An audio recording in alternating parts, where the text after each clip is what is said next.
Hey everyone, if you're enjoying my RM audiobooks, don't forget to like, subscribe, hit that hype, and maybe check out my Patreon if you want to support the channel even more. Your support means a lot and helps me keep these coming. Now, sit back and enjoy the story. Familiar Evil.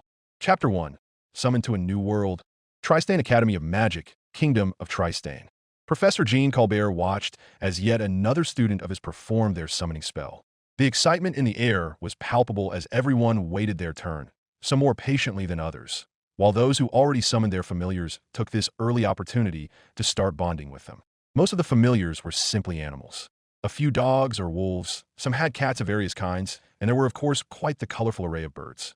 There were also several frogs, toads, and a mole that were brought to their new masters. Others summoned far more exceptional creatures, such as Kerchie Von Verbs, who had managed to summon a salamander, which perfectly suited her fire magic affinity, in Colbert's opinion. Another student had managed to summon a bugbear, which was more of a floating eye than an actual bear, but the young boy was affectionately hugging it regardless. At the moment, the most impressive familiar belonged to Miss Tabitha, who had managed to summon a dragon. Despite how impassive Tabitha usually was, he could tell that she was pleased deep down. He had to admit, this day was always one he looked forward to every year. To the second-year students of the renowned Tristane Academy of Magic, the familiar spirit summoning exam was both the day when they would meet their lifelong partners, as well as determine what their elemental affinity truly was. As part of the ritual, familiar spirits were brought forth from all over the world to serve as their guardians, companions, and more. The type of familiar summoned also served as definitive proof of the mage's affinity. Those who summoned a bird or other airborne creatures were wind mages. Denizens of the earth, such as moles, were summoned by earth mages. Fish, frogs, and other aquatic creatures were without fail summoned by water mages, while fiery creatures such as salamanders were summoned by fire mages. Some were always disappointed at what the spell brought them, as well as what the spell implied about their magic. But the spell itself was a sacred ritual coming from the founder Bremere himself, so its result was absolute. Colbert was already eyeing a few that he would have to remind of this fact, but at the moment he allowed himself to smile as yet another spell was successfully completed. Well done, Malicorn. Now, please complete the ritual, so that we may continue, Colbert said proudly as the portly boy held up a small gray owl on his arm. Do I have to? Malicorn asked, smiling awkwardly, while keeping the owl away from his face as far as his arm could stretch. Yes, Malicorn, Colbert reminded, his voice stern yet gentle. Malicorn de Grandpole gulped loudly, then summoned up the courage to close his eyes and slowly move his face towards the owl. The boy was clearly terrified that the owl might attack him, but Colbert knew that wasn't going to happen. The familiar summoning spell always managed to bring the most suitable creature for the mage, both in terms of magical affinity as well as having the right temperament. It wouldn't do for a mage to summon a dragon, only for said dragon to immediately bite his or her face off as they came close to a kiss. Finally, Malicorn was able to seal the ritual with a kiss to the top of the owl's head. For a brief moment, a small light shined out from the point of contact, and underneath the downy mass of feathers Colbert knew that a familiar rune had been magically engraved onto the owl's skin. As Malicorn pulled his head back, he let out a smile as the owl recovered from the slight pain the spell unfortunately inflicted upon it. Then the creature hooted happily while flapping its wings. I think I shall call you. Malicorn started, then stopped to hum and think of a name. He then nodded his head again and declared, Cubisil. Colbert smiled once again as Malicorn walked back to the large gathering of sophomores behind him. There were the standard congratulatory remarks from his close friends, while others such as Guiche de Graymont peppered their praise with more self-congratulatory remarks about how their familiar was clearly superior. It was something he had grown to expect, and so long as the self-imposed competition between students didn't grow out of hand, he saw no reason to put a stop to it. He then looked around at the students and asked, Is that everyone? Has everyone completed the test and summoned their familiar? At first, no one answered, and with a quick accepting nod, he said, All right then. Students, you are now. Professor, wait, Kerchie Von Verbs called out, raising her hand.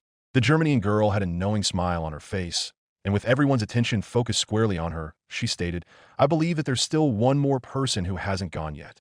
At first, Colbert was confused as to whom Kerchie was referring to. Then he realized it as well as the rest of the students as they parted ways, allowing him to see a short, petite girl with long pink hair, trying her best not to be seen. It had been succeeding thus far, but now that Kerchie had brought attention to her, everyone's eyes were focused squarely on her.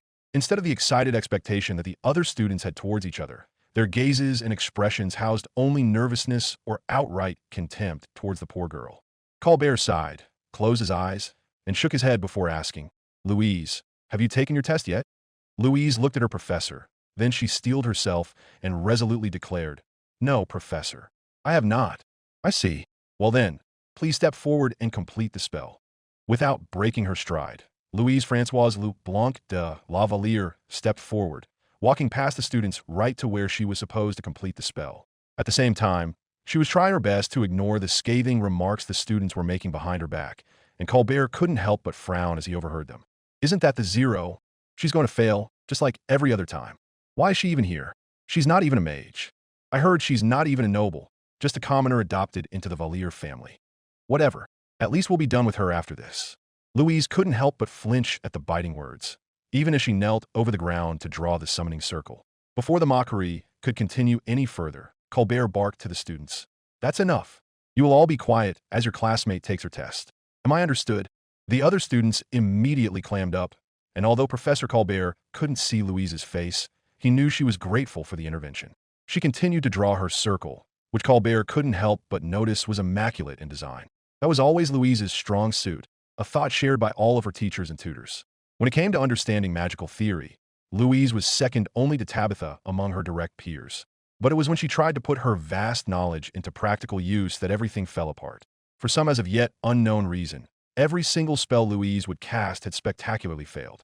Without exception, each of her spells resulted only in an explosion, whether it be try to create a simple spark of fire or even lift up a piece of paper with wind magic. It all ended the same. No one knew why, and not even the best tutors the Valier family could afford could solve her predicament, which had been plaguing her since childhood, which brought her to him in the academy now. Although Louise wasn't admitting it, she and everyone else knew that this was her last chance to prove that she was truly a mage. They had given her an entire year to turn things around, but she hadn't yet.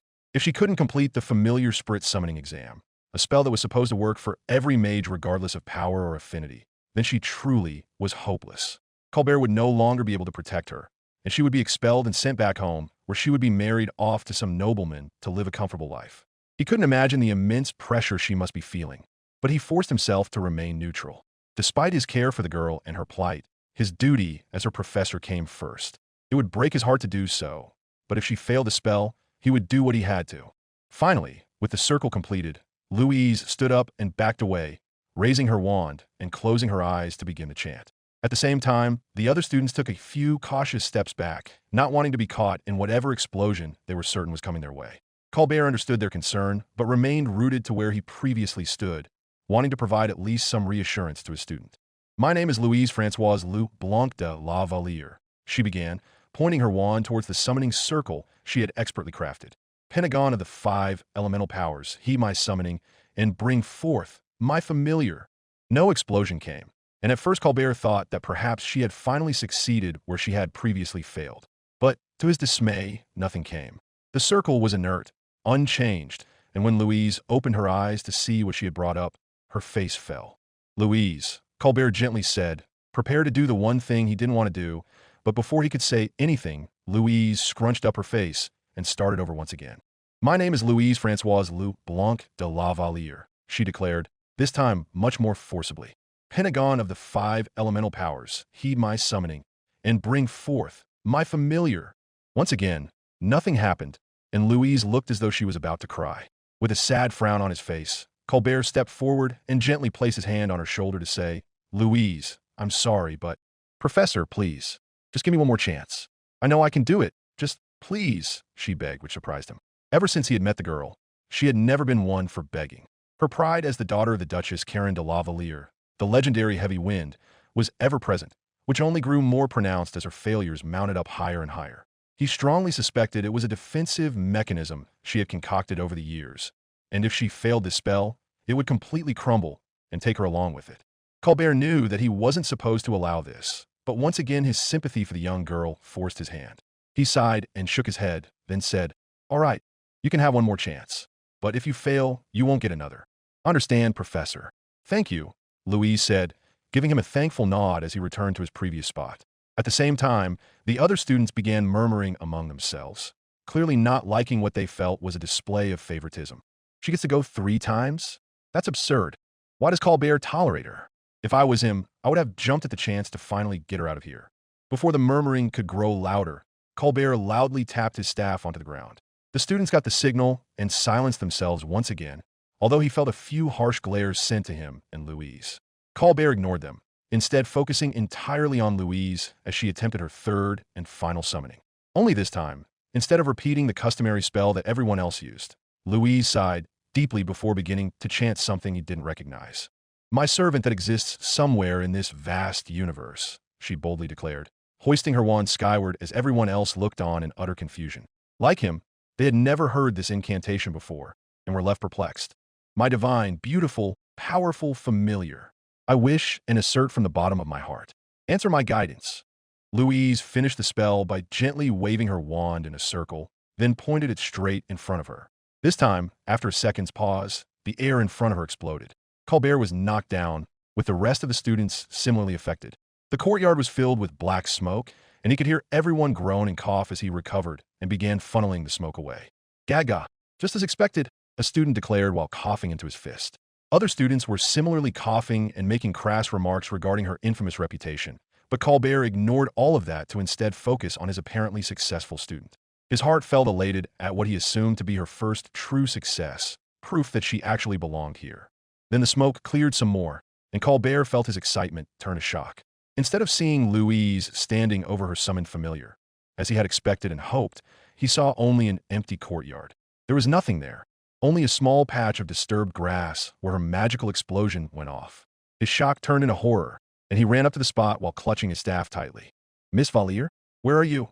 he called out, looking around to try and find her. It was at this moment that the rest of the student body began to notice her sudden disappearance, and their annoyed murmuring gave way to confused silence. "Miss Valier, this isn't funny. Come out right now," he demanded, hoping that she had merely run off for some reason.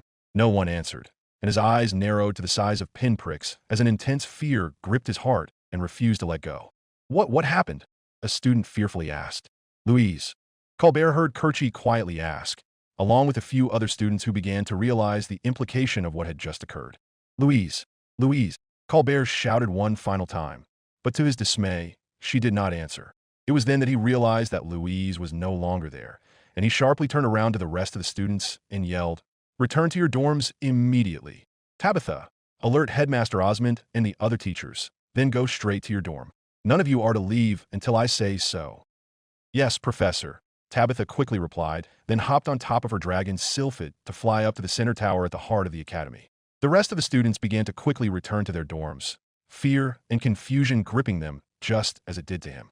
Kerchie von Zerbst, to his surprise, was the last one to leave as she stared at the spot where they last saw Louise with a look of horror etched across her face. "Miss Zerbst, return to your dorm now," Colbert ordered, which snapped Kerchie out of whatever trance she was in. With one final nod, she turned around and ran back to her dorm. Colbert turned his attention back to the courtyard as Kerchie ran off, and he began casting every single scrying spell he could think of to try and ascertain his wayward student's location. The only consolation he got was that there wasn't any blood on the ground, which he prayed to the founder meant she was still alive. But every spell came back empty, and to his dismay, it was as though Louise Valier was never there at all. August 17th, 1998, 1:05 p.m. Raccoon City, Arkley County, United States of America.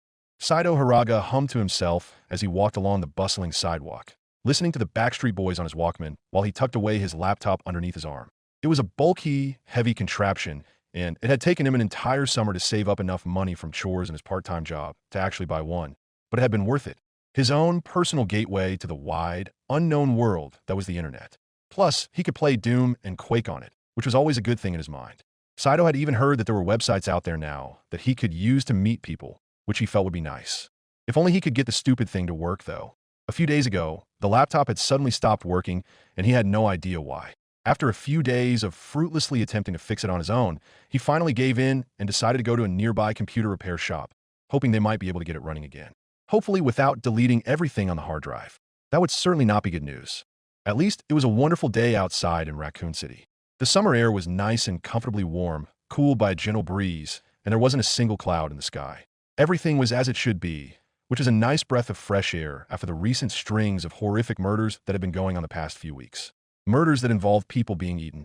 They had the entire city on edge, and only recently had things finally begun to calm down and return to a sense of normalcy. At the same time, Saito couldn't help but feel a tingle in the back of his neck that life in Raccoon City was teetering on a knife's edge. and he hoped that was just his nerves getting to him. Right now, all he was concerned about was getting his laptop repaired. School would be starting back up a week from now, and he would have to focus on preparing for his junior year. It was hard to imagine that pretty soon he might be leaving Raccoon City, his home for most of his life, in just a few years. For the 17-year-old Japanese-American boy, it was a nerve-wracking thought, especially since he still didn't know what he wanted to do with his life. It felt as though he was just going from moment to moment with no real plan. Hopefully something would come his way and he would find out what he was meant to do with his life. But until then, he'd live as he always did. Or is that the problem? Saito silently asked himself, but he shrugged the thought off. Nothing might have come to him so far, but he had all the time in the world to find his purpose. If he was lucky, it might even come to him and save him the trouble. Suddenly, and without warning, Saito heard a faint voice calling out to him. It was in a language he couldn't make out and sounded like it came from a girl. He took off his headphones and turned around to try and see who was calling out to him. To his confusion, he saw no one, just a bunch of strangers going about their day. Shrugging to himself and figuring he was just hearing things, he slipped back on his headphones and started walking once again, his finger prepared to restart the song he had missed the beginning of, only for the voice to reappear. This time it was much clearer, and he could hear what was being said, if not actually understand it. "My name is Louise Françoise Leblanc de Lavalier," the mysterious voice began, throwing Saito for a loop. "What the hell? Who said that?" Saito asked, stopping in front of an alleyway and turning around to try and find the source of the voice. The voice continued, still unintelligible to him, yet at the same time vaguely familiar. But once again he found that no one was talking to him. Scrunching up his face, Saito held up his Walkman and looked it over, wondering if perhaps someone had tampered with it as a prank. Then the voice started up again, and with a yelp he dropped both the Walkman and the laptop onto the pavement, and he scrambled to pick them up while the voice continued. "My servant that exists somewhere in this vast universe," the feminine voice boldly declared, causing Saito to stand up and turn from side to side. "Whoever's saying that needs to stop. You're freaking me out," he declared, but the voice ignored him and continued. A few people around him gave Saito odd looks, but otherwise went on with their day without a care for his plight. "My divine, beautiful, powerful familiar, I wish and assert from the bottom of my heart. Answer my guidance." "What?" Saito asked aloud. Then to his surprise he saw a faint green light emerge in front of him. He fearfully stepped back as the light grew larger and larger, forming an oval-shaped tear in reality, the inside of which was a swirling green vortex. The more curious parts of his teenage mind wanted to more closely inspect it, but the rest was too frightened to even attempt that. So instead he remained rooted in place, and to his shock he found that others were walking right past the anomaly without giving it a second's glance, almost as though they couldn't even see it. "What is going on? What is this?" Saito asked himself in a low voice, feeling his curiosity grow stronger and stronger. Then, as he gently raised his finger to poke it, the anomaly began to shift and shake. Holes and tears formed in the green oval, whatever forces keeping it up now tearing it apart. Saito then realized what was about to happen, and he could barely turn around and yell, "Oh shit," before the oval collapsed onto itself and exploded. He was thrown into the air and landed several feet away, as were several other people who happened to be nearby. A few car alarms went off, and a few window panes were shattered, and a thick black smoke covered the alleyway, obscuring his view. "Gaga, is everyone okay?" Saito called out as he coughed violently, trying to wave the smoke away from his face. He could hear others call out, trying their best to figure out what was going on. At the same time, he heard some police sirens in the distance, undoubtedly alerted to the sudden disturbance. Saito checked himself first, and he sighed in relief that he wasn't seriously hurt. At most a few scratches along with what felt like a bruise on his side, but that was nothing a quick spray of Cinnaderopa wouldn't fix. That first aid spray could work miracles.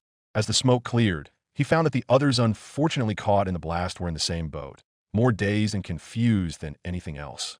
The nearby cars weren't so lucky, and the sidewalk was cracked and caved in from the explosion. He reckoned that at least a couple $1,000s worth of property damage had taken place. It was then that he remembered his electronic devices, and he scrambled to pick them up to check for damages. To his dismay, he found that the laptop screen was now cracked, as was the Walkman's casing. He hoped that they'd still be able to work, and he sighed while hanging his head and resting on his knees. "What the hell was that?" someone asked as others came in to get a closer look. "Jesus Christ, my car," another screeched as they checked their vehicle. "Did a gas line break, or something?" a man suggested, scratching his head at the perplexing situation. Part of Saito wanted to agree him, but at the same time he thought back to the tear in reality that he saw. He felt that it and the explosion were related somehow, but he had no idea what it even was. For all he knew, he was simply hallucinating after breathing in some natural gas, but it felt so real.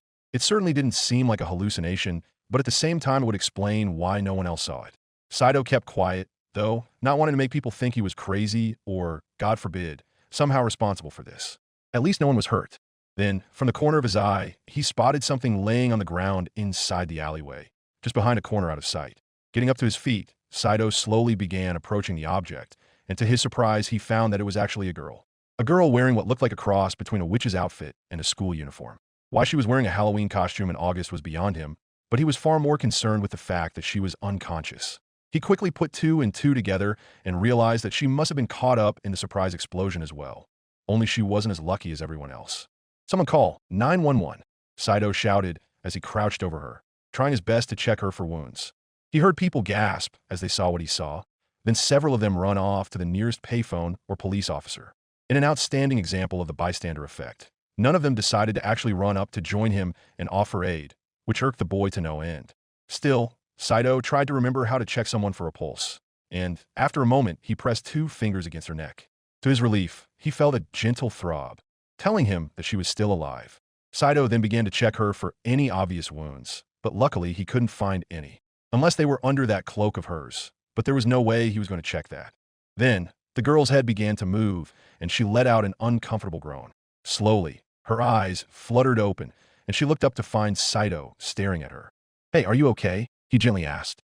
The girl looked at him silently for a moment, and Saito prepared to say something else before she screamed loudly and slapped him across the face. "Ow!" Saito yelped, rubbing his hand against his face while backing up. At the same time, the pink-haired girl got up to her feet and began shouting in a language he did not understand. "Who are you? Where am I? Where is everyone?" the girl demanded, her head shooting all over the place, her eyes wide and panicked. "Professor Colbert." Hey, it's okay. Just calm down," Saito insisted, raising his hands gently to try and calm the panicked girl. It was clear that she had absolutely no idea where she was, and to be honest, Saito didn't even know where she came from. He could have sworn that there was no one else in the alleyway before the explosion, and he liked to think that he would have recognized a pretty girl wearing such a unique outfit walking next to him. Then the girl focused her attention on him, and her eyes narrowed before she raised a wooden stick. She began to shout, "You plebeian, I demand to know where I am." "Huh?" Saito asked, not understanding her in the slightest. "GRRGH," the girl growled. "I said, where am I?" Saito stared at her blankly and scratched his head. The more she talked, the bigger the sense of familiarity grew. It was almost as though her voice matched what he had heard earlier, but that was impossible. "Lady, I'm sorry, but I can't understand you," Saito slowly said, trying to act out his words with his hands while hoping that she would at least understand those. The girl stared at them. Then she groaned while pinching her nose. "Ah, perfect. You can't understand me, can you?" she said, and Saito hoped that she understood what he was trying to convey.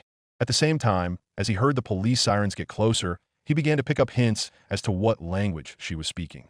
It sounded remarkably like French, and the only reason why we knew that was because of his high school Spanish class he had to take.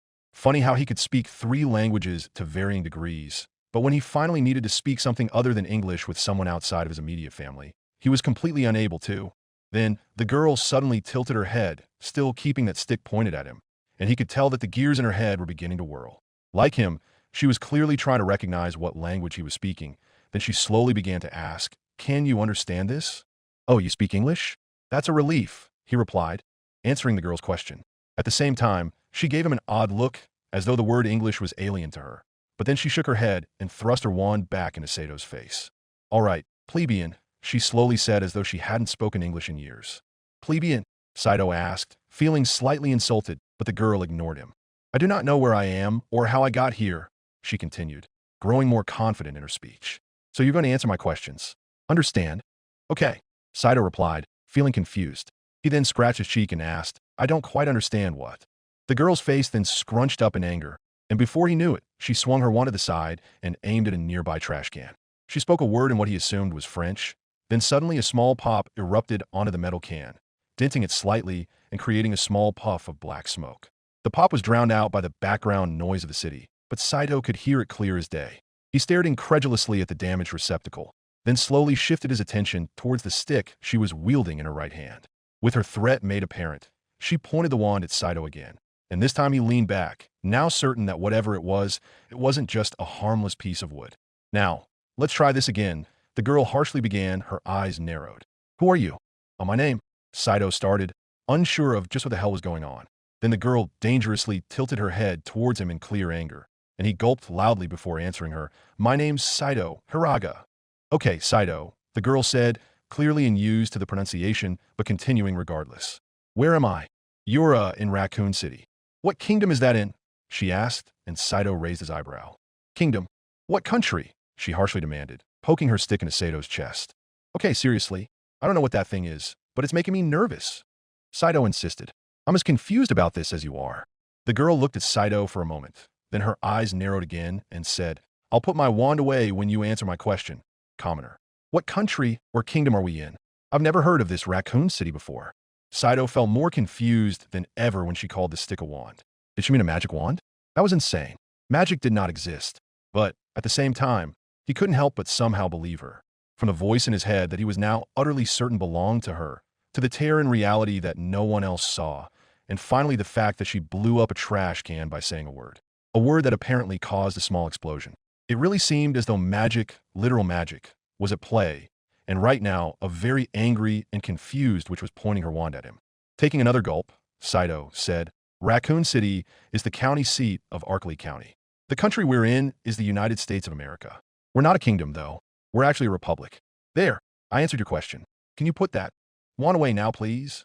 The girl looked at him for a moment, clearly not recognizing a single word he said. She also gave him an odd look when he mentioned how the United States was a republic, as though the entire concept was either alien or abhorrent to her. But to his relief, she sighed and lowered her wand. She then said, "I suppose that suffices." "Thank you," Saito let out, sighing in relief and lowering his arms to his side. A heavy silence fell over them, and Saito then asked, "I, didn't catch your name. Miss?" The girl nodded, then straightened herself and declared, "My name is Louise Francoise Luc Blanc de la Valliere. I am the daughter of the Duke and Duchess Valliere of the Holy Kingdom of Trestwho." Saito stared at her for a moment, then replied, "Okay, Louise. Quick question. What is Trestwho?" "What is Trestwho?" Louise repeated incredulously. "It's only one of the 4 Brymeric kingdoms, descended from the founder Brymir himself, and one of the great powers of Hockagenia. I may not be the best history or geography student," Saito admitted, "but I've never heard of Trestwho, Hockagenia, or this Brymir dude." "What?" the girl screamed, her eyes going wide. "Hold on. Is this some kind of hardcore Dungeons & Dragons role-playing?" Saito asked, which made the girl shoot her head back. She then snarled, clearly offended by the insinuation, and her fists tightened to the point where her knuckles were turning white. Her hand reached for her wand yet again, but Saito didn't back away this time. Instead, he narrowed his eyes in both confusion and suspicion.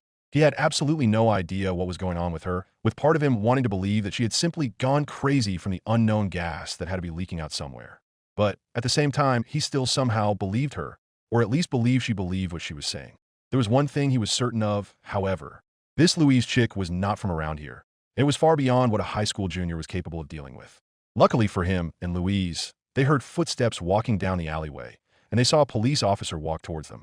"Hey, what's going on over here?" the officer asked, and Saito sighed in relief. At the same time, he read the name tag on the officer's chest and saw that it read him Branagh. "Ah, officer.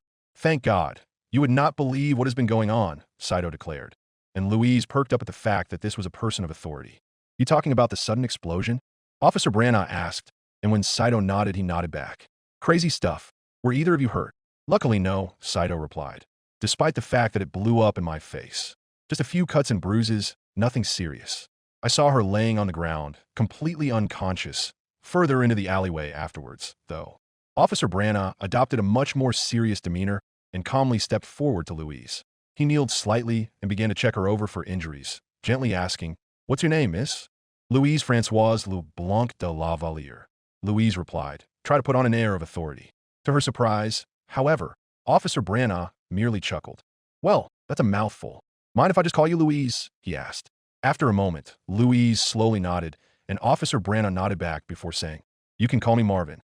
Now, then, I'm going to need you two to come with me." "Why? Are we in trouble?" Saito asked, feeling nervous, but that was quickly dissipated when Marvin shook his head. "Not at all. We're taking statement from everybody, but since you two were seemingly at the center of it, I'm going to ask you your questions after I take you two to the nearest hospital. Does that sound reasonable?"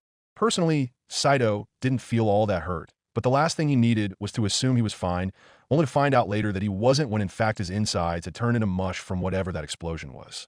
Louise looked like she in a similar thought process, and at the same time eager to get away from this confusing situation that both she and Saito found themselves in. So, the two teenagers nodded, and Marvin nodded back before calmly escorting them to his squad car. As they exited the alleyway, though, Saito couldn't help but notice Louise's shift in demeanor. She was looking up at the Raccoon City skyline, her eyes widening in surprised awe while her jaw slackened. Following her gaze, Saito saw that she was looking at a tall skyscraper just a few blocks away. What? Never seen a skyscraper before? Saito asked, and Louise, still looking at the skyscraper, shook her head. Is it made of glass? She softly asked as though she was struggling to comprehend what she was seeing. Oh no, that's just the windows. It's actually made of steel and concrete, I think, Saito explained, feeling his confusion increase. Officer Branagh remained silent, although Saito knew that he was listening in and taking mental notes.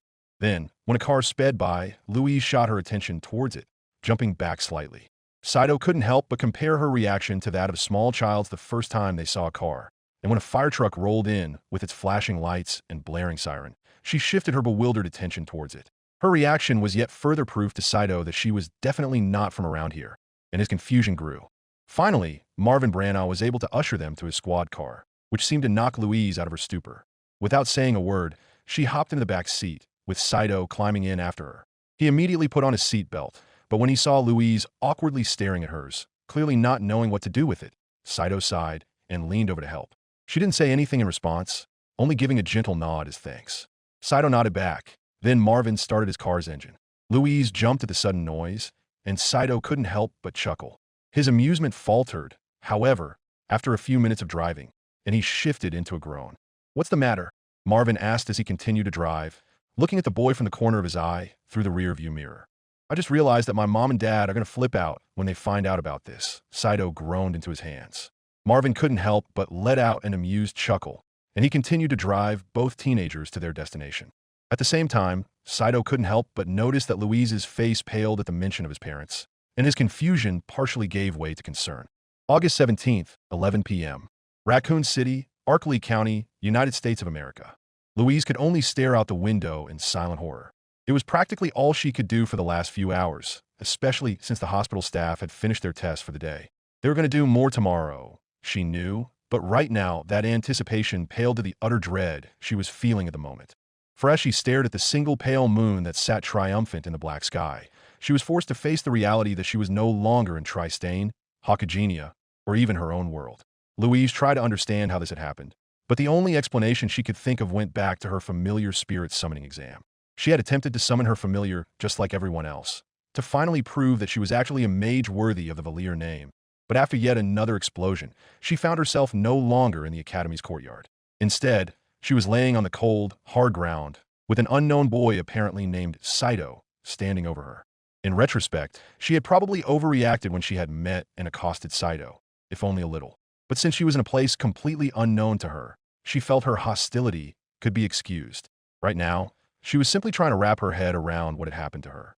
At first, couldn't understand any of the written words on the walls, the text so orderly and uniform that it threw her for a loop only after a few hours of staring at them. Did she realize the text was Albionese, or English as these people called it? The dialect was foreign to her, and she had to focus on what she was saying lest she accidentally say the wrong thing. But the revelation did grant her a starting point. After that, it took some adjustment, but now she was able to read the words more clearly. Some she readily understood, such as hospital, exit, and laboratory. But others, like computer and electrical, made no sense to her. There was one thing perfectly clear to her, though. Louise knew that the explosion Saito was referring to came from her and her failed summoning spell. And when Officer Branagh had asked her about it, she had admitted as such. She had been fully intending to accept the consequences of her spell, especially since it actually caused property damage and minor injuries. But to her surprise, Officer Branagh hadn't believed her. In fact, he outright declared that magic didn't exist and that she must have been confused. He wouldn't even let her do a demonstration before the doctors and nurses wheeled her away again. The doctors hadn't been able to find any medical records on her, and as such had to basically create them from scratch. She had blood taken from her body through tiny needles, inked stamps of her fingers on pieces of paper, had to look through a strange ocular device that apparently gauged her eyesight, and somehow got to see what her bones looked like. Seeing those images had been both mind-numbingly terrifying as well as utterly fascinating. There were other tests as well, and more were going to be completed the next day before she and Saito got released, but those are the ones that stood out.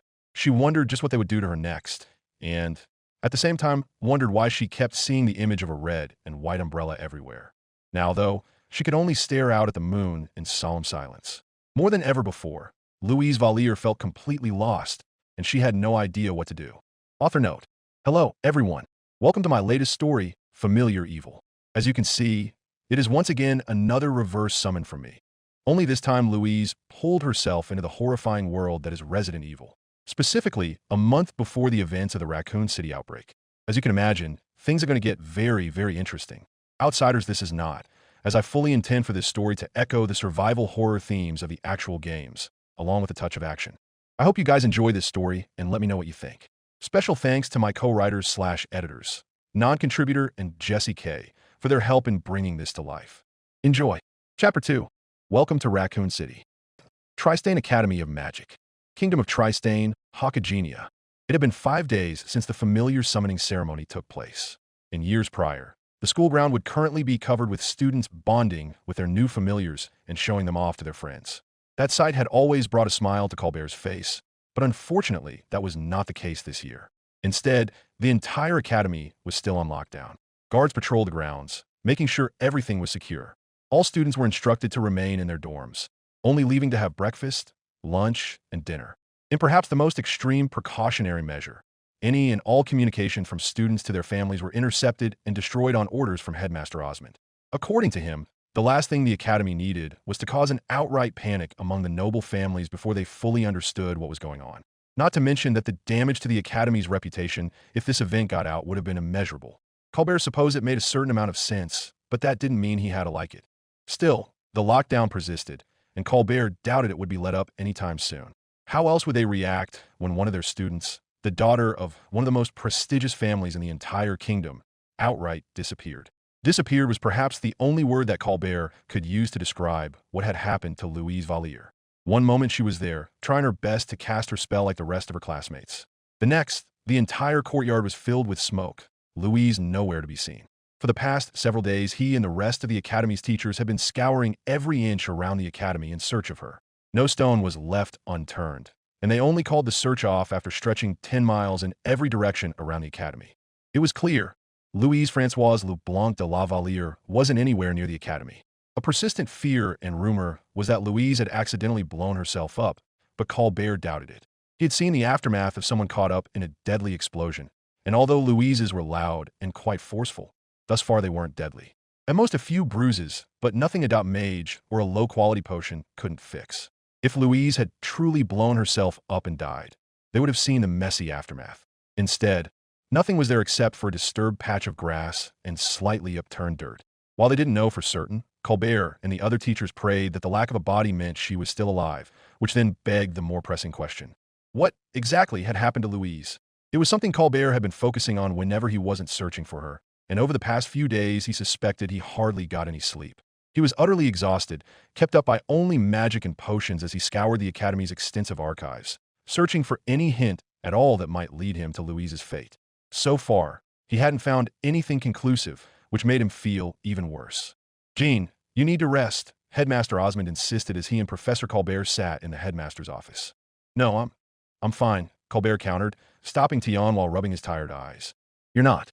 Look at yourself," Osmond replied, holding up a handheld mirror so that Colbert's reflection could be seen. Even Colbert had to admit that he looked positively dreadful.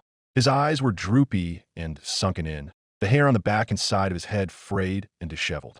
A stubbled beard had emerged, and every so often his body would sway from utter exhaustion, not to mention the smell emanating off his person. He hadn't bathed since Louise's disappearance, and while Colbert had grown used to the stench, others openly gagged as they passed by. "I'm fine," Colbert declared despite knowing otherwise, and Osmond sighed while putting the mirror away. "Now see here, Jean.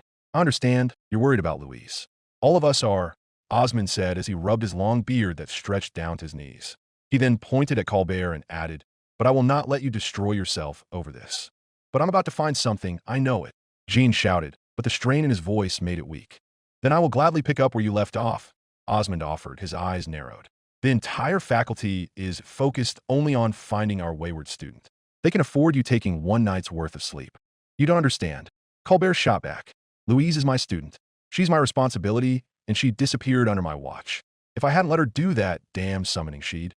Colbert trailed off, then hung his head while clutching it tightly. Osmond slowly nodded as he rubbed his beard, then gently said, "It's not your fault, Jean." "Yes, it is," Colbert insisted, refusing to make eye contact. "She failed the spell twice. I should have stopped her then, but I didn't. Instead, I let my feelings get in the way, and look at what happened. Louise is gone without a trace, and we have no idea what could have happened. None of us suspected this would happen," Osmond softly replied. "The familiar summoning spell has been cast, without fail, by every mage for nearly 6,000 years. How can anyone think Louise would be any different, including her? To be honest, had you failed her, I suspect the only thing that would have resulted was the poor girl's confidence in herself being irrevocably shattered." "I know. That's why I didn't," Colbert quietly admitted, looking back up at Osmond through bloodshot eyes. Osmond nodded. Then he stood up and walked to his office's window and looked out across the empty plain, forests, and mountains that surrounded the academy. "What are we doing to do?" Jean softly asked, and Osmond hummed while rubbing his beard. "Right now, you're going to your room and sleeping," Osmond declared without turning around. "I'll have Miss Longueville pick up where you left off, so don't worry about any lost progress." "Okay," Jean softly replied after a moment's hesitation. He then asked, "What about the Valiers?" "The letter I sent to their estate should have arrived this morning," Osmond answered, and despite his back being turned to Colbert, the professor could easily recognize the nervousness that filled him. "How long until Karen arrives?" Colbert asked after gulping loudly. Knowing her, and the distance between the academy and their lands, Osmond began, only for them to feel a shudder as a clap of thunder sounded, accompanied by a gust of heavy wind that buffeted the windows. There wasn't a single cloud in the sky, yet both of them trembled as they recognized its source. "About now," Osmond finished, then saw a feint in the distance that drew his and Colbert's attention. The dot grew larger and more defined as it drew closer, and they saw that it was, in fact, a manticore. Sitting on top of the manticore was a single rider, and despite not being able to see any distinguishing features, they knew exactly who the person was. They could see that a heavy stream of wind was pushing the manticore past its top speed, and even as it approached the academy, it did not slow down. Only when the manticore was right outside the office did it cease, the rider breaking with a heavy gust of wind that nearly shattered the windows. Neither Osmond nor Colbert said a word as the rider jumped off the manticore with her staff in hand, and she forced open the door with another gust of air. She stomped towards both men, a dark cloud almost literally hanging over her as her eyes burned in rage, and she was clutching her wooden staff with enough force to nearly shatter it. Her pink dress was slightly ruffled, as though she had barely taken the time to prepare after receiving the letter and making all haste towards the academy. More than anything else, it was clear that the two men were in very serious danger, with even the slightest misstatement promising nothing but pain. "Duchess Valier," Headmaster Osmond calmly greeted Karen Desiree de la Valier, but when Karen shot an angry glare towards him, he instinctually flinched. "Osmond." "Colbert," Karen growled, stomping forward as the two men remained rooted in place. "I'm going to ask you this once. Where is my daughter?" August 22nd, 1998, 9:30 a.m. Raccoon City, Arkley County, United States of America. Louise sat fully upright on the hospital bed, scowling at the assembled group of doctors around her while crossing her arms. Ms. Valier, Dr. Moreau, an elderly man with balding gray hair and a pair of glasses sitting atop his nose, began, but Louise immediately cut him off. "As I already told you, no," Louise insisted, her scowl deepening, but the doctor was persistent. "We just need to run a few more tests," he tried to say, but Louise merely narrowed her eyes. "That's what you told me yesterday and the day before that," she pointed out, the disbelief in her voice obvious to everyone. "I've been here for 5 days, and I think it's obvious that I'm fine, just like Saito. Yet you let him out after a day, while I'm still here. Your medical records were completely absent, Louise." Another doctor, a woman with long red hair, named Dr. Page, replied. "That requires more testing in order to produce the most accurate results, not to mention administer all the vaccinations you missed." "I understand that, but I don't think that should have taken more than 2 days. 3 at most," Louise shot back. "I'm done taking tests for you. Let me out." The doctor sighed in frustration, while a few shook their heads. Louise, meanwhile, continuing glaring defiantly at the medical examiners, refusing to back down.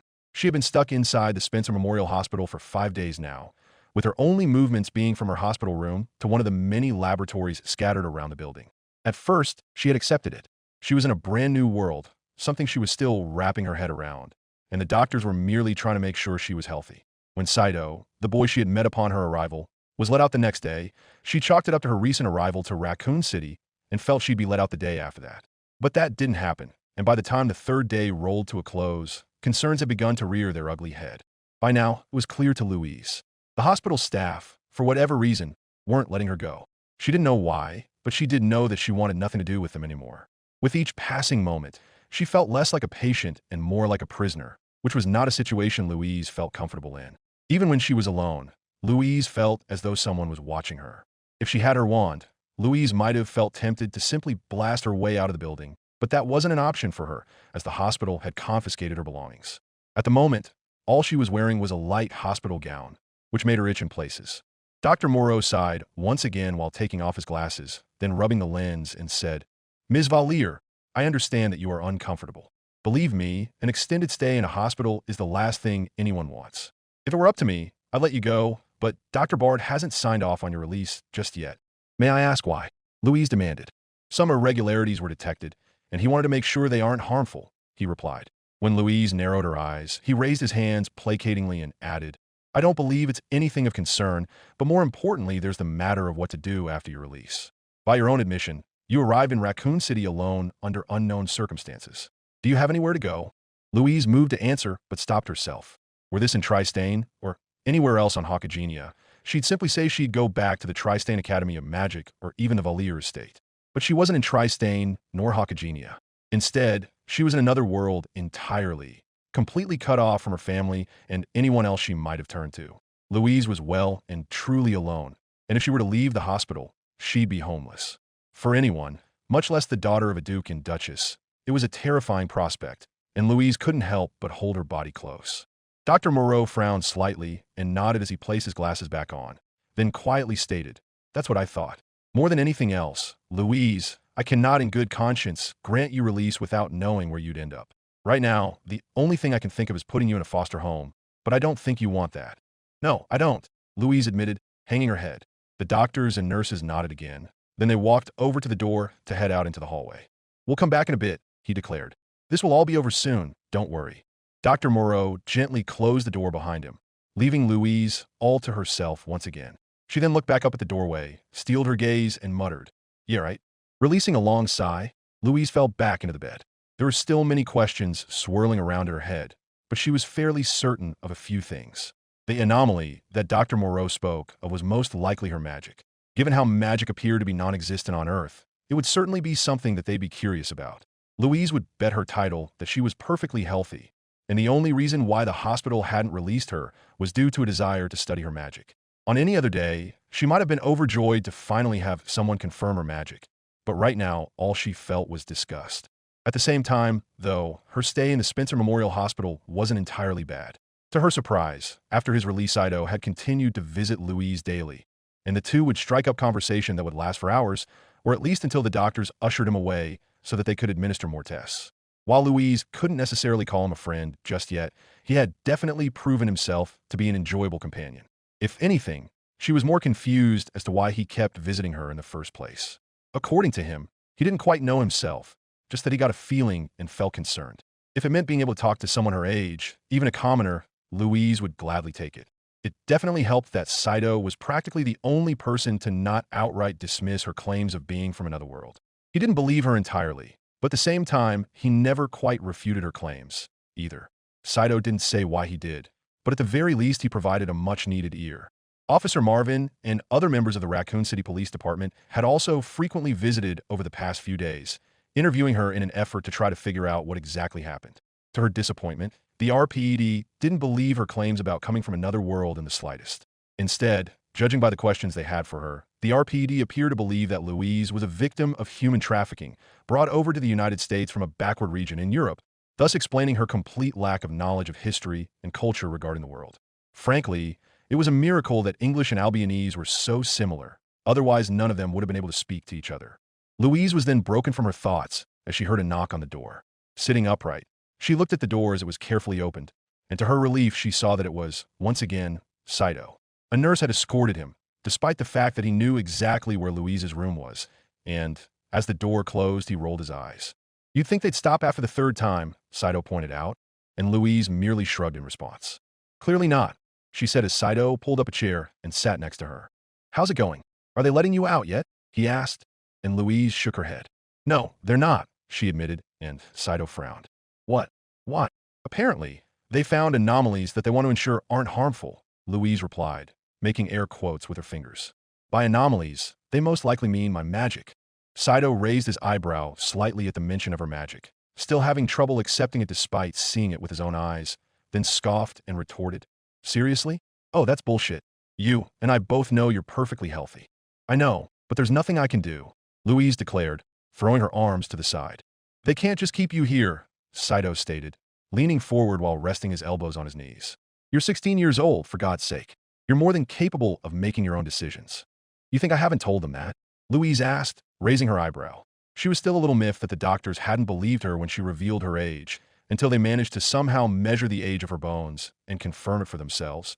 But that was beside the point. Besides, Louise slowly admitted, even if they let me out, where am I going to go? I'm completely alone here, cut off from Tristane, with no one to turn to. Oh, right, Saito muttered, hanging his head and rubbing his chin. The pair of teenagers sat in a room in an uncomfortable silence, Saito averting his gaze in thought while Louise glanced at him from the corners of her eyes. Once again, he didn't refute her, nor did he accept her claims. She suspected that Saito, much like everyone else, would need more substantial proof to believe her, yet at the same time she was beginning to wonder if she even should. If the Spencer Memorial Hospital was so interested in her magic as to keep her effectively trapped in the hospital against her will, who knows what someone else might be willing to do. Even then, while foster care was certainly an option, there was the fact that taking it might result in her leaving Raccoon City. She might be alone in another world, in a completely foreign locale, but the last thing Louise wanted was to trade one alien environment for another that was even more unfamiliar. Saito began to hum, piquing Louise's interest. As he rubbed his chin, he looked up at Louise and said, I may have an idea. Oh, what might that be? Louise asked, tilting her head and narrowing her eyes. I'll have to go over it with my parents first, but we do have an extra room in our apartment, Saito revealed, causing Louise's eyes to widen. Saito, suddenly feeling awkward, began to rub the back of his head and added, assuming they say yes, you're more than welcome to it. Beats the hospital room, at least. Right? Louise stared at him for a moment, then raised her eyebrow and asked, is that legal? Saito shrugged, then admitted, I don't know, but I have half a mind to say that what they're doing isn't entirely legal either. Louise was silent for a few moments, contemplating her answer. On the one hand, she hardly knew Saito. They had only met a few days prior, and that wasn't under the best of circumstances. After that, they had only met a few times as Saito came over to visit, which didn't leave a lot of time to really get to know him. For all she knew, the seemingly nice, normal boy could be a raging pervert. Yet, at the same time, he repeatedly went out of his way to visit her, showing that at the very least he cared for her well-being. Saito seemed friendly enough, and deep down, she felt something she couldn't quite put into words that drew her towards him. Told her that he could be trusted. The more she thought about it, the more the idea appealed to her. At the very least, it would be better than a hospital bed. Coming to a decision, Louise looked back up at Saito, then nodded. After a moment, Saito smiled and nodded back. Saito's parents hadn't needed much convincing after their son told them about Louise's situation. It certainly helped that he had been keeping them in the loop throughout his time visiting her. So by the time Saito finally asked if she could stay with him for the time, being they had practically set up a room already, the hospital had been harder to convince. On the surface, Spencer Memorial was hesitant due to Louise still being a minor and Sato's family not being related to her at all. A perfectly valid reasoning on its own, but both Saito and Louise knew that was just an excuse to keep her there. But since Louise both accepted and wanted the arrangement, and Sato's family was willing to fight for it, a compromise was reached after several hours of arguing. Louise would, finally, be allowed to leave Spencer Memorial to stay with the Hiraga family, who would be her hosts until more permanent arrangements could be made. But the hospital insisted, in turn, that Louise return once per week for checkups until such a time that it was no longer necessary. Louise would have preferred to leave the hospital behind and never look back, but while not ideal, the arrangement was preferable to the one she currently had. You got everything? Saito asked Louise as she left the hospital. Yes, Louise announced, straightening out her academy uniform while placing her wand in a pocket. Saito nodded in relief. Then they walked towards his parents, who were waiting by a bright red Toyota Camry. Both of them were giving Louise sympathetic looks, but at the same time they were studying her curiously. Louise, are those the only clothes you have? Mrs. Hiraga, a short woman with long black hair, asked, and Louise nodded.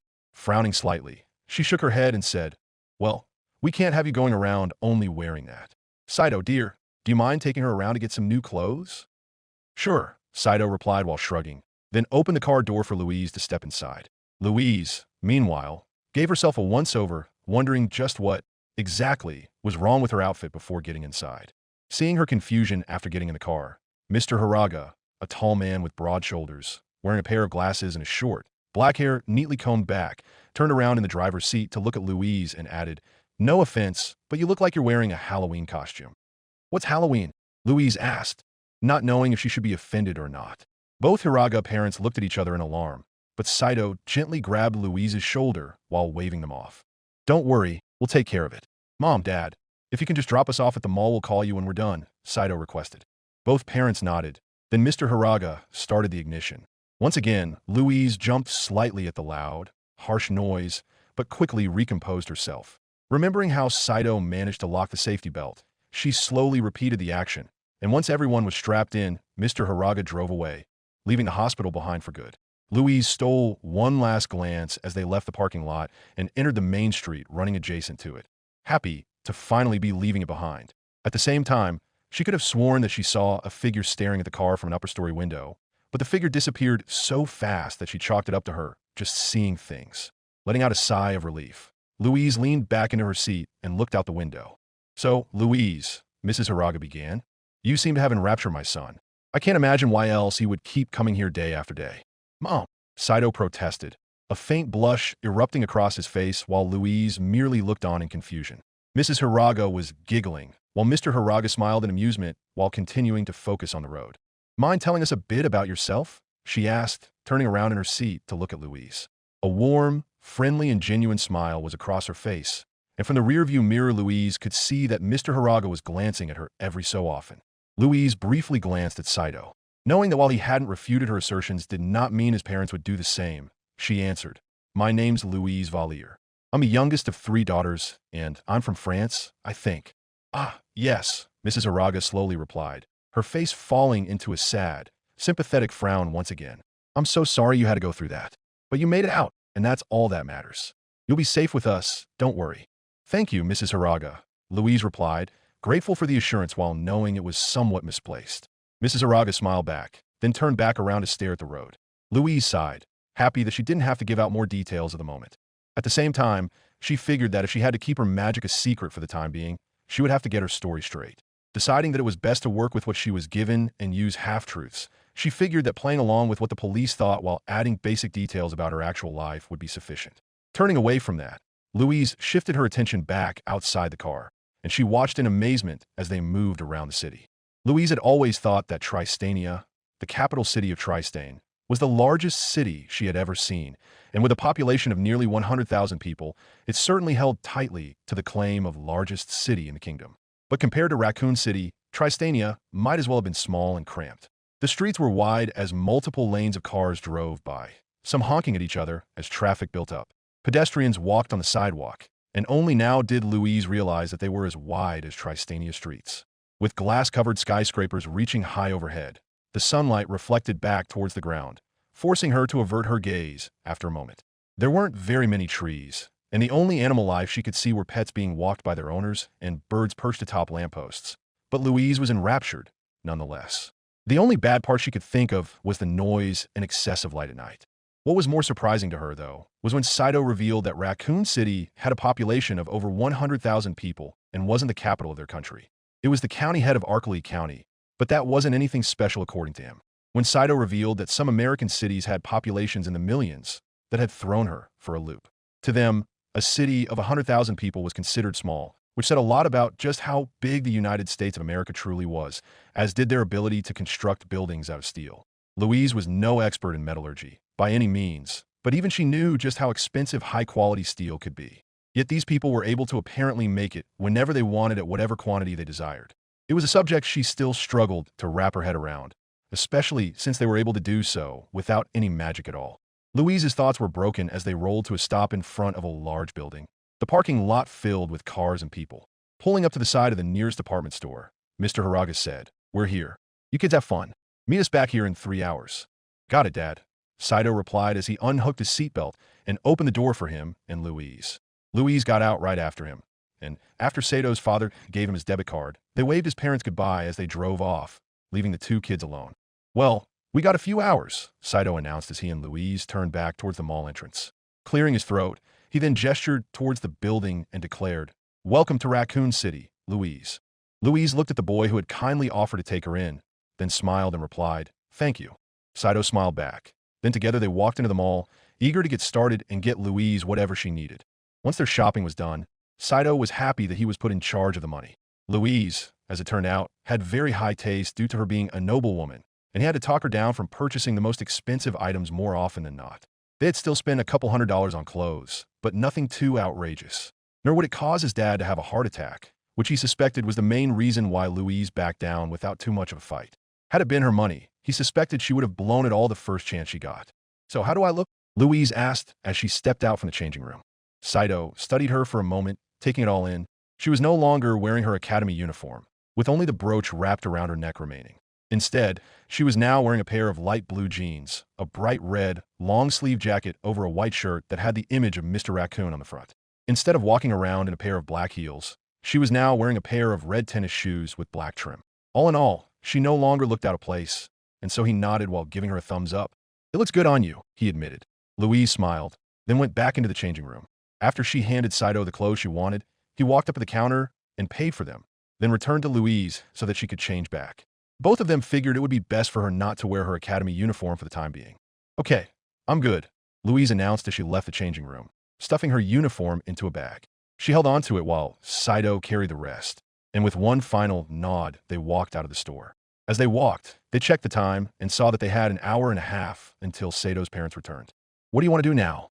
Saito asked, scratching his head before looking at Louise. Despite her now living with them, he still felt somewhat awkward, a feeling that he easily recognized in her as well. She moved to answer after a moment, then her stomach began to growl. Embarrassed blush erupted across her face, and Saito laughed before turning around and walking away, gesturing for her to follow. Without saying a word, Louise followed after him, and together they walked to the mall's food court. As with many things, Louise was looking around the complex with open wonder, taking in the smells and sights before they decided on an option and ordered their food. Once they received what they ordered, they chose a table fairly isolated from everyone else, then sat down and began to dig in. Saito immediately began to eat his pizza, while Louise scrunched up her face in slight disgust. "What? You eat pizza with your hands?" Saito pointed out, and Louise rolled her eyes before politely beginning to eat her pasta with the proper utensils. "Improper table manners aside," Lau said after taking a small bite, "I don't think I've thanked you for taking me in." "Ah, don't mention it." Saito waved her off. "It was the least I could do." "No, the least you could have done is leave me be. You and your family are under no obligation to help me. Yet you did regardless," Louise countered, pointing her fork at Saito in emphasis. She then put the utensil down and reiterated, "Thank you, Saito. I honestly don't know what I would have done if you hadn't extended your offer." "Oh, you're welcome," Saito replied, a faint blush popping up on his face. The two teenagers stared silently at each other for a moment, then went back to eating. "So," Saito started after a few moments of silence, "you have any questions? I'd be more than happy to answer them." "Yes, actually," Louise answered after taking a sip of her Coca-Cola. At first, the taste was odd and discomforting, but after a few sips, she was finding it to be enjoyable. "I'd like to know about you and your family, for starters." "Ah, we're nothing special," Saito admitted while giving a slight shrug. "Mom and Dad are both from Tokyo, Japan. It's where they met and got married. Mom's an English teacher, while my dad's a salesman for Sony." Seeing Louise's confused expression, Saito clarified while pointing at a mural on the wall depicting the world map. "See those big islands on the right side of the wall? That's Japan, and Tokyo is its capital. That makes my parents Japanese." "Ah, I see," Louise stated as she studied the wall. It was a very stylized map, containing iconography associated with various countries around the world and big circled stars depicting their capitals. Raccoon City was marked by the head of smiling raccoon in the Midwestern United States, but otherwise no other cities were marked. Saito noticed that she remained fixated mostly on Europe, which reminded him of her supposed origin. If what she had told him was true, and he wasn't entirely convinced that it was, Hakagenia and Europe were surprisingly similar in culture, language, and geography. "If your parents are from Japan," she started as she turned back to Saito, "how come you live here in the United States?" "It's because of my dad and his job," Saito answered. "The Umbrella Corporation is one of Sony's biggest clients, and Raccoon City is one of their biggest headquarters. So my dad had to move here, and my mom went with him. They were only supposed to live here for a few years until their work visa expired. But then I was born and immediately made a U.S. citizen. After that, my parents decided to stay and fully immigrated. We've been here ever since." "Wait, your parents are Japanese, but you're American?" Louise asked in confusion, and Saito nodded. Japanese-American, technically, but yeah. If you're born in the United States, you're immediately a U.S. citizen, Saito declared, then took a sip of his Coca-Cola. Louise replied. Clearly, she didn't quite understand how that worked, but at the very least, she understood the end result. She then glanced at the logo of the Umbrella Corporation high up on the wall, and while staring at it, she stated, "While I was at the hospital, I kept seeing that symbol." "That's the logo of the Umbrella Corporation," Saito explained. "I figured as such. Certainly looked like an umbrella," she replied, then turned back to Saito. "What exactly are they?" "A big multinational pharmaceutical company," Saito answered while spreading out his arms in emphasis. "Medicine, drugs, cosmetics, shampoo, you name it, they make it. They practically built Raccoon City. We wouldn't be nearly as big as we are without them." "Did they make the hospital?" "Spencer Memorial?" "Yeah, plus a few others." Saito nodded, then took another bite of his pizza. "They actually own a lot of buildings around the city, and not just hospitals. Schools, utilities, subways, a bunch of stuff. After the recession a few years ago, they stepped in and helped revitalize everything. City's been partners with them ever since." Louise furrowed her brow in suspicion, then pointed out, "If they own that hospital, that means they kept me locked up when I wanted to leave." "I doubt that," Saito countered with a small, dismissive wave. "If anything, I'd chalk it up to Dr. Bard being an asshole. Sure, Umbrella's had its share of controversies over the years, but what company hasn't? Far as I'm concerned, the Umbrella Corporation makes a bunch of really neat stuff and is the backbone of Raccoon City's economy." Louise still wasn't entirely convinced, but she let the matter drop and continued eating. After that, the two teenagers kept making idle conversation, with Louise asking questions and Saito answering them to the best of his ability. Sometimes the question was broad, such as a general overview of the world that she remained clueless of. Other times, the questions were more specific, such as his family, himself, and the country she now found herself in. What confused Saito the most was when he had to explain things that people nowadays should have easily been familiar with, like electricity and what cars were. When they saw a plane pass overhead through the mall skylights, he even had to explain what a plane was. It was all very confusing to him, but Louise was able to catch on to what he was explaining fairly quickly.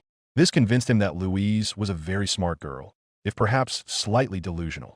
That being said, the world she described herself as hailing from was, admittedly, very interesting to hear about. The culture, its beliefs, its magic system. If nothing else, he certainly wouldn't mind reading a series of books or even watch a cartoon or anime about it. Once they finished their food, they threw the remains in the trash, then placed their trays in the bin. Looking at the time, they saw that they had 30 minutes left before Saito's parents came back, so they decided to walk to where they would be picking them up. Saito and Louise walked in silence, getting lost while letting the sounds of the mall wash over them. When they stepped outside the mall, however, they found that they were not in front of the department store they first entered. Instead, they found themselves in one of the back loading areas, and Saito groaned while Louise looked around in confusion. Cop, not again," he groaned, and Louise looked at him in confusion. Smiling sheepishly, he rubbed the back of his head and admitted, "We may have taken a wrong turn and went out the wrong place." "Saw the—" Louise stared at him with no small amount of irritation. Then she rolled her eyes and began walking back towards the mall. Saito followed, but as they approached the door, they heard a commotion coming from a nearby alley. It sounded like two men talking in hushed whispers, and both teenagers looked at each other for a moment as they wondered what to do. Then, when Louise gently placed her bag down and began slowly walking towards the corner, Saito's eyes widened and followed after her. Peeking out from behind the brick wall, they saw three men haggling with each other. One was holding a thick wad of cash, while another was holding a bag containing a green mixture. The other was leaning against the wall with his arms crossed over his chest, looking intimidating. Saito was more than familiar with the famous Arkley mountain herbs, but whatever was in that bag was not for medicinal purposes. Realizing what they had accidentally stumbled into, he gently grasped Louise's shoulder and pulled her away, silently telling her to remain quiet. Then, as they turned around, they bumped into a fourth man, knocking them to the ground and letting out a surprised yelp that quickly caught the attention of the other three. Well, what do we got here?" the large man asked as Louise and Saito got up to their feet and backed away. He placed himself protectively in front of Louise as the other three participants in the drug deal rushed over, leaving the two teenagers completely surrounded. "Who are these two?" the man holding the money demanded. "Bunch of nosy teenagers, that's who," the big man answered, crossing his heavily tattooed arms while scowling at both Saito and Louise. "Look," Saito tried to say, "we just got lost and turned around. We didn't see nothing." "That right?" a third skinny man asked, frowning deeply. "Yes, right," Saito pointedly asked Louise, but to his alarm he saw that she had a scowl on her face. She was glaring at the four criminals, and it was clear she had no idea of the danger they were in. "What were you doing back here?" she demanded, and the four men looked at each other before chuckling. "Just selling a bunch of homemade herbs, that's all," a short, rotund man answered. "Why, you want some?" "No, we don't," Louise answered. After a moment of hard silence, Louise demanded, "I'm going to ask you to leave me and my friend alone." "Or what?" "We're not doing anything," the large man replied. Then Louise pulled out her wand and pointed it at him. "Or I'll make you," she answered. Everyone stared at her. Then the four criminals began to laugh hysterically. "Ha ha, this bitch crazy. What are you going to do? Poke me with a stick?" One of them asked, and Louise growled, "I'll cast a spell." H ha ha. The laughter increased in volume, and Louise's frustration increased. Saito could have sworn that steam was coming out of her ears, but at the same time he stared worryingly at the wand. The rational part of his brain was telling him to stop her before she did something stupid, but the rest was telling him to trust her. Locked with indecision, he didn't have time to react before the big man pulled out a small knife and began to approach them with a large grin on his face. "Here, let me show you what a real piece," he began, only for Louise to shift her aim toward his chest. "Push," Louise shouted. Then, to everyone's shock, a small explosion went off in front of the man's chest. He let out a brief yell of pain as he was flung back, crashing into a metal dumpster with enough force to dent it slightly. "Holy shit, what the fuck?" the three remaining criminals shouted, stumbling back while Louise bit back a curse. "Gun!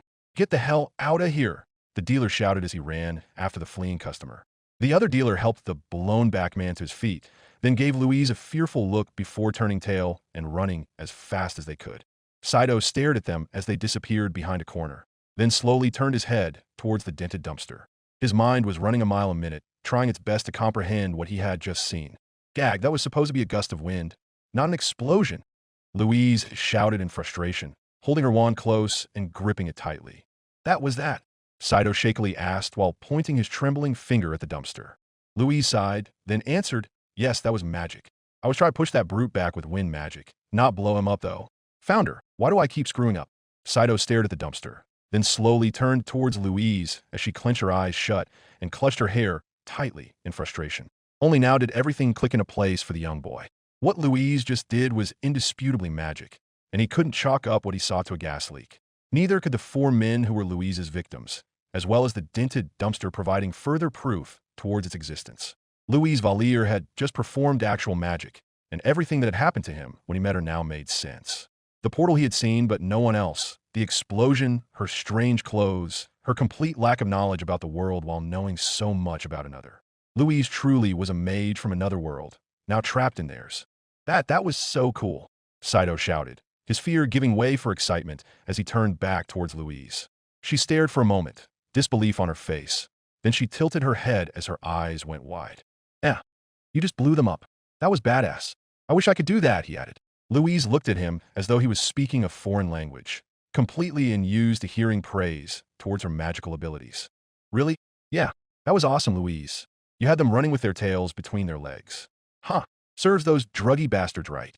Louise stared at him in silence for a moment, then decided to roll with it and accept the rare compliment. She then straightened herself as she began twirling her wand in her hand and admitted, "Yes, it was awesome, wasn't it? Hell yeah, it was. What else can you do?" Louise's haughty expression briefly fell, and she quietly admitted, "Just explosions." "Oh cool, explosions are awesome," Saito declared with stars in his eyes. Louise stared at him in disbelief. Then before she could say anything else, Sato's eyes widened and he shouted, "Oh shit, Mom and Dad are going to be here any minute. We'll talk about this later. Oh man, they're going to be..." "Wait," Louise said, stopping him as Saito picked up the bags and prepared to run. He looked at her in confusion.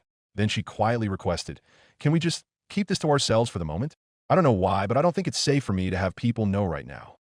Saito stared at her silently for a moment, then remembered what she had told him earlier, about why she thought Spencer Memorial Hospital was keeping her despite Louise wanting to leave. The sobering thought brought him down from his euphoria, and he slowly nodded in agreement. Louise nodded back, then she pocketed her wand, picked up her bag, then together they ran back inside the building towards where Sato's parents would be picking them up. Chapter 3. The Calm. Tristane Academy of Magic. Kingdom of Tristane, Hakagenia. Karen couldn't remember the last time the famous Tristane Academy of Magic was this quiet outside the dead of night. Normally, she would have assumed that the students and faculty were sleeping, but as the noon sun shone its light through the stained glass windows of her temporary residence, she was once again reminded that this was no ordinary matter. More tea, my lady, a young commoner maid asked, holding up a teapot and offering to pour into her empty teacup. No thank you, Siesta, Karen replied, placing the cup onto a silver tray. Siesta took the cup without question, then politely bowed and stepped back to await further instruction. Karen once again took the moment to study the young girl. Siesta had been assigned by Headmaster Osmond himself to cater to her every need until this matter was resolved. Unlike all of her personal servants back at the Valier estate, Karen took the time to get to know her. She knew not all nobles did this, with most seeming to forget that commoners even existed, but the Valiers knew the proper order of things. Commoners were to serve the nobility, but in turn the nobility was meant to care for them. It was something that Siesta clearly appreciated, and after only a few days her service had markedly improved. Siesta herself wasn't anything out of the ordinary, hailing from a small village near the coast named Tarbes. She was the same age as Louise, if a head taller, with a much more developed figure. She was also surprisingly well-read, for a commoner at least. Her most unusual trait was the color of her hair, being jet black instead of more normal colors like brown, blonde, blue, or green. Admittedly, she was quite beautiful, and Karen imagined that she had managed to catch quite a few eyes around the academy. But she didn't concern herself with such trivialities. Instead, she focused on far more important matters. So, Siesta, Karen began, prompting Siesta to stand straight up. You were there when the summoning ritual was performed, yes? Siesta nibbled on her bottom lip for a moment, to sign a nervous tick, then nodded. Yes, my lady. A few of the other servants and I were there to help the students with their new familiars as needed. How would you describe the event going? At first, completely normal. Or at least, I assume normal. This is only my first year working at the academy, so I haven't seen another ritual performed before. I'm sorry. No need to apologize, Karen assured, her face neutral as she stared the commoner girl down and gently placed her hands atop each other on her lap. She added, please continue. Of course, Siesta replied with a quick nod. The other students cast their spells one by one, until only Louise was left. I got the feeling that she was hiding from the others. Then Kerchie von Zerbs called her out. Karen couldn't help but TSK and to shake her head. She shouldn't be surprised that a Zerbs set into motion the chain of events that unfolded. After all, their feud with the Valiers was legendary ever since a Zerbs stole the fiancée of a Valier. It didn't help matters that the two estates were right across the border of Tristane and Germania from each other. So if another war broke out, they'd be the first at the front lines. From what Karen had gathered, the feud had continued into the academy, with Zerbs becoming the ringleader of her daughter's bullies and tormentors. Louise had never told them how bad her fellow students treated her, or perhaps she had and Karen had dismissed it. She didn't know which was worse. Either her daughter didn't trust her enough to tell the truth, or Karen had ceased to care. Speaking of Zerbst, Karen remarked coldly, how long were she and the other students bullying my daughter? Ever since I got here, Siesta admitted, flinching under Karen's ice-cold gaze. But some of the older servants told me it started a few months in her first year after her accidents kept happening and it became obvious they weren't going away. Karen stared at Siesta for a few more seconds, then closed her eyes and nodded. Louise's inability to cast magic was well known to her. It had first manifested when she was but a child, and over the years the Valier family had spared no expense in finding a way to move past it. The best tutors, the best wands, the best study material, the best potions, and everything else they could think of. Nothing worked. Instead, each and every time her Louise cast a spell, it inevitably and catastrophically failed and resulted in an explosion of varying strength. Sometimes the explosion would barely be felt by anyone. Other times it was strong enough to shatter boulders. While certainly impressive in the right circumstances, it wasn't proper magic, and over the years it became obvious to Karen and the rest of her family that Louise was a failure of a mage. It had broken her heart to admit it, but the truth was obvious. Louise would never be a properly cast magic, and the best thing to do for her and the Valier family was to give her as comfortable a life as possible while being ushered away from view. Was it cruel? Perhaps, but Karen had honestly thought it to be the best for Louise. They had tried to prepare her the best they could, shifting her studies away from magic towards being a proper wife to a nobleman. But Louise continued to stubbornly insist on trying to correct her magic. She had convinced them to give her one last chance at the academy, the best source of magical learning on the continent of Hakagenia. If they couldn't fix her, then Louise would accept her family's wishes with no more reluctance. Karen and her husband had accepted Louise's proposal, fully expecting to receive nothing but disappointment once again. She never expected this, though. In all her years, she never expected that Louise's spell would backfire in such a way as to remove her entirely. What happened when Louise attempted to cast her summoning spell? Karen asked after taking a deep breath. She had already heard the details from Jean as well as a few students, including the son of General Greymont and a girl from Gallia named Tabitha, but she wanted to hear from as many people as possible. At first, nothing. No explosion, no familiar, just nothing, Siesta revealed. Professor Colbert was about to stop her, but then Louise started trying to cast again. When that failed, she begged the professor to let her try one more time, and he let her. After that, she started casting a different spell than what the others used. Yes, I had heard as much. Do you remember what she said? Karen asked, and Siesta hummed for a bit before shaking her head. No, I wasn't close enough to hear her clearly. There may have been something about universe, but I'm not entirely certain, Siesta admitted. When she finished casting that spell, though, another of her explosions went off. This one was strong enough to throw everyone onto their backs, and when the smoke cleared, Louise was gone. After that, Professor Colbert ordered the students back to their dorms. I don't know what happened after that. I see, Karen said and slowly nodded, absorbing the information. Siesta's interpretation of events was consistent with everyone else's, if with more added details regarding Louise's bullying.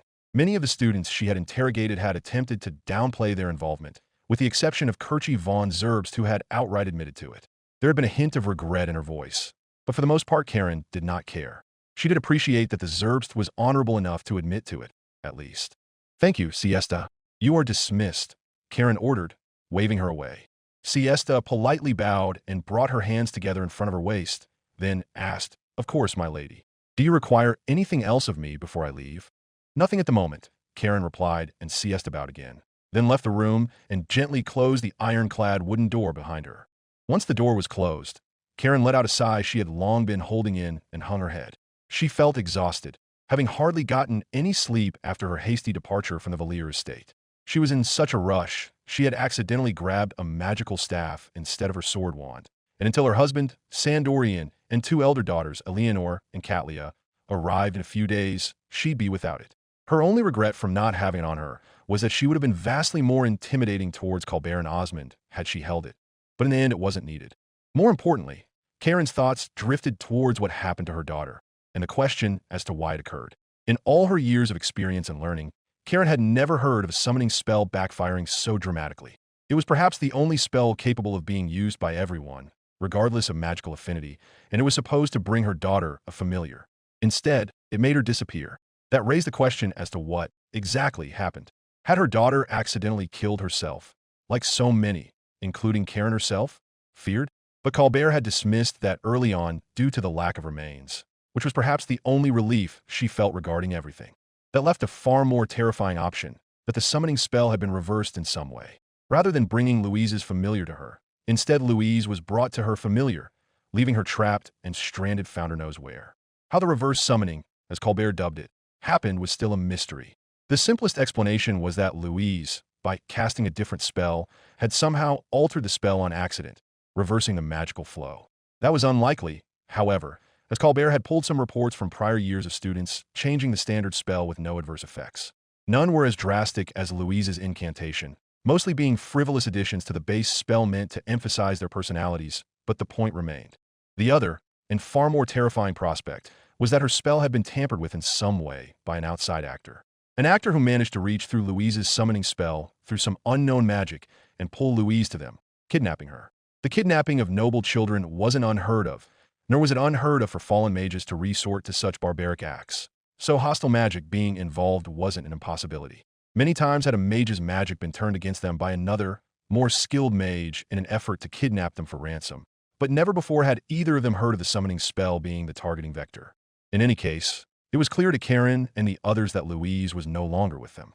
Whether she was trapped alone in the wilderness or held captive by some unknown party, she didn't know. Either way, Karen was determined to fix this mess as soon as possible. She had already reached out to the royal family for their support in what she knew was the beginning of a rescue operation, but in the meantime Karen would assist in finding ways to get to Louise and bring her home. At the same time, as Karen's exhaustion threatened to catch up with her and she momentarily swayed from side to side, she couldn't help but think about the past treatment of her daughter. Both from her classmates, as well as from herself. Had the stress, mistreatment, and outright abandonment, in some cases, finally gotten to her? Was Karen herself, in some way, to blame for this entire mess to begin with? If that was the case, then Karen could have felt no greater shame, which motivated her to keep moving forward despite her exhaustion. Her flesh and blood deserved no less. Louise may have felt abandoned by her family before, but Karen de la Valliere vowed that wouldn't happen again. She could only hope that wherever Louise was, she was safe and sound, but Karen figured she knew the truth. Louise was lost, scared, and alone, and that formed a pit in her stomach like nothing else. "Don't worry, Louise," Karen muttered to herself as she rose from her chair and walked to the door, intending to join the other faculty in combing through the library. "I'm coming. Please, founder, keep her safe." August 25th, 1998, 12:30 p.m. Hirago apartment. Raccoon City, Arkley County, United States of America. Louise had been with the Hiraga family for 3 days now, and she was still finding it somewhat difficult to adjust. She found it infinitely better than being in the hospital at all times, to be sure, but going from having servants do everything for her, from cleaning her room to simply changing her clothes, to having to do most things for herself was quite an adjustment. There was also the fact that the Hiraga family was, by their standards, an average middle-class American family. They couldn't afford the greater luxuries of their society, so their resources were fairly limited. Still, what they did have blew everything Louise thought she knew out of the water. By Hokkaidian standards, the quality of life that the Hiragas and people like them would have placed the matter perhaps even above the wealthiest of nobles. Ovens and stoves that could cook their food in a few hours, at most, which would normally take nearly half a day back home. Constant running water, easily available for use at the turn of a knob. So much access to food that the idea of running out was more of a temporary annoyance rather than a terrifying prospect. Machines capable of washing their clothes or dishes and utensils for them. Handheld devices that could connect with and communicate with people all over the world in an instant. Glass bulbs that could emit enough light to fill an entire room. A personal vehicle that could go faster, farther, and longer than any horse could ever dream of. Even their apartment offered more insulation and protection from the outside world than most homes in Tri-State could afford, even those enchanted with magic. Air conditioning alone was a godsend. What amazed her the most was that none of these devices were powered by magic. Instead, most were powered through something called electricity, which sounded to her like carefully controlled and harnessed lightning. At first, everything she saw caused her nervous confusion, but soon that went away in favor of curious fascination. Technology had never been something she'd ever really considered, having previously felt that it was something purely relegated to commoners. Most mages she knew felt the same way, and really the only exception she could think of was Professor Colbert's silly experiments where he tried to combine magic with technology. Before she completely dismissed what he had made, but now Louise could think of nothing more than trying to figure out how these things worked. If Professor Colbert was here, I doubt he'd ever want to leave, Louise silently ruminated as she flicked the light switch inside her room up and down, causing the overhead light to turn on and off with each movement. From what she understood after Mr. Hiraga explained it to her, their apartment was constantly receiving a steady flow of electricity from the Raccoon City power plant, which burned coal to produce steam for a pressurized boiler filled with water. A turbine, which she likened to a windmill of sorts, was then moved by that steam, generating power which was then distributed across the entire city on a constant basis. When a light switch was flipped on, the flow of electricity was unimpeded, allowing the incandescent light bulb's filament to react and emit light.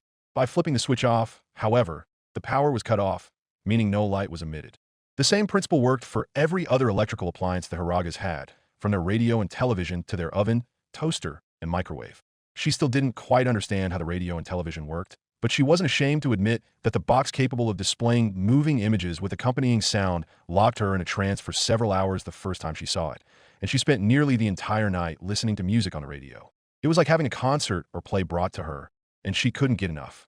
"Louise, lunch is ready," Mrs. Hiraga called out from the kitchen, snapping Louise away from her thoughts. "Coming," Louise replied. Turning off the light, she walked across the hardwood flooring, her sock-covered feet nearly sliding against the smooth surface. That was another thing she was still somewhat getting used to, although she could easily understand the logic behind it. The Hiragas did not wear their shoes while walking inside the apartment. Slippers and socks were perfectly fine, but their shoes were to remain near the front door. Apparently, it was a cultural holdover from their homeland of Japan, and although the Hiragas had adapted to an American way of life for the most part, to the point where Saito outright considered himself American, they still practiced what they could. From their strange utensils called chopsticks to the artistic-looking kanjis hung on the walls like paintings, it was clear that Sato's parents wished to honor where they came from. A few times Louise caught Saito talking to his parents in Japanese, a language she couldn't hope to understand at the moment. She got the impression that, before her arrival, the family mostly spoke to each other in Japanese when not in public. As Louise approached, she caught the warm scent of rice and noodles coming from steaming bowls. It was placed on the end of a round table, and opposite her seat was Mrs. Hiraga. She had a bowl of her own waiting before her, and she offered the young noblewoman a warm smile as Louise pulled out her chair and sat down across from her host. "Thank you for the meal, Mrs. Hiraga," Louise thanked the woman, whose smile brightened before she closed her eyes and hung her head. "Itadakimasu," Mrs. Hiraga said, then picked up a pair of wooden chopsticks that she had laid out for her. As the woman expertly picked up clumps of rice, Louise looked at her own pair of chopsticks with a furrowed brow. Picking them up, one in each hand, she narrowed her eyes and stared at her food, silently issuing a challenge that would not go unanswered. "With the founder as my witness, I'm going to get you to work this time," Louise muttered in Gallian as she passed the left stick to her right hand, then attempted to copy what Mrs. Hiraga was doing and hold both at the same time. Louise's form wasn't near as stable, but unlike the past few times, they weren't flying out of her hands and onto the floor. Happy so far with her small victory, Louise shakily moved her hand towards the rice bowl and stabbed the ends of her chopsticks into the white mound. Scrunching up her face in concentration, she pinched the rice and formed a small clump. Louise chewed on her lower lip as she brought the pinch of rice out from the bowl and toward her face. Growing more and more optimistic by the moment, Louise let out a small smile and opened her mouth, eager to accept the nourishment just inches away, only for her hopes to be dashed as her fingers slipped. One of the chopsticks flew out to the side, clattering against the tile floor of the kitchen and coming to a stop near a counter, while the pinch of hot rice fell down and landed on her jeans. With an eerily calm and neutral expression, Louise placed the lone remaining chopstick back on the table, trying her best to ignore the chuckles Mrs. Hiraga was sending her way. "Having trouble there, Louise?" she asked, and Louise gave her a flat, unamused look. "Your people don't know how to make utensils," Louise declared. Rather than take offense, Mrs. Hiraga merely laughed harder, and Louise continued, "Seriously, it's like you looked at normal forks, knives, and spoons and went, no, that's too easy to eat with." Shaking her head in amusement, Mrs. Hiraga replied, "Yes, I hear that quite a lot." Having already anticipated this, Mrs. Hiraga pulled out another pair of chopsticks and handed them to Louise. Then, to the noblewoman's surprise, she got up and walked around to help Louise properly grip the chopsticks. "It takes some getting used to," she admitted, guiding Louise's fingers into the proper hold. "But once you get the hang of it, using chopsticks is quite easy." "If you say so," Louise replied in slight disbelief. She had been attempting to use chopsticks ever since she arrived to no avail. At first, it was simply to blend in with her hosts, but by now it had become a challenge she had issued to herself. Louise Françoise Le Blanc de Lavalier was many things, but a quitter was not one of them, and she was not about to lose to a pair of wooden sticks. After a few minutes of clumsy attempts to follow Mrs. Hiraga's instructions, Louise began to shakily bring the chopsticks to her mouth. She made sure not to grip them too tightly, but at the same time keeping adequate pressure so that they remained where they were. Finally, Louise managed to place the clump of hot rice dipped in soy sauce onto her tongue, and she quickly closed it shut and triumphantly swallowed. "Yes, I got it," she cheered, and Mrs. Hiraga clapped and smiled at Louise's victory. In the grand scheme of things, both knew it was inconsequential, but it was something Louise could be proud of at the moment. "See, I knew you could do it," Mrs. Hiraga declared, then sat back down and started eating again. The two continued their meal, peppered with sporadic conversation about various subjects, mostly about life in Raccoon City and the Hiragas themselves. Frequently, Louise's status was discussed. While at the moment the Hiragas were hosting her, it was clear that was to be a temporary arrangement before the local governments could figure out what to do with her. They had no idea what time frame temporary was, though. It could be months or even years before a decision was made. Until then, she was to stay with the Hiraga family, which posed another problem. Both of Sato's parents worked, and the school year had started the day before, which meant Saito wouldn't be around for most of the day. Besides the fact that apparently the United States valued educating its entire populace, that left her at a bit of a crossroads. Louise had no educational records of any kind, at least any that the United States was privy to.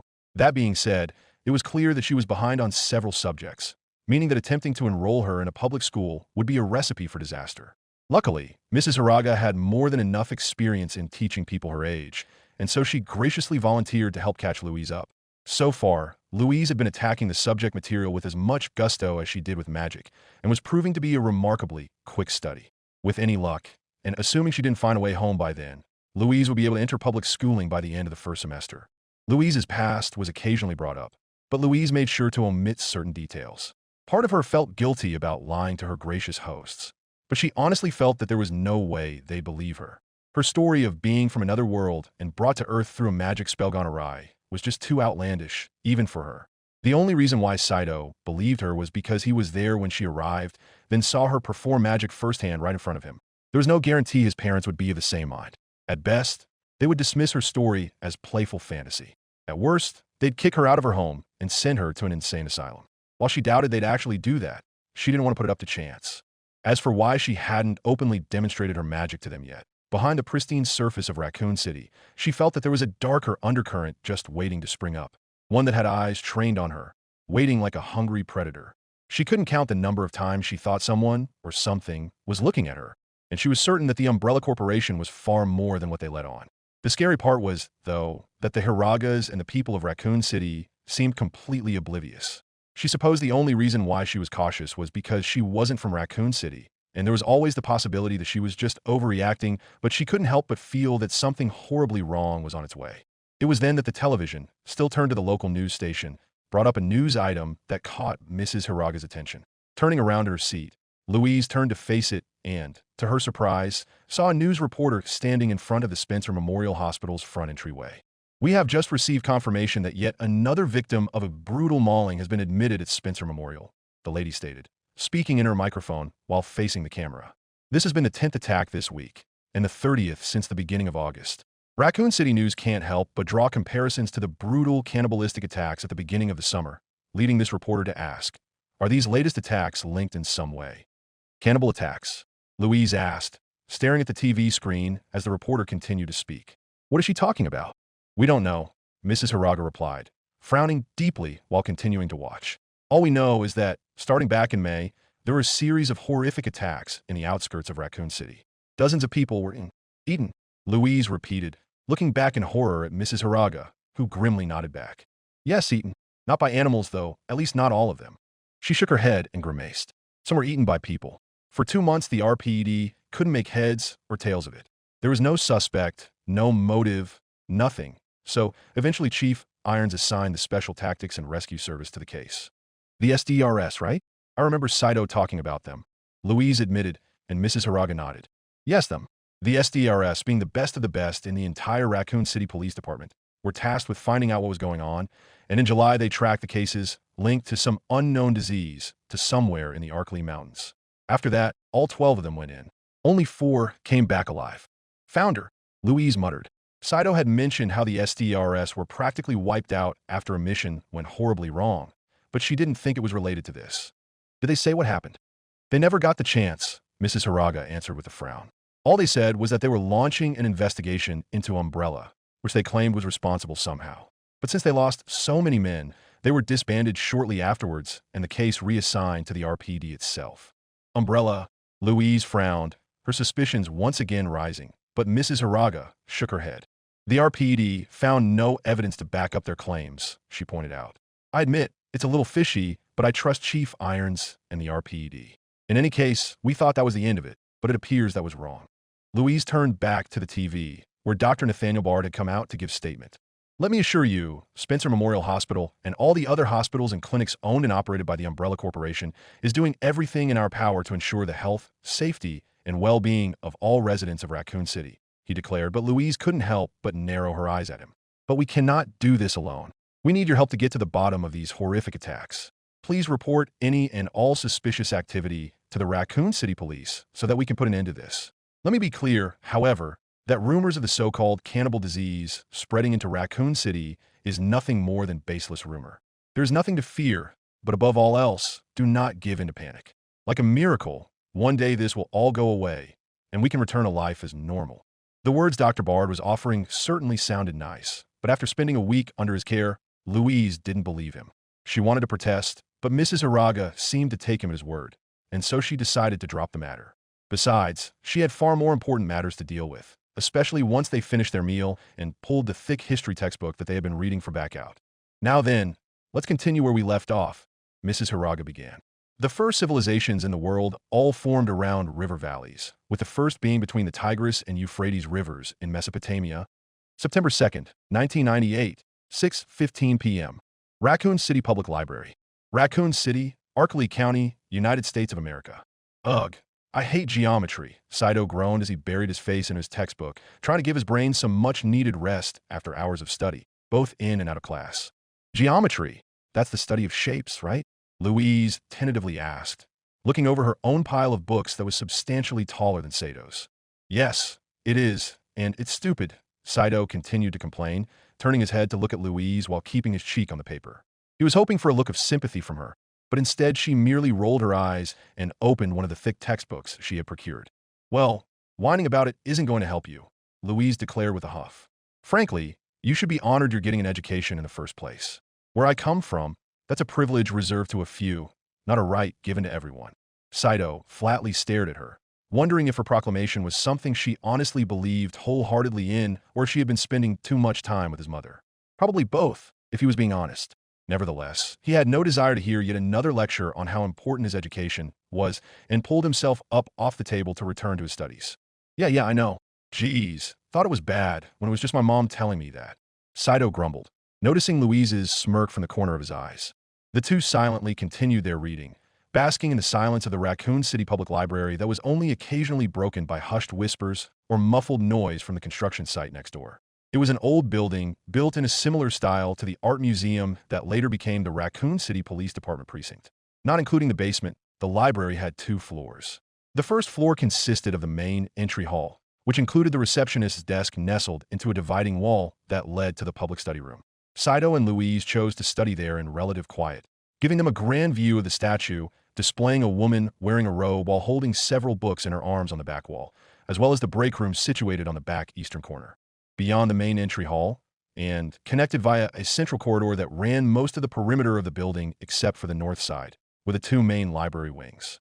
Both of them were divided into 2 floors, although the second floor was really more a walkway around a massive opening that let the elaborate murals of angels battling demons painted onto the ceiling be displayed proudly. Large windows were on the north side of the library wing's first floor, offering a grand view of the Arkley forest reaching out behind it. They could even see a greenhouse owned and operated by Umbrella a little ways into the forest, connected to the library via a dirt path. Restrooms and janitor closets were on both sides of the first floor, situated against the outer walls just before the stairwells. The upper floor, right above the main entry hall, was where the computer lab, private study rooms, personal lockers, and the offices sat, but those could only be accessed by the librarians themselves. Saito silently groaned once again, cursing the fact that his geometry teacher thought it was a good idea to spring a test on everyone after only 2 weeks back in school. He should have expected this, given the grumblings he heard from upperclassmen who had to take this exact course, but still the move blindsided him. Part of him wanted to just slack off and hope for the best, but he refused to do that. While he wasn't a straight A student, he certainly wanted to keep his AB status intact. Last year, he almost got a C in algebra, which was not something he wanted to repeat. Then his concentration was broken as a group of teenage girls wandered in, talking in hushed whispers among themselves that were somehow amplified by the silence in the room. Did you hear? 24 people got hospitalized yesterday. One of them revealed, sitting down at a table next to his and Louise's, then pulling out a textbook of her own. Yeah, I did. Doctors don't know what it is, another replied, only for the third to scoff. Please, we all know what it is. Cannibal disease, it's gotta be, she insisted, only for the third to shake her head. Don't be ridiculous, Katie, the first remarked dismissively. First off, I'm still not convinced that's even real. I mean, come on. A virus that turns people into cannibals and monsters? Give me a break. Yeah, next you'll be telling me lizard men and the Illuminati control the government, the second joked, and the first girl laughed while Katie merely puffed up her cheeks in annoyance. I'm serious, you guys, she whispered. There's some messed up stuff going on. Animal attacks, monster sightings in the sewers, people disappearing, mysterious hospitalizations. You can't tell me they're not connected. What I'm saying is that you're overreacting, one of her companions calmly reiterated. Those are conspiracy theories and nothing more. You heard all the doctors. There's nothing to worry about.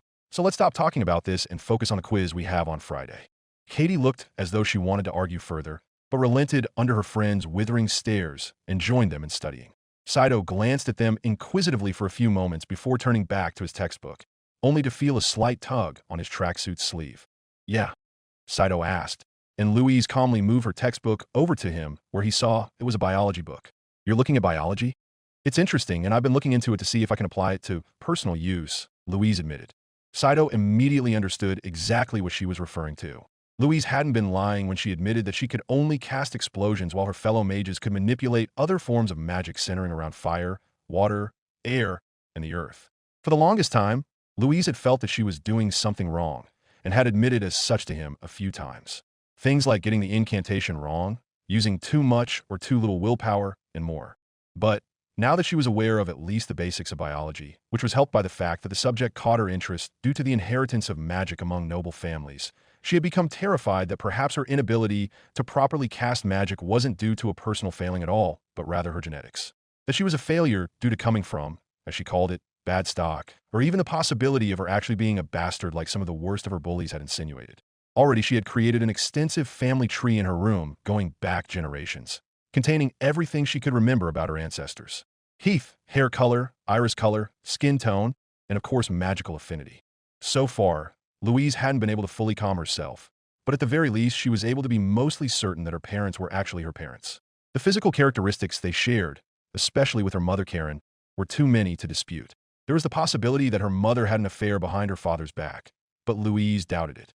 Her efforts didn't quite reveal why her magic kept messing up, though. For what she could tell, she should have either been a wind mage, like her mother and Catlia, or an earth mage, like her father and Eleanor, yet she was neither. The only explanation she could think of was that, somewhere further back in the Valier or Maillard bloodlines, someone was born with a similar condition to what she had, or at least had a recessive gene that went unnoticed until her birth. She didn't know who gave the gene to her, though, and she doubted that if any Valier or Maillard had her condition that no one would have mentioned it given her own experiences as a black mark, as she called it. Saito frankly thought that whole sentiment was complete bullshit, but ingrained societal emphasis on bloodlines was apparently hard to shake off. At the very least, her efforts had proven to be quite useful in helping her understand the basics of genetics, such as DNA, so that was a benefit. Louise was also beginning to think that Catlia's chronic health issues was also the result of inheriting genetic problems, so she also beginning to research various illnesses and treatments to try and find out what her sister had. But that's not what I'm asking you about, Louise continued, then pointed to an image of a bumpy sphere. I can't understand what a virus is. Can you explain it to me? Sure, Saito said, then added while scratching the back of his head. I'm no expert or anything, but I can try. Thank you, Louise replied, then scooted over to get a closer look as Saito began to explain to the best of his ability. So, the thing about viruses is that they're weird, Saito explained as he quickly read through the page to jog his memory. You know about single-cell organisms, right? Those are the really, really tiny things that cover everything and spread disease, right?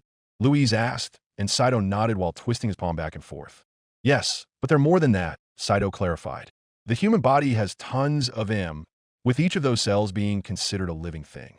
Several different types, actually, blood cells, skin cells, nerves, and more, all of whom serve different purposes and work together to form one multicellular organism. Viruses are like those single-celled organisms, but at the same time, they're not really alive. That doesn't make any sense, Louise stated, and Saito nodded while shrugging. Hell if I know. I'm not a doctor, Saito admitted, then went back to his rough explanation.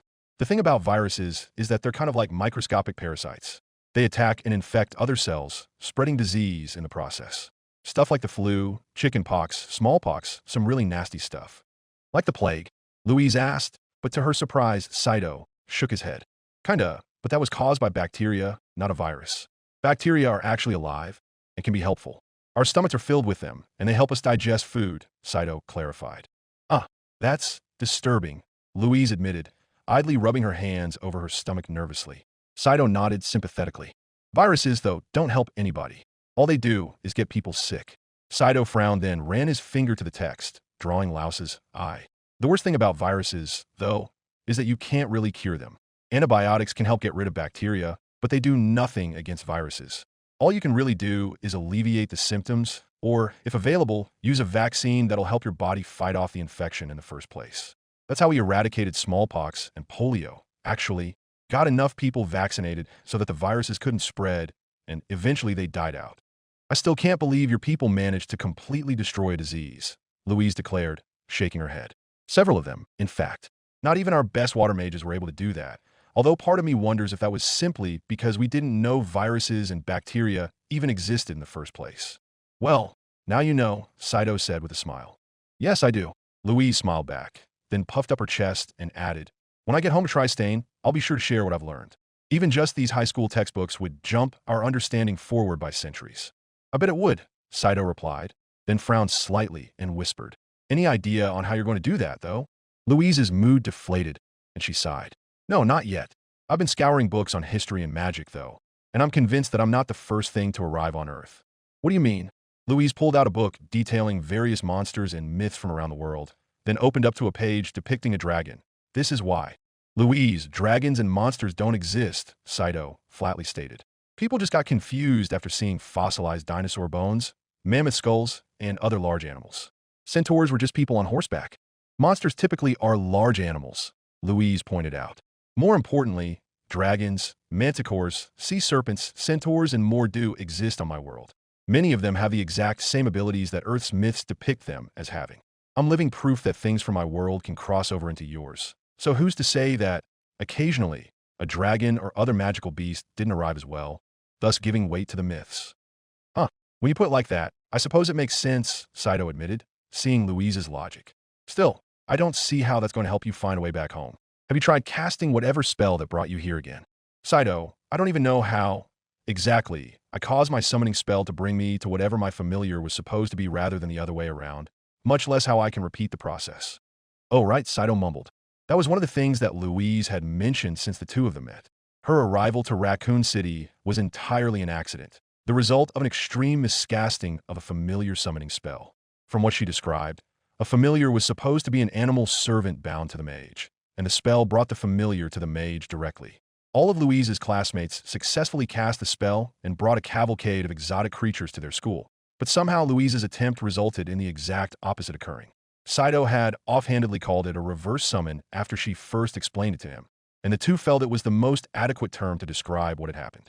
Maybe you just need to complete the spell, contract with whatever animal your familiar is supposed to be, and poof, you're back home with your new pet, Saito suggested, but Louise shook her head. I don't even know what my familiar was supposed to be. I didn't see any creature there waiting for me when I arrived. With my luck, my stupid explosion probably scared it away before I could, Louise admitted with a heavy sigh. And this city is massive. I don't even know where to start. Why don't you just cast the spell again and bring your familiar to you? Saito suggested. Louise moved to reply, but stopped herself. She began to hum and pinch her chin, absorbed in thought, then began to shake her pointed right hand back and forth. That might work, she admitted, but I can't just do it right away. The last thing I want to do is accidentally send myself to yet another world. No, I'm not going to do it until I feel comfortable doing so. If there's one thing I've learned so far, it's that there's something different about my magic, something that I need to be careful with. Yeah, sound about right, Saito muttered while tapping his fingers against the wooden desk for a few moments. He struggled to find a way to help his friend through her predicament, then felt an idea pop into mind.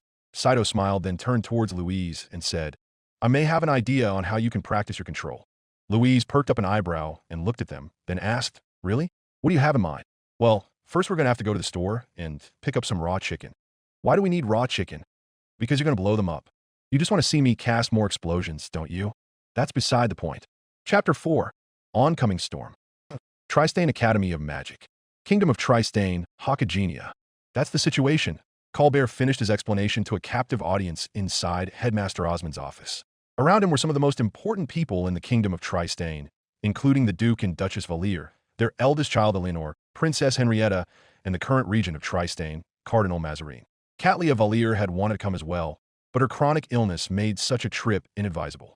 All of them were giving Professor Colbert their utmost attention, although he could tell that, if looks could kill, Duke Valier would have done so by now. So you're telling me you have no idea where my daughter is right now? He asked, his voice low and filled with rage. Unfortunately, yes. All that we know is that she's most likely alive, Headmaster Osmond replied, and Duke Valier shot the elderly man a glare.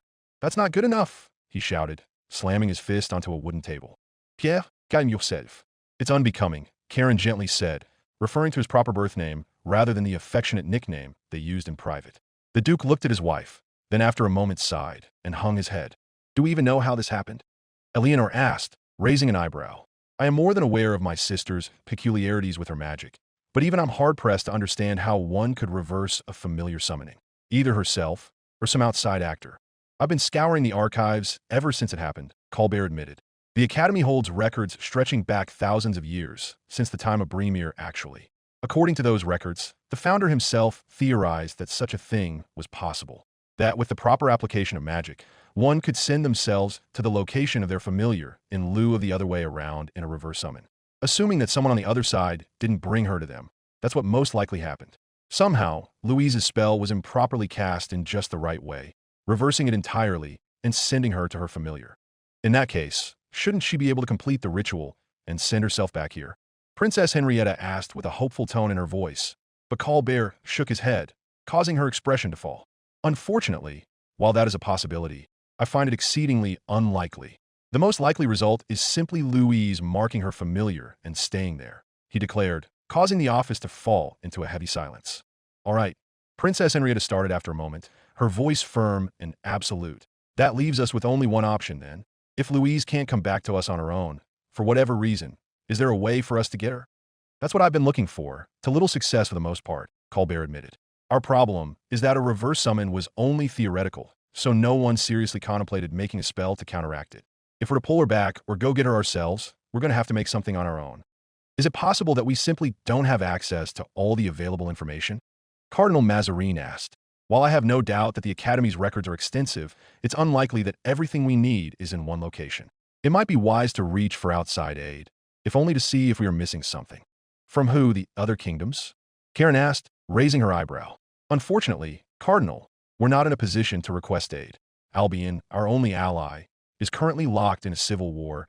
Gallia is unlikely to help us at all, and the only way Germania would grant us aid is in exchange for something outlandish, assuming they'd feel inclined to help a Valier. I'm not referring to them.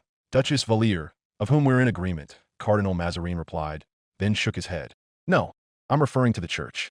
They have the most extensive records in the entire continent, so if we're missing something, they're the most likely candidates to have it. While that is true, at the end of the day, this is Tristane's matter, not the Church's, Karen pointed out. It is our responsibility, and if the Church gets involved, they will demand control over the operation. Given our focus is on my daughter, I'd rather that not be the case. I understand that, my lady, and I am not blind to the Church's excess and overreactive tendencies at times, Cardinal Mazarin gently said. At the same time, Colbert flinched as a painful memory came up, but just as quickly as it arrived, he sent it away. Only Karen and Osmond noticed the reaction, but they remained silent and focused on the Cardinal. All the same, however, we might not be in a position to choose, Cardinal Mazarin continued, leaning forward in his chair while bringing his hands together. I agree that this is Tristane's sovereign concern, and any rescue attempt on Miss Louise should be led and conducted by Tristane. But we can only do that if we know where to start, and right now from where I sit, we don't. It is folly to continue blindly without direction.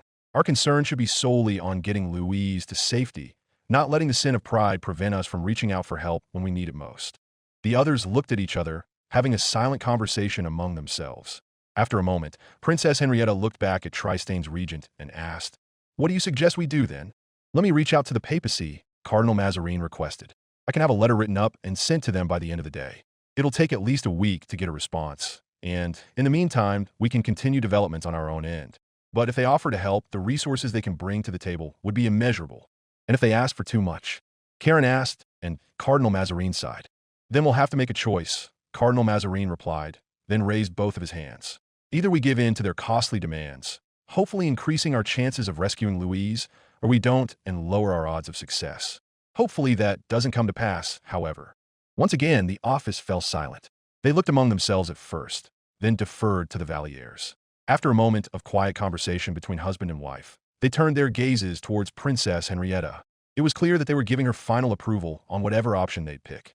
Given their loyalty to the royal family, their deference was only to be expected. For Princess Henrietta, she felt as though a massive weight was suddenly thrust upon her shoulders.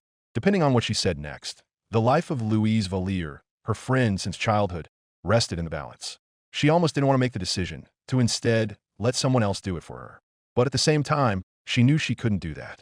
She might only be princess now, but soon she'd become the queen of Tristane. Decisions like this would be hers and hers alone, and once that happened, she wouldn't have the luxury of deferring decisions onto others. After a few moments of thought, she steeled her gaze and looked at Cardinal Mazarin, a loyal advisor to her family for as long as she could remember, then nodded. "I trust you, Mazarin," Henrietta declared. "If you believe the Church can help us, then I see no harm in requesting their aid. But when you do, make it abundantly clear that this mission is to be led by Tristane, not them. They are to help, nothing more." "Of course, Princess," Mazarin replied, bowing his head slightly. "I'll get started right away." "Thank you," Henrietta said, then turned towards the others.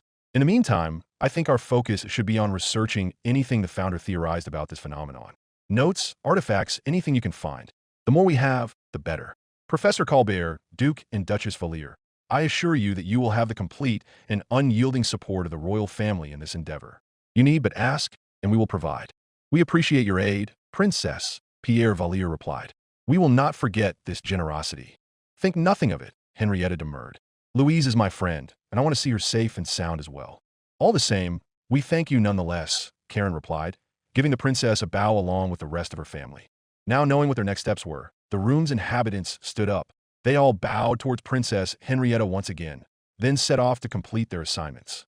Most went with Colbert to aid in his research, while Cardinal Mazarin went to his room, where he immediately began penning a letter to the Pope detailing what had transpired, as well as Henrietta's conditions. He could only hope that they wouldn't push too far. Around them, the academy slowly began returning to normal, albeit one with a heightened sense of security. Students were going in and out of classes while servants cleaned up after them, and conversations echoed across the academy halls. As everyone expected, most of it was focused entirely on what happened to Louise, with some thinking that she was dead, while most simply thought she ran away. Only a few openly wondered along the same lines of thought as their teachers, while an even smaller number questioned why they were putting in so much effort in the first place to rescue the Zero. Thankfully, they were quickly shot down by everyone else. Some, however, had managed to obtain a more complete picture of what was going on. You honestly think that's what happened, Tabitha? Kerchie asked as she ate in the cafeteria hall with her best friend. Tabitha nodded while nibbling on a sandwich, then downed it with a sip of wine. I do, Tabitha replied. Some of the teachers were talking about it when they thought I wasn't listening. Wow, Kerchie mumbled. A reverse summon? Huh? Well, gotta hand it to Louise at the very least. Only she would mess up a spell everyone's supposed to be able to cast in such a spectacular fashion. You don't sound concerned, Tabitha noted, but her voice remained calm even as Kerchie shook her head. Don't get me wrong. I'm worried about her, but I'm just stating facts, she pointed out. To be honest, I expected her to fail, just not like that. What's this, a Zerb's concern for a Valier? Gouache de Graymont asked as he sat nearby on a separate table with his fiancée Montmorency and Margarita Affair de Montmorency, clearly listening in. Well, now I know I've seen everything. You mean to say you're not? Of course I am, Gouache countered, waving a rose around in a lazy circle above his head. I may not like the girl. She's far too high-strung and unappealing for my tastes. But assuming your friend is correct, her predicament is worrying. Who knows what might have happened to her? I bet she just couldn't take it anymore and finally ran away, Montmorency plainly stated, then after a moment frowned. But if she really did reverse summon herself, I can't imagine something more terrifying. Kerchie looked at her classmates, then laughed and shook her head. She then declared, honestly, I think she's fine. If there's one thing I know about Louise, it's that she's stubborn as a mule. She's not going to let something like summoning herself to found her nose or get her down. You'll see. They're going to get her back here, and everything will go back to normal, almost like it never happened in the first place. Her fellow classmates looked at her, then nodded and returned to their lunch. Kerchie smiled, then turned back to Tabitha. As she expected, the blue-haired girl looked as impassive as ever. Yet behind it, Kerchie saw something else. Something that told her that Tabitha was more concerned than she was willing to let on. If she was being honest with herself, so was Kerchie. There was a high chance that something went horribly wrong when Louise reversed the summoning spell, and for all they knew, she died almost instantly. Or maybe she did live through it, only for something to happen later. Kerchie didn't know what exactly happened to Louise, but she did know there was no sense in freaking out about it. Right now, there wasn't anything she could do, so she'd leave it to her teachers and focus on more important matters, like her classes and whichever boy she was going to have over for the night. Her thoughts were disturbed as they heard a low rumble off in the distance, and everyone turned to see large storm clouds gathering on the horizon. September 5th, 1998, 9:30 a.m. Hiraga family apartment. Raccoon City, Arkley County, United States of America. Louise breathed in and out slowly, holding her wand up close to her nose. In front of her, laid out in a line on a piece of wood, were 3 raw chickens she was using as targets. Behind her, sitting on the cooler they had stored the chicken in, was Saito. He was holding a light, gray Sony High 8 Handycam up to his right eye, the other closed so that he could focus through the lens. Saito, why are you recording this? Louise asked, not turning around so that she could instead focus on what was in front of her. If your parents, or anyone else, finds that cassette, they'll know exactly what we're doing. A few reasons, Saito admitted with a slight shrug, then held up his free hand and began to count. 1. By recording this for posterity, we won't forget anything. We can blow stuff up, watch what we did later, and figure out what to do next. 2. No one's going to look at this. My parents respect my privacy, and if I don't let them look at it, they won't. Your parents have a lot more trust than mine, Louise dryly noted, then looked behind her shoulder with a narrow gaze. That's not why you're doing this. You just want to play with it. Come on, it's so cool. It's got night vision and everything. Saito playfully whined, causing Louise to groan. I hardly ever get a chance to use this thing. Besides, I'm being serious. This will help us. Louise looked at Saito, who smiled and gave her a thumbs up. She had to admit, the concept of recording her test to view later was intriguing and should allow her to spot mistakes she might have otherwise missed. But, at the same time, if for whatever reason someone, either Sato's parents or a different person entirely, decided to take a glimpse at what was recorded, the secret they'd been keeping thus far would be out in the open. That wasn't something they wanted, but the more she thought about it, recording her test wasn't any more dangerous than practicing on the roof like they were doing. After a few moments of thought, she sighed and nodded before turning back to the targets. Fine, go ahead, Louise affirmed, and Saito let out a short cheer before refocusing the camera on her. Whenever you're ready, Saito announced, giving her an encouraging thumbs up. Louise nodded, then closed her eyes and took a deep breath in order to help her concentrate. Slowly, she opened her eyes and focused on the middle target, then shot her wand forward and aimed at it. Gust! Louise shouted as she cast the weakest wind spell she could think of. Had her magic worked properly, a gust of wind would have emerged to push the chicken away. Instead, much as she both expected and dreaded, the chicken merely exploded. Chunks of raw meat, fat, sinew, and bone flew out several feet in all directions, forcing Louise to flinch and shield herself from the debris. The other two chickens were sent flying off in different directions, one spattering against an AC unit on the roof, while another flew off the edge and fell to the alley below. The wooden plank, propped up from the ground on a few cinder blocks, was broken in two from where the explosion hit.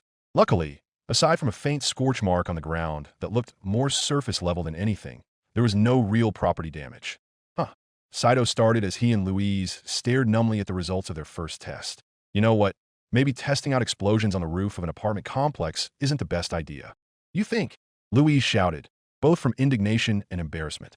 Her cheeks were flushed bright red as she glared at sheepish Saito, who was rubbing the back of his head awkwardly.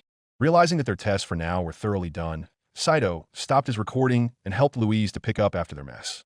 Using a thick trash bag they had brought up for this very purpose, as well as a rag and water, they gathered the remains of their stand and the chicken and tossed them in.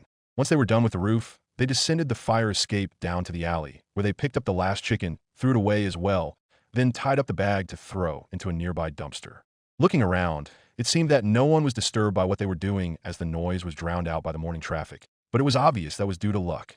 Neither of them had any intentions of stopping anytime soon, as it was far too important to do so, but it was clear that they needed a different venue. As they walked back to the front of the apartment building, Louise looked down the road they took to get to the library, then suggested, perhaps the Arkley forest behind the library? Saito paused to look down the street. He tapped his chin in thought, then said that might work. Depending on how far we go, it's isolated so no one should see us. There's no risk of property damage, and if anyone actually hears what we're doing, they'll just think we're kids playing with firecrackers. Is that illegal? Louise asked, raising an eyebrow. The last thing she wanted to do was to accidentally break a law, but to her relief, Saito shook his head. Only if there's a city-wide ordinance. And those are only issued when conditions are dry enough so that the use of fireworks carries real risk of starting a fire, Saito revealed. At the moment, there's been enough rain lately, so that's not an issue, so we should be good. As though to punctuate his point, they heard the rumblings of thunder off in the distance. The meteorologist had said on the news before they set out that there was a high chance of rain that day. It was the primary reason why they didn't go out into the forest in the first place. The last thing they wanted was to get caught out in the middle of the woods when a storm rolled in. That makes sense, Louise replied, then nodded while pounding her fist into her palm. Besides, I like going to a library anyway, so we can knock off two birds with one stone. We go to the library for a bit, go out and do some tests, then head back home. Sounds like a plan to me, Saito replied. Then the two teenagers walked up the short flight of stairs and into the apartment building. September 6th, 1998, 2:30 p.m.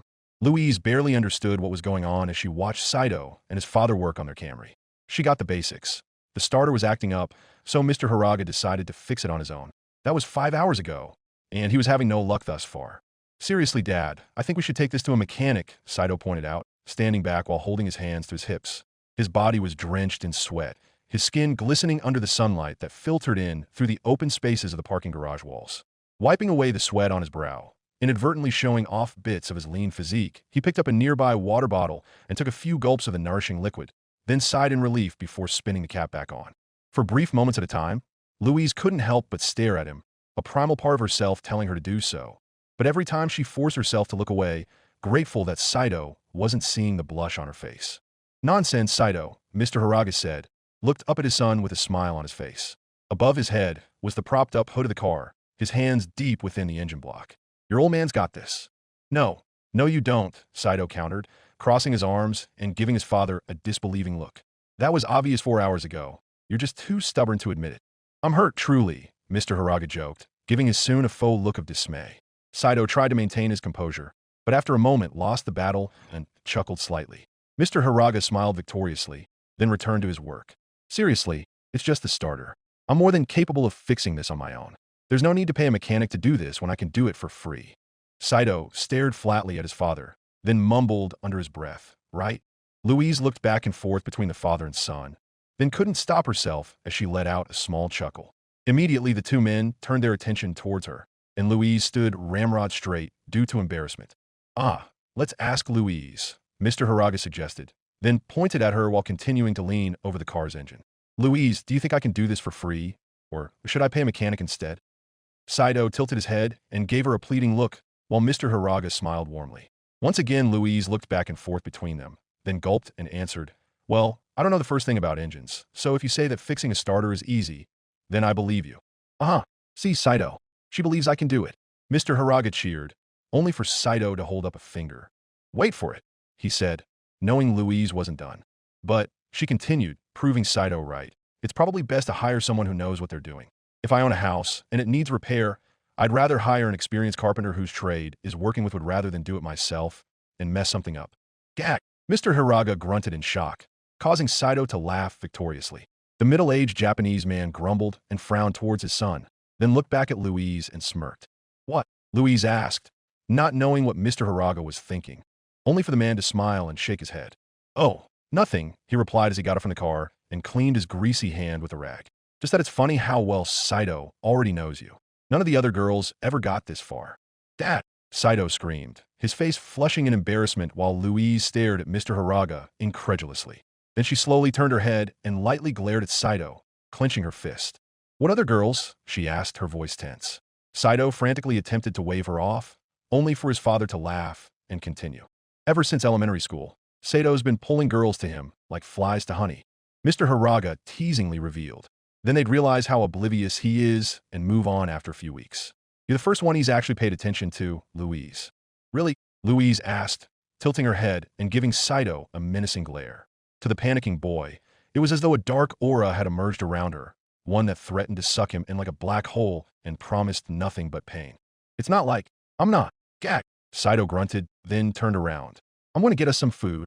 With that, he fast walked away, his father happily waving him off while Louise continued to glare holes into the back of his head. Once he was out of sight, Saito's father openly laughed and shook his head, then returned to working on the car. That ought to get him to drop this whole mechanic business for a while, he revealed, fiddling with some tools as he continued to work on the engine. Louise looked back at Mr. Haraga and incredulously asked, You mean to say you embarrassed your son just to win an argument? Yes, Mr. Haraga replied. Louise stared flatly at him for a moment, then shook her head and sighed. I don't know how to feel about that, she admitted, and Mr. Haraga shrugged. Well, embarrassing your son in front of girls is a father's duty, he admitted with a hint of pride in his voice. Louise stared flatly at him, idly wondering if her own father would have done that to her had she been a boy instead of a girl, before shaking those thoughts away. She then huffed and leaned against a concrete column and crossed her arms, looking away towards the apartment. And those other girls? What about them? Louise asked, a hint of jealousy in her voice, but Mr. Haraga merely laughed. Oh, don't worry about it, Louise. They were nothing serious, he revealed. Just my son being nice to them, that's all. Girls tend to like that in a guy. Ah, that's good, Louise muttered, her cheeks blushing slightly before she shook her head and crossed her arms. With a huff, she added, Still, that stupid dog better not think I'm like them. Mr. Haraga smiled knowingly at Louise, then returned to working on the car. As he did, Louise remained where she stood against the pillar, watching him from the corner of her eyes. She didn't quite know what, exactly, he was doing, but it fascinated her, nonetheless. While Mr. Haraga certainly wasn't an expert at vehicles, he at least knew enough to make progress. Louise honestly got the feeling that, if he and Professor Colbert knew each other, they'd become friends.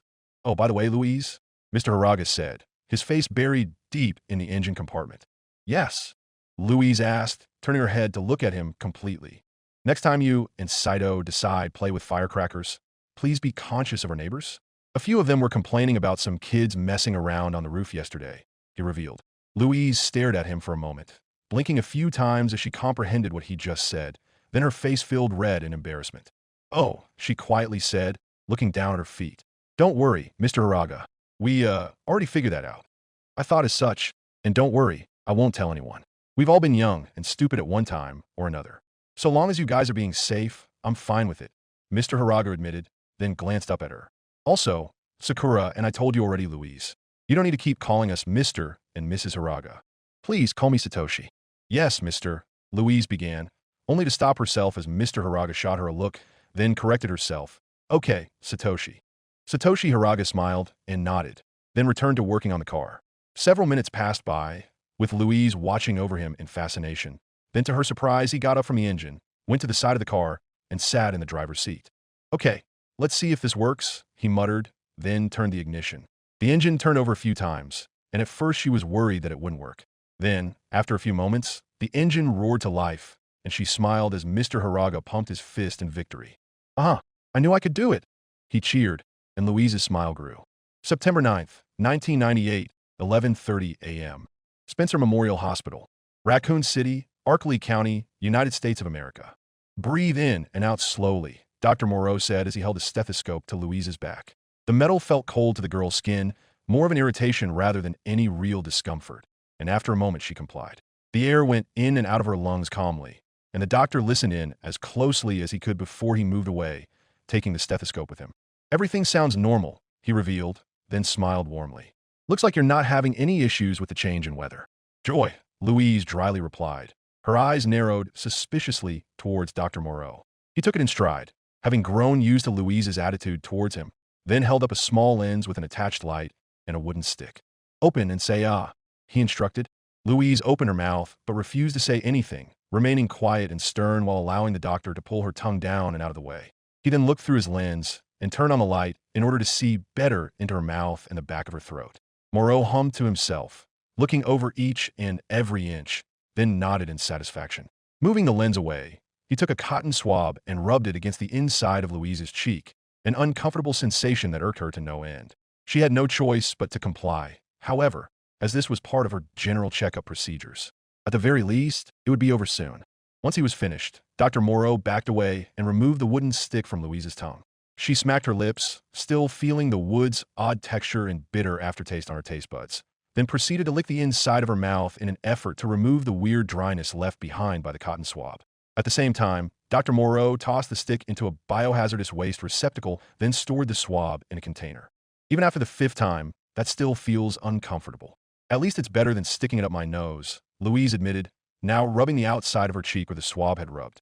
"Yes, it can be uncomfortable for some," Dr. Moreau replied as he prepared the next stage of her clinical tests, a few clear vials with different colored caps and anticoagulant at the bottom. Louise had done some outside research on hematology tests during her time at the library, but the only thing she learned was that the different colors meant the blood was being treated differently for different tests. Purple and yellow were the most common, along with pink and gray. She was certain that the library had more detailed information available somewhere, but she hadn't been able to find it yet. Regardless, she held out her arm to allow the doctor easier access. Louise didn't particularly like having a needle stuck in her arm, which sucked out her lifeblood. Her instincts screamed at her to resist every time, but the sooner it was over with, the sooner she could leave. Dr. Moreau tied a rubber band around her arm and gave her a ball to squeeze, constricting the blood flow enough so that a vein was more easily located. After a few seconds of poking the inside of her elbow with his finger, Dr. Moreau found the vein and cleaned the area with alcohol. He then gently placed the tip of the syringe against her skin, and Louise looked away just as he gently pressed in. A short, stinging pain was felt as the needle punctured through, but soon it went away. As the band was removed and Louise was allowed to unclench her hand, she took a glance to see blood be sucked out into one of the vials. Once it was filled, another was placed while the syringe remained in her arm, and the process was repeated until all of the vials were filled. Only then did Dr. Moreau remove the needle, promptly covering the now bleeding entry hole with a patch of cotton and a wrap bandage around her arm. "All right, we are done," Dr. Moreau announced, backing away as he placed the vials into a specialized holder. Louise let out a breath she didn't know she was holding. No matter how many times it happened, she doubted she'd ever get used to having her blood taken, and she hoped she wouldn't have to. "That's good," Louise said as she stood up off the chair and slipped her red jacket back on. Looking at the blood vials from the corner of her eye, she then asked, "Dr. Moreau, may I ask what exactly you're doing with my blood?" "Simple blood work, really," he answered, not looking at her as he inverted the vials a few times each. biochemistry, endocrinology, microbiology, clotting, transfusion, stuff like that. Tests that everyone goes through. Since you had a complete lack of records, though, we had to do them from scratch all at once. We've already learned quite a bit, actually. Such as your blood type, Dr. Moreau revealed. You are aware of what blood types are, correct? The basics, yes, Louise answered while crossing her arms. If she was being honest with herself, the concept of people having different types of blood, all determined by the presence or absence of specific antigens to trigger immune responses, was fascinating her. Louise would have never imagined that being a thing, but she had to remain focused. Well, yours is O negative, Dr. Moreau clarified, which is quite fortunate as it means you are a universal donor. If someone needs a blood transfusion, yours can be used with little risk of rejection. That's good to know, Louise admitted. She knew that Dr. Moreau was heavily simplifying things for her, but she was fine with that. She then asked, "Am I correct in assuming you do these tests here at the hospital?" "Some of them, yes," Dr. Moreau answered, "but others require more complex equipment that we, unfortunately, don't have. As such, we're forced to send them off-site." Louise stared at the doctor for a moment, then shrugged. She supposed the explanation made sense, yet at the same time felt that the look on Dr. Moreau's face seemed out of place. For some reason, he looked perplexed, almost as though he wasn't given the full picture. Given Louise's suspicions and distrust towards the Umbrella Corporation, she supposed that might very well be the case. For as much as Louise was uncomfortable being in the hospital longer than she needed to be, she got the sense that Dr. Moreau was genuinely a good man who was trying to do his best for his patients, of which she was included. Good men like him weren't told everything by their superiors when they wanted something hidden.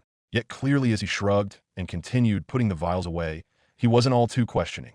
Once he was done prepping the blood samples, Dr. Moreau left the office and took the vials with him. Apparently, he was getting them ready for transport to wherever it was that they were supposed to go, most likely another hospital or lab inside the city. Louise was left alone to stew in her thoughts, idly kicking her feet in the air as she waited for permission to leave. Finally, after a few minutes of waiting, a nurse walked in and told Louise she was free to go, any and all costs associated with her visit being taken care of by the Umbrella Corporation. She couldn't get out of there fast enough, almost jogging through the halls to the waiting room, where Sakura Hiraga waited for her.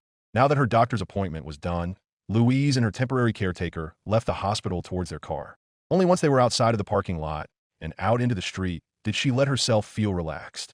Yet at the same time, she couldn't completely. She felt that an ever-present eye was watching her at all times, even when she was at the sanctity of her dash of the Hiraga's home. But what concerned her the most was what she saw on the way out of the hospital. The number of people in the waiting room was far larger than she anticipated, as well as the number of people in ICU. They weren't anywhere near capacity yet, but clearly they were on their way, and if Spencer Memorial was having this problem, then there was no telling how the other, generally smaller hospitals and clinics were doing. Louise was lucky in that she never had to live through an outbreak of plague, but she was all too well aware of how dangerous they could be. Tales of entire villages or noble families dying to disease were well known to everyone, from the lowliest commoner to the highest of nobility. Worryingly, she also got the sense that Sato's people felt like they had somehow surpassed the danger of disease, that the miracles of their advanced medicine made them immune. She prayed to the founder that they were right, but at the same time feared that they were about to be proven wrong. Tristane Academy of Magic. Kingdom of Tristane, Hakagenia. Eleanor Albertine Leblanc de la Lavalier leaned over her desk, running her finger across the ancient text written into the scroll. An oil lamp cast a flickering, orange glow across the room, providing the only source of light in the otherwise dark and cold chamber. Any moonlight that would have shone through the window was obscured by thick clouds, with the occasional flash of lightning and roar of thunder immediately afterwards. She didn't pay attention to the weather, however, and instead focused purely on the task at hand. Unfortunately, researching into what happened to Louise, and more importantly how to rescue her, was proving harder than initially hoped. The entire process was exceedingly difficult. It was only thanks to her tenure as the best researcher of the Royal Magic Research Institute that she was able to begin translating, but that could only go so far. Much of the text was faded and parts of the scroll were even missing, torn out either accidentally or on purpose. The only reason why it remained intact was thanks to the strong square-class enchantments placed upon it millennia ago to keep it preserved. Most frustratingly, hardly any of the records had relevant information at all. This wasn't even the first scroll she had looked through, only the latest in a long line of documents that she had lost count of. She groaned, leaning back and taking off her glasses in order to rub her tired eyes. Looking at the parchment again, she frowned. Not just at the fact that translating the damn thing was proving to be so difficult, but at the entire situation in general. Louise, her youngest sister by 11 years, completely disappearing out of the blue due to a spell gone horribly wrong.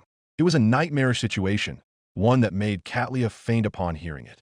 The only thing Eleanor managed to ascertain thus far was that it was most likely a result of something Louise did on her end, but she couldn't find anything to suggest what that thing exactly was. If they did, they might have been able to find a way to replicate it, or preferably bring her back themselves. Unfortunately, that avenue was proving exceedingly unlikely. Whatever it was that happened, it appeared that it was unique to Louise. Part of Eleanor didn't feel all that surprised. Despite her inability to properly cast magic, Louise's spells were still magic. A commoner couldn't say a word and cause something to explode on their own. After all, prior to this event, Eleanor and everyone else simply thought that Louise just wasn't doing the spells correctly, or worse, there was something inherently wrong with her that would never be overcome. But now that belief was being called into question. Magical failures don't just result in someone being whisked away, especially for someone who failed at magic so frequently like Louise. An explosion, sure, but not a reverse summon. What happened to you, Louise? Eleanor muttered under her breath as she took one last look at the scroll. It had been detailing the founders' theories about reverse summons, a line of thought carried on by students, the founders of the 4 Brymera kingdoms of Romalia, Gallia, Albion, and Tristane. They theorized that only a certain type of mage could perform a reverse summon, but what type was lost to time? There were frequent mentions of Brymera potentially being able to do one, which raised her eyebrow considerably. If anyone were capable of intentionally performing a reverse summon, Brymera would be the most likely candidate. As the founder of Hakagenia's magical and political system, as well as the only void mage in history, he was capable of many great things. Louise, unfortunately, wasn't anywhere near his level. Yet, the frequent mentions of him in relation to the spell caused her mind to wander in an almost heretical direction, which she forced herself to avert from each time it came up. It was impossible, she reminded herself. Louise was merely a failure of mage, one who had once again gotten herself into a situation that she needed her older sister to bail her out from, which she would do without question. As much as Louise and her stubbornness got on Eleanor's nerves, she was still her sister. Realizing that she wasn't getting anywhere tonight, and letting out another yawn, Eleanor neatly rolled up the scroll and reinserted it back into its holder. Stacking it and the other documents under her arm, she began to put them back into their proper places. Any researcher worth their salt understood the value of proper record keeping, and that included putting things back where they belonged. She'd be remiss to forget that now, despite how personal and important the subject was to her. As she was finishing up, however, she noticed another flicker of light coming from the back of the room. Using her lantern to guide her way, she walked over to see that it was Professor Colbert. He was in a similar position as she had been, hunched over an ancient book and ignoring everything else. But, at the same time, the amount of stress he was under was easily visible. His 5 o'clock shadow had grown into a short, patchy beard. His eyes were red and bloodshot, and the smell radiating off his body was pungent enough to prevent Eleanor from getting too close lest she openly gag. Part of her blamed him for what happened. He was Louise's teacher, after all, and allowed her to have multiple attempts at summoning her familiar. Had he simply done his job as he was supposed to and failed Louise, then sent her home, none of this might have happened. But, at the same time, she knew it wasn't his fault, and now he was doing everything in his power, and more, to bring her back safely. Besides, she knew that for as much as she blamed him, he himself did so exponentially more. Jean Colbert looked as though he was trying to bear the weight of the world upon his shoulders, and she doubted he'd be able to remain standing for long. "It's getting late, Professor," Eleanor called out, causing Colbert to jump slightly in his seat and turn around. When he saw that it was her, he let out a sigh and hung his head. "Ah, Ms. Valier. My apologies, I didn't hear you come over," he admitted, and Eleanor nodded. "Indeed, you appear to be quite engrossed," she remarked, and leaned over to try and get a better look at the book in question. To her surprise, she saw that it was about Brymera, the open page discussing one of his familiars. "The Gandalfer?" Eleanor asked. Colbert flinched slightly, then nodded and turned towards it. "Yes," he slowly replied, gently grabbing both ends of the book with his hands. "One of the 4 familiars of Brymera. The left hand of God, translated directly. According to church doctrine, the Gandalfer was the master of any weapon, meant to serve as Brymera's bodyguard while he cast his spells. I'm aware of what the Gandalfer is and what it can supposedly do," Eleanor reminded him, frowning slightly. "What I'm not aware of is how this pertains to Louise." "Ah, yes. Colbert started, his voice mumbled and unsure. Despite herself, Eleanor felt her heartbeat quicken, feeling as though she knew where his line of thought was going. "Well," he continued, his voice lowering, "I was looking through some ancient texts about elemental affinities, and it led me in this direction. I see, Eleanor replied, her voice stiff while at the same time lowering. Are you suggesting that Louise's reverse summon might have been the result of using the wrong affinity? Colbert slowly nodded. Then he added, or the right one, perhaps. The two mages stared at each other, the world seemingly grinding to a halt. Both of them knew exactly what Colbert was referring to, but neither dared speak it out loud. To do so was heresy of the highest magnitude, and it was clear that both of them wanted desperately to dismiss it out of hand. But at the same time, they couldn't. Not entirely, at least. Have you discussed this with anyone else? Eleanor asked, and Colbert nodded. Your parents, Headmaster Osmond, Princess Henrietta, and Cardinal Mazarin, Colbert admitted. No one else. I wasn't going to say anything definitive until I was certain. Their reaction was the same as yours. Are you? She asked, and Colbert grew quiet. After a moment, he hung his head and sighed. Without seeing her familiar, he said, no. But if it is what I think it may very well be. His voice trailed off, but Eleanor understood what he was implying all the same. I see, Eleanor tersely stated, and once again the room fell into silence. Neither of them moved a muscle or said a word, not knowing what else to do. Both knew it was merely a suspicion, one that their very beings were screaming at them was impossible. But if it was correct, it would explain so much. Why all of Louise's spells exploded, no matter which affinity she used. Why the reverse summon happened, and more. Neither wanted to believe it, though, not just for their sakes, but for Louise's. If their suspicions were true, then Louise's life was in yet another type of danger. They were broken out of their thoughts when they heard a knock on the door. Startled, they jumped up slightly, and Professor Colbert frantically closed the book and covered it with a pile of scrolls before turning around to face the entryway. Come in, he spoke loudly, betraying no hint as to the contents of their clandestine conversation. The knob turned, and to their surprise and relief, saw Siesta, holding it open. Professor, Lady Valier, she announced, you're requested up at the headmaster's office. It's quite urgent. Both Eleanor and Colbert looked at each other in surprise, then nodded affirmatively at the young maid. The two quickly finished putting away the documents, then swiftly walked through the hallways of the academy towards the central tower. Rising through the stairs, they saw that everyone was already waiting. Eleanor's parents, Headmaster Osmond, Princess Henrietta, Cardinal Mazarin, and to their surprise, a new person entirely. He was a young boy that looked just over a year older than Louise, with wild blonde hair and heterochromic eyes, one red, the other blue. Looking into them was almost like looking at the two moons which had the same color scheme. He wore a blue cloak over a white and gold-trimmed coat and black pants, with a black belt tightly wrapped around his waist. Over both of his hands were a pair of white gloves, and he was adjusting them slightly as he turned to face them. Ah, Professor Colbert, Lady Valier. So happy you could join us, he cheerfully announced, then gave a flourishing bow. Allow me to introduce myself. My name is Julio Cesare. I am a knight and priest of the Holy Empire of Romalia, here on behalf of Pope Vittorio. The Pope, Eleanor repeated, and Julio smiled while nodding. Indeed, he received Cardinal Mazarin's letter a few days ago and has decided to lend Tristan his support, he announced, surprising everyone present. That is mighty generous, Headmaster Osmond admitted while stroking his beard. I have to admit, I did not believe the church would lend its hand, much less the Pope's. Or this quickly, for that matter. Once the situation was explained to him, His Holiness was quite moved, Julio admitted while bringing his hand to his chest, especially given the circumstances. The daughter of a duke and duchess disappearing during a summoning gone wrong would only lead to instability, and given the situation in Albion, that isn't something anyone wants. Colbert, Osmond, and the Valiers glanced at each other before looking back at Julio. Karen couldn't help but narrow her eyes suspiciously, feeling as though he wasn't telling them everything. Princess Henrietta, meanwhile, smiled and sighed in relief, taking the young boy at his word. Pope Vittorio has my eternal gratitude for lending his assistance, she admitted. I'll be sure to write him a letter personally to express my thanks. There's no need for that, Julio explained, causing everyone to look at him in surprise. Before anyone could ask why, he added, His Holiness will be arriving in a few days to lend his personal assistance. The Pope is coming here, Headmaster Osmond incredulously asked, his eyes widening. He was so surprised, his hand froze in place while he was stroking his massive beard. As Julio nodded with a smile on his face, everyone else's jaws slacked in disbelief. He is, yes, Julio enthusiastically confirmed, causing everyone to look at each other in concern. Chuckling to himself, Julio continued.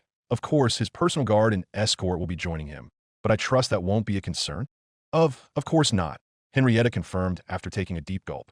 As everyone looked at her, she adjusted herself and stared right at Julio Cesare, then asked, While we are honored by the visit, and rest assured that Tristane will marshal our forces to ensure his protection, may I ask why the Pope felt his personal presence was required?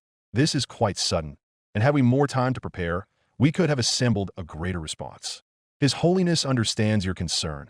Julio smiled, raising his hand placatingly. Admittedly, this is unexpected, but then again so was, as you succinctly called it, a reverse summon. Decisions had to be made quickly and decisively.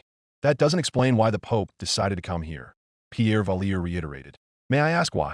Julio looked at the Duke, his different-colored eyes studying the older man. Then he admitted, as you might have already guessed, Louise's situation is unique, both with her magic and her reverse summoning.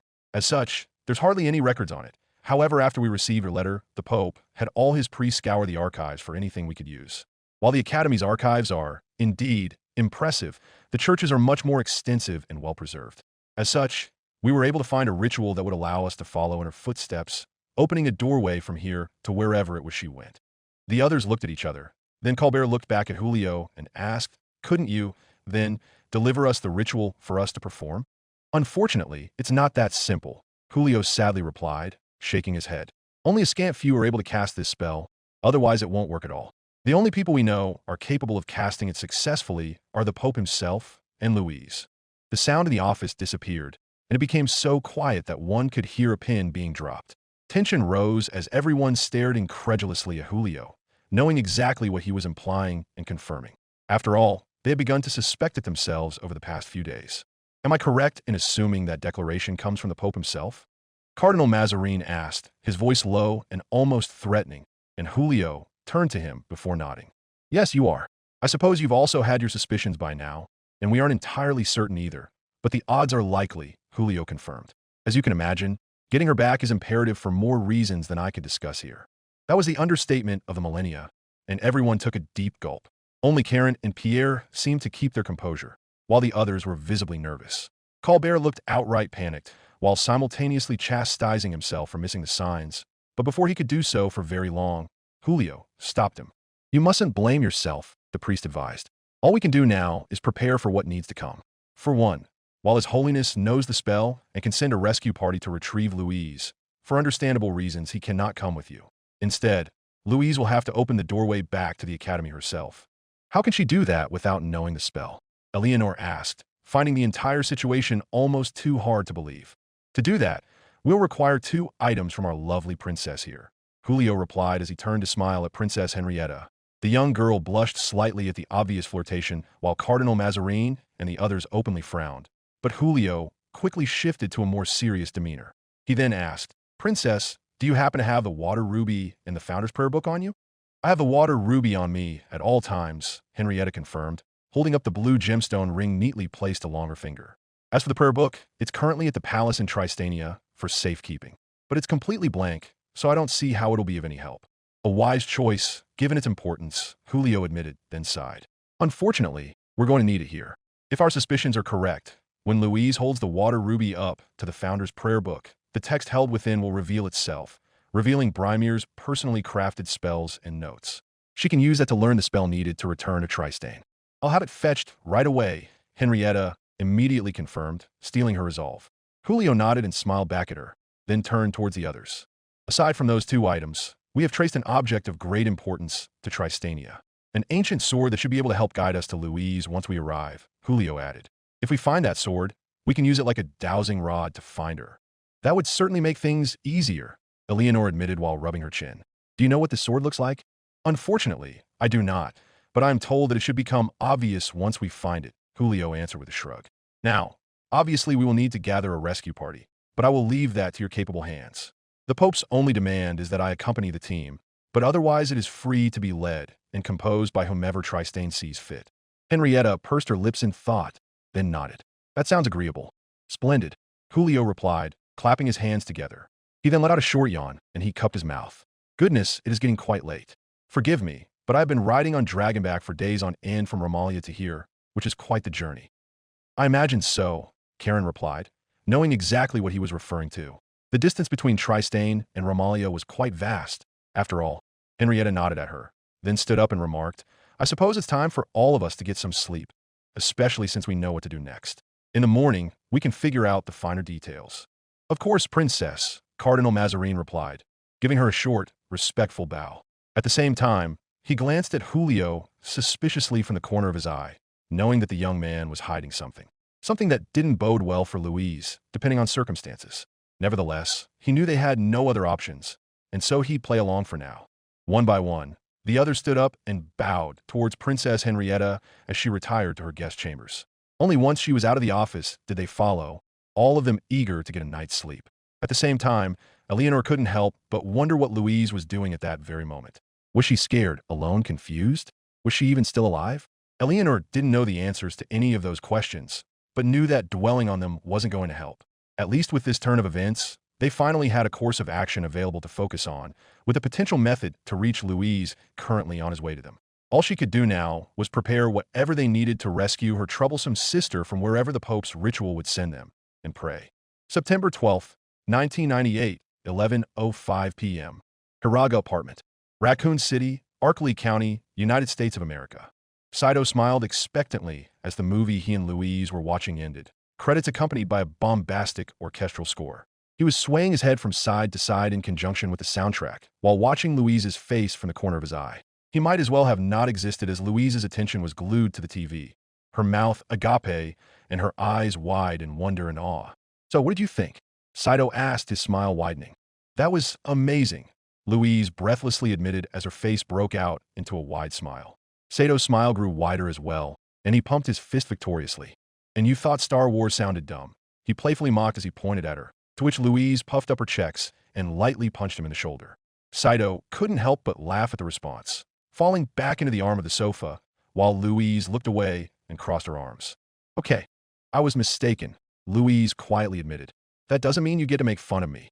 "Wasn't making fun," Saito replied, but clearly Louise didn't believe him as she huffed and looked away. He then asked, "So what was your favorite part about it?" For a while, Louise looked overwhelmed with indecision at his question, unable to choose just one thing to talk about first before everything else in the movie. The designs, the sheer spectacle on display, not to mention the thrilling events depicted, such as the boarding of the spaceship at the beginning of the movie and the destruction of the Death Star. It was so far beyond anything she could have previously conceived of, yet at the same time strikingly familiar and understandable. It was probably why Saito insisted that she'd love it. Finally, after a few moments of thought, she finally answered, "Princess Leia, I think, especially when she takes charge of the attempt to rescue her," she decided with a soft grin. "She reminded me of some of the stories I heard about my mother's exploits when she was younger." "Oh really? And here I thought Han Solo was your favorite character from how much attention you paid to him," Saito teased. He was expecting the punch thrown at his shoulder this time, and dodged it with an evil cackle as the teenage girl fumed at his insinuation with a red face. "How dare dash!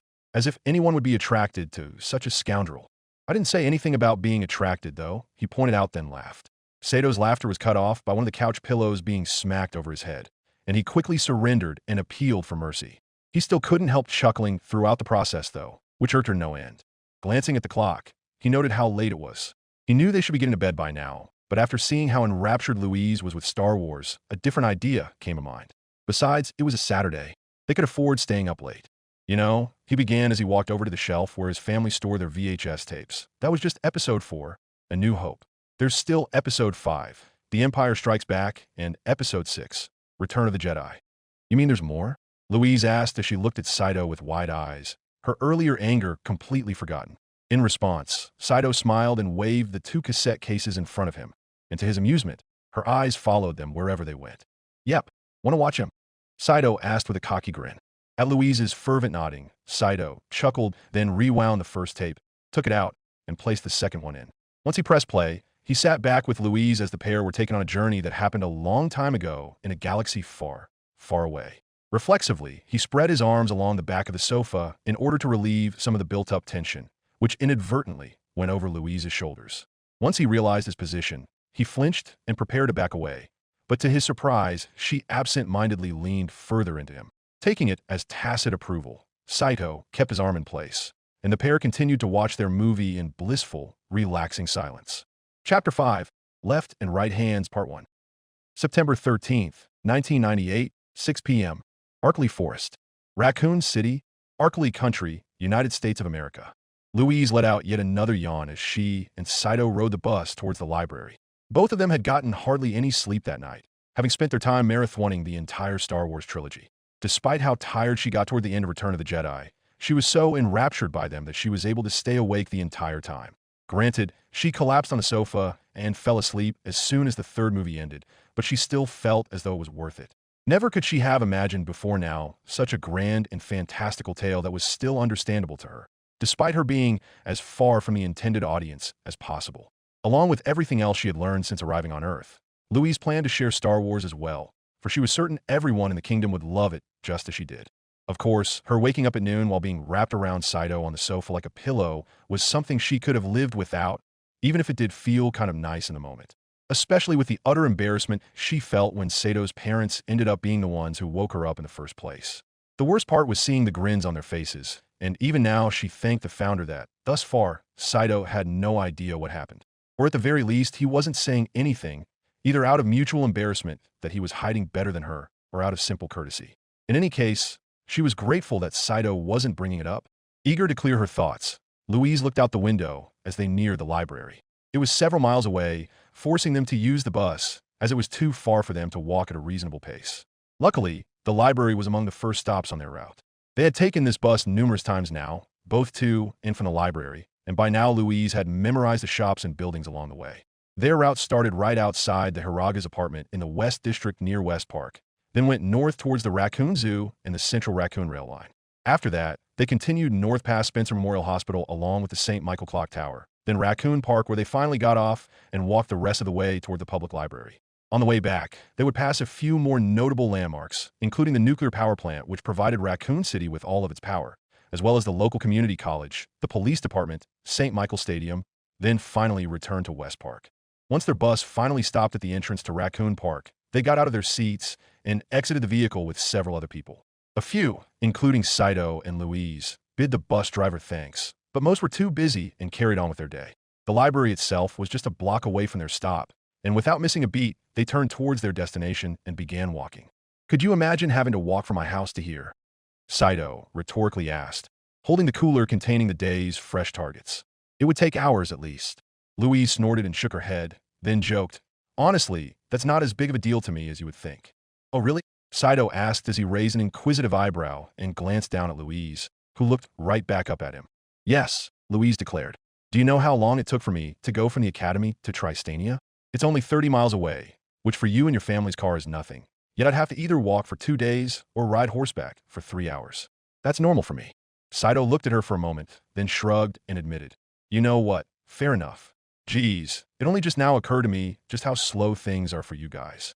Or how fast things are for you," Louise countered. "I swear, sometimes it feels like your society just doesn't know when to slow down. I can hardly catch up as it is, and it feels like each day it gets faster and faster." "Yeah, it gets like that sometimes," Saito confirmed. "Personally, I think you've been adjusting really well, all things considered." "Thank you," Louise replied, just as they started walking up the steps to the library's front door. "Although, your calendar is still confusing to me. What's so difficult about having every month be equal? Our year is 384 days, separated out into 12 months of 32 days, divided further into 4 8-day weeks. It's simple, yet you guys have some months being 30, others being 31, and don't get me started on February.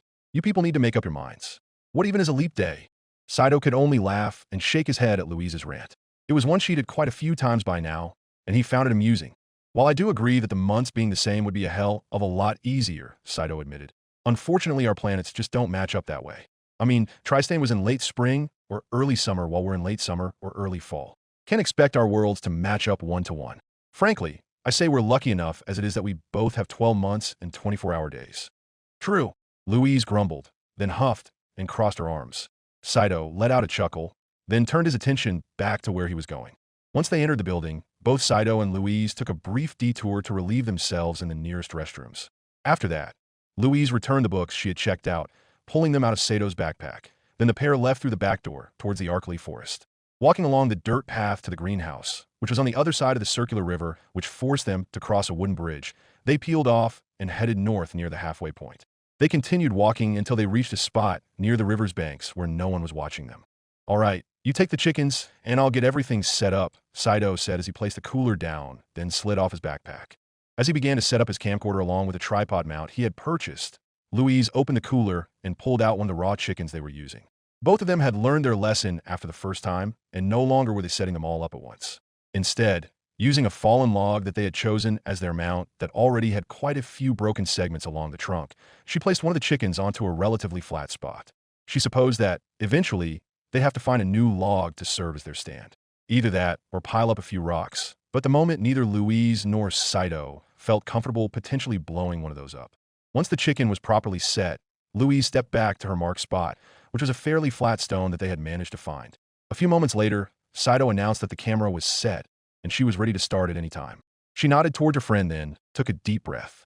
The world seemed to calm around her, any noise and sensations ceasing to exist. When she opened her eyes, all she could clearly see was her target, everything else looking blurred. Fireball! Louise cast the spell, striking the chicken's center mass. It flew back into the forest, breaking apart into several large chunks before impacting against a large tree.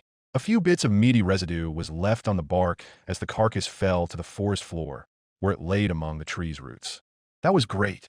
Let's move on to the next one, Saito said as he swiveled the camcorder back towards Louise, having tracked the carcass as it flew off.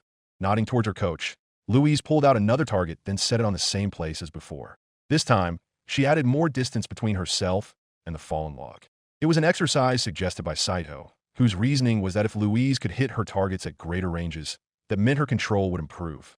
It was sound logic, in Louise's opinion, and thus far it had shown some results. The first time she tried it, she completely missed her target and blew up a nearby tree, shattering the trunk and causing it to fall over away from them. The next few attempts hadn't gone much better, but by now her aim had greatly improved. She was reminded of this as she cast Fireball once again and hit the side of the chicken, causing it to explode and leave a smoldering chunk in its place.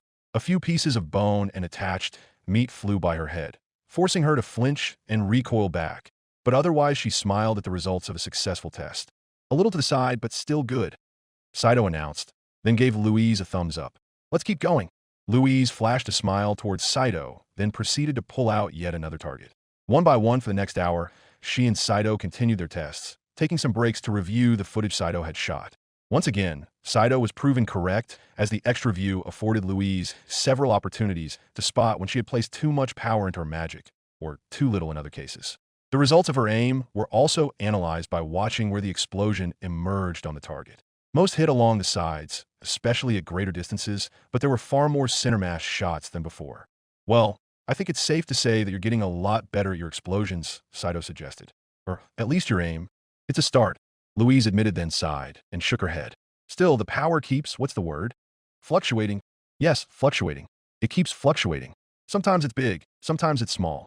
There's no real consistency, no matter how much willpower I put into it, Louise admitted, then crossed her arms and huffed. It's infuriating. I can tell, Saito replied after quickly glancing at her. He then pursed his lips in thought and asked, any idea why? Louise sighed and shook her head. No, I don't. What's worse is that this isn't even a new problem. I've been having trouble controlling the power of my spells since I was a child, no matter which spell or affinity I used. Saito hummed and tapped his chin, then asked, mind explaining elemental affinities to me again? There's 3 of them, right? For actually, Louise clarified, each one corresponding to a different element. There's fire, water, earth, and air. Right. Kind of like the 4 phases of matter, at least to a certain extent. Saito nodded, then pointed at her. If I remember correctly, fire mages can only use fire magic, water mages can only use water, and so on. Right. That's actually a common misconception, Louise clarified as she held up a finger. While it is true that mages can cast spells of their affinities much more easily than others, that does not limit them from casting spells from other elements. The ranking structure of dot, line, triangle, and square doesn't denote how many elements a mage can use. Rather, it speaks to how many can be combined with each other. I don't understand the difference, Saito admitted, and Louise nodded as she turned towards him. It's easy. All mages start off as dot class. That means they can only use one element at a time, which limits them to the simplest and weakest of spells.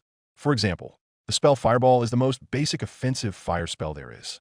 All it creates is a simple fireball and nothing more. If I was a dot class mage and I tried adding on a fireball, however, it wouldn't work. I see. So, once a dot class mage reaches line, they can combine 2 different affinities to make stronger spells. Not always, Louise answered. Seeing Saito raise an eyebrow in confusion, she added, going up in rank doesn't necessarily mean that you can now combine different elements together. Oftentimes, it simply means you can stack the same element on top of each other.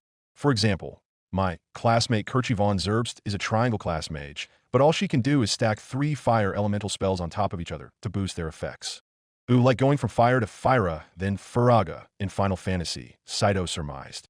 Louise tried to figure out what, exactly, he was talking about, then remembered seeing him play a video game on his PlayStation with that name, then nodded. Yes, I suppose so, she said. If it helped Saito visualize what she was talking about, then she could accept it despite her confusion. Louise then continued. In any case, dots can only use 1 element at a time. Lines can use 2, triangles can use 3, and finally squares can use 4. They don't have to be different elements, but either way the ranking of the mage denotes just how powerful their magic can be. A square class fire spell is several times more powerful than a dot class, and the same goes for all the other elements. I see, Saito replied, humming to himself and rubbing his chin. I'm going to take a wild guess and say it's hard to go up the rankings. Tremendously, Louise confirmed with a quick nod. I'm a second-year student at the Tristain Academy of Magic, and most of my classmates are dot class mages. The only ones who aren't are Kerchi and my classmate Tabitha. Kerchi can combine 3 fire elements together, while Tabitha can combine wind and water magic several times to make ice. As you can imagine, the number of square class mages is even smaller. Sounds like a pyramid, Saito surmised. Dot class mages make up the large base, with square class at the very top and in the lowest quantity. Louise thought the image over, then nodded after finding the metaphor appropriate and declared, Exactly. Saito nodded, then asked, Maybe you're just not using the right affinity? I've tried all of them, Saito. Louise reminded him, her eyes narrowing. It doesn't matter if I use wind, fire, water, or earth magic. They all result in an explosion. The only magic I can properly cast are cantrips, and those are so simple that they don't even need an affinity. Saito tilted his head at her, then scrunched up his face in thought. He was trying to remember something that she had absent-mindedly mentioned at one point or another. Then he began to shake his finger to help him concentrate. Hold on. Wasn't there another element? The one that Bremir dude used. Saito asked as he snapped his fingers a few times. Voy, right? Have you tried that? Louise stared numbly at Saito, part of her wanting to begin shouting at him for daring to insinuate such a heretical idea. The mere thought of her possessing void magic was incomprehensible and completely at odds with everything she believed. Yet, she forced herself not to lash out, remembering that Saito wasn't part of her culture.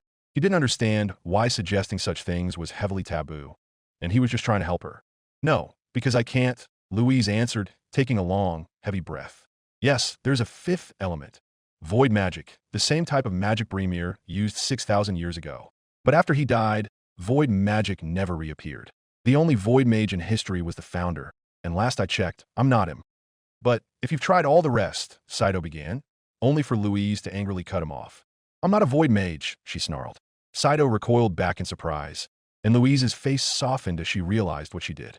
Letting out a regretful sigh, she admitted, I'm sorry, it's just… No, it's fine, Saito gently said, cutting her off and raising a hand placatingly. I take it that void magic is a big deal.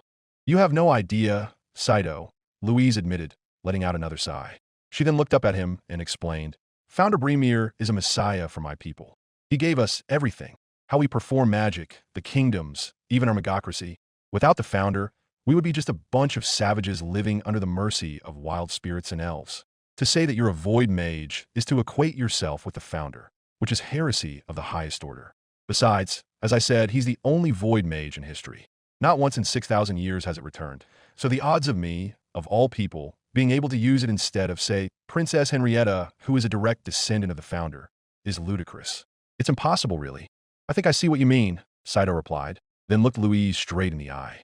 Look, I'm not saying anything. You know more about this magic stuff than I do, and if you're saying that you're not a void mage, then I trust you. But remember, you're not in Hakagenia anymore. You're in Raccoon City on Earth, which is on a completely different world than the one you called home. When everyone else brought their familiar to them, you brought yourself to your familiar, whatever the hell it was. You've already done something that no one else has ever done before. Who's to say you can't do it again? Besides, if you've tried all the possible options, then only the impossible ones remain. That doesn't make any sense. Okay, what I mean is this, Saito said as he leaned forward and spread his hand across from each other. There are 4, technically 5, magical elements that you or any other mage can potentially use. Being able to use void magic was immediately declared impossible, so you didn't even try. Instead, you focused on the other 4, which didn't work out very well. That means the only affinity left to try was the one you previously dismissed, void magic. All you need to do is just try a void spell to see if it works. What's the harm in that? Louise supposed that Saito had something of a point, but she still found it exceedingly hard to believe. More importantly, even if he was correct and she was a void mage, there was an entirely different problem that would be quite impossible to overcome. Even if that was true, Louise declared, narrowing her eyes, there's another problem. There aren't any void spells for me to learn, much less cast. There hasn't been a void mage in thousands of years, so there wasn't a reason or ability to make more. "All right," Saito quietly replied, frowning to himself and looking away for a moment. "Yeah, that is a problem, ain't it?" "Indeed," Louise plainly stated, then looked to see that the sun was beginning to set. Standing up with a slight groan, she said, "It's getting late. We should probably get going." Saito looked towards the horizon, saw the descending sun, then nodded as he, too, stood up. Stretching out his arms, he began to fold up the tripod and place it along with the camcorder into his backpack. They left the scraps of meat laying about, figuring that the local wildlife would take care of it for them naturally. Once they were fully packed up, both teenagers walked back the way they came. Since they had come down this way dozens of times before, they knew it well. Neither of them feared getting lost in the woods by now. Instead, as the sun continued to set, they were far more concerned about losing their footing. The ground was rough in areas, so they had to watch their step. At first, everything was going fine, with both Saito and Louise walking together confidently and at a brisk pace. Then, as the ground grew slightly slanted and became filled with loose rocks, they had to slow down. As the stronger of the two, Saito was able to keep up his pace at a more manageable level, despite carrying more weight, but Louise was forced to slow down a bit more. She didn't have to crawl along the ground, but every few steps was wobbly. "You okay back there?" Saito asked a little ways ahead. "Yes, I'm good," Louise replied, slowly reaching out with her foot to find a secure position.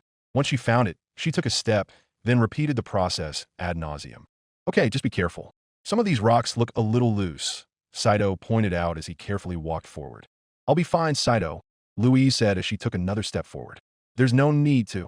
Her words cut off as the rock she stepped on slipped out from the dirt, taking her along with it. With a quick yelp, Louise lost her footing and fell down the hill into a roll. The world spun and turned into a dark green blur as her body bounced along the grassy ground, each impact sending jolts of pain up her body. Only when she slammed against the bottom of the hill did she stop moving, where she came to rest along her back, looking straight up at the forest canopy. "Ow," Louise groaned, her entire body feeling sore. "Oh my God, Louise," Saito shouted as he threw the cooler to the side and slid down the hill. He rushed over to her as she began to push herself off the ground, where he gently held her upper body at an incline. Looking down on her with no small amount of concern, he asked, "Are you okay?" "Ugh, I feel like I've been riding horseback for hours," Louise answered with a groan. Her entire body was covered in dirt and grass, along with a few scratches and bruises on her face. "Anything broken?" Saito asked as he helped her sit upright. To his relief, she shook her head. "No, just really, really sore," she admitted. "I'm fine." "You sure?" "That was a nasty fall," Saito pointed out, but Louise shook her head. "Yeah, I'm sure," Louise confirmed. Saito nodded and let out a sigh of relief, then stood up and gently grabbed hold of Louise's shoulders. "Here, let me help you up." "Ag, thank you," Louise replied after letting out another grunt of pain. With Saito's help, she began to stand up on her own, but as soon as she put pressure on her feet, her right ankle suddenly flared. "Gag!" she screamed, falling back down and clutching her ankle in an effort to stem the pain. What's wrong?" Saito frantically asked as he looked at the joint in question. "My ankle," Louise revealed through gritted teeth. "I think it's sprained." Kneeling next to her right ankle, Saito slightly rolled up the bottom of her pant leg to get a better look. He winced at the sight of the red and swelling joint, an injury he knew all too well after playing baseball for years. "Yep, it's definitely sprained," Saito revealed as he gripped his chin in thought. "You're not going to be able to walk on that." "No kidding," Louise agreed. It wasn't a particularly intense pain, but rather a dull throb that just would not go away. Saito looked down at his friend in sympathy, then began to look around the forest as an idea came to mind. "Hold on, stay right there," he said as he began to walk off. "It's not like I can go anywhere," Louise sharply pointed out as she glared at her companion. As he began to move further away from her, though, she nervously asked, "Hey, where are you going?" "Just grabbing some stuff to help," Saito replied as he moved up the hill and just out of sight. "Saito," Louise called out, staring towards where her friend disappeared. For a few minutes, she was left alone, the sun beginning to set beneath the horizon and joined only by the sound of rushing water from the circular river along with the chirping of birds and chittering of insects. A little further downstream, she saw a few deer drinking from the river and occasionally the surface of the water would ripple as a fish or turtle broke the surface. Overall, the scenery was tranquil, yet she couldn't help but feel more and more nervous as time went on. Finally, just when she was about to call out again, she heard Saito return. He slid down the hill and ran towards her. As he drew close, Louise's prior nervousness was replaced by irritation, and she slapped his arm and shouted, "You stupid dog! How could you abandon me like that?" "I wasn't." "Ugh, sorry," Saito apologized, wincing at his blunder. He was in such a rush that he forgot to fully explain himself. "What were you doing?" Louise demanded to know, and in response Saito held out his hand to reveal a small green plant. "Sparkly green herb," Saito revealed as he tried to give it to her. "They grow all over the place. Didn't take long for me to find one." "Okay," Louise slowly replied, then asked, "How is a plant supposed to help a sprained ankle?" "Sparkly herbs are world famous for their medicinal value," Saito replied. "Eat this, and you'll be good as new." Louise looked at him with narrowed eyes for a moment. He was silently begging her to believe him, and despite still feeling angry at his supposed abandonment, Saito had shown no reason not to trust him thus far. With a reluctant sigh, Louise grabbed the mashed-up herb and threw it into her mouth. She almost immediately wanted to gag, as the taste was extremely bitter and the texture was foul. Yet she persisted, and after a few chews swallowed the mixture.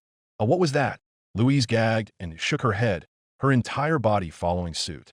She wanted to chastise Saito more, but suddenly found that the pain in her body was beginning to go away. Astonished, Louise looked down at her ankle and saw the red swelling recede, and after just a few moments, it was completely healed. Not just her ankle, but even the bruises and scratches on her body and face healed up as well. If she didn't know any better, she wouldn't have even thought she'd fallen down at all. "What just?" Louise quietly asked as she stood up on her own power. "I told you, sparkly herbs are world famous. They're really, and I mean really, good natural medicine, antibiotics, painkillers, and more," Saito revealed. "The taste and texture is god-awful, and if you take too much you'll get dehydrated, but they heal practically anything less than a gunshot or a broken bone. Even then, it depends on where you got shot and how bad the break is, and the herbs speed up the recovery tremendously regardless. Just by taking 3 green herbs, or a mixture of green and red, you can treat almost anything." Louise looked at Saito incredulously, then asked, "And they just grow naturally?" "Yeah, all over Arkley County." Saito nodded. "Not only that, pretty much everyone in Raccoon City grows some for personal use, and a lot of Umbrella's best medicines are just these herbs concentrated or refined, like their first aid spray. If it's serious, then yeah, go to the doctor or hospital, but for minor things those herbs are hard to beat." Louise looked at the green residue on her hands numbly, her mind racing a mile a minute. She then looked up shakily at Saito and suggested, "Saito, if I didn't know any better, I'd say these herbs were magic." "What?" "No," Saito replied, shaking his head. "I know you may have some plants like that back home for potions or stuff, but I told you, magic doesn't exist here." "Yeah, we do have plants like this back in Tristane," Louise revealed, then held up her hand in emphasis. "This herb you just fed me, Saito, was better than pretty much everything I've seen before. Do you know what potion makers would do to get their hands on this? They'd kill for it, guaranteed." "Okay, so Arkley herbs are bullshit. That isn't anything new," Saito pointed out. "I don't see how it's worth getting into a fuss over." "It is to me, because now I'm convinced these herbs are magical in some way. Non-magical plants do not heal someone this effectively, nor this quickly," Louise declared. "If I'm right about our worlds crossing over in the past, this could be a lead to get back home." "This is going to be like when you found out about the Norse gods, isn't it?" Saito asked, remembering that day they spent on mythological research after Louise noted some striking similarities between the Norse pantheon and her own faith. "Yes, it is," Louise replied. "Now come on, let's get to the library and start studying." Saito watched Louise go back up the hill, somehow faster than she was before. Sighing to himself, he hurried after her, grabbed the cooler from where he dropped it, then ran out in front. "We can check some books out," Saito countered, "but we are not staying the whole night. I have school in the morning, so I can't afford to stay up all night like you can." Louise looked at her companion for a moment, then sighed and nodded. She then said, "All right, fine, but I'm going to get a drink. I'm completely parched." "Yeah, the herbs will do that," Saito reminded. Then together the two walked back to the library. Once they returned to the dirt path and went along it back to the library itself, Saito then asked, "Before you start diving into the exciting field of botany, do you still want to watch Raiders of the Lost Ark? Is it good? One of the best action-adventure movies ever made." "Then yes, once we get back." Tristane Academy of Magic. Kingdom of Tristane, Hakagenia. If Princess Henrietta thought that the atmosphere surrounding the academy following Louise's disappearance was suffocating, it had become even worse once they all found out that Pope Vittorio Cerevere, Saint Aegis of Romalia, was coming there personally. The implications of such a visit, so soon after Louise's disappearance, wasn't lost on anyone. Neither the students nor the faculty, much less Henrietta herself. It was almost too much to bear, yet she had to endure. As princess and soon-to-be queen of Tristane, Henrietta de Tristane could do no less. Still, it was hard not to feel overwhelmed, especially since just a few short months ago her life was easy. All that was expected of her was to be the perfect princess, beloved by the people and isolated from the greater troubles that came with rule by her parents. At least they attempted to. Despite their well-intentioned efforts, Henrietta was still able to figure out what was going on outside the palace walls, but knew there wasn't anything she could do about it. Not in her current station, at least. But then her father died, and her mother fell into a deep spiral of grief that she showed no signs of climbing out of. The country was effectively leaderless, causing the palace itself to become consumed by infighting. This sudden change in circumstances forced Henrietta to grow into her role quickly, and she had begun to throw her weight around more and more just to get anything done. Henrietta was confident that, in the end, she would be able to secure her position, but she didn't know how stable that throne would be when she sat in it. Still, she almost preferred dealing with palace intrigue than what she was doing now. Those arguments were purely Tristanian affairs, even if they had come at a most inopportune time. The last thing they needed was to be distracted while their ally, the Tudors, were being slaughtered by traitors. But now that the Pope was involved, Louise's disappearance had become an international concern, one that was quickly noticed by the other kingdoms. She had been tight-lipped thus far, and she could only hope that none of the other kingdoms would grow too suspicious by the time the operation was done. Right now, though, Henrietta forced herself not to be concerned by that.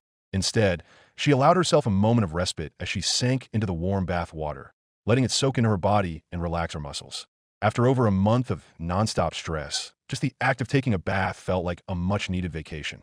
"Ah, this feels so nice," Henrietta declared as she leaned back against the bath's rim. "I'm glad you're enjoying the bath, princess," Agnes replied, leaning against the wall of the bathroom while keeping a vigilant eye on their surroundings.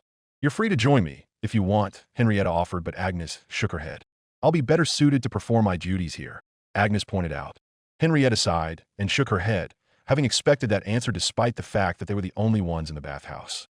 Agnes, a young woman in her early 20s with short blonde hair, piercing green eyes, and wearing a dark green tunic and black pants over chainmail, was truly dedicated to her role as Henrietta's bodyguard.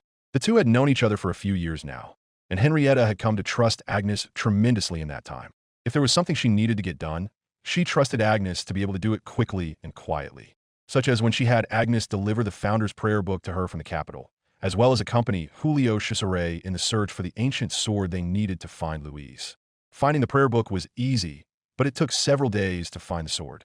Eventually, though, they managed to discover it in a seedy low-rate weapon shop of all things, and to everyone's surprise, except for Julio, who probably counted on it, the sword turned out to be sentient, a living blade named Derflinger. The heavily rusted artifact was 6,000 years old and claimed to be the weapon of the legendary Gandalf, a claim backed up by Julio himself after they secured Derflinger's purchase. Apparently, that wasn't very difficult, as Derflinger proved to be highly talkative and had been driving away the merchant's customers for quite some time. He almost paid Agnes and Julio to take Derflinger off his hands, for what Henrietta had been told. After one conversation between herself and Derflinger where the blade revealed what the Founder's favorite dirty joke supposedly was, she understood why. Henrietta honestly thought Eleanor was going to melt him down for that, as was nearly everyone else in the room. Personally, she thought the joke was hilarious, but forced herself to look as insulted as the others. Right now, Derflinger was currently being restored by Professor Colbert, and a rusted sword was of no use to anyone, much less the Gandalf who supposedly would be Louise's familiar. She sighed once again as that persistent thought sprang to mind, and she sunk further into the bath. Only her nose and the top of her head remained above the water, and a few bubbles came up from her slow breathing. "Is something the matter, princess?" Agnes asked in concern. With a groan, Henrietta rose up slightly, allowing her head to poke above the water surface. She wanted to deny it and say everything was fine, but she knew Agnes wouldn't believe that. "No," she admitted as she hugged her knees close. With another sigh, she added, "It's just all of this. Louise, the Pope void, it's all too much." Agnes was silent at first, a small frown on her face as she looked at the distraught girl, then nodded and said, "I understand." "Do you?" Henrietta asked, looking at Agnes. Not in anger, but in genuine curiosity. As much as she trusted, respected, and liked Agnes, at the end of the day, she was still a commoner while Henrietta was a princess. She would love to rectify that by bringing one of her most loyal subjects up to the station she deserved, but unfortunately Henrietta had neither the clout nor justification to do so. At the moment, they lived in two entirely separate worlds, and through each other only got glimpses of what the other had to go through. To her credit, Agnes wasn't offended by Henrietta's statement. "I do, yes," Agnes confirmed, crossing her arms and nodding. "I may not be in your position, nor do I see everything you do, but I see enough. Enough to know that this entire situation is growing more and more complicated every second. I liked it better when it was just the disappearance of a duke's daughter, not the retrieval of a void mage." "We don't know that for certain," Henrietta pointed out, only for Agnes to raise her eyebrow at her. "Why else would the Pope step in?" Agnes rhetorically asked. After a moment, Henrietta sighed and hung her head, knowing that Agnes was absolutely correct. The only reason why the church was getting so heavily involved was because of what they all knew Louise had: the power of void, the first person to do so in 6,000 years. Undoubtedly, that drew the church's attention, as it would others once the secret got out. Right now, thankfully, no one else had managed to connect the dots, and Henrietta had vowed to keep it that way for as long as possible. "You're right," Henrietta admitted, then leaned back and added, "Founder, give me strength." Agnes looked at Henrietta for a moment, frowning slightly before sighing and shaking her head. Figuring now was as good a time as any, she asked, "How goes the selection process?" Henrietta looked up at Agnes, then said, "You mean for the rescue party? It's going well for the most part. What about size and composition?" Duchess Valier believes a party of 20 will be enough to properly secure Louise. While she'd prefer for all of them to be high-level mages, realistically that isn't going to happen, Henrietta admitted. As such, the rescue party will be comprised of 8 mages and 12 commoners. "I'm surprised they're letting commoner soldiers in at all," Agnes muttered under her breath. Henrietta picked up on it regardless, but rather than feel irritated at the anti-nobility sentiment Agnes was clearly showing, instead the princess nodded. "I was able to convince them of the necessity," Henrietta clarified. "We simply don't have the time nor resources to spare in gathering 20 triangle or square class mages." Agnes looked at Henrietta for a moment, then admitted, "A fair assessment. Any ideas as to who these mages and commoners will be?" "For obvious reasons, Cara de la Valier will be leading the operation," Henrietta revealed. Her husband, Duke Valier, wanted to come as well, but the Duchess talked him out of it. If something were to go wrong, and both heads of the Valier family were there, it would be disastrous, Agnes finished, and Henrietta nodded.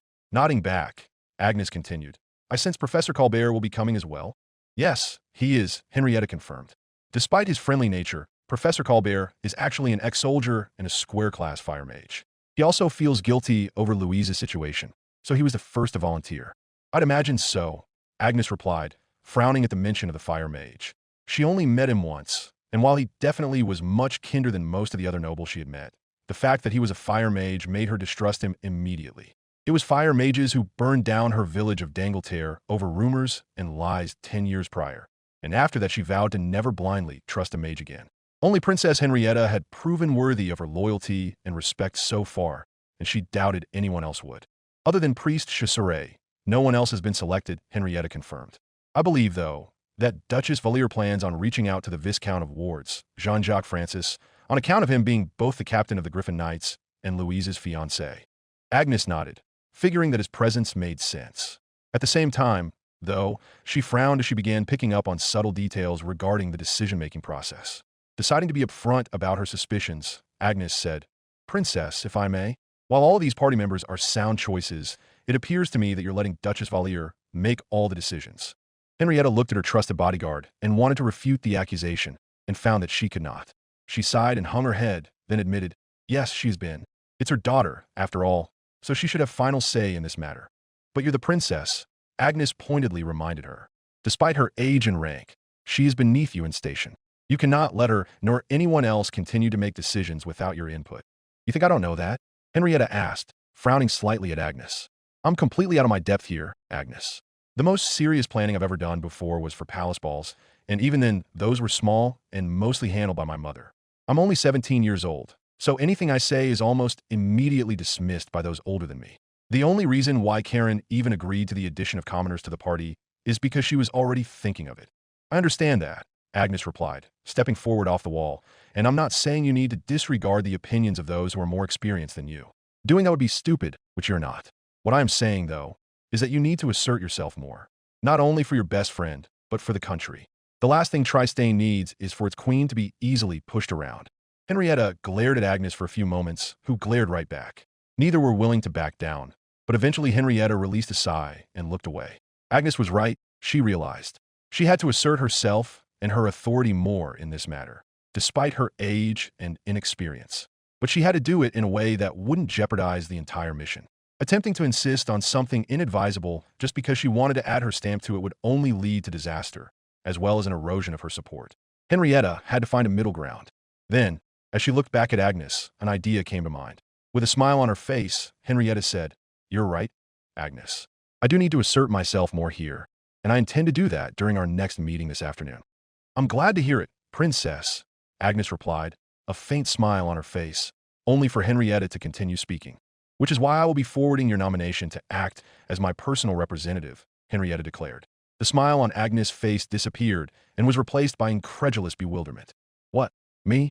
Agnes asked, and Henrietta smiled and nodded. "Who else do I trust more? Besides, you are certainly qualified, if I do say so myself," Henrietta declared, and, as she expected, her bodyguard began to shake her head fervently. "Princess, while I am tremendously honored you trust me with this task, I must decline," Agnes protested. "My duty is to protect you, and I cannot do that by leaving your side. I have other bodyguards," Henrietta pointed out. "Besides, I'll have both the Pope's personal escort, as well as the entire Trestanian Navy and an army watching over the Academy. I will be perfectly safe." "But, Princess," Agnes tried to counter, only for Henrietta to forcibly cut her off. "Agnes, please," Henrietta gently said, bringing Agnes to a stunned silence. Henrietta then continued, "You are my most trusted servant and friend, and I know that even if everyone else fails, you'll get her back. Even without magic, you'll find a way. So please do this for me." Agnes looked at her princess for a few moments, torn between her loyalty and duty. Finally, after what seemed like an eternity, she knelt into a bow and hung her head. "Princess Henrietta, I graciously accept this task on your behalf," Agnes proclaimed. "With the gods as my witnesses, I shall return Louise de Lavalier to Tristanes safe and unharmed. I will guard her life as I would your own. You have my word." "I know you will," Henrietta replied, giving her bodyguard a warm smile as she stood up from the bath to accept her kneeling champion's oath, standing as regally as she would in the most auspicious of royal ceremonies, clad in raiment of water and light. September 16th, 1998, 7 p.m. Hiraga family apartment. Raccoon City, Arkley County, United States of America. Saito smiled expectantly as the latest movie he and Louise were watching ended, accompanied by a deep, metallic heartbeat score that served to inspire a sense of dread, yet also awe at the same time. As with Star Wars, Louise had been enraptured by it from the very beginning, yet he could tell she was far more disturbed by what was shown. He supposed that was only to be expected. Star Wars was PG, after all, while The Terminator was a solid R-rated flick. So, Louise finally began after a few moments of silence, prompting Saito to turn down the volume on his room's personal TV. The United States made Skynet to control its military. "Yep," Saito affirmed, and Louise continued. "Skynet then became self-aware and set off Judgment Day, killing almost everyone. That's right. The survivors rallied behind John Connor, who led their war against Skynet, a war that humanity ended up winning. To save itself, Skynet sent a Terminator back in time," Louise summarized, tilting her head in confusion as the entire concept of time travel was very much alien to her. "To kill Sarah Connor, the mother of John Connor." "Correct. But to stop this from happening," Louise continued, her face scrunching up more invisible confusion. "John Connor sent a trusted soldier, Kyle Reese, back in time to protect his mother, only for Kyle to actually be John's father, which John knew before sending Kyle back. Meaning that if Skynet never sent the Terminator back in time to kill Sarah Connor, John Connor would have never existed in the first place, nor would Cyberdyne have found the remains of the Terminator, thereby starting the process leading to Skynet's creation." "Yeah, that about sums it up," Saito confirmed with a quick nod. Louise stared at the TV for a few moments, then looked up incredulously at him. "So what came first, Skynet or John Connor? Was there always a time loop, or was there an original timeline?" Louise asked, completely lost. "No one knows," Saito admitted and shrugged. "Time travel's confusing. I say just roll with it." "But I want to know," Louise earnestly declared, raising a finger in emphasis. "I need to understand how this happened." Saito smirked at Louise's fervent plea for a moment. Then he shrugged again and replied, "Personally, I think that there was an original timeline where things went more or less naturally. Sarah met a guy, had a kid, named him John, only for Skynet to show up later on. Judgment Day happened, and the original John Connor led humanity to victory, forcing Skynet to use time travel to save itself. When the original Kyle Reese was sent back in time, he ended up getting Sarah pregnant instead, and she named him John because that's what she was told the name of her kid was. The new John Connor was thus raised to lead the human resistance, starting the process all over again and creating a stable time loop. That makes sense. Louise looked at him for a moment, then shook her head and answered, "Not really, no." Saito shrugged, then declared, "Yeah. As I said, time travel's confusing." "That it is," Louise quietly muttered under her breath. The two teenagers sat on the bed together in silence for a few moments, Louise pinching her chin in thought as Saito looked at her expectantly. "Well," he finally asked after a few moments, "what did you think?" Louise hummed as she collected her thoughts, then looked up at Saito and admitted, "It was good. Very thrilling, but a lot more intense than Star Wars. The idea of something hunting you down relentlessly, not stopping no matter what you do to it, that's terrifying to me." "Yeah, I know what you mean." Saito nodded, then asked, "What was your favorite part?" Unlike Star Wars, Louise had an answer in mind immediately and answered, "Sarah and Kyle falling in love. It was so romantic." Louise sighed contently, blushing slightly as she gently grasped her cheeks and smiled. Saito snorted, figuring that Louise found their romance the most appealing aspect of the film. "Personally, I thought the best part was the T-800 itself," Saito admitted, causing Louise to gasp in surprise. "What? How could you say that?" "It was the bad guy," she pointed out, and Sato's smile grew. "Yeah, but it's so cool." As Sato's eyes glistened in excitement, Louise looked up at her friend with narrowed eyes. After a moment, she sighed and shook her head. She certainly couldn't see the appeal behind such an emotionless golem, or machine as Sato's people would refer to it, slaughtering everything in its path to murder an innocent woman. Had it been Kyle being the one-man army, she would have understood perfectly. Louise had grown up with tales of such exploits, both the real from her mother as well as the imagined, such as the famous folk tale The Hero of Vivaldi, across its many versions. But they were the heroes of the story, not the monsters which needed to be slain. Still, as she laid back across the bed, her thoughts drifted towards another aspect of the film that had taken her for a loop, particularly the weapons that the Terminator and Kyle Reese used. She had known for some time now that Earth's weaponry completely eclipsed that of her own, but only now did she get a taste of what that truly meant. It was mind-boggling to her and terrifying. "Saito," she quietly began, "those guns that the Terminator used, are they real? Do they work like that in real life?" Saito looked at her, and with an oblivious smile towards her emotional distress, he nodded. "Yep," he enthusiastically declared. "Once Kyle and the T-800 went back in time, every gun they used was real. Sure, a little movie magic was involved, but for the most part it was accurate." "So, you really have guns that can fire more than once?" "Oh yeah, most of them in fact," Saito answered. "The days of single-shot weapons are long gone. We got all kinds of guns here. Bolt action, lever action, pump action, semi-auto, full auto. The list goes on." Louise stared at Saito as she laid across the bed on her back, then sighed and sat upright before admitting, "You know, we have firearms back home too, but they're just muskets that can only fire one shot." "Oh," Saito said, finally understanding where Louise's head was at. Wincing at his own ignorance, he added, "Yeah, I can see how going from muskets to machine guns would be a huge jump." Louise shook her head and laughed, then revealed, "You know, before I got here, I didn't even give guns a second thought. Figured they were just a thing for commoners, but unless you got lucky, couldn't hold a candle to a proper mage. But after seeing them in action, even in just a movie," Louise trailed off, and Saito pursed his lips. Before he could say anything, though, Louise steeled her face and looked at Saito, then said, "Still, I am curious about them." "Really?" Saito asked, slightly perplexed. "Why? I would have thought you'd want nothing to do with them." "Oh, to be sure, if your world's weapons came over to mine, it could completely disrupt our entire society," Louise admitted. "It could very well result in anarchy and chaos.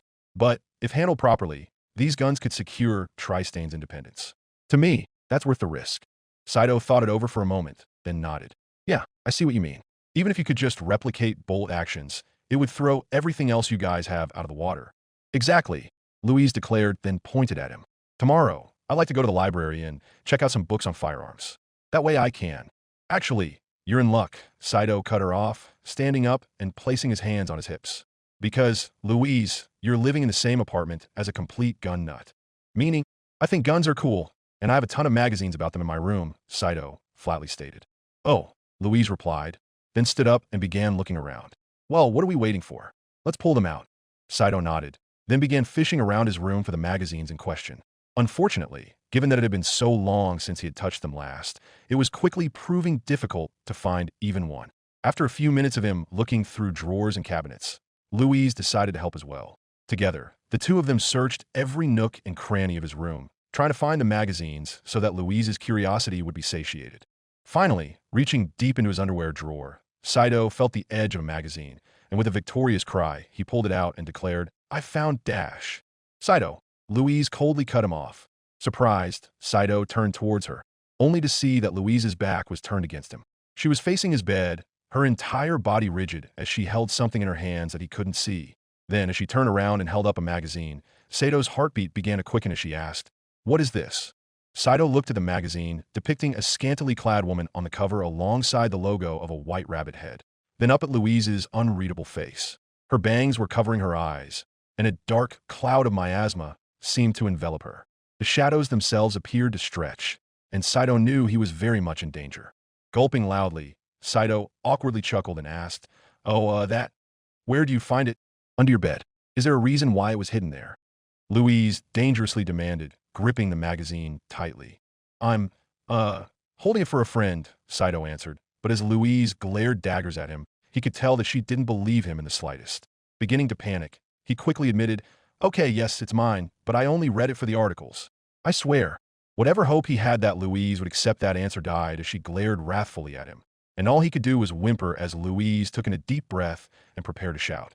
In the living room, Satoshi and Sakura Hiraga sat blissfully on the sofa, watching the late-night news while cuddling close. After a long day at work, both at the office and at home with Louise, it was times like these that the husband and wife cherished most. Normally their son would be with them, but at the moment he was busy entertaining their newest stay. Other than the calm news reporter on the TV talking about the latest in sports, everything was quiet and peaceful. That tranquility was shattered, though, as they heard Louise angrily shout from the other room, "You pervert." The shouting continued as Louise berated Saito over what she had found, and it didn't take long for the parents to realize what had transpired. "She found the Playboys," Satoshi Hiraga calmly figured, and his wife nodded in agreement. "I told him he should have thrown those out," Sakura added, smiling and shaking her head.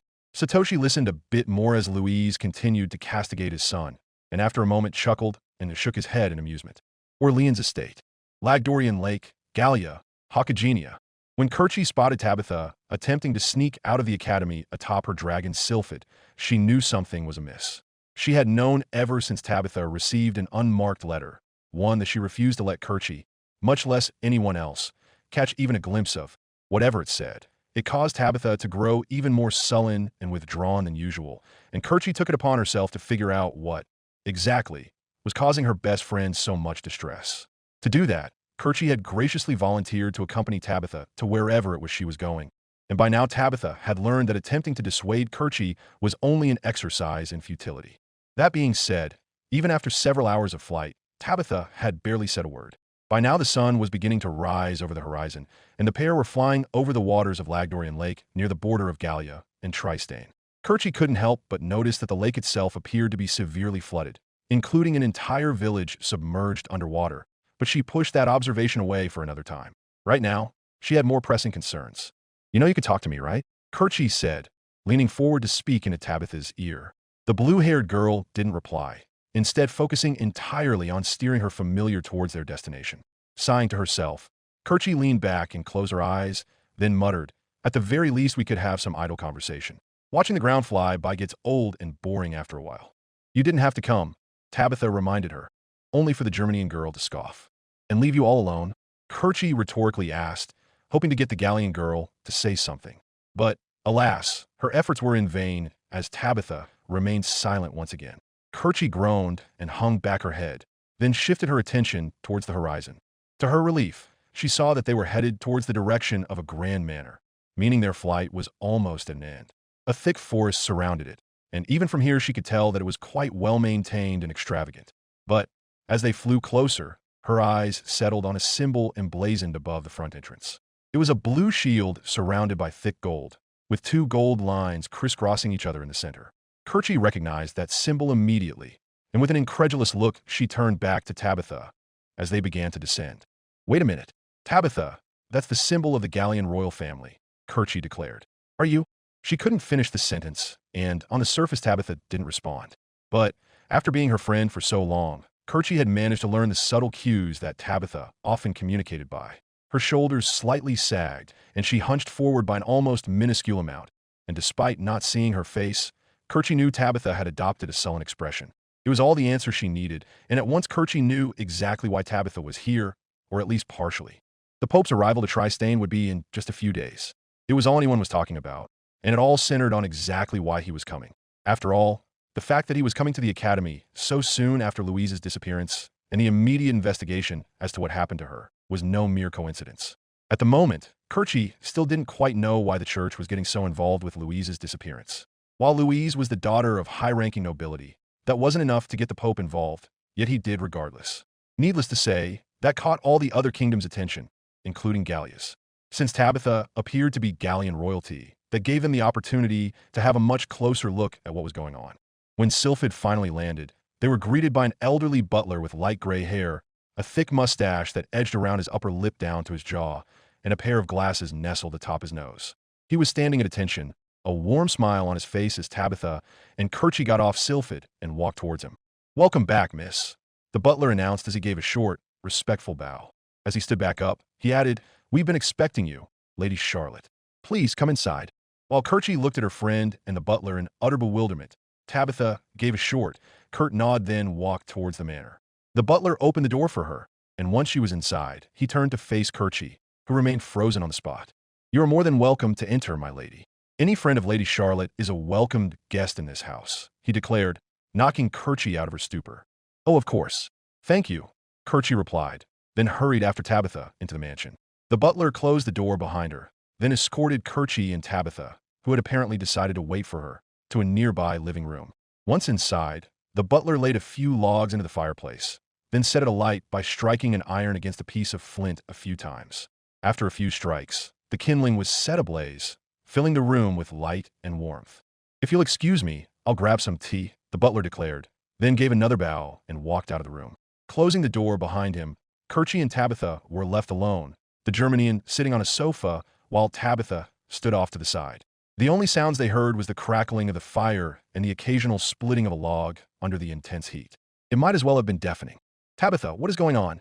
Kerchie asked, looking at her friend with pleading eyes. "Why are we here? Why did he call you Charlotte? Are you actually Gallian royalty?" Tabitha silently looked at her friend with an almost sad frown on her face. Then she turned around and walked to another door that the butler didn't go through. "Wait here, please," Tabitha ordered, and before Kerchie could say anything, she opened the door and walked out of the room. "Tabitha, wait," Kerchie called out, but the door was already closed. Sighing to herself, Kerchie hung her body forward and groaned, trying to wrap her head around the sudden revelations that had sprung out of nowhere. None of this made any sense to her. First the Pope getting involved in Louise's disappearance, then Tabitha being called to the Gallian border out of the blue, now her friend being royalty and her name not being Tabitha. Everything was moving so very fast for her, and she didn't know what to do. After a few minutes of silence, the door opened and Tabitha's family, butler, walked in carrying a silver tray, holding a teapot and 2 cups, balanced atop his gloved right hand. He looked around for a moment, trying to spot Tabitha, but sighed and shook his head after a quick glance.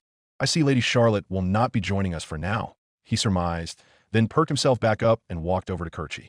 "Tea, my lady?" Kerchie looked up at him, then nodded. After everything that just happened, a soothing drink sounded lovely. Nodding back, the butler poured Kerchie a cup of steaming hot tea, then handed the drink over to her. Taking the cup in her hands, she blew gently into it, then took a sip. The nourishing liquid fell down her throat, and she let out a relieved sigh as she leaned back. "My, that was quite good," Kerchie declared, and the butler let out a short bow. "Thank you, my lady. I am happy that the tea I brewed was to your liking," he replied, then placed the tray on a nearby table and straightened himself. Turning back to Kerchie, he said, "Allow me to introduce myself. I am the butler in charge of the Orleans family house. My name is Percerin." Kerchie smiled and nodded, then announced, "I am Kerchie von Zerbst of the Zerbst family in Germania. I am in your good care." Percerin nodded and smiled, then admitted, "I did not imagine, nor was I told, that Lady Charlotte would bring a guest with her today." Upon hearing Percerin refer to Tabitha as Charlotte once again, Kerchie pursed her lips, then asked, "Wait, is Tabitha's real name truly Charlotte?" To Kerchie's surprise, Percerin was taken slightly aback. He looked towards the door that Tabitha exited out of, then his eyes softened. He closed his eyes, sighed, and shook his head, then gently said, "So, Lady Charlotte has taken to calling herself Tabitha while studying abroad." Realizing that this was probably the best chance for Kerchie to find out what was going on, she pressed forward and asked, "Percerin, Can you please tell me what this is all about? My head is completely thrown for a loop here, and Tabitha refuses to tell me anything. Percerin bit his lower lip and looked around before admitting, I'm not sure if it's my place to speak of these matters. I feel it would be best for Lady Charlotte, too. I've tried, believe me, Kerchie pointed out, giving the elderly butler a pleading look. Please, Tabitha, Charlotte, she's my best friend, and I'm worried about her. The butler looked down at Kerchie for a few moments, then sighed and nodded. Very well, he replied, then opened his eyes and gave her a hard look. But do understand that you cannot reveal this to anyone. I am placing a lot of trust in you, Miss Zerbst, and I do not wish for that trust to be betrayed. I would never, Kerchie declared, her eyes growing firm. Percerin studied her for a few moments, trying to determine whether or not she was telling the truth. Then he nodded, finding her declaration acceptable, and sat down on a nearby chair. To start, yes, your friend's real name is not Tabitha. Rather, it is Charlotte Helene Chevalier de Porter Huns, Percerin revealed. As you've already surmised, Tabitha is indeed part of the Gallian royal family. Her father was King Joseph de Gallia's younger brother by 3 years. Tabitha's royalty, she never mentioned it, Kerchie softly commented, gently holding the teacup in her hands. She then looked up and asked, why would a member of the Gallian royal family study abroad? I mean, yes, the Tristane Academy of Magic is the premier institute of magical learning in the continent, but surely her father could have arranged for private tutors. I'm afraid it's not that simple, Percerin sadly replied, then looked up at the portrait of a blue-haired man above the fireplace. It wasn't hard for Kerchie to realize that the man was Tabitha's father, and her gaze drifted towards it as well. A sinking, ominous feeling began to fill Kerchie's gut, and she asked what happened. Percerin sighed again, then he revealed, despite being King Joseph's younger brother, Duke Charles Hellenderlands was far more popular. He was smarter, more adept at magic, and held this undeniable charisma that just made people like him. As such, when the previous king of Gallia passed away 3 years ago, the palace was heavily divided as to who should become king. It was Joseph's by birthright, yes, but many felt that Charles was the better choice. Unfortunately, during this bitter fighting, those who wished to see Joseph on the throne took drastic measures, and Duke Orleans was murdered on a hunting trip with his brother. Kerchie gasped and held her palm to her mouth, but it was clear that the butler wasn't done. He added, after that, the conspirators went after the rest of the royal family. 2 days after Lady Charlotte's birthday, she and her mother, Duchess Helene, were invited to a ball. During this event, a noble attempted to give Lady Charlotte a drink laced with a powerful magical poison that induces insanity. The Duchess realized this, and in her haste to protect her daughter, took the drink herself. The magic worked as intended, and the Duchess was rendered completely insane. Kerchie's eyes began to tear up as she heard more of the tale, and Percerin continued. For obvious reasons, this attempted assassination was made public knowledge, and the noble responsible was executed, but the damage was done. Duchess Helene was now so insane that she no longer recognized her own daughter. Instead, she believed that Lady Charlotte's childhood doll was her flesh and blood. Tabitha was the name of that doll, and ever since that day, Lady Charlotte has acted like a completely different person. Tabitha, Kerchie muttered as she looked towards the doorway, then back up at the butler and asked, what happened after that? Even at a young age, Lady Charlotte's magical abilities were renowned, Percerin revealed. Given the terrible fate inflicted upon her family and a desire to tie up loose ends, the palace decided to use this to their advantage. Under threat towards herself and her mother, Lady Charlotte was forced to complete very dangerous missions for the crown. Missions which, if she were to fail, would result in her mother's execution. What? Why? Why would the king do that to his own niece? Kerchie asked, and Percerin's expression grew hard. Who did you think was the one who had Duke Charles murdered? He pointed out. Kerchie stared wide-eyed at the butler, who sighed and continued. In any case, the palace hoped that by forcing Lady Charlotte to undertake those missions, she would fail and all their problems would be resolved. In contrast to his earlier expression, Percerin let out a small smile, then declared, unfortunately for them, Lady Charlotte rose to the occasion and with great difficulty managed to accomplish each and every unjust task forced upon her. The more missions they assigned her, each more dangerous than the last, Charlotte merely grew stronger and more powerful. With their plans not working the way they intended, the palace gave Lady Charlotte the rank of Chevalier, then sent her to study abroad in Tristane, hoping to sweep everything under the rug. She hasn't been charged with a mission since, although it appears that reprieve has ended. Right?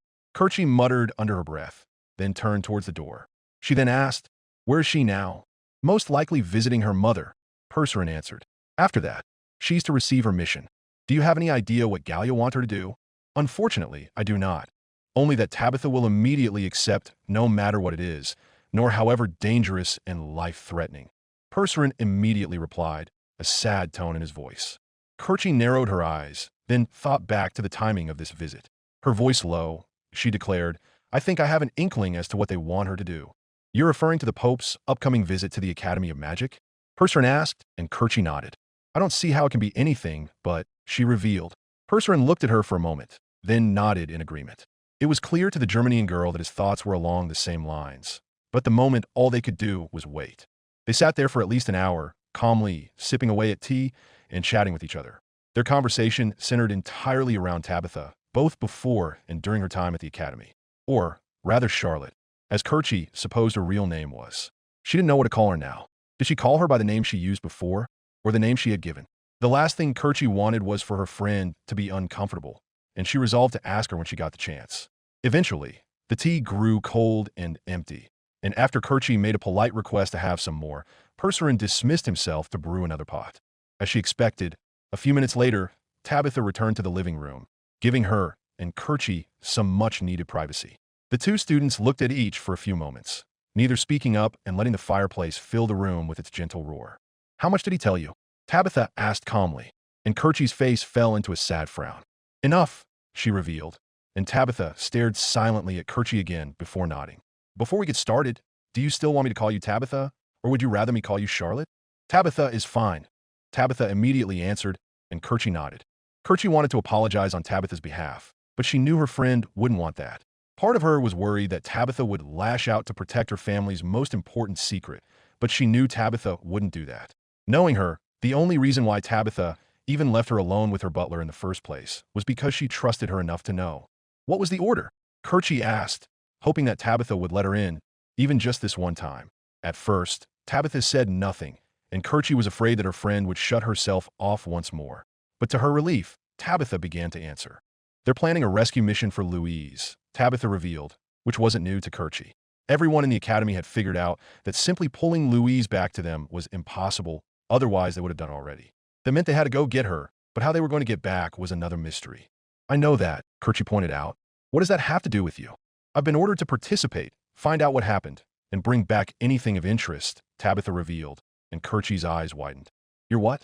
Tabitha, that's insane, Kerchie replied, standing up and looking down on her friend with an incredulous expression. I'm worried about Louise too, but trying to join her rescue mission is a horrible idea.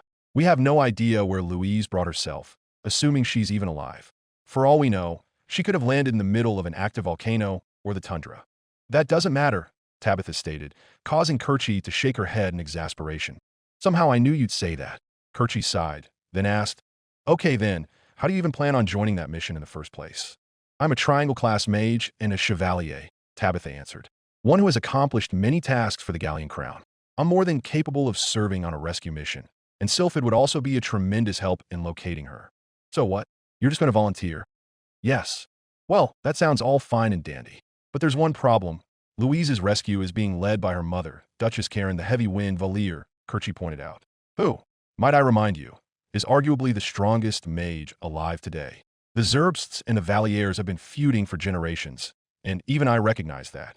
More importantly, she didn't even want that handsome priest to join, and only allowed it because that was the Pope's demand in return for his help. There is no way Karen will let you, a knight of Gallia working directly under orders from the king, in as well. You might as well be announcing, hey, I'm a spy to everyone. It'll have the same effect. Tabitha stared flatly at Kerchie, clearly having surmised that as well. Yet at the same time, she remained undeterred and declared, doesn't matter if she accepts me or not. I'll find a way in. Kerchie looked at Tabitha for a moment, then sighed and said, Of course you will. All right, what are we going to do? Tabitha repeated, raising an eyebrow slightly. If you honestly thought I would just let you go off on this dangerous mission without me, you'd have a better chance of convincing Karen to let you in, Kerchie answered, then began to pace back and forth while cupping her chin. Tabitha stared at her for a moment, then sighed and hung her head. She knew that Kerchie was absolutely correct, and attempting to dissuade her would be futile. At the same time, a ghost of a grateful smile graced her lips, but as soon as it appeared, it was gone. All right, I think it's obvious that both of us volunteering to save Louise won't go anywhere. Kerchie talked aloud while continuing to pace. You're a knight of Gallia, while I'm a Zerbst, neither of which Karen would trust as far as she could throw us. Well, she actually could throw us really far. Regardless, the point is we're going to have to sneak in, but how? She looked over at Tabitha, then asked, I don't suppose you know any invisibility spells by chance? Those don't exist, Tabitha revealed, causing Kerchie to sigh in defeat.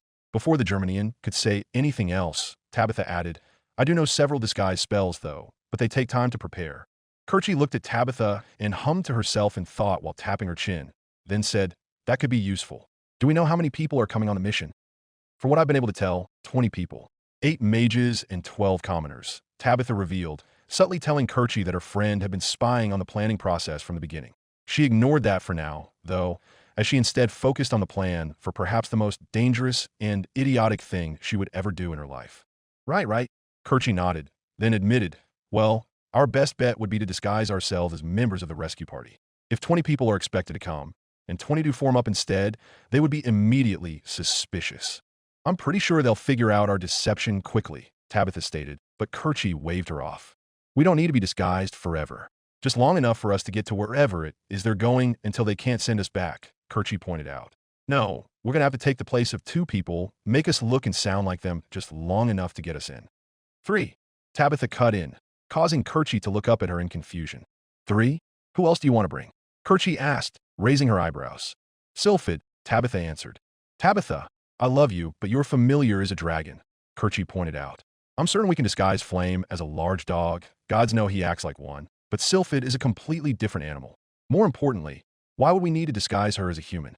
Tabitha didn't say anything. Instead, she walked over to a nearby window, opened it up, and banged her staff against the ground 3 times.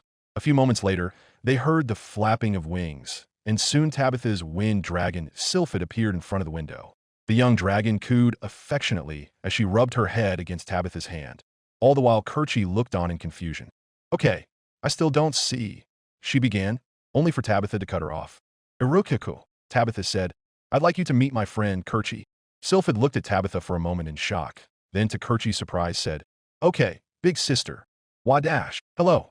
The dragon-turned girl announced as she wrapped her naked body around Kerchie, who was too stunned to really react. As Kerchie slowly swiveled her head down to look at the girl, she looked up and smiled before announcing, My name is Irukaku, but you can call me Sylphid.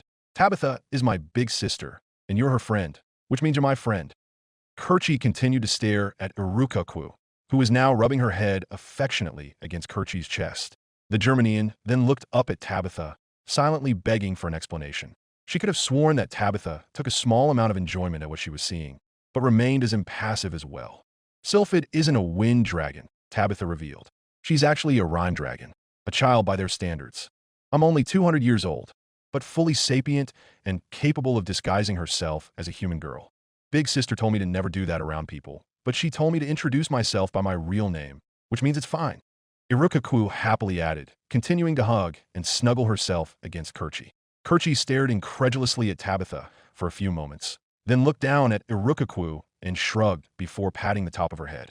The dragon girl clearly enjoyed the gesture as she cooed happily, and Kerchie couldn't help but let out a small smile before looking back up at Tabitha. All right then, we'll take the place of 3 people, Kerchie acquiesced. Yay, Irukaku cheered. Then Tabitha calmly told her to get off her friend. With a pout, Irukaku crossed her arms and backed away. Then after Tabitha whispered some words to her, the dragon girl's mood shifted. She smiled, gave her big sister a tight hug, then went out of the window she came in from, turned herself back into a rhyme dragon, and flew off to wherever she was before. Has she always been able to do that? Kerchie asked as she looked out the window, watching as Sylphid or Irukaku, how was she supposed to refer to Tabitha's familiar now, disappear among the trees? Yes, Tabitha answered. I knew she was a rhyme dragon as soon as she was summoned. Since her species is rare and endangered, though, I felt it was best to say she was a wind dragon instead. Smart choice, Kerchie admitted, then went back to pacing back and forth to continue their planning sessions. All right, so we'll need to disguise ourselves as 3 people. Do they need to be the same gender? Not necessarily, but it is preferable, Tabitha answered, and Kerchie nodded before moving on. We'll shoot for 3 girls if we're able, but if not, we'll improvise. Anyway, we can't take the place of any nobles. That would not be good, for obvious reasons, so we'll have to take the place of 3 of the commoners. That leaves us 12 targets. 10, Tabitha interjected. We can't touch Julio, and Princess Henrietta nominated her bodyguard Agnes to represent her. You mean the blonde musketeer? Kerchie asked, and Tabitha nodded. If we touch either of them, It would be taken as an attack on the princess or the pope themselves, Tabitha pointed out, and Kerchie winced. Yeesh, that would be bad. Honestly, the more we talk about this, the more I realize it's a terrible idea. Then don't come, Tabitha suggested, but Kerchie shook her head. I'm not going to do that. Besides, at this point, I'm already a conspirator. I'm in too deep to back out now, Kerchie pointed out, then sat down and hunched over as she continued to think. Tabitha sat down next to her, and together the two mages plotted a way for them to sneak in. After a few moments, Kerchie had an idea, and she smiled as she turned toward Tabitha and said, I think I just figured out a way to get us in. I'm all ears, Tabitha replied, and Kerchie's smile widened as she began to explain. Once we get back to the academy, we need to figure out who all is coming. I believe the selection should be finalized tomorrow at the latest. After that, you start prepping the disguise spells while I work on making sure our targets are indisposed. How do you plan on doing that? Tabitha asked, and Kerchie smiled as she leaned back and rested her hand across her bosom. You leave that to me. Montmorency, Kerchie asked that night once she and Tabitha returned to the academy. As classes were once again on hold due to the preparations for the Pope's arrival, their absence wasn't particularly noted. Many of their classmates took the opportunity to head into the capital so that they could prepare as well. Ugh, what is it, Kerchie? Montmorency asked as she held her room's door slightly ajar, rubbing her tired eyes as she lightly glared at the Germanian girl. I'm not disturbing you, am I? Kerchie asked, putting on a faux air of concern. Whether she was just too tired or simply didn't care, Montmorency didn't treat her with suspicion and instead yawned while shaking her head. No, but it is late, she pointed out. Is there a reason why you're up past midnight waking me, of all people, up? Well, Kerchie began to bashfully fidget, causing Montmorency to perk up her eyebrow in confusion. She then dramatically sighed and admitted, I'm having trouble sleeping. Montmorency looked at Kerchie in surprise, then narrowed her eyes and said, if this is some attempt to get me or my fiancé into your bed. No, not at all. Kerchie denied, cutting her off. She then clasped her hands together and put on as much of a begging expression as she could, then declared, I was hoping that you could brew me some sleeping potions. Sleeping padash? Why would you want that? More importantly, why'd you come to me for them? Why not ask one of the teachers? I'm certain they'd help you, Montmorency replied, and Kerchie let out a smile. Well, I heard that sleeping potions just put you right to sleep, and lately I've just been spending all hours of the night wide awake no matter what I do. You haven't looked tired, Montmorency pointed out, only for Kerchie to wave her off. Proper applications of makeup can hide many things, Kerchie replied, wiping off some of the makeup on her face to reveal the heavy bags under her eyes. Montmorency's eyes widened as she took in Kerchie's state, telling the Germanian that her ploy was working. She hadn't slept in over a day just to make herself look as tired as possible, and even now she was swaying slightly from real exhaustion. Oh my, Montmorency muttered, then Kerchie gave her a final, pleading look. Montmorency, please. You're the best potion brewer I know, Kerchie declared, appealing to Montmorency's sense of pride. Do you have anything that can help me? Montmorency looked at Kerchie for a moment, then gestured for her to wait and went back into her dorm. Kerchie couldn't help but smile victoriously as she heard Montmorency shuffle through her drawers, the clittering and clacking of glass telling the Germanian that her classmate was going through each and every potion she had. Finally, after a few minutes, Montmorency came back to the door, prompting Kerchie to fall back to her tired, pleading look. Here, take this, Montmorency told her as she handed Kerchie a small bottle holding a dark blue liquid. It'll put you right to sleep. Oh, you're a lifesaver, Kerchie said, then asked, is this all you have? At the moment, Montmorency admitted, then added, but I can make more tomorrow if you need it. If you could, please. Of course. I'm free tomorrow, so I'll get started right in the morning. Sounds perfect, Kerchie replied as she turned around. Before Montmorency could close the door, however, Kerchie whispered, oh, by the way, I'm still kind of embarrassed by this. So if you could, sneak the potions to me? Sure, I understand, Montmorency answered with a nod. Good night, Kirche. Let me know how the potion works. Will do. Good night. Kerchie smiled and nodded towards Montmorency, who nodded back and closed her door. Kerchie looked at the wooden threshold for a few moments, then smiled and began walking back to her dorm, tossing the potion bottle up and down in her hand. As soon as she got into her bed, she changed into her nightwear and laid down on her soft bed. Happy that everything was going to plan so far, Kerchie safely stowed the bottle away in her nightstand drawer. She might have been heavily exaggerating her condition to Montmorency, but she was extremely tired at the moment. She was ready to pass out without any medical assistance, and merely needed to collect 2 more doses from Montmorency after thanking her for how helpful her potion was. As soon as she sprawled elegantly into her bed, everything went black as Kerchie von Zerbst fell into a deep sleep. Familiarivod. Chapter 6. Left and Right Hands, Part 2. September 17th, 1998, 7 p.m. Raccoon City High School. Raccoon City, Arkley Country, United States of America. Louise sat with Mr. and Mrs. Haraga on the metal bleachers, watching as the Raccoon City High School baseball team, the Warriors, played a game of baseball against the Harris High School Bears. At first, Louise had found the idea of sports, including baseball, to be confusing. There were physical games back home in Tri-State, sure, but they were simple and mostly relegated to being commoner pastime. Games such as archery, wrestling, cricket, horse racing, and more, which were either meant for personal entertainment only or simply non-violent ways for soldiers to practice their skills. Either way, those games were viewed as commoner activities, and outside of horseback riding, Louise didn't really concern herself with them. But here in the United States, sports were an almost inescapable part of life. Seemingly the entire country was obsessed with them, offering multiple ways to view and play them. Large, expensive stadiums were built to accommodate thousands of fans. Games were broadcast live over television across numerous sports networks, and live commentators described the events over the radio. While she and the Haragas were only at a high school baseball game, the overall sentiment was still there. "So, where's Saito?" Louise asked as she took a drink from her bottle of Coca-Cola, looking around to try and find her friend. She was still cross at him after finding the dirty magazines under his bed, but that anger, embarrassment, and a small amount of jealousy that she desperately buried deep beneath those first two emotions had faded somewhat. "He should be up soon," Satoshi Haraga answered as he smiled and clapped enthusiastically while one of the Warriors hit the thrown baseball with his bat, sending it flying into the outfield where one of the Bears attempted a diving catch.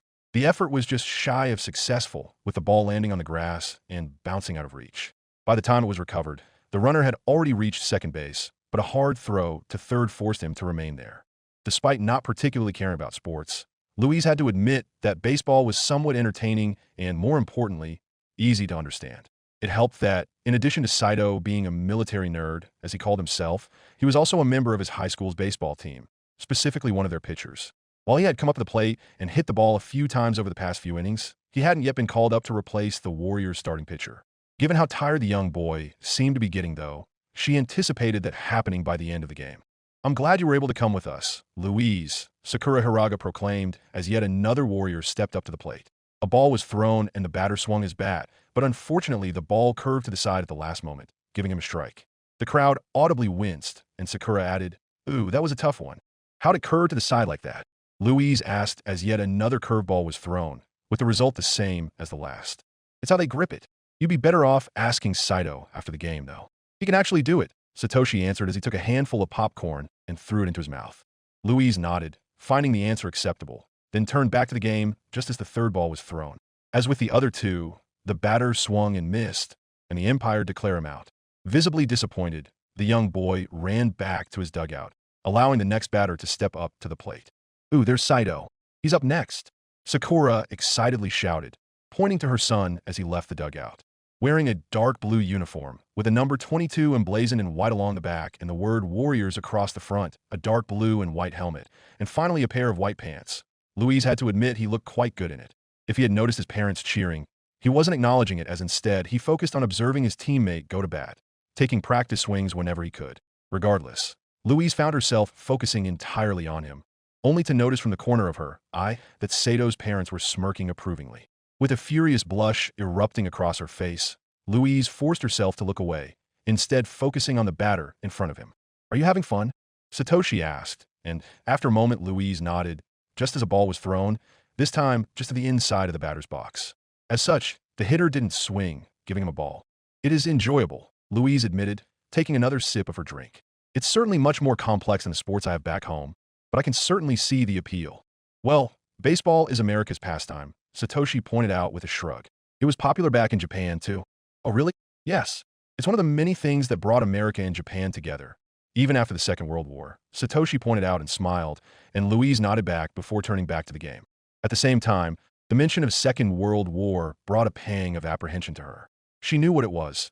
There were entire books on the subject, and what she had learned painted a haunting picture. How it started, the major events that occurred within it, and how it was ended on both the European and Pacific fronts. The whole planet engulfed in total war, leaving entire countries desolated and millions of people dead, and the creation of weapons that had the potential to destroy the world. It was the deadliest war in Earth's history, one that had far-reaching consequences that were still felt even 50 years later. despite the scale being so far above her head that it was difficult to fully contemplate. The causes behind it were all too familiar, especially how an absolute madman seized control and started the country of Germany down a path of barbaric militarism that went far beyond nationalism and into the realm of pure evil. From what she could tell, however, the Empire of Japan went along similar lines as Nazi Germany. And while Saito was visibly uncomfortable about that aspect of his heritage whenever it came up, she didn't know how his parents felt about it. She wasn't going to ask them, though, as it would be rude and inappropriate at best, and outright insulting at worst. Regardless of whatever their home country did, they were proudly Japanese, and she would accept that without undue judgment. A smack of a bat hitting the ball brought her attention back to the field, where she saw the baseball fly out towards the outfield. The hitter was sprinting as fast as he could towards the first base. However, the runner on second base was only barely leaving his. Instead, he was keeping his eye on the ball, and before Louise could ask why, she got her answer as the ball was caught before it hit the ground. Immediately, the second baseman ran back and dove to safety, his hand gripping the top of second base just as the second baseman caught the ball and tried to tag him out. The umpire declared him safe, and as the runner stood back up, the ball was thrown back to the Bears pitcher. "Ooh, I get it," Louise said as Saito stepped out to the plate. He was making sure that the ball wouldn't be caught. If it was, and was thrown to second base before he got back, he'd be out and the inning would be over. "Exactly," Sakura confirmed, giving Louise a smile and thumbs up. "You're catching on quick." Louise smiled back at her caretaker and nodded, then turned back to watching her friend play the game. The Warriors were up by 2 runs with only 1 inning left, so Saito wasn't under any game-breaking pressure. At the same time, he was clearly taking this seriously, and he settled into a stance to ready himself. The Bears pitcher stared him down, and after a moment wound up, pulled his arm back and hurled it toward Saito. Saito's eyes never left the ball, and just as it began to curve away from him, Saito reached out and swung his bat as hard as he could. A dull crack went out as the wooden bat made contact, and the ball flew out high towards the outfield. The fielders ran out, trying to reach out with their arms outstretched, but was in vain as the ball landed outside the chain-link fence. The home bleachers, including Saito's parents and Louise herself, erupted into cheers as Saito achieved a home run. With a victorious smile on his face, Saito tossed his bat to the side and began to jog around the bases. By the time he returned to home plate, the runner on second was waiting for him, and the 2 teammates congratulated each other before running back to the dugout and receiving another round of cheers and pats on his back. Louise continued clapping and cheering towards her friend until the next batter stepped up to the plate. As she sat down and the bleachers around her began to calm, she found herself looking towards the Warriors' dugout once more. This time, she and Saito managed to lock eyes, and he flashed her a warm smile and thumbs up. After a moment, Louise smiled back, then returned her attention back to the game that she was very much enjoying. Tristane Academy of Magic. Kingdom of Tristane, Hakagenia. Practically the entire academy was waiting outside as the Romalian fleet, escorting Pope Vittorio, flew closer. The front courtyard was arranged as extravagantly as possible, filled with banners, carpets, and more. Covering the walls was a small army of soldiers and mages, all of whom were on high alert for anyone wishing ill intent towards the academy. Never before had Julio Cesare seen the academy in such a state, but at the same time he knew exactly why. He had to hand it to Tristane. Despite how suddenly these latest events occurred, they managed to arrange quite the warm and secure welcome for His Holiness. Normally, a papal visitation took months of preparation. This time they did it in just a few weeks. At the front of the welcome procession was Princess Henrietta de Tristane, with Cardinal Mazarin and Headmaster Osmond standing to her right. To her left were the Duke and Duchess Valier, all of whom were dressed in all the finery they had available. Julio himself was waiting near the front gate of the academy, waiting for the Pope to arrive, whereupon he would begin escorting him properly. All around them, behind lines of guards, were the academy students and faculty who were excitedly talking among themselves. Some openly wished they could get the chance to speak to the Pope, while others maintained that would be impossible. Julio personally thought that, once the mission was underway, the Pope would likely make time to take confessions and other holy duties, but there was no reason to make that declaration on His Holiness' behalf. The excited murmuring of the students and faculty increased as the lead Romalian airship stopped just outside the academy's walls. Several anchors were thrown down, locking it in place while workers already assembled on the bottom grab ropes that were thrown as well. Working together with mighty pulls, the airship was lowered until it was finally at rest along the makeshift dock that Tristane had assembled. Compared to normal ports such as La Rochelle, it was quite crude in construction, mostly made out of wood with magically carved and reinforced stones to give it extra support and visual flair. But it got the job done, And once again, due to the lack of proper time to truly prepare, neither he nor the Pope could blame them. If anything, the fact it looked as good as it did was to be commended. It truly spoke to the skill of the artisans the kingdom was able to bring in on such short notice. Once the airship was safely docked, a stepladder was lowered onto the dock. At once a plethora of guardsmen carrying polearms and sword wands marched out, surrounding a tall figure at the very center. Everyone knew exactly who this person was, even if they couldn't get a proper look at him just yet. Once the procession disappeared from view, Julio took that as his cue to walk towards the gate, where he and a few others pulled it open. As the first of the Romalian guards entered the academy grounds, Julio announced, His Holiness and Holy Emperor of Romalia, Pope Vittorio Saraver St. Aegis the 32nd. The guards parted and lined up along the sides of the red carpet rolled out for them. The whispers around the academy hushed and were replaced with reverent silence as they beheld the warm smile of Pope Vittorio. A young, long-haired blonde man, barely in his 20s with bangs reaching down across his chest, Pope Vittorio was wearing a dark red and gold pallium over a purple chasuble layered on top of white robes. Atop his head was the gold and purple papal crown, and in his hand was the winged papal staff which doubled as his magical focus. His eyes appeared warm and kind, yet also deeply concerned as he beheld the Valliers waiting for him next to the princess. Without saying a word, he began walking towards them, the students all bowing out of respect. Even the princess and those around her bowed once the Pope drew near, as was expected of them. Julio was beside his master the whole way, and once they came to a stop in front of Princess Henrietta, the young girl began to speak. "You honor us with your presence, your holiness," Henrietta proclaimed, "especially in these trying times. My sincerest apologies for not doing more. We tried our best, but—" "There's no need to apologize, princess," Vittorio declared, cutting Henrietta off. "My departure for Tristane was done hastily, given the urgency of the matter at hand. Uner Tristane was expected to accommodate me, as per usual. Still, given what you have accomplished on such short notice, you bring yourselves great honor in the eyes of the gods and the founder." "Thank you, your holiness," Henrietta replied, her head still bowed. Pope Vittorio warmly smiled towards Henrietta, then walked over to stand in front of the still bowed Valliers. His smile warping into a sad frown, he told them, "On behalf of the Brymeric Church, the Vallier family has our deepest sympathies.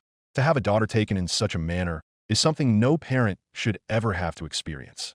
You have my word that we will do everything in our power to ensure that Louise de la Valliere is returned safely.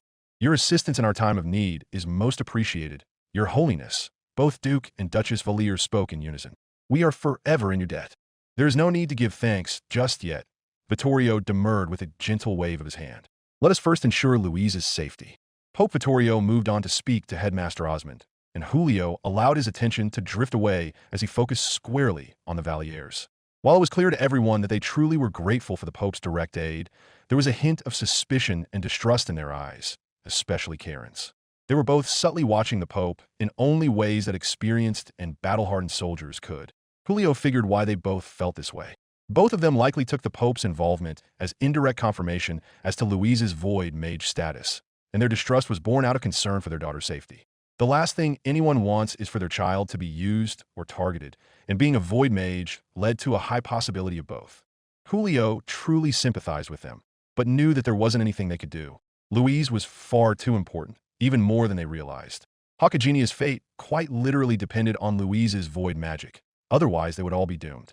Once Pope Vittorio finished his introductions, he turned back around and requested that he be led to the scene of Louise's failed summoning ritual. Both he and everyone else were eager to get this matter resolved as soon as possible, and the less time they spent on ceremony, the better. Clearly, everyone else felt the same, and soon the Pope was being led through the academy grounds towards the plaza where the second-year students performed their summoning rituals. With classes canceled for the foreseeable future, the students were told to go about their business. Most dispersed without question, but a few attempted to get a closer look at what the Pope and the others were doing. They were prevented from getting too far as guards ushered them away, and soon they were left alone. With guards watching over the area, the whole Valliere family, Princess Henrietta, her bodyguard Agnes, Cardinal Mazarin, Headmaster Osmond, Professor Colbert, Pope Vittorio, and Julio himself looked over the still intact summoning circle that Louise had drawn just prior to her disappearance. One of the first things the teachers did was magically preserve it, figuring that doing so would greatly assist in learning what had happened to Louise. While their efforts were ultimately in vain, it would still be useful in setting them down the correct path. "This is where it happened, yes?" Vittorio asked as he closely inspected the summoning circle, kneeling to rub his fingers over the chalk lines. Yes, Colbert answered, his face marked with an almost ever-present frown. At the very least, he had finally cleaned himself up, but Julio knew even now he was wearing a mask to try and hide his true feelings of guilt and regret. No one was fooled. Can you describe to me exactly what happened? Vittorio requested as he stood back up and turned towards them. I know you sent me the details in your letter, Cardinal, but I'd like a more personal explanation. Of course, Your Holiness, Colbert replied, then straightened himself. At first, everything was proceeding as usual. Students would come up, chant the summoning spell, then bind their familiars to them, whatever they happened to be. Louise was the last student to make her attempt. She had been hiding from it, so I initially missed her until Miss Zerbst pointed her out. I see, Vittorio mused, lightly rubbing his chin as he began to pace in front of them. Am I correct in assuming that her reluctance to cast the spell so openly was due to a history of what was deemed to be magical failures? Yes, Karen answered, the stony look on her face screaming years' worth of regret and shame. Ever since she was a child, each and every attempt to cast a spell resulted in an explosion. I thought as much, Vittorio plainly stated as he turned to look at her.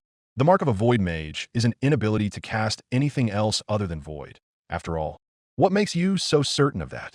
Pierre Valier asked, raising an eyebrow. There was a hint of distrust in his voice, but rather than call attention to it, Pope Vittorio merely smiled and looked at him.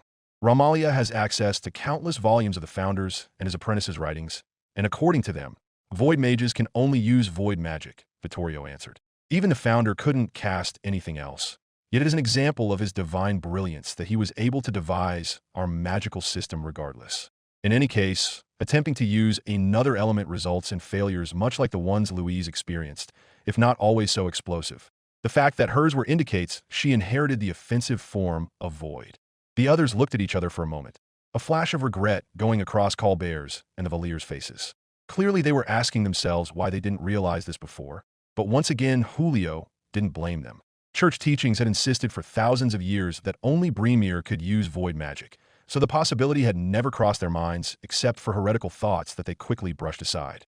Right now, Julio cursed that decision, as this might not have happened had they noticed the signs earlier, but it couldn't be helped now. While this certainly explains a lot, Eleanor admitted, how did this cause Louise's reverse summoning? In just a moment, Vittorio said, then turned back to Professor Colbert. Was Louise, at any point during the summoning, stressed? Overly anxious? Under tremendous pressure? She was, yes, Colbert confirmed. Had she failed her summoning, we would have sent her home. Needless to say, she did not want that, which was why she tried 3 times to summon her familiar. Yes, Vittorio muttered, then asked, what summoning spell was it that she used? Was it the same as all of the other students' chants? No, it was heavily modified, Colbert admitted. Do you remember it? Word for word, Vittorio asked, and when Colbert nodded he requested, repeat it to me, please. Colbert looked around to see everyone else staring at him. Then he cleared his throat and began to repeat what Louise had said. It had happened over a month ago, but even now he remembered it as though it had just happened. Louise's first 2 attempts were the standard summoning spell, but the third was when the spell was reversed. She said, my servant that exists somewhere in this vast universe. My divine, beautiful, powerful familiar. I wish and assert from the bottom of my heart. Answer my guidance.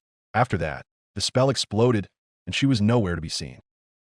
Vittorio hummed and tapped his chin, then turned towards the Valier family. Where did she learn that spell? We have no idea, Karen admitted. I already had our servants comb through our personal library for that spell, and they found nothing. I did the same at the academy, and the only times that spell came up was in ancient scrolls that hadn't been touched in centuries, Osmond added. Vittorio nodded, having already come to that conclusion. Then he turned towards Princess Henrietta. I assumed that the same applied for the royal archives? Vittorio asked, then pointed out, given you and Louise were childhood playmates, the palace would be the only other logical place she would have seen it. Henrietta shook her head, then replied, unfortunately, we couldn't find it there either. Unless Louise managed to somehow find an ancient scroll and use it without us knowing about it, we don't see how she could have learned it, Osmond concluded. Honestly, before we found those scrolls, we thought she made it up on the spot. No, she did not, Vittorio stated.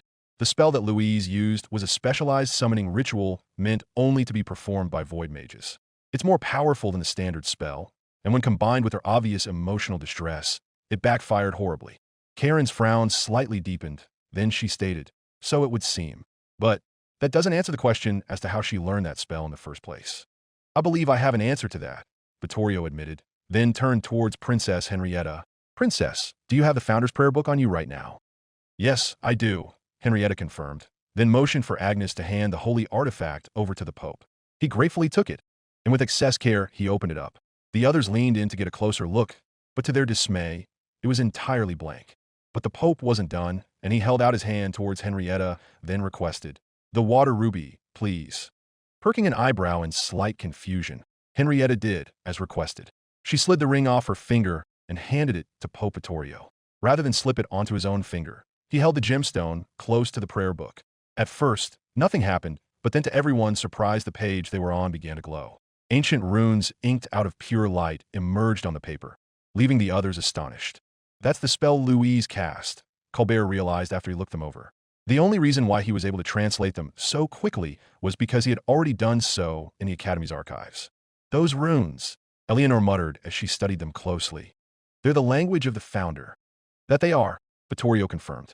In fact, they're his words exactly, written by his own hand 6,000 years ago. Words that can only be revealed when one of the Founder's rings, such as the water ruby, is held by a void mage. As the others went silent in surprise, Vittorio looked up to stare at Princess Henrietta. He then asked, "When you were still playmates, did you ever show off the Founder's prayer book to Louise along with the water ruby?" Henrietta visibly struggled to remember, but after a moment her face paled. Trembling slightly, she nodded and said, "Yes, I did. The last time we played together. Louise wanted to see them, so She trailed off and began to sniffle. Agnes and Cardinal Mazarin were on her immediately, trying to console the despondent girl while the others stared at them with wide, shocked, and horrified eyes. As I suspected, Vittorio mused, then turned to look at the others. "I believe we have our answer. Several years ago, young Louise came into momentary possession of the Founder's prayer book and the water ruby during a play session with the princess. Since she was, indeed, a void mage, the magic reacted as intended, revealing to her the familiar summoning spell she used that day." Henrietta, with tears in her eyes, looked up at the shocked Vallières and proclaimed, "I am so dashed." "It's not your fault, princess," Pope Vittorio forcibly interjected. "It isn't anyone's fault. What happened was a freak accident that came about due to several factors converging together all at once at the most inopportune moment. Blaming ourselves isn't going to solve anything. All we can do now is work to rectify the problem and bring Louise back home." The others looked at the Pope, then Cardinal Mazarin's eyes narrowed. He pointed out, "That book revealed its contents to you as well." "That it did, yes," Vittorio replied. "Then that means?" "It means I'm a void mage as well," Vittorio confirmed. The others stared incredulously at him. Then Vittorio motioned for Julio to walk closer to him.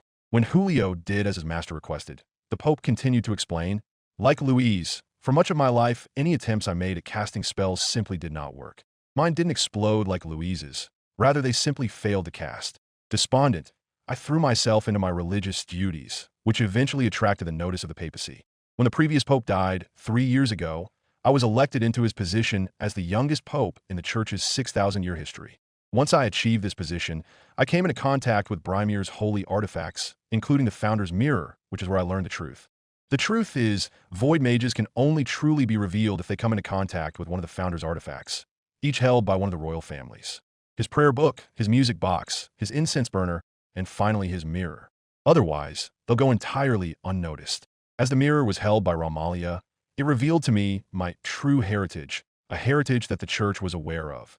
Hence my election. The final confirmation came when I attempted to summon my familiar. For you see, the final mark of a void mage is what type of familiar they must bond with. Vittorio solemnly nodded towards Julio, who gently took off his right glove and showed the back of his hand to everyone. At once their eyes were drawn to the ancient, elaborate runes branded into him. The familiar summoned by the mage reveals what their affinity is, Julio explained. For a void mage like my master, they can only summon a human being. I was rescued out of a Romalian orphanage 3 years ago when Pope Vittorio summoned me, and I became the wind elf, the right hand of God, capable of controlling any animal. When the founder died, he divided the power of void equally among all 4 kingdoms, Vittorio added. By the end of his life, he believed that the power of void was too great to be wielded by one man. Whether it has been passed down through the royal bloodlines continuously since then or re-emerged only recently is, unfortunately, unknown to us. I am inclined to believe the former, personally. Regardless, Louise is undoubtedly Tristane's void mage, just as I am Romalia's. Had she successfully completed the summoning ritual as intended, she would have summoned a human who would have become the Gandalf, master of all weaponry. Instead, Louise accidentally brought herself to whomever her familiar was, and unless she knows the proper spell, will be unable to return. Shocked beyond words at the series of world-shattering revelations being dropped upon them one after another, Princess Henrietta and the other's jaws were slightly ajar. They looked despondently at each other, their faces holding a myriad array of questions, revelations, and mixed feelings about everything they had just learned. Julio felt it only understandable as he slipped his glove back on. After a few moments of almost crushing silence, they managed to calm themselves enough to turn back to the Pope and Julio, eager to move things forward. "So, that's why you're so interested in saving my daughter," Karen de Lavalier surmised. "Because she's a void mage." "One of 4, yes, and only the second we definitively know about," Vittorio confirmed. "At the moment, we do not know the identity of Albion's nor Gallia's void mage, so we need to ensure that the ones we do know are secured." "And what do you plan to do with my daughter once we do?" Duke Valier asked, this time more forcibly. "Rest assured, we do not have ill intentions towards your daughter." Vittorio attempted to placate the Duke and his family. He raised his left palm in a calming manner, then added, "We only wish to ensure her safety. As a void mage, she'll have a target on her back wherever she goes, either from within the kingdoms or from the elves. They despise void mages, and if they were to find out your daughter is one and she's unprotected." He trailed off, but his unstated warning was understood by everyone. The Valier's faces paled in horror before Karen's warped into a wrathful scowl, one that promised nothing more than pain and suffering to those who would dare lay a finger on her daughter. It was a look that Julio approved of. Any parent worth their salt should react the same way when their child was threatened. "How do we get Louise back?" Henrietta asked, and Vittorio nodded before flipping through the founder's prayer book once again.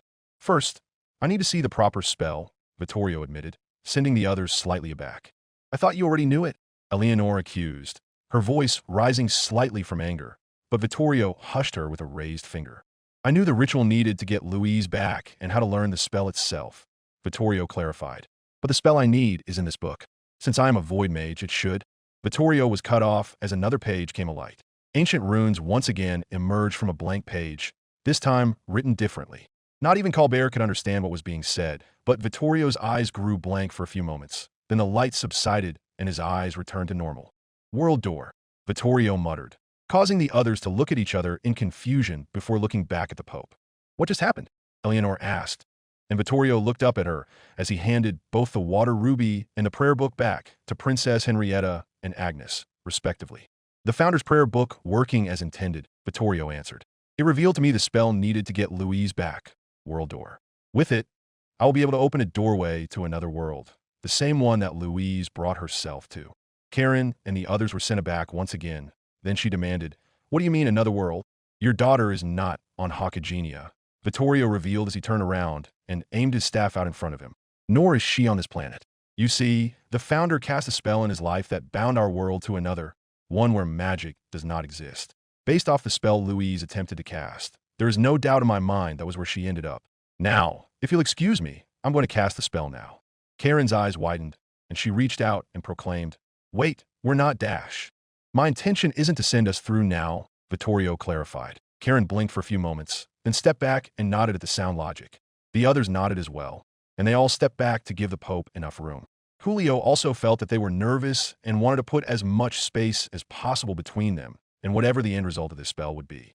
He didn't blame them, as he was very much tempted to do the same thing. To their credit, both Karen and Agnes had placed themselves at the front of the group, and all of them, especially Jean Colbert, were looking on with curious, if a tad bit frightful, faces. Then the Pope began to chant in an ancient language, one that Julio couldn't hope to understand nor follow. The words sounded artistic, almost flowery, yet at the same time incredibly precise. Less of a poem and more of a mathematical equation. At first, nothing happened. Then sparkling energy began to coalesce at the end of Pope Vittorio's staff. Everyone, even Julio, gasped at the sight, yet the Pope continued to chant. He chanted for several minutes, seemingly without end, and each passing moment made the gathered energy grow larger and larger. First it was the size of a small ball, then an apple, and now it was the size of a man's head. Finally, after at least 10 minutes of chanting, Vittorio finished the spell and launched it forward. The ball of magic flew out a few feet in front of the Pope, where it hovered in place, then rapidly expanded. A large circular doorway, several carriage lengths in diameter, emerged. At first, the surface was closed and nothing more than a light green, swirling mass.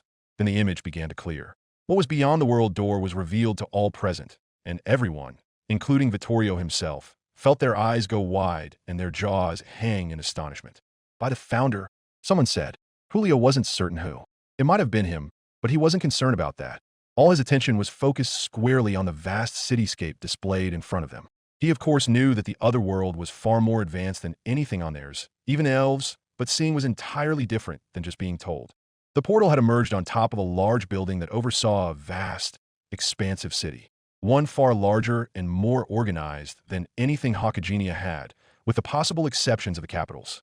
Even then, that was up for debate. Their angle made looking at the ground below difficult, but they could tell they were high up.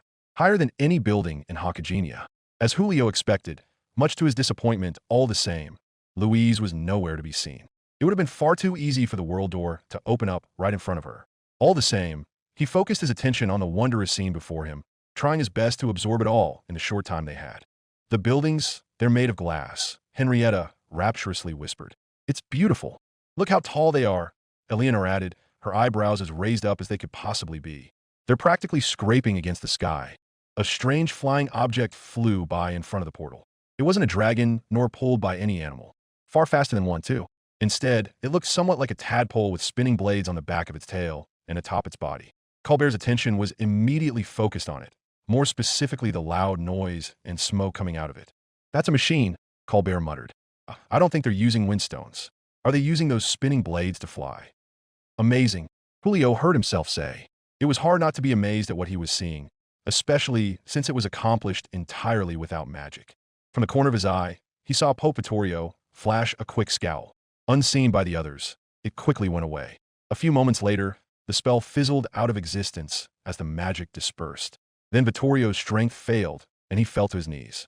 Julio was on him immediately, helping him up and resting the Pope's weight on his shoulders. Your Holiness, are you all right? Princess Henrietta asked. The others, clearly concerned, rushed forward to provide aid, but the Pope held up his hand to stop them. Breathing and sweating heavily, he shook his head, then managed to stand up on his own 2 feet, although it clearly took him much effort. No, I'm quite all right, Vittorio asserted. That spell, it took a lot out of me. Far more than I would have anticipated.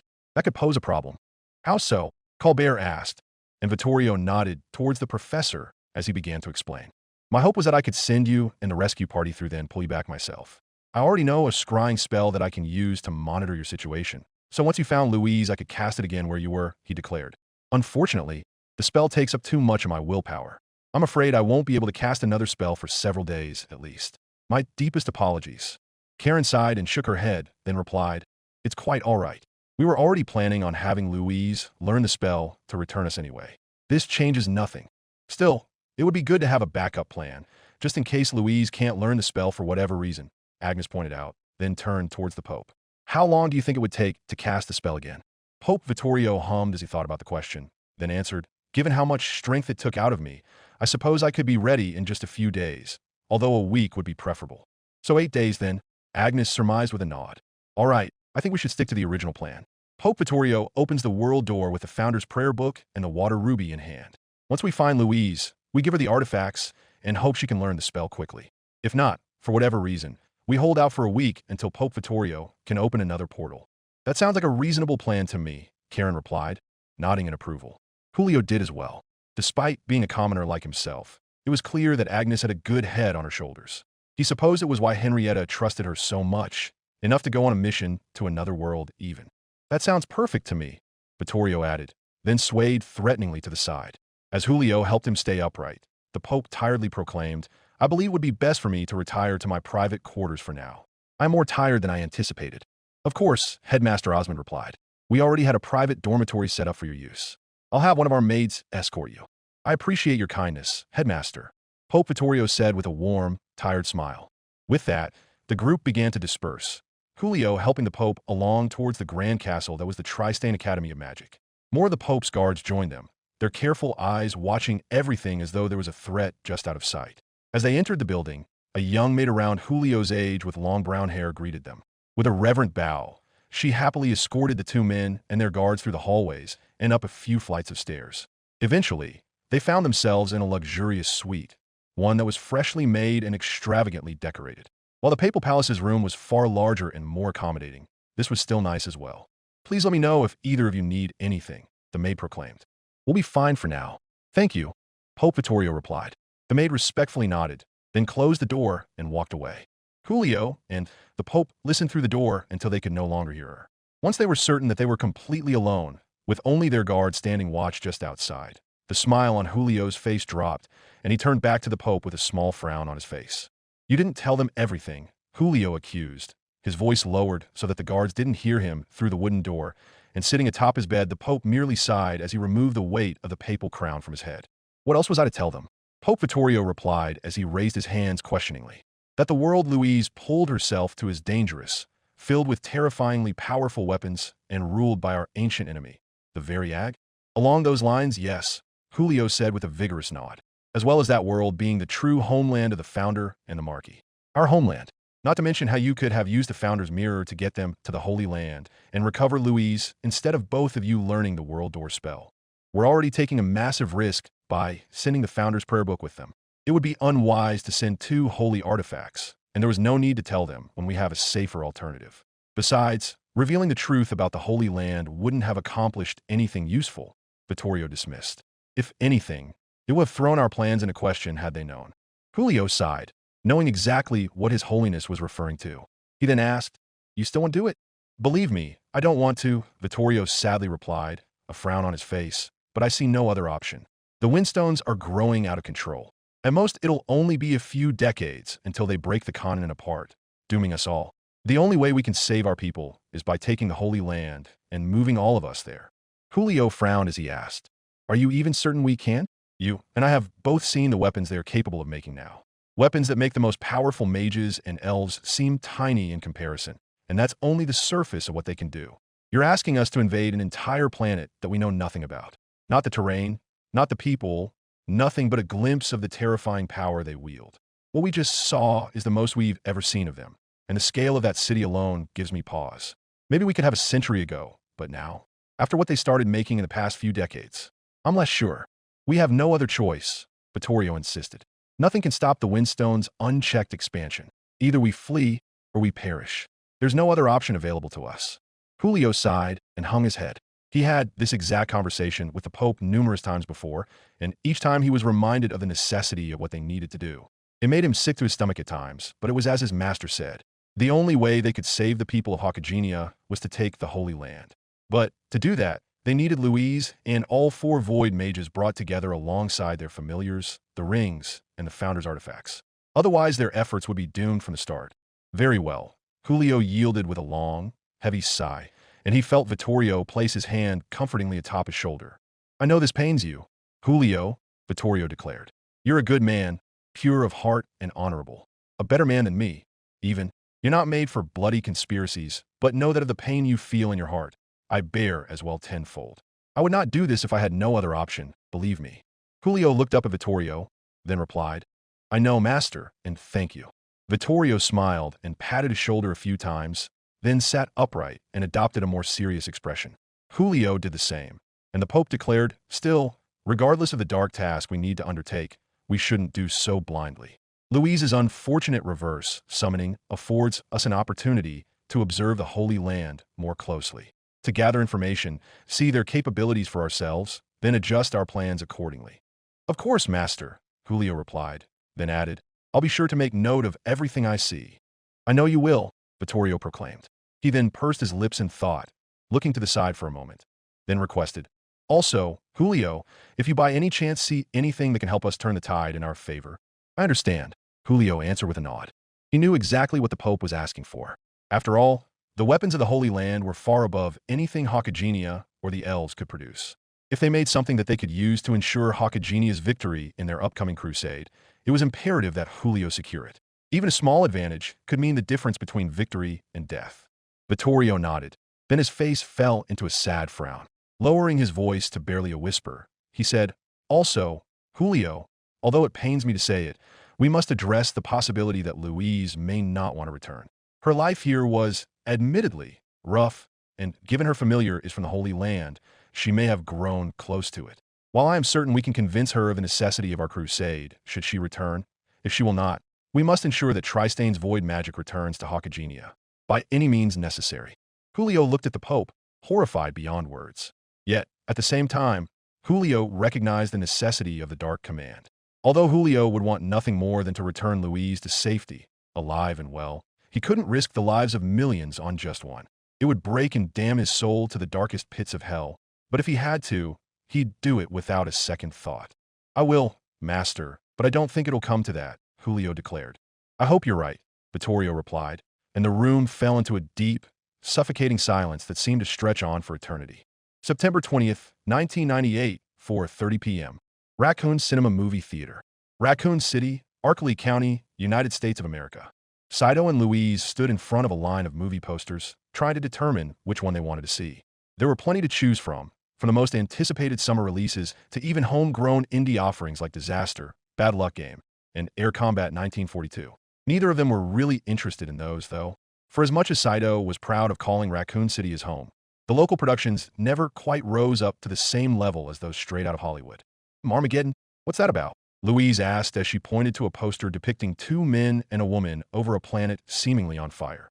She had no idea what it was about, but with such a biblical title, she could only assume it was quite grand in scope. "It's about an asteroid hurtling towards the Earth, so NASA sends a team of oil drillers to plant a bomb in its core to blow it up," Saito answered, and Louise looked at the poster with heightened curiosity. "That sounds interesting," she admitted. "Sure, if you want stupid, mindless fun," Saito replied, smiling slightly. "I went and saw it with a couple friends of mine when it came out. Had a blast." "Oh, so it's good?" "No," Saito answered, his smile widening as he shook his head. "It was so stupid. There were so many things wrong with that movie, and it was amazing, especially my friend's reaction. He's super into astronomy, and I swear by the end, he was about to blow a gasket. He ran it for like an hour once it ended, and it was hilarious. How can it be bad but good at the same time?" "Think of it like a trashy romance novel," Saito answered, figuring that like most of the girls he knew, Louise had read one or two of them in her life. From the blush that emerged on her face, his guess was accurate. "Ah, I see," Louise replied, although her tone was still a little unsure. "If nothing else, we'll have a good time watching it. So, let's leave Armageddon as a backup," Saito offered. After a moment, Louise nodded. Then the two teenagers went back to looking at the offered viewings. He then spotted a red and black poster depicting a cloaked man with a sword behind a flaming Z. Recognizing it immediately, he pointed to the poster and said, "Ooh, The Mask of Zorro. I know for a fact you'll love that one." "What's it about?" Louise asked, and Saito turned to her while lowering his voice to an epic baritone. A freedom fighter was cruelly imprisoned and his wife murdered simply for defending the innocent. And after 20 years, he escapes to free his kidnapped daughter and avenge his wife, all while training his protege to take up his mantle, Saito revealed. Louise cooed in anticipation, the tale seemingly right up her alley. But before she could decide, she had to look at the rest of the offerings. The Raccoon Cinema offered dozens of movies that day, all of which seemed interesting to her. She didn't know what they were about, though, so she could only make assumptions based off of what Saito told her, as well as the posters themselves. After watching several of Disney's animated movies, including her favorite thus far, The Lion King, she figured that their latest offering, Mulan, would be thoroughly enjoyable. The X-Files looked creepy to her, which she wasn't the biggest fan of. She barely got through Alien and Aliens, although she had to admit they were wonderfully made. Gone with the Wind also looked like it would be something she'd enjoy, although she doubted Saito would. She practically had to force him to watch Titanic with her, and Gone with the Wind appeared to be another romance film. Of course, after bawling her eyes out at Titanic's ending alongside Saito and his parents, she wasn't much in a mood for a romance movie, either. So she moved on, trying to find something that both of them would enjoy. Finally, she settled on a poster depicting four faded men in the clouds watching over the silhouette of a soldier running across a dark ground. It was titled Saving Private Ryan, and after a moment, she recognized the time period it was set in from the uniforms the men were wearing. "Oh, that's a World War II movie, isn't it?" Louise asked as she pointed to the poster. Saito took one look at it and winced, then nodded. "Yeah, but," he began, and Louise narrowed her eyes. "But what?" she asked, and Saito looked around nervously for a bit before looking back at her. "I haven't seen it yet," he admitted, "but a few of my friends from school have. They told me it was great, but very, very intense. Like the most intense thing they've ever seen. Very realistic in its depiction of war, apparently." Louise hummed as she studied the poster a bit more. As she rubbed her chin with her fingers, she pointed out, "I like realism." Are you sure?" "From what my friend said, I think it's a bit too intense for you," Saito replied. That had been the wrong thing for him to say as Louise shot her head towards him, scrunching up her face and scowling. "I think I'll be the one to judge whether or not something is too intense for me, Saito," Louise proclaimed with an offended huff, then closed her eyes and looked away. I'm not ignorant of war. My mother and father both fought against Germania when they were younger, bringing honor and glory to our family. I'd be very much interested in seeing what they might have gone through. I don't know, Saito muttered, but upon seeing Louise's infuriated glare, he sighed and relented. Fine, let's go see it.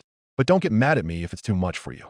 It won't be, Louise declared, then haughtily pointed at him. Perhaps I should be saying the same to you? Your country hasn't been invaded in centuries, while Hakagenia has wars practically every year. I'm far less delicate than you are. Saito narrowed his eyes at her. He knew she was baiting him, and he allowed it to work. Nodding at his friend, he turned around, walked towards the ticket counter, bought 2 tickets to the next showing, then entered the concession line to buy their popcorn and drinks. By the time they got into their seats, the trailers were already underway, and the entire theater was packed full of people. Shoveling popcorn in her face, Louise stated, I think this is going to be great. Probably will, Saito admitted as he took a sip from his straw. When you get squeamish, don't say I didn't warn you. I'll be fine. Besides, how bad can this honestly be? Nearly 3 long hours later, the movie theater emptied.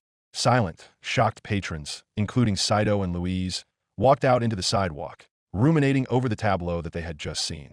Sato's friends were right. Saving Private Ryan was the single most graphic thing he had ever seen.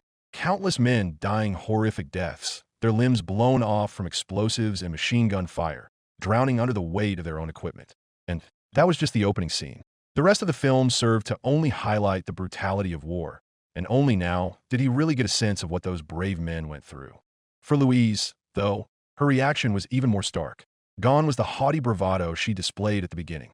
Instead, she was completely silent, staring blankly ahead as she tried to process the disturbing imagery. He couldn't find it in himself to brag about having told her so.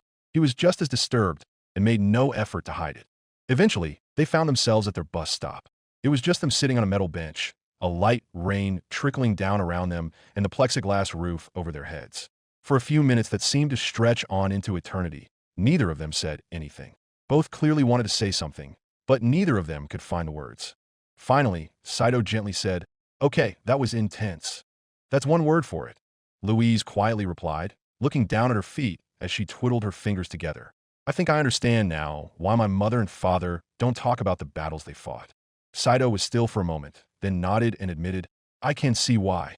That wasn't glorious or honorable. It was just hell. Pure and complete hell on earth. Was that what my parents had to go through? Louise wondered aloud, and Saito grimly nodded. Or at least something like it. He drew quiet once again, and aside from a faint, whistling wind and the rushing of ongoing traffic, not a sound was heard. After a few moments, he added, I think the worst part was how Mellish died, and how Upham was too terrified to do anything. He was a coward who got his fellow soldier and friend killed. Had Upham done something, anything, Mellish could have lived. Louise angrily spat. Saito nodded, then admitted, yeah, still, can't say I blame him. I think anyone would have been terrified in his position. That doesn't make it right, Louise declared as she stared at Saito. After a moment, she hung her head back down again and sighed before adding, Honestly, I still can't understand why Private Ryan refused to leave. Here comes a whole squad of soldiers who walked through hell to bring him to safety. And he says no. I'm staying here. Ryan had a chance to go home and leave the war behind, but instead he got nearly everyone else killed. Maybe, Saito said as he looked out into the street and rested his hands on his thighs. He then asked, You saying that because you honestly believe it, or are you speaking from personal experience? Louise looked up at Saito, then answered, If someone came to bring me home to Hakagenia, I'd go without a second thought. Even if doing so would leave the people you care about to die. Saito rhetorically asked. Louise didn't respond, and Saito nodded before continuing, I don't know whether Ryan was right or not. Staying to help his squad mates caused the others, including Captain Miller, to die. But I understand why he refused. He cared about his teammates like family, and you don't just leave family to die. Louise pursed her lips as she thought it over. She supposed Saito had a point. If her family was in danger, she doubted she could just up and run so easily. Still, if she had a chance to go home, she'd take it. There would be no hesitation. Yes, she would be sad to say goodbye to Saito and his parents, and she would rather have some way of keeping in contact with them, but it's not like she'd be abandoning them to some horrible fate just to save herself. Luckily for her, she wasn't in a life or death situation like Private Ryan. Life in Raccoon City was a far cry from the Western Front. After half an hour of waiting, their bus finally arrived and rolled to a stop in front of them.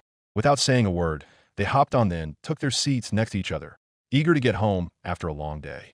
As she settled into her seat next to the window, Louise flinched at the blaring sound of sirens approaching and turned her head to watch as a line of police cars and an ambulance sped past their already pulled-over bus. She frowned in concern as she watched them rush to some unknown emergency deeper in the city, their flashing red, blue, and white lights refracting through the raindrops falling down the window glass. September 22nd, 1998, 5:30 p.m. Arkley Forest, Raccoon City, Arkley County, United States of America. Today was the day. After nearly a month of constant practice and experimentation, with a fair amount of successes and failures, Louise finally felt confident enough to try her hand at summoning her familiar again. Neither she nor Saito knew what exactly would happen or whether it would work. Nor did they know what Louise's familiar was supposed to be. By now he knew the basics of what a familiar was and what it was supposed to reveal about the mage, but he wasn't really focused on that. Instead, he was focused on what might happen afterwards, assuming their theory was correct.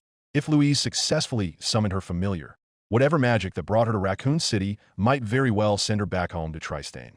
Going back home was everything Louise had been working for ever since he met her, and on the one hand he was excited. He could only guess how he'd feel if the situation was reversed, and he found himself in Hakagenia. But most likely he'd want nothing more than to get back home to his friends and family. At the same time, however, Saito couldn't shake the sad pang in his heart. For as much as he was excited at the prospect of Louise finally going home, he didn't want to see her go. They'd only known each other for a short time, yet Saito was confident in calling her his best friend. He certainly hadn't grown so close to someone else before, and he was certain Louise felt the same towards him. From the look on her face, Louise was feeling the same mixture of conflicting emotions as he was. Well, Saito started, breaking the long streak of silence the two had been sharing ever since they got off the dirt path and began walking towards their testing site. What do you think it's going to be? My familiar? Louise asked. Saito nodded, and Louise shook her head and added, I don't know. No one does until they summon it. Anything you're hoping for, then? Louise looked at Saito as they walked through the forest, taking a slightly longer but safer path. After a moment, she shifted her gaze to the side and bashfully admitted, well, the night before the ceremony, I kind of boasted about what my familiar was going to be to Kirchi. Saito raised an eyebrow. Based off their earlier conversations about Louise's classmates, he had a fair idea as to what prompted that boast. Kirchi was likely taunting Louise about her prospects, baiting Louise into lashing out in anger and frustration. He knew that feeling all too well, and he nodded before looking ahead into the forest. What did you tell her? Saito asked, and Louise closed her eyes and sighed. I told her I was going to summon a dragon, Louise replied. Saito whistled, then said, that sounds impressive. Louise nodded. Dragons are among the rarest and most powerful familiars a mage can summon. The stronger the familiar, the more powerful a mage usually is. So, by saying I would summon a dragon, you were really saying you were a powerful mage, Saito finished her statement. After a moment, Louise nodded, and Saito looked at her before declaring, well, you may not have summoned a dragon, but you did bring yourself to a completely different world. If that doesn't say you're a powerful mage, I don't know what does. Louise couldn't help but chuckle at Sato's proclamation, then added, I suppose you're right. I doubt Zerbst could have brought herself to Earth. By the way, you don't call your planet Earth, do you? I've been wondering about that lately, and if you do then, things may get confusing. Or do you guys even know the concept of planets yet? We do, Louise admitted. We call our planet Terra, although most of us believe that the universe revolved around our planet. So did I, before I came here, and now I realize how stupid that model is. Don't feel too bad. We thought the same thing until a few centuries ago, Saito told her. Anyway, given how you were brought to Earth, I'd bet that your familiar was an animal from here.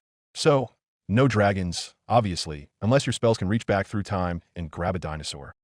There was a hopeful tone in his voice, but Louise shook her head. Unfortunately, the familiar summoning spell can't do that, Louise revealed with a sad frown on her face.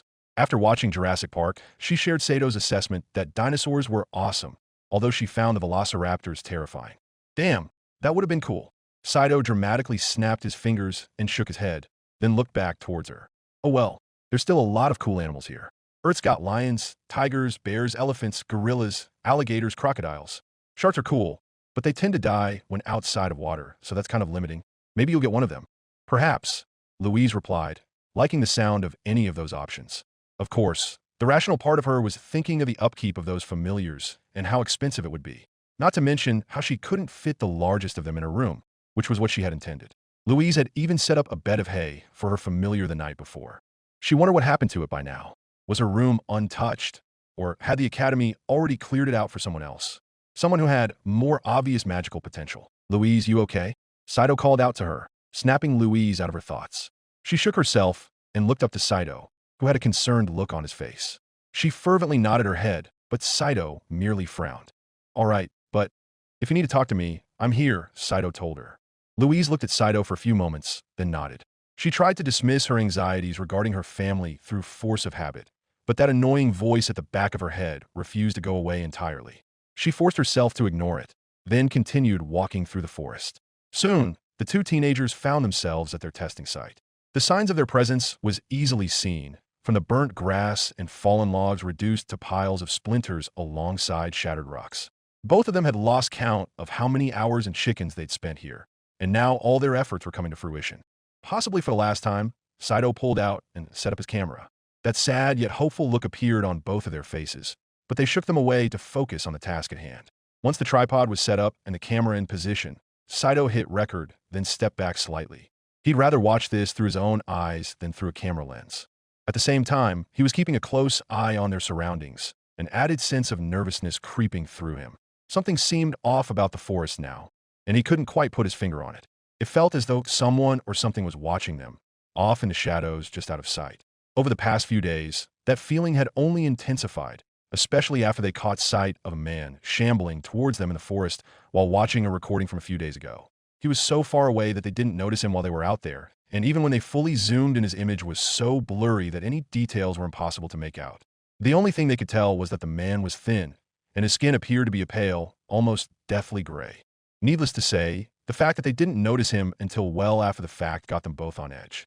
They almost didn't return to the forest, but working on Louise's magic was far too important, and it was too risky to do it on their roof. So they continued going out, although Saito now kept an 8-inch kitchen knife strapped to his belt in a leather sheath he bought for it. The last thing he wanted was to pull it out, but he would if he had to. You ready? Saito asked once he was sure that the area was secure. Louise looked at him, then nodded and announced, I am. All right, let's see what you get, Saito encouraged. Louise nodded again, then took out a can of white spray paint and began to draw a summoning circle. Once it was complete, she tossed it away, closed her eyes, and took a deep breath. After a few moments, she opened her eyes and raised her wand above her head, then began to chant. She thought about using the standard spell that everyone else used, but given how both of her attempts with it didn't show any results, she instead decided to go with the one that did. Besides, that chant brought her to Earth, so it had a much better chance of getting her home. My servant that exists somewhere in this vast universe, she began, not noticing Saito scrunch up his face as her words began to echo. What the hell? He muttered, looking around to try and find the source of the echo. But he couldn't, and the only person speaking at all was Louise. My divine, beautiful, powerful familiar, I wish and assert from the bottom of my heart. While Louise continued to chant, oblivious to Sato's confusion, he stepped in front of the camera, looking around aimlessly. Then Louise finished the chant and declared, Answer my guidance. After that, it all happened at once. Her back turned to Saito, Louise twirled her wand above her head, then aimed it in front of her. At the same time, a familiar green portal appeared before him. With wide eyes, he recognized it as the same thing he saw when Louise first arrived at Raccoon City. And before he could say anything, the portal swallowed him up. The next thing he knew, there was a loud explosion and he was falling. Then he slammed into the grassy ground. Both he and Louise were coughing as the smoke dissipated, and once it dispersed, she opened her eyes and saw him laying in the middle of the summoning circle. God damn it. Saito groaned as he rocked back and forth along the ground. Saito, are you all right? What are you doing? Louise asked, her eyes wide and her body frozen in shock. Why are you in my summoning circle? I don't know, he admitted as he started pushing himself up. This got Louise out of her stupor, and she quickly rushed forward to lend assistance. Sitting upright, Saito continued, One moment I was behind you, the next I was falling. What? Falling? Louise repeated, then looked up to try and find where he'd fallen from. There wasn't a single branch above their heads, and with an utterly baffled look on her face, she asked, Where? How? I don't know, Saito reiterated. This entire thing was just weird. As soon as you started chanting, I started hearing an echo.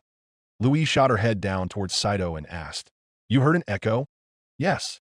Then this portal thing showed up, Saito revealed, throwing his arms up into the air. Portal? Yeah, the same kind I saw when you got here, Saito clarified. So wrapped up in his confusion, he didn't even notice Louise's face begin to pale. Then he added, Next thing I know, it swallows me up whole. There's an explosion, and I'm falling. Just what the hell happened? Saito stopped as he finally noticed Louise's face. The two teenagers stared at each other for a few silent, tense moments. Then Saito muttered, "Oh, oh shit." "Saito," Louise quietly began, her voice quivering slightly. "I think you're supposed to be my familiar." "Huh?" Saito shot up and grasped Louise's shoulders, completely confused. "What do you mean I'm your familiar?" "I don't know, but I clearly summoned you," Louise pointed out, but even she found it hard to believe. Almost shocked beyond words, Saito looked around to try and find an explanation, then noticed his still-standing camera, the red recording light on. "The camera. I stepped in front of it during the chant," Saito revealed as he rushed over to it, Louise right behind him. He stopped the recording and began to rewind to the start of the summoning ritual. At first, everything was normal. Then, as the chant continued, they saw Saito step into frame, completely lost and confused. Once the chant ended, there was a brief flash of light as Saito disappeared. Then a large explosion rang out, covering the site in black smoke. At the very top of the screen, however, they saw a flash of blue as Saito's body fell through the air towards the ground. Shaking, the two teenagers looked at each other, their eyes wide and at a loss for words. After a few moments, Saito asked, "How did you? I thought you said only animals could be familiars." "That's what they're supposed to be," Louise proclaimed as she backed up and gripped her head tightly, trying to make sense of it all. "Humans don't become familiars." "Yet, somehow you got me," Saito reminded her, then paused and thought it over some more. His eyes widening, he then added, "Wait a minute. That chant, that wasn't the first time I heard it." Louise shot her gaze up to him, and she asked, "What do you mean?" "That first portal I saw. Before it popped up, I heard someone speaking to me. It sounded like a girl," Saito revealed, his voice trailing off before he slowly turned his eyes toward her. "Now that I think about it, it sounded like your voice." Louise's eyes widened even more, and she muttered, "Oh, Louise, were you trying to summon me when you brought yourself here?" She was silent for a moment. Then Louise took a gulp and said, "I think I was." "So, had it worked as intended, you would have taken me to Tristane?" "I would have, yes." The two teenagers were silent for several minutes, neither able to speak. The entire situation was incredibly awkward, and Saito looked away while rubbing the back of his head. Finally, after what seemed like an eternity, he admitted, "No offense, but while you're my best friend, Louise, I wouldn't say I'm comfortable being your familiar. It's one thing to happen to an animal, but to a person, that's a bit too close to slavery in my opinion. Besides, if we're right and completing the ritual will send you home, I'd rather not be taken with you." "No offense. I wasn't going to ask," Louise protested. Saito nodded, then pursed his lips in thought. "Would you have? Had it worked the first time?" Louise wanted to answer yes, but stopped herself. Her thoughts ran wild across her mind as she asked herself, would she have claimed Saito as her familiar had she summoned him successfully the first time? Would she have asked, or would she have claimed him without a second thought? After a few moments, she scowled to herself and shook her head. "Of course I would," Louise declared to her best friend, who was supposed to be her familiar. "What kind of awful person would I be to do that?" Saito frowned slightly. From Louise's momentary pause, he got the suspicion that Louise might have been unsure about her answer, that she might have been lying to herself. She certainly seemed adamant that she wouldn't have subjugated him blindly, and he wanted to wholeheartedly believe her. But at the same time, he couldn't help but wonder what if. That being said, it was clear that Louise had no such desire to do so now, so he wouldn't hold what could have been against her. With a sigh, he shook his head and looked down at his feet. "Well, what do we do now?" he asked, and Louise despondently looked up at him. "I don't know," Louise replied. "In any case, I'm not comfortable making you my familiar either." "How would that work anyway? I know you said familiars get runes magically branded on them, but I don't see or feel anything." Louise looked up at Saito. She began to blush as she remembered that key detail of the ritual, and after a moment Saito did as well. Both of their faces turned red from embarrassment, and they looked away from each other, Saito rubbing the back of his head while Louise rubbed her hands together in front of her chest. "Right," Saito muttered, and Louise nodded. "Let's just go home, please," she begged, looking up at her friend. Saito turned his attention towards her, then nodded. Without saying a word, the two teenagers began packing up their site. Without the need to carry a heavy cooler filled with raw chickens, it was much easier and faster. Soon they were walking back through the forest, but the sense of awkwardness never left. Neither of them knew what to say, and the atmosphere around them was thick and tense. It was almost suffocating. Saito didn't know how long they had been walking, but as they neared a familiar turn towards the dirt path, they saw something step out in front of them. Even in the low light, the four-legged figure of a Doberman, the most popular dog breed in Raccoon City, was easily recognizable. But there was something off about it. The dog was walking aimlessly and twitching erratically, its head moving from side to side. Its body was also covered in red, bleeding blisters, and the muscles were wasting away. "Oh no, that poor thing," Saito quietly muttered, and Louise gave a sad frown.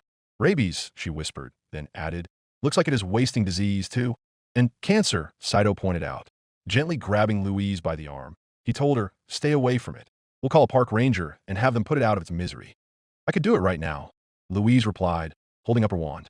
Saito looked at her and thought it over, only for the dog to stop in its tracks. Its head shot towards them, and both teenagers stopped to stare fearfully at it. The dog began to growl menacingly, and Saito slowly unsheathed the kitchen knife he had brought with him. Suddenly, with a series of quick barks in rapid succession, the dog rushed towards them.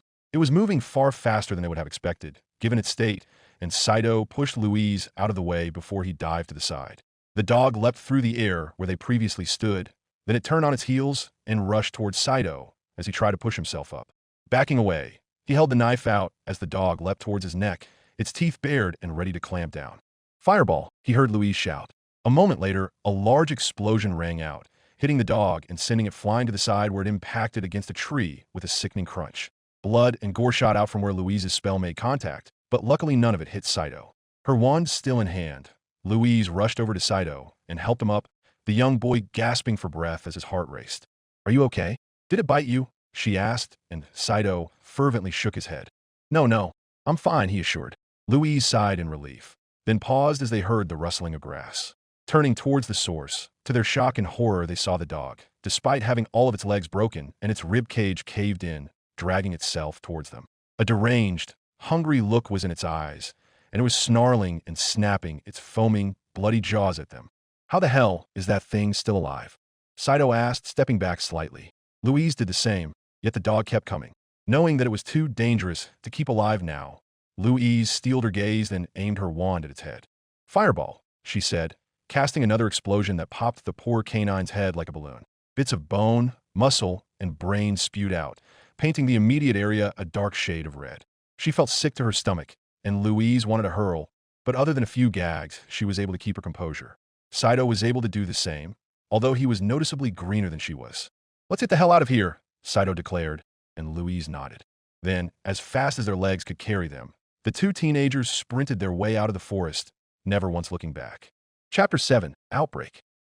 September 24th, 1998, 7:15 a.m. Hiraga family apartment.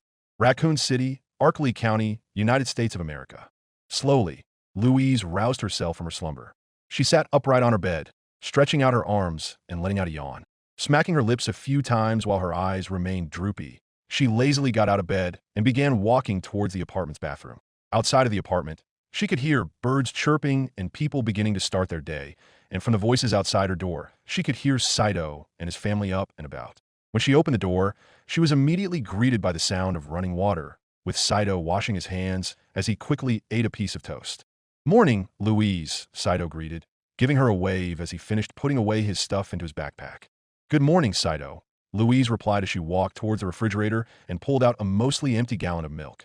Pouring the rest into a bowl of cereal, she tossed the plastic carton into the trash and then sat down on the kitchen table to begin eating.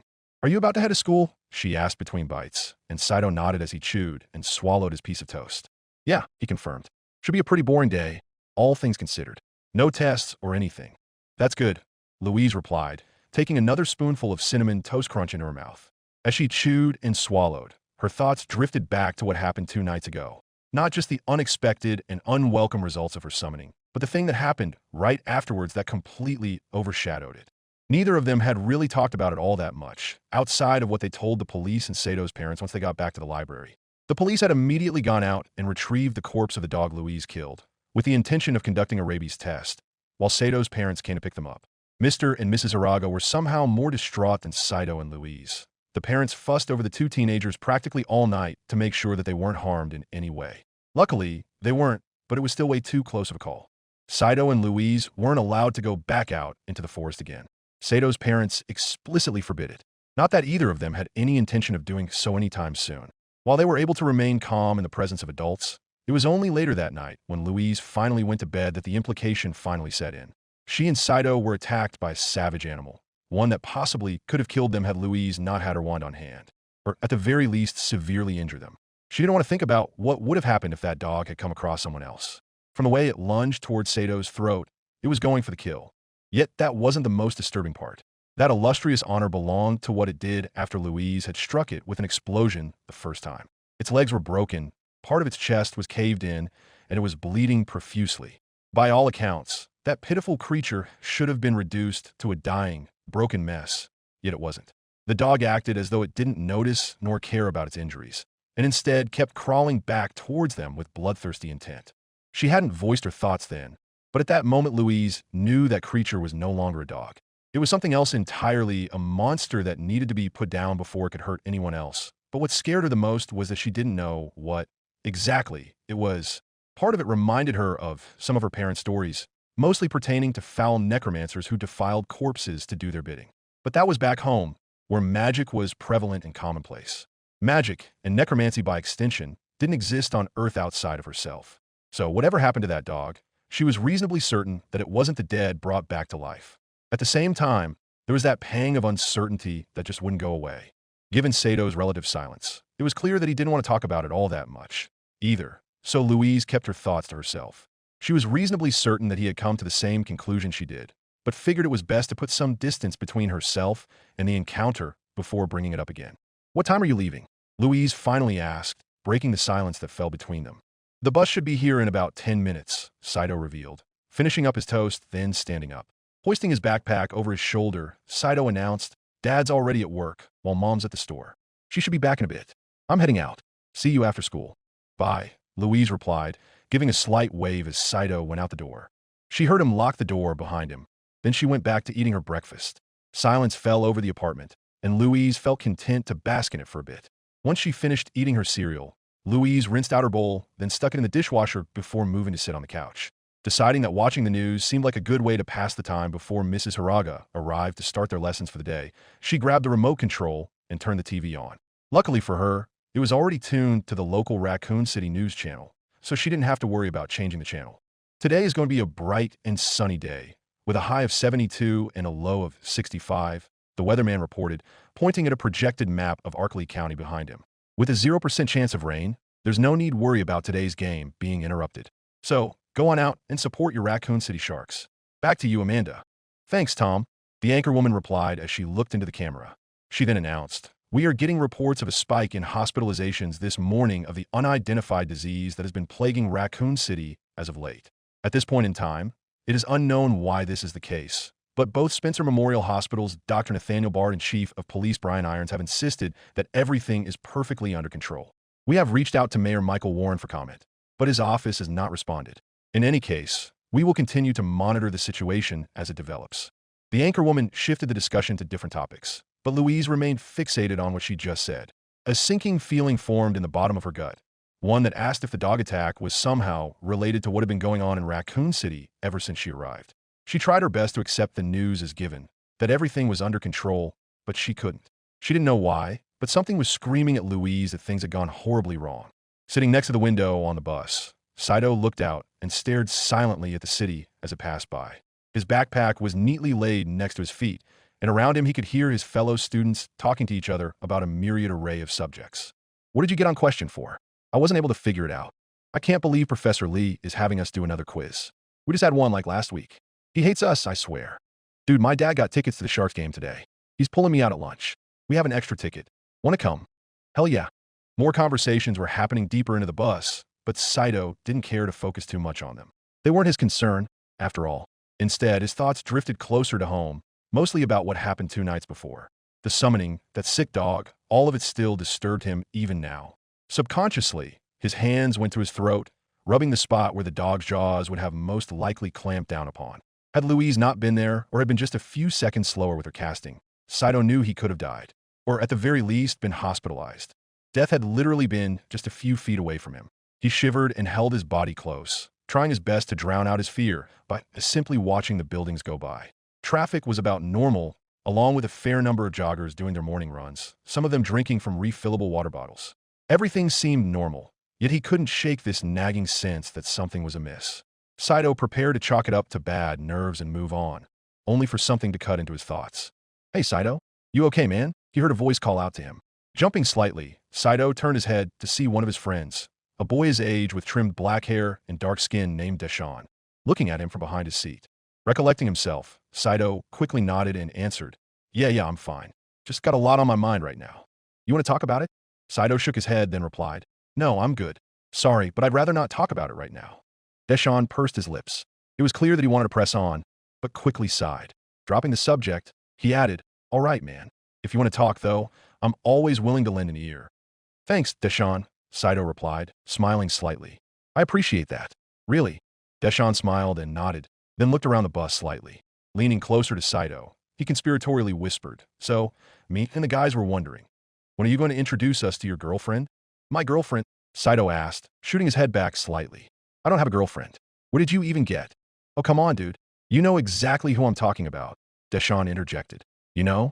The French girl with the pink hair you've been hanging out with practically every day for the past month. Wait, you mean Louise? Saito asked, his eyes widening. Yeah, her. Deshawn confirmed while snapping his fingers and pointing at Saito. The girl with no. Okay. I get it, Saito interrupted. While he knew there was no possible way for Louise to hear this conversation, at this point he had learned the size of her chest was an extremely sensitive sore spot for her, one that tended to have explosive consequences when pushed. There was this unshakable sense of dread that formed every time the subject was brought up, that she would magically know he was talking about it. So he made a point to avoid the subject entirely whenever possible. Saito then sighed and rubbed the back of his head before admitting, Okay, yes. I've been hanging out with Louise a lot lately, and I haven't exactly introduced her to you all yet. But she's not my girlfriend. Deshawn looked at Saito silently for a few moments, his eyebrow raised in disbelief. Then he replied, Are you kidding me? Saito, she lives with you. Yeah, but only because she has nowhere else to go, Saito fervently insisted. He then firmly declared, Deshawn, Louise and I are not dating. We're just friends. Deshawn stared passively at Saito, then rolled his eyes and said, All right, whatever you say, man. Thank you, Saito replied, then turned his head back towards the window. For a few moments, the only things he heard were the spinning of the wheels on the pavement and the conversations going on around him. It was a peaceful moment, one that he felt lost in, only for Deshawn to break that tranquility by asking, So, when are you going to ask her out then? Dude, Saito shot back, glaring at his friend who only chuckled.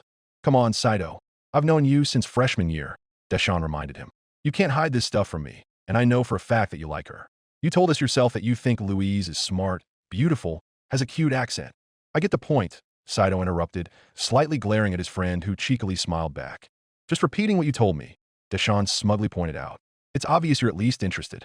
Plenty of girls have tried and failed to catch your attention, which was really annoying to watch happen, by the way. But this one's done it somehow. So, let me ask you again. When are you going to ask her out? Because it sounds like she's a catch, so someone else might snag her if you don't do anything. Saito stared exasperatingly at his friend, then protested. Deshawn, don't. Okay, yes, I did tell you guys those things, but Louise is just my friend. I'm not going to ask her out. Not like she'd say yes anyway. Uh-huh, Deshawn dryly replied, narrowing his eyes as he slowly nodded. Whatever you have to tell yourself to sleep at night, man. With that, Deshawn turned away to face the front of the bus again. Saito stared at his friend for a moment, then shook his head and looked back out the window.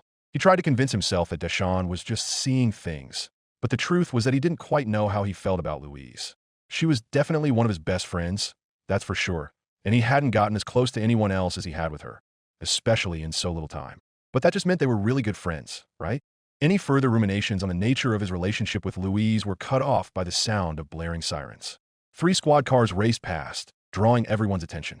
Saito, along with several other students, stood up and pressed against the glass in an attempt to see what was going on, but all too soon the police cars disappeared from view. What the hell was that all about? Someone asked, but Saito didn't recognize who. I don't know, Saito admitted as the dark pit began to return to his stomach. September 24th, 1998, 1:30 p.m. The end of Japan's Edo period and the Tokugawa shogunate, which had ruled the islands for over 250 years, started in the year 1853 with the arrival of Commodore Perry, who opened isolationist Japan to foreign trade at gunpoint. Sakura Hiraga explained to an enraptured Louise, who was jotting down notes.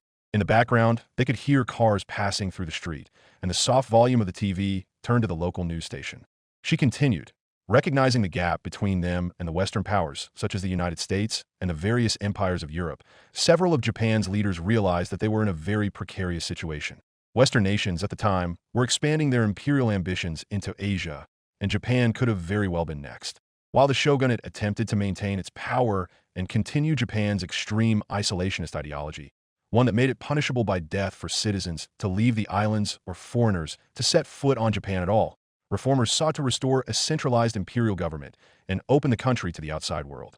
After a brief civil war, imperial rule was restored under Emperor Meiji, ushering in the Meiji Restoration. Was it named after him? Louise asked, figuring that was the most likely option. Several historical periods in Hokuginia were named after the reigning monarch, and she saw no reason why that wouldn't be the case on Earth. To her surprise, however, Mrs. Hiraga shook her head. No, actually, although that is a common misconception, Mrs. Hiraga clarified.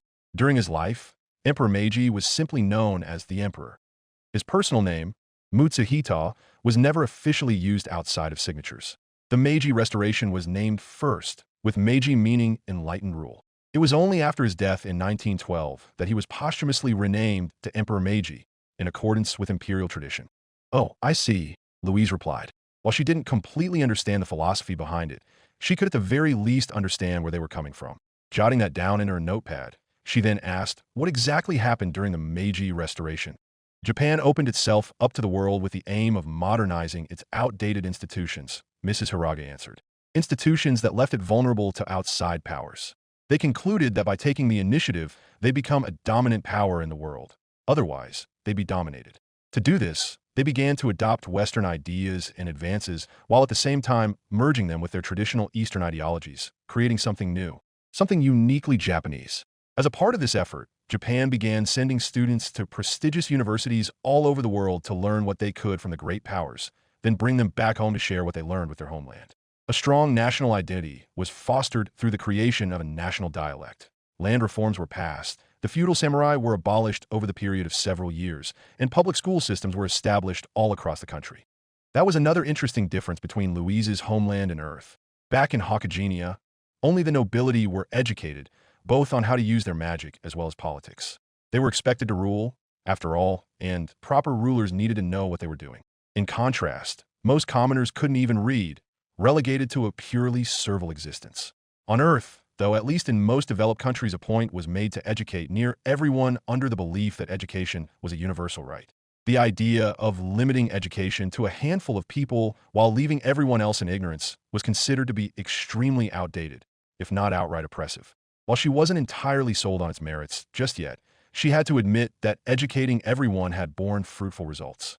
It opened up vast reserves of previously untapped potential, allowing ideas to spread, grow, and intermingle, increasing prosperity for all. Did it work? Louise asked, and Mrs. Hiraga smiled while nodding. It did, she confirmed.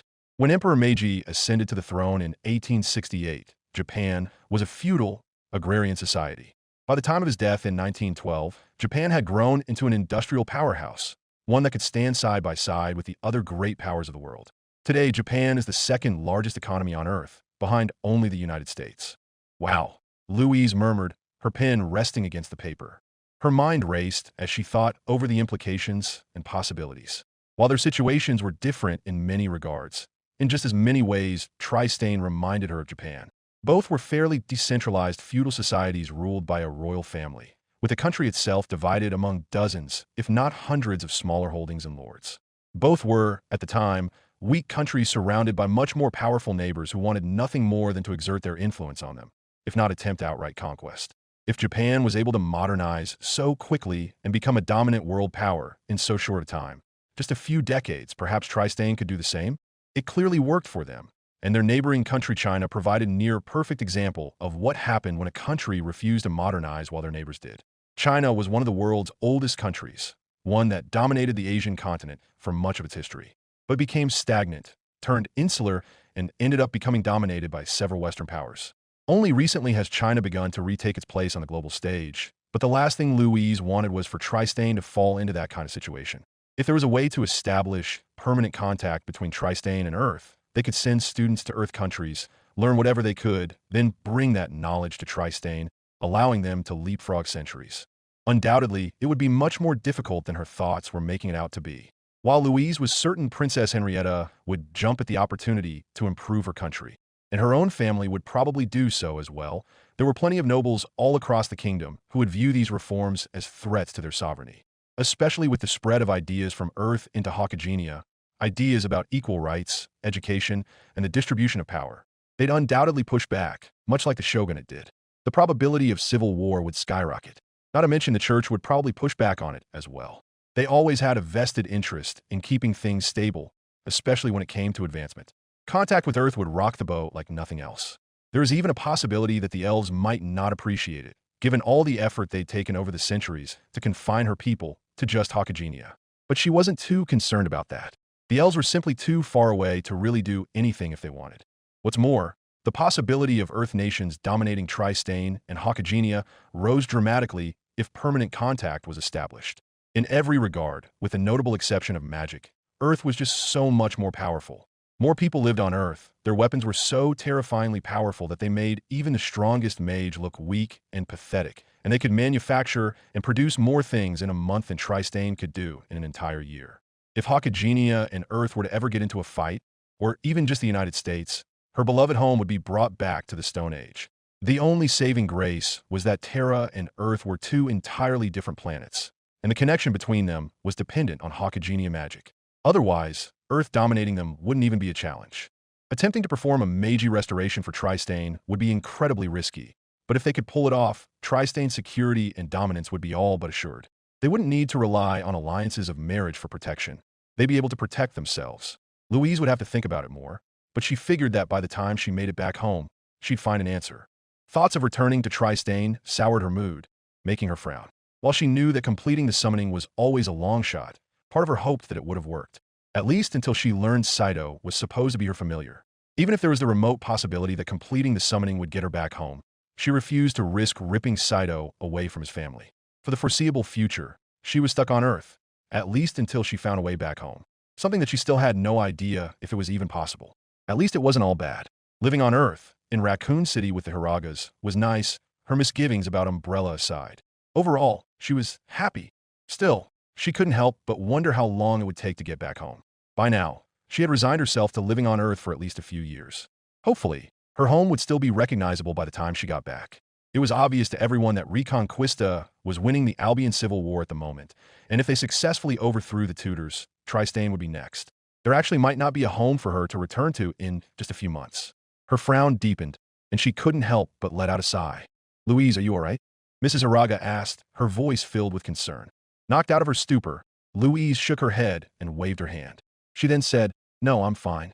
Just thinking about home is all." "Ah, I see," Mrs. Hiraga replied, a soft frown on her face.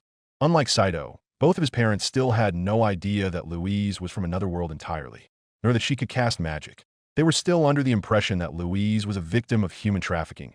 It was under that belief that they decided not to press too deeply into her homeland out of an abundance of caution. The last thing they wanted was to disturb her, which was something Louise genuinely appreciated. It made her guilt over her deception all the greater, though.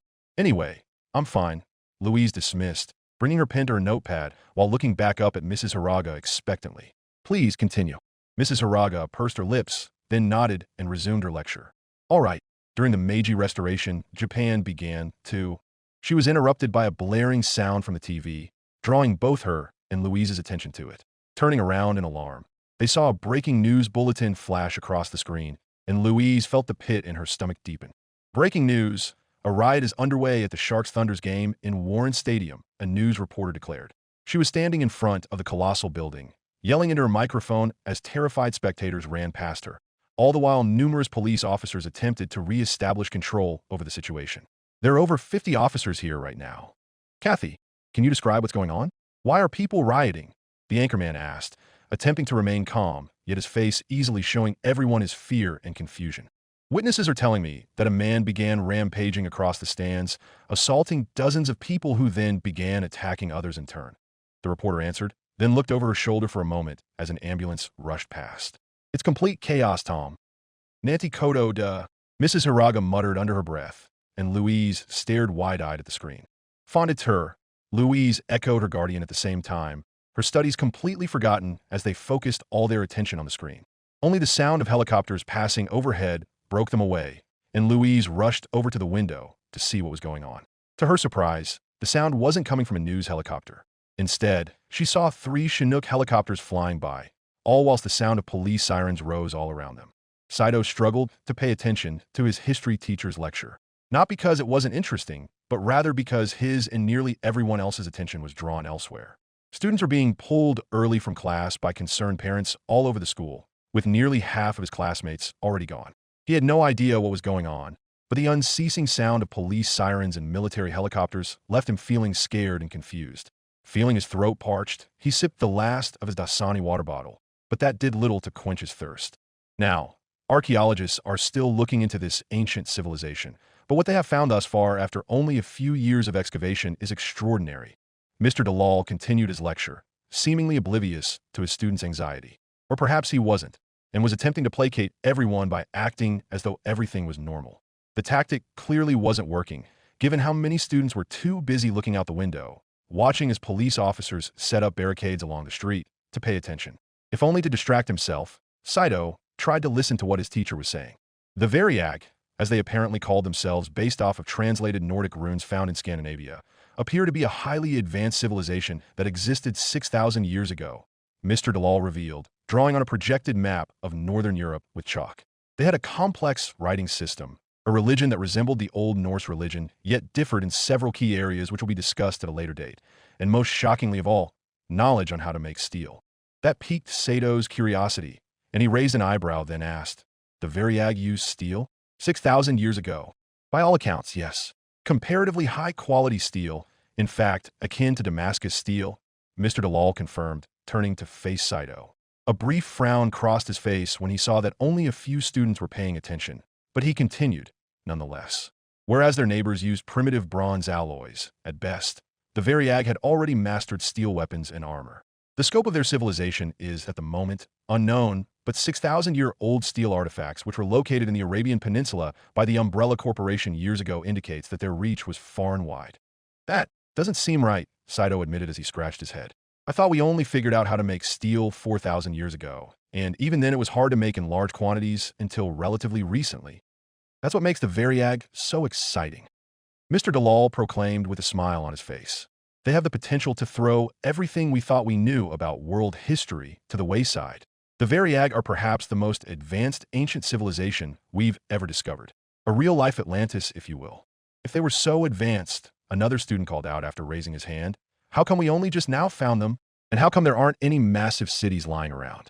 All we found so far is just weapons, armor, and runes." "Ah, that is the million-dollar question, isn't it?" Mr. Dalal rhetorically asked as he turned around to write on the blackboard once again. "Truthfully, we do not know. Only that they disappeared 6,000 years ago after some unknown calamity struck them, based off of runic tablets discovered in the Rub al-Khali. However, some archaeologists have begun to theorize that some sort of plague fell upon them. A plague they blamed on a nomadic tribe they called the Marki that moved into the heart of their civilization right as the plague hit.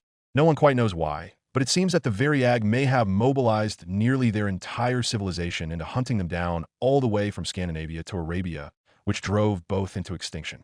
Saito couldn't help but wince. While he was overall skeptical of the outlandish claims, the idea of an entire people killing themselves over revenge made him sick to his stomach. He then raised his hand, and when Mr. Dalal called upon him, he asked, "What about these Marki? Do we know anything about them?"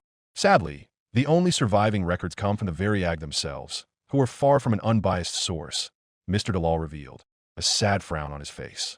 "All that we know about the Marki is what I mentioned previously, and that the Variag considered them to be, sadly enough, witches that needed to be killed." "Oh, perfect. A civilization-wide Salem, witch trial. That must have been fun," yet another student quipped, and a few chuckled. Saito, however, remained silent and furrowed his brow. Normally, he would have dismissed talk of people being witches as paranoid delusions at best, but that was before he met Louise. An actual witch, or mage as she insisted on calling herself. Was it possible that Louise and the Marquis were connected? Somehow, she had theorized that the connection between Earth and Terra was more porous than previously assumed. It still seemed unlikely, but then again meeting a girl from another world seemed unbelievable a month ago. Anything could be possible, although that same argument could be applied to just about any historical myths and references about supposed magic users from anywhere else in the world. So there wasn't any real reason to believe that the Marquis in particular had a genuine connection to magic in Louise's world, right? At the very least, Louise would probably appreciate this information, so he jotted down a few notes to share with her once he got home. He then smacked his lips again, feeling parched once more. Noticing that his water bottle was empty, Saito raised his hand then asked, "Mr. Dalal, can I go get a drink of water?" "Of course, just grab a hall pass," Mr. Dalal replied. Saito nodded appreciatively as he stood up from his desk, picked up his now empty water bottle, went to the door of the classroom, grabbed the hall pass hanging on a hook next to the door, then walked out into the hallway. A few students were about, stuffing their belongings into their backpacks before hurrying to the front of the school. Undoubtedly, their parents had come to pick them up, and Saito wondered if his own would do the same. He figured they wouldn't. His parents were notoriously stubborn about duties they considered to be important, and school was among them. If he got pulled out early, that meant something had gone completely wrong. Twirling the hall pass lazily in his hand, Saito walked towards the nearest bathroom while whistling a Johnny tune. A few teachers were roaming the halls, some talking to a police officer near one of the exits.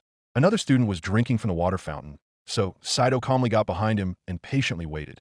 It wasn't long before the student finished, standing upright and wiping away the excess from his lips. "All yours, man," the student, a senior from the looks of him, said, and Saito nodded. Stepping forward with his water bottle in hand, he unscrewed the cap and angled the top of the bottle towards the nozzle. Just as he prepared to press the fountain's button, however, his grip on the cap slipped and it flew out of his hands. "Ah, damn it," Saito cursed.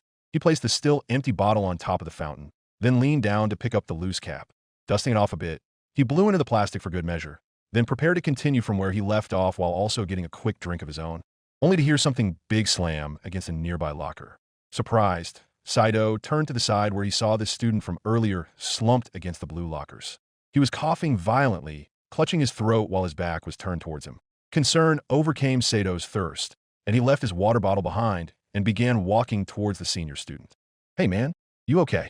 Saito asked, only to receive another fit of coughing in response. It wasn't a dry cough like someone was trying to clear their throat. Rather, it was harsher, wetter, with each one sounding like it was ripping the poor boy's lungs apart. Feeling his heartbeat quicken, Saito tentatively reached out to grab the student's shoulder, only for the boy to double over and cough once more. This time, something splattered against the ground, and to Sato's horror, it was dark red blood. Stepping back, Saito saw the boy's neck rapidly pale. Then he fell to the ground and began to spasm in a violent seizure. "Oh my God!" Saito yelled, rushing over to try and help the boy. Turning him over onto his back, Saito gasped as he saw the senior's eyes begin to cloud, with foamy saliva spewing from his open mouth. Realizing he had no idea what to do and that the senior student desperately needed help, Saito turned towards the teachers and police officer at the end of the hallway and shouted, "Somebody help!" His shouting caught their attention, and they immediately sprinted over to lend aid. "Stand back, kid!" the police officer ordered as he pushed Saito away. Once Saito was at the opposite side of the hall, the officer turned back to the seriously ill student and began thrusting his arm down the hall towards the nurse's office. "We need to get him to the infirmary now." Working in tandem, the teachers and police officer carefully lifted the still, convulsing boy off the ground. Before they left, one of them told Saito, "Student, return to your classroom now. We'll take it from here." Not needing to be told twice, Saito fervently nodded, then rushed back to his classroom. Part of him wondered if that was the correct procedure for dealing with a student suffering from a seizure, but right now he didn't care. He just wanted to get out of there. Before he could re-enter, however, he paused to turn back toward the water fountain. His empty water bottle was still there, and the idea of going back to get crossed his mind. But then he looked back to the student being carried into the nurse's office, and suddenly he no longer felt very thirsty. Breathing in and out sharply, Saito prepared to open the door back to his classroom, only for the school's intercom to come online. "Students and faculty, Raccoon City High School will be ending classes early today," the speaker announced, much to Sato's surprise. "Parents have already been notified. Please make your way to the front of the school for pickup. Thank you." Saito stared at the intercom speaker, his jaw idly moving up and down, yet not making a single sound. He was stunned into silence, and already he could hear the remaining students and faculty begin to get up and leave the premises. As his fellow students rushed out of Mr. Dalal's classroom, the pit in Sato's stomach deepened. Something was horribly wrong, and now he was beginning to feel terrified. Louise gripped the door handle of the Haraga's Camry as they drove through the city to Raccoon City High School. Instead of sitting in the back seat as she normally did, she was now in the passenger seat, which gave her a front row view of what was happening around them. Her eyes were practically glued to the windows as she spotted police officers placing barricades that blocked off entire streets, military helicopters taking scores of people and flying them off to who knows where, and SWAT teams armed with rifles and submachine guns at the ready. It was obvious that Raccoon City was falling under martial law, but Louise had no idea why. What is happening?" Louise whispered, watching as the police placed yet another wire fence and ushered confused pedestrians away. A few weren't as responsive, who were immediately taken away somewhere else. "I don't know," Mrs. Harago answered, her hands clenched tightly along the wheel to the point where her fingers were bone white. Her eyes darted around back and forth, taking in everything as they continued their drive to Sato's school. By the time they got the call, Louise's studies had all but been abandoned. Instead, the two women had focused all of their attention onto the television, watching as the crisis that had been gripping Raccoon City exploded. What worried Louise the most was that not even the media seemed to know what was going on. Increased hospitalizations and violence was being reported, yes, but not the cause. What's more, the city's leadership was completely radio silent, with the mayor having abruptly left the city early in the morning while the chief of police had holed himself up in his office, issuing bizarre orders to the entire police force. Orders that were being followed, nonetheless, but for the life of her, Louise couldn't understand the rationale of concentrating officers near the exits of the city while only barricading certain streets. The police were clearly overextended, and with the situation continuing to unravel, that was the last thing they needed. Regardless, what should have been a 30-minute drive had extended to almost an hour. The traffic was at a standstill as hundreds of people were futilely trying to get out of the city, only to be turned away by the police. For whatever reason, the army was helping to contain things, but mostly by ushering people to evac points. Evacuating from what? Louise didn't know, but it scared her nonetheless, especially as the flights themselves appeared to be decreasing in number. When they started, she counted at least 10 helicopters flying away per hour. Now it was down to just one. Finally, they reached Raccoon City High School, and Louise's breath hitched as she saw scores of terrified students waiting in front of the building for their parents. She couldn't see Saito at first, but as they gently pulled forward, they saw him standing in front of a crowd of people. There was this blank look on his face as he stared out into nothing. Louise recognized the look immediately. He had seen something that disturbed him greatly, and this time it wasn't a movie. "Saito, honey?" Mrs. Hiraga called out. Saito didn't react at first, simply continuing to stare and remain silent. Then his mother repeated forcibly, "Saito." "Hawa." Saito sputtered, turning his head towards them. His eyes were wide, but they softened in abject relief as he saw his mother and Louise looking at him in concern. "Saito, are you okay?" Louise gently asked, and Saito quickly nodded as he got into the car. "I'm fine," Saito answered, closing the door behind him and hooking the seatbelt around him. His mother was looking at him with obvious concern. Then he sighed and added, "I'll tell you at home. Can we just go, please?" Mrs. Hiraga continued to look back at her son alongside Louise. After a moment, the middle-aged Japanese woman nodded, then moved the car back into drive. They quickly drove off, leaving the high school behind as they made their way back to their apartment. As they got closer, however, a loud bang coming from deeper in the city made Louise jump. She recognized that sound, and she shakily turned her head towards the approximate direction it came from. "That was a gunshot," Saito muttered under his breath. No one else said a word, but their speed noticeably increased. 11 p.m. Louise nervously stared out of her darkened room's window from behind a wall, watching as scores of terrified people were running for their lives. From what? Louise did not know. As soon as they got Saito back home, shortly joined by Mr. Hiraga, who left work early, they had barricaded themselves in their apartment.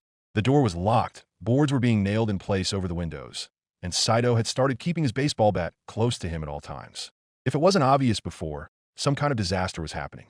"Mom, Dad, what are we going to do?" Saito nervously asked from inside the living room, his voice muffled by the wall between them. "We're going to stay right here. We have enough food and water to last us weeks," Mr. Hiraga answered, "so we should be able to ride out whatever is going on." A few more gunshots went off, this time much closer than the one they first heard.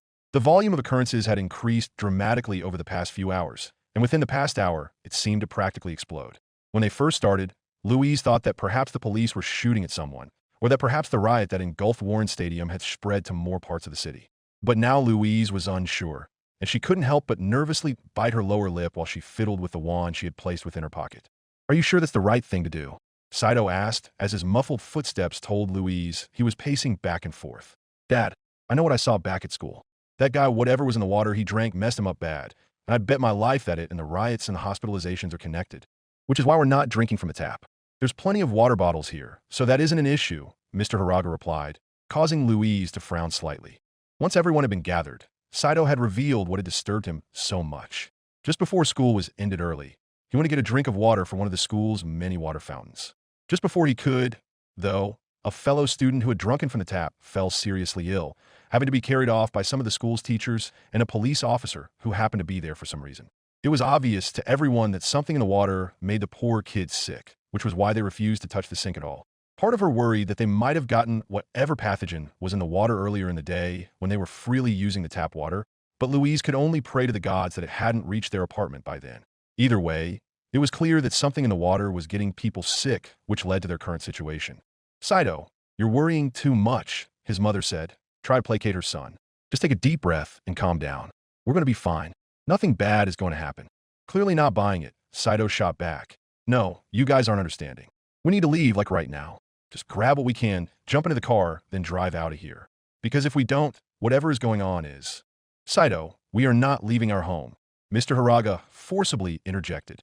"You guys are just Saito grunted, then stomped away to join Louise in her room. Closing the door behind him, he plopped himself down on the bed and groaned, covering his face with his hands. "God damn it." Louise frowned as she turned around to face her friend. Not liking his distraught state, she softly said, "Saito, I don't think leaving is the right thing to do. It's safer here. For now," Saito admitted as he looked up at his friend. "But for how much longer? Things are going to get worse. I just know it.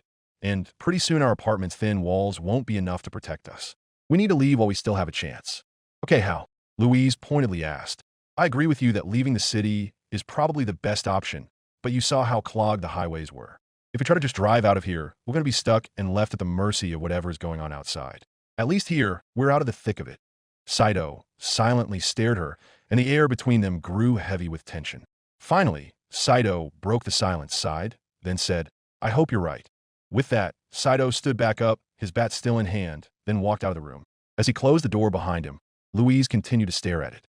At first, she said nothing, allowing the sounds of Saito talking to his parents and the city outside descending into chaos to consume her. Gone was the feeling of happiness and security she felt this morning. Now she was scared, much like she was when she first arrived on Earth. Finally, she sighed and muttered, "I hope I am too." With that, Louise turned away to look back out the window.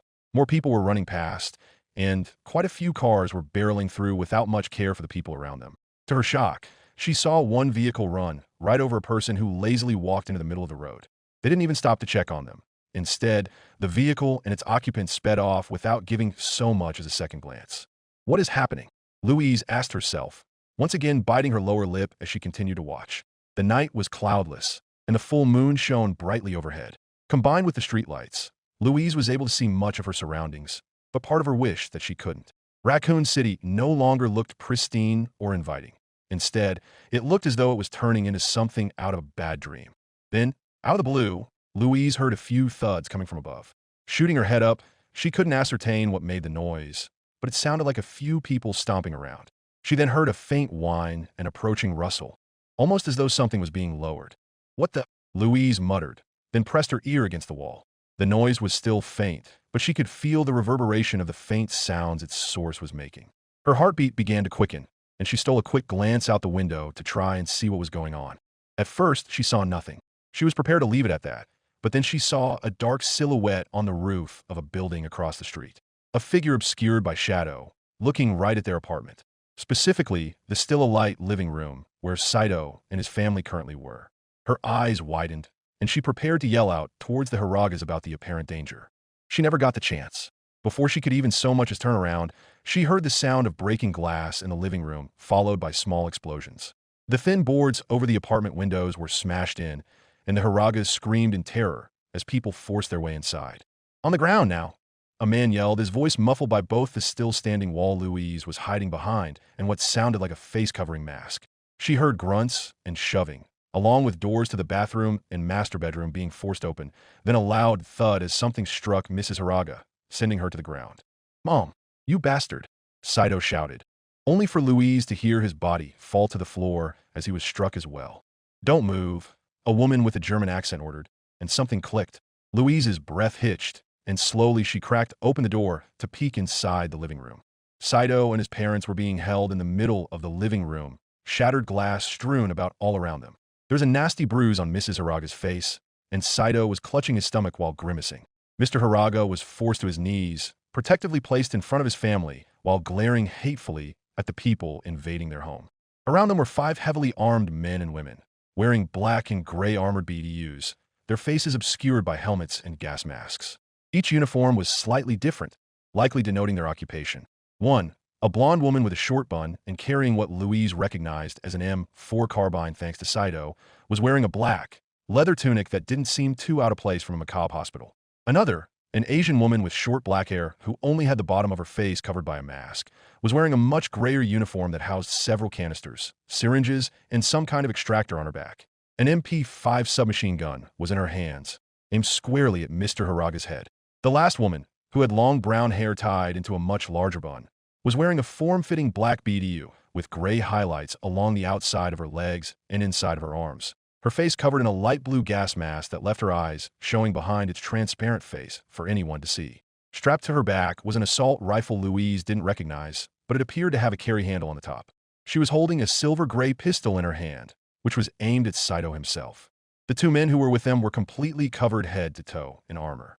One of them looked like his armor was modeled after those meant for use by bomb disposal operators, being much thicker while at the same time housing multiple grenades and other explosives on belts strapped to his chest. He was holding a large pump-action shotgun, which was carefully being aimed around the room as he inspected nearly everything. Beside him, also currently rummaging through the apartment, was a man wearing what appeared to be a hooded cloak around his armor, one that had a strange hexagonal texture on it. Much like the first woman, he was carrying an M4. Bedroom 1 and 2 clear, the heavier man reported. Bathroom clear as well, the hooded man added as he began moving closer to Louise's room, causing the woman with the transparent face mask to impatiently growl and turn her head towards the Haragas. "Where's the girl? We know she's here," the brown-haired woman demanded, her voice carrying a French accent. Louise's eyes widened, realizing she was undoubtedly talking about her. "Fuck you," Saito immediately replied, only to receive an upward kick to the head. He fell back and landed hard on his back, and he groaned and rolled around slightly before the blonde woman pinned him with her foot on his chest. He tried to struggle, only for the woman to aim her own pistol right at his face. "One wrong move, and I won't hesitate to put a bullet in your head," the German woman declared. "Now, answer the question." Saito nervously gulped, but otherwise remained silent and still as he hatefully glared at the woman. Rather than feel intimidated, the woman merely chuckled darkly, then pressed harder down on his chest, making it harder for Saito to breathe. "You leave my son alone," Mr. Haraga demanded, only for the French woman to press the barrel of her pistol against his head. "Unless you want to see your son's brains splattered against the floor, you're going to give us what we want," the woman stated without an ounce of empathy. "I'm going to ask you one more time, where is the girl?" Mr. Haraga looked at his son, who was fervently shaking his head. He then looked at his wife, who was staring fearfully at her husband, yet giving a silent plea to not answer. After a few moments, his gaze turned towards the room, where he and Louise made eye contact. It only lasted for a split second, but it was enough to harden his gaze as he turned back to his capture. "Fusacre na," he answered. The French woman sighed and shook her head, then violently whipped him across the face with her pistol. Mr. Haraga gasped and fell down to the ground as a trickle of blood ran down his face. Mrs. Haraga yelped frightfully as she took hold of her husband, and the French woman stepped back. "Bertha, for eyes, kill them," she ordered, turning around to face the two men with her. The two women immediately moved to comply, flicking the safeties of their weapons off as Bertha hoisted Saito to his feet, then threw him towards his parents. Aiming their weapons at the cowering family, red laser sights flicked on, revealing a small red that appeared on their foreheads. Just as they prepared to pull their triggers, Louise let out an involuntary gasp, drawing everyone's attention. The French woman, whom Louise assumed to be their leader, caught a momentary glimpse of Louise as she retreated further into the room. "Vector, grab her," the woman ordered, snapping her fingers. As a pair of footsteps quickly approached the door, Louise began to panic. Looking around the room to try and determine an avenue of escape, she found none.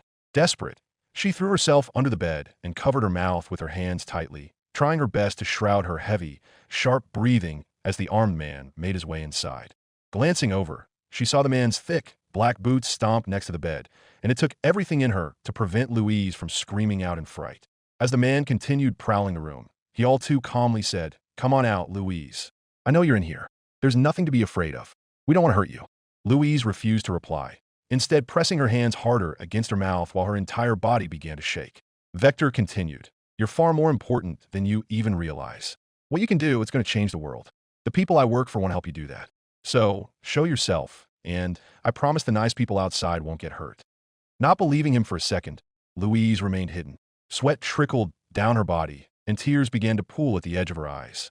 Abject terror tightly gripped her heart and refused to let go, and it took all she could to prevent herself from crying. The sound of footsteps stopped, and Vector angrily growled as he threw open the closet and swept the hanging clothes aside with his rifle. "You're trying my patience, girl. Either you come out right now, or I make you." And trust me, you're not going to like that. He continued to stomp around the room, and Louise refused to move from her hiding spot. She heard him throw things off of the bed and nearby tables onto the floor, and Louise bit into her fingers to prevent herself from making a sound. Vector continued to prowl the room, only to stop right next to the bed. He then laughed himself and remarked, "Of course, how stupid of me." Louise's breathing stopped, and she slowly turned her head towards his boots. When he began to walk off, Louise internally sighed in relief, only to freeze as his head suddenly came into view. "Hello, Louise," Vector greeted, and Louise screamed as he violently grabbed her and pulled her out from under the bed. Lifting her up, the armed man stared into her eyes as she tried to kick and punch her way free, but each blow did nothing. If anything, he seemed more amused than hurt. Then Louise managed to kick between his legs, and he let out a grunt and momentarily lessened his grip. Louise tried to pry herself free, only for Vector to snarl, "You bitch," then hurl her against the wall. A loud ringing filled her ears, and everything seemed to blur. In a daze, she didn't resist as Vector dragged her out of the room and threw her to Saito and his family, who immediately grabbed hold of her and protectively placed themselves in front of her. "Did you have to damage her?" the French woman angrily asked, and Vector merely shrugged. "She resisted, Lupo," Vector pointed out. "You could have given her a concussion. Our orders were to bring her in unharmed," she reminded him. Yet Vector didn't really seem to care. Sighing, Lupo snapped at the blonde woman and ordered, "Bertha, check her." "On it," Bertha replied, immediately moving towards Louise. While Saito and his family attempted to block her, the Asian woman with them forced the family back with her MP5. Louise's senses began to return to her as she felt the German woman inspect her, pressing her fingers against the bruise on her head which made her wince and shining a flashlight into her eyes. Thankfully, it didn't last long, and Bertha quickly stepped back and turned towards her leader. "She's fine. Just a bruise. Nothing more," she reported, and Lupo nodded before turning back to Vector. "That bruise is coming out of your paycheck," Lupo declared, pointing a finger at the armored man who just nonchalantly shrugged. "Fine by me. Still getting millions for this," he pointed out. Now fully cognizant, Louise looked around the room. Realizing that these men were mercenaries, she tried to figure out why they were after her. Then, to her horror, she noticed each of them had a patch on their shoulders. That was the logo of the Umbrella Corporation. Umbrella had sent mercenaries after her, and there was only one reason why they would be interested in her. She felt sick to her stomach and began to hyperventilate, almost to the point she barely even heard Lupo begin to speak in her headset. "Command, Subject 0 is contained," she spoke, pressing her fingers against her ears, requesting immediate helicopter extraction from the roof of our location. The person on the other end of the line said something that Louise couldn't make out, but Lupo nodded and answered, slight bruising on her head. She resisted. Lupo turned back and glared at an unrepentant Vector as the USS command responded. After a moment, Lupo replied, "I understand, sir. It won't happen again. We found her with her guardians. What do you want us to do with them?" A heavy moment passed as Louise and the Hiragas stared at Lupo. When it passed, Lupo nodded and replied, "Of course, sir." Lupo's fingers moved away from her ear, and she pulled out her pistol again. She then ordered, "Beltway, Vector, take her upstairs. Bertha, for eyes, dispose of the others." Louise's eyes went wide as did Sato's. Mrs. Hiraga fearfully began to cry and tried crawling back, taking her son and her husband with her, but the other mercenaries didn't let them get too far. "No!" Louise shouted, trying to make her way towards them, only for the heavily armed man with the shotgun to powerfully grab her shoulder and throw her to the ground. Pinning her in place, he moved her arms behind her back and pulled out a pair of handcuffs. She struggled, trying to free herself while staring at Saito and his family.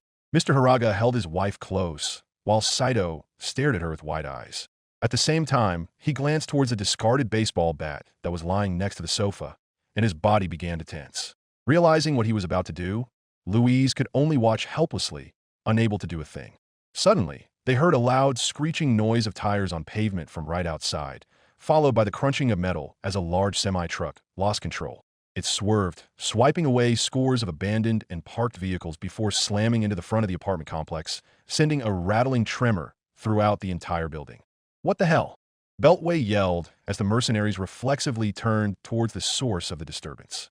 It was enough time for Saito to rush towards the baseball bat, and he picked it up and immediately swung towards the nearest mercenary to him.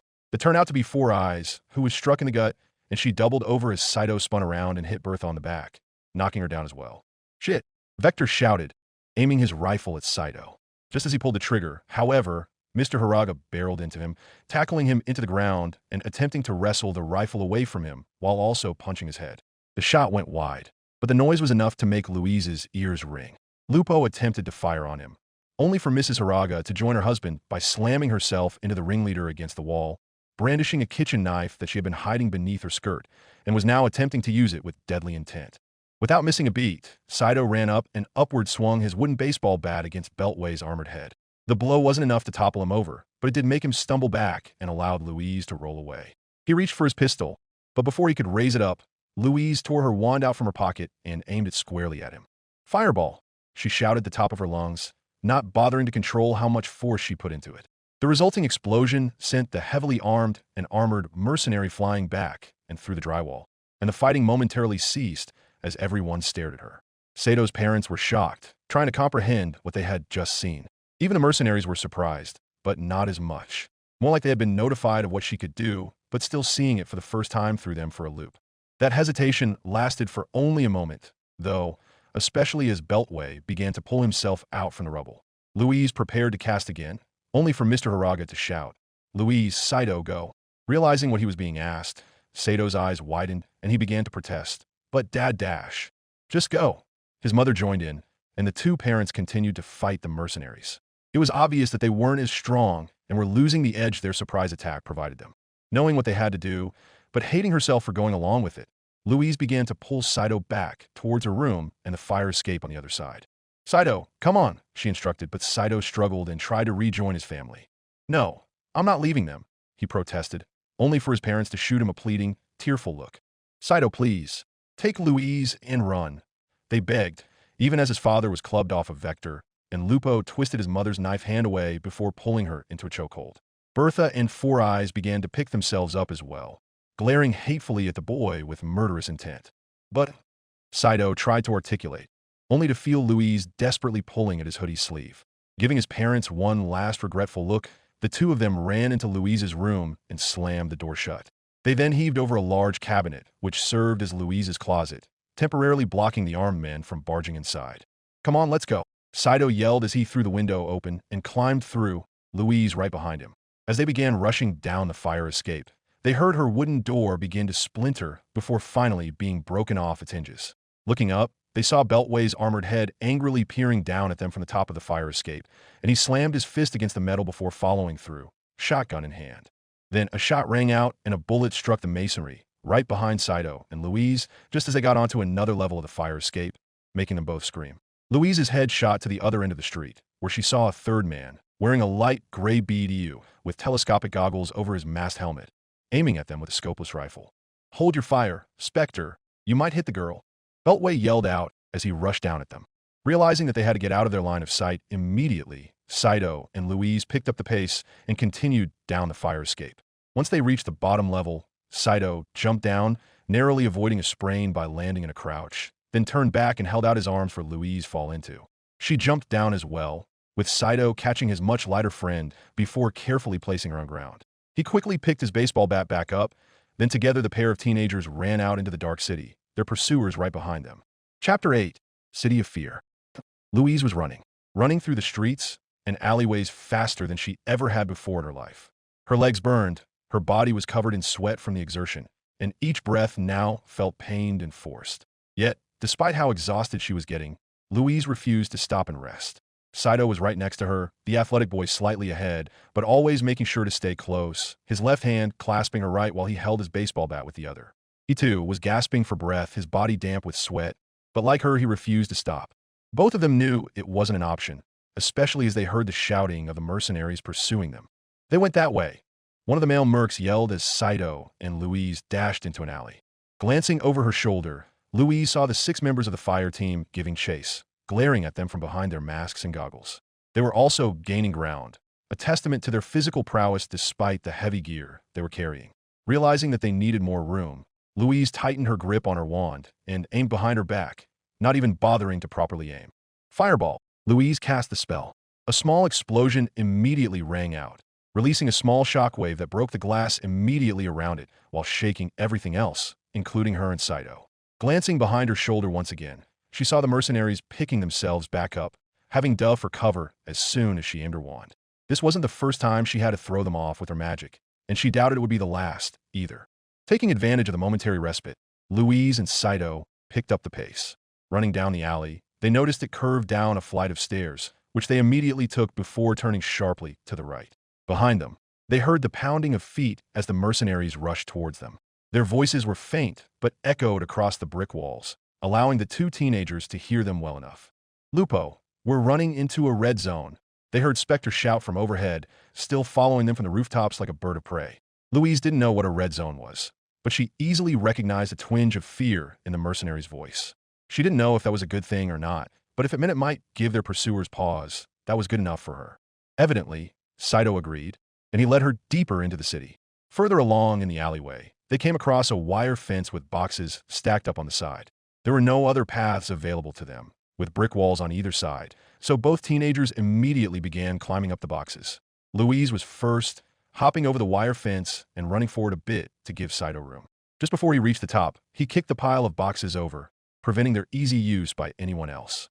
He hopped down, then immediately retook Louise's hand his own before both sprinted away once more.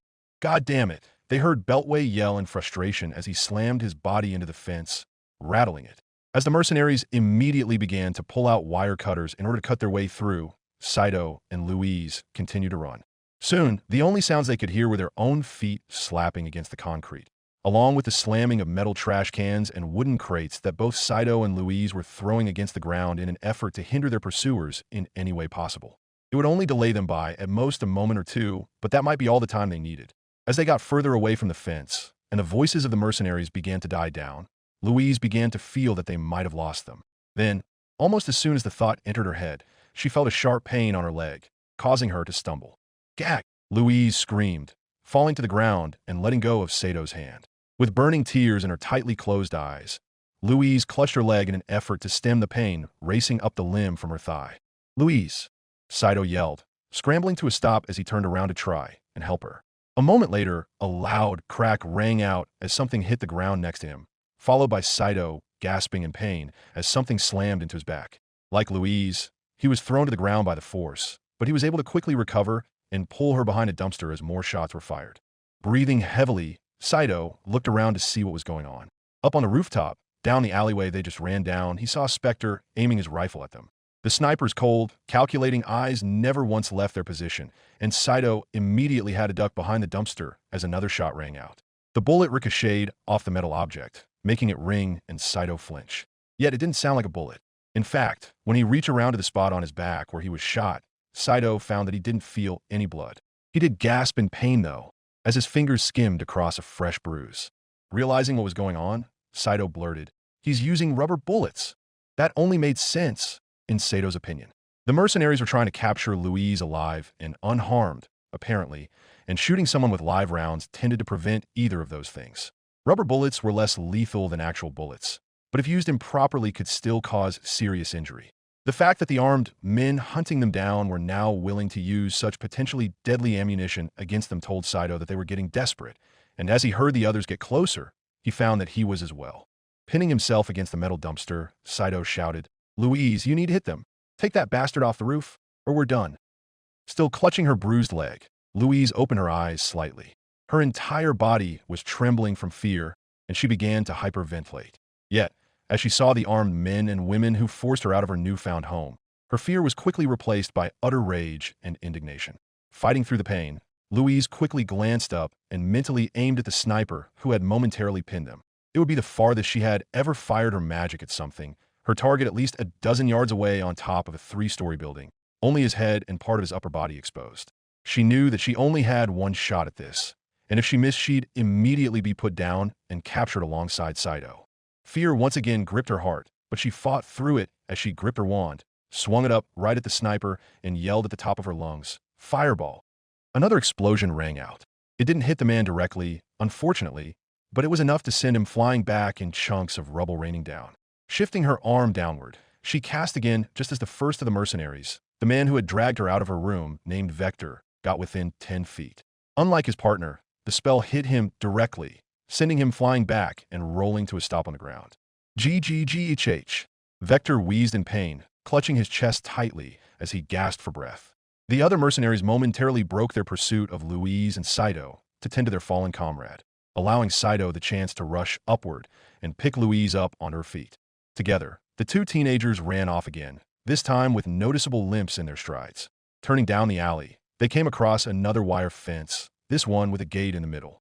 A simple padlock kept it closed with rusted chains, and as Saito attempted to jingle it loose, Louise took the opportunity to look around. Like the previous fence they hopped over, they were surrounded by brick walls. This time, however, she noticed a few back doors to what looked like apartments. She glanced between the nearest door and the padlock repeatedly, then had an idea on how they could potentially get out of this mess. Without their eye in the sky, it would be difficult for the mercenaries to figure out which direction they went. Saito, step back, Louise yelled, aiming her wand at the padlock. Realizing what she was doing, Saito stepped back, allowing Louise to cast a simple unlocking cantrip. The padlock and chains fell away and clattered against the ground. No explosion required. Normally, this would have been cause for celebration, but Louise didn't allow herself the opportunity to do that as she shifted her aim towards the nearest door.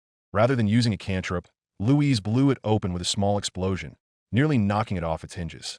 Grab the padlock, then put it back on once we go through, Louise ordered, rushing through the now unlocked fence gate. Saito immediately complied, picking both items up off the ground and rushing through to join her on the other side. Closing the gate, Saito slipped the chains and the padlock through the gaps and locked it. Stepping back, it didn't look exactly as it did as when they came across it, the chains hanging a bit looser than before, but otherwise they appeared untouched. Taking a few steps back, Saito and Louise ran off once again toward a nearby dumpster with an open top. Hearing rapid footsteps coming from deeper down the alleyway, Saito and Louise realized that they didn't have enough time to make it all the way down. Glancing at the dumpster, they nearly gagged at the stench from the trash that was almost overfilling it. Yet, they could tell that there was barely enough room for them to squeeze through, so they held their noses and dove inside. Saito gently closed the dumpster. Then both teenagers held their hands tightly over their mouths as they tried to be as silent as humanly possible. "Where the fuck did those kids go?" they heard Beltway shout. Holding their breath, they heard the gated fence jingle slightly. Then they heard Bertha reply, "Through here, come on." The six mercenaries quickly ran through the obvious blown open door, leaving the still-locked fence behind. For several minutes, Saito and Louise laid in the dumpster, encased in trash while barely breathing. The only sound they could hear was their own thunderous heartbeats, and they were so close to each other that they could each feel the other's pulse. Finally, after what seemed like an eternity, Saito gently opened the dumpster lid a crack, allowing him to peek outside.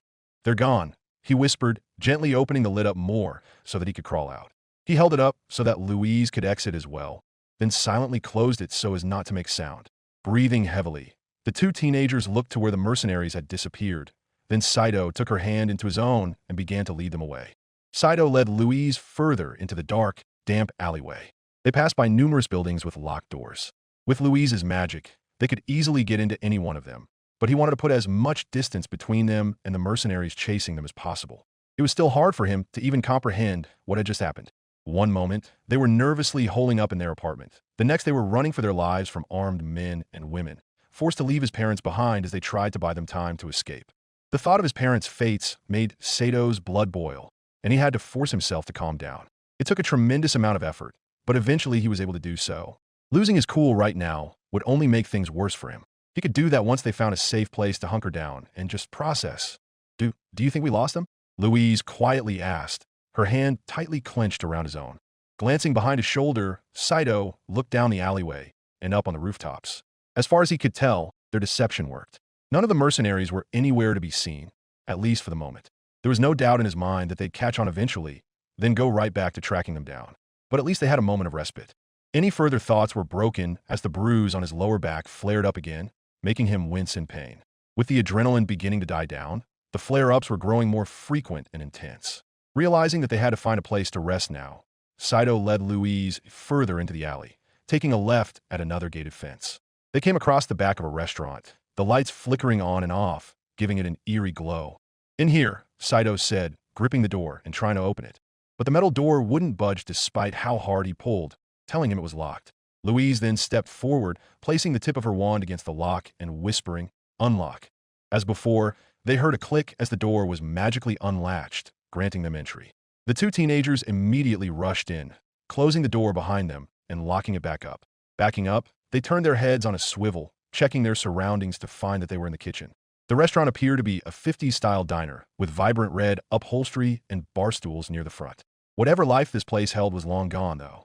Stools and booths were ripped and overturned, many of which were piled up against the front doors and windows to form a makeshift barricade. Light flickered in through the gaps in the barricade, as well as a hole in the skylight. Neither of them could tell what the barricade was supposed to keep out, only that whoever made it did so in a hurry. Alarmingly, though, there wasn't a single person around. The entire restaurant was empty, save for them. Feeling his thunderous heartbeat in his chest, Saito tightened his grip on his baseball bat. Beside him, Louise shakily held up her wand, and together they walked further into the restaurant. None of the overhead lights were working, casting the entire place in shadow, but neither of them were willing to risk turning them back on. Doing so might alert the mercenaries of their location. Saito sniffed as he passed one of the stoves. It wasn't a smell he was able to recognize, but it was foul and burned his nostrils. It made him want to hurl, but he held it and then asked, "Do you smell that?" Louise scrunched up her face and sniffed as well, then recoiled and replied, "Oh, founder, what is that stench? It smells like death." If there was a word to describe it, death seemed appropriate. The entire building seemed more dead the longer they were in it. Part of Saito wanted to leave as soon as possible, but until they got their bearings, that wasn't really an option. "Bah!" Louise yelped as her foot slipped on the tile floor, slick with some unknown liquid. She fell hard onto her back, where she laid there for a moment as she groaned. "Louise, are you okay?" Saito asked, carefully rushing over and kneeling beside her. After a moment, Louise nodded and said, "I'm fine. Just took me by surprise is all." She began to push herself up, her hand immediately feeling wet. It didn't feel like water, though. Instead, the fluid felt thicker, stickier than any water she'd ever felt. Leaning upright, Louise scrunched up her face as she tried to ascertain what she slipped on. She pinched her fingers together, then held her hand closer to her face. "What is this stuff?" she quietly asked. Looking beside her, she noticed that a thin beam of light, coming through one of the gaps of the barricade, ended nearby. Standing up, Louise slowly walked towards it, then held out her hand. As soon as the light touched her skin, she recoiled and drew her hand back. Her eyes narrowed, and her breath began to hitch. "Louise? What is it?" Saito nervously asked. Louise slowly turned her head to look at him, then looked back at her covered hand and gulped. Shakily, she extended her limb out again, allowing the yellow light to illuminate her hand once more. "Oh, Jesus," Saito muttered, stepping back slightly at the horrific sight of Louise's palm completely covered in blood. Someone else's blood. Slowly, the two teenagers turned their heads down towards the floor, spotting the pool of blood quickly. Gulping nervously, the two teenagers tepidly followed the trail, eventually finding a slumped-over figure leaning against the bar. As they got closer to the figure, the stench increased, causing both to recoil and hold their noses. Yet they pressed on regardless, kneeling on opposite sides of the figure to try and get a better look. Glancing down, Saito noticed that the figure, who appeared to be a woman, was tightly holding a black, heavy-duty flashlight in her hand. He put his baseball bat to the side, then held in his breath as he tried to pry the flashlight from her hands. Her skin was cold to the touch, and a sinking feeling of dread filled his gut and threatened to explode outward. There was no question in his mind that this woman was dead, and from the heavy breathing from beside him, he knew Louise realized that as well. Yet, despite wanting to flee, he had to know what happened to her, if only to make sure that this place was safe. Finally, he managed to free the flashlight from the dead woman's hands. Luckily for him, it was dry, but he gave it a good dusting off regardless before pressing the power button a few times to test it. The bulb turned on and off as requested, shining a dull white beam of light onto the roof. Nodding to himself, Saito turned the flashlight head onto the woman herself, then turned it on once more. His eyes widened with shock and horror as soon as the beam connected with the woman's face. She wasn't just dead, she was mauled. Half of her jaw was hanging off, barely connected to the rest of her skull by thin strands of red meat. Her dead eyes were wide with sudden, absolute terror at whatever horror it was that killed her. Saito dropped the flashlight, which skittered against the ground before coming to a rest, shining its beam onto her bloodied torso, revealing what appeared to be massive claw marks that ripped right through her ribcage, exposing bone and internal organs. Falling onto his back, Saito hastily scrambled away, only stopping when he felt his back hit a booth. He stared at the mangled woman, his pupils narrowing to the size of pinpricks as his breath hastened. His stomach churned, and he was no longer able to hold its contents down. Leaning to the side, Saito retched and hurled, spraying vomit all over the tile floor. Beside him, he heard Louise do the same. What the fuck? Saito finally managed to breathe out. His throat burned, and there was a horrible aftertaste on his tongue. When he glanced back at the corpse, he once again felt the need to hurl, but he was just barely able to hold it in this time. Shakily, Saito stood back up, then wobbled back towards a flashlight and picked it up. He tried his best to not look at her body, but it was hard, especially the closer he got. "Come on," Saito said, gently grabbing Louise's hand and leading her to the kitchen. "They might have a first aid kit and some supplies in the back. Then we're getting the hell out of here." Louise was silent at first. Then she whimpered, "Okay." Pinning his baseball bat to his body with his arm, Saito led the way with the recovered flashlight. Soon, located at the back of the restaurant, they found the break room. It was unlocked, allowing the two teenagers easy entry. Inside the dark, enclosed space, they found a single wooden table nestled against the wall with two folding chairs on opposite sides and an electric lamp on top. At the back corner of the room was a plain white refrigerator, alongside a closed lost and found box. Hanging on the opposite wall of the table was a first aid station, along with corporate motivational posters meant to lift employee spirits on either side. Ignoring them, Saito ripped the station open, then immediately began sifting through the supplies for pain relievers. "Here, take this," Saito said, grabbing tablets of compressed, ground-up Arkley herbs. He opened the packet, giving one to Louise and taking another for himself. Popping it into his mouth, he chewed and swallowed the tablet, and almost immediately he began to feel his bruise heal. The pain in his lower back faded away, but his throat suddenly felt parched. Smacking his lips, Saito walked over to the refrigerator and opened it. Inside, he saw several plastic containers and baggies holding food, mostly sandwiches and leftover soups and pastas. Along the inside of the door were several plastic water bottles, and Saito immediately grabbed two. He handed one to Louise, who was finishing her healing tablet, then popped open his bottle and began to gulp it down in one go. Finished with the bottle in a scant few moments. Only then did Saito finally give himself a moment to breathe.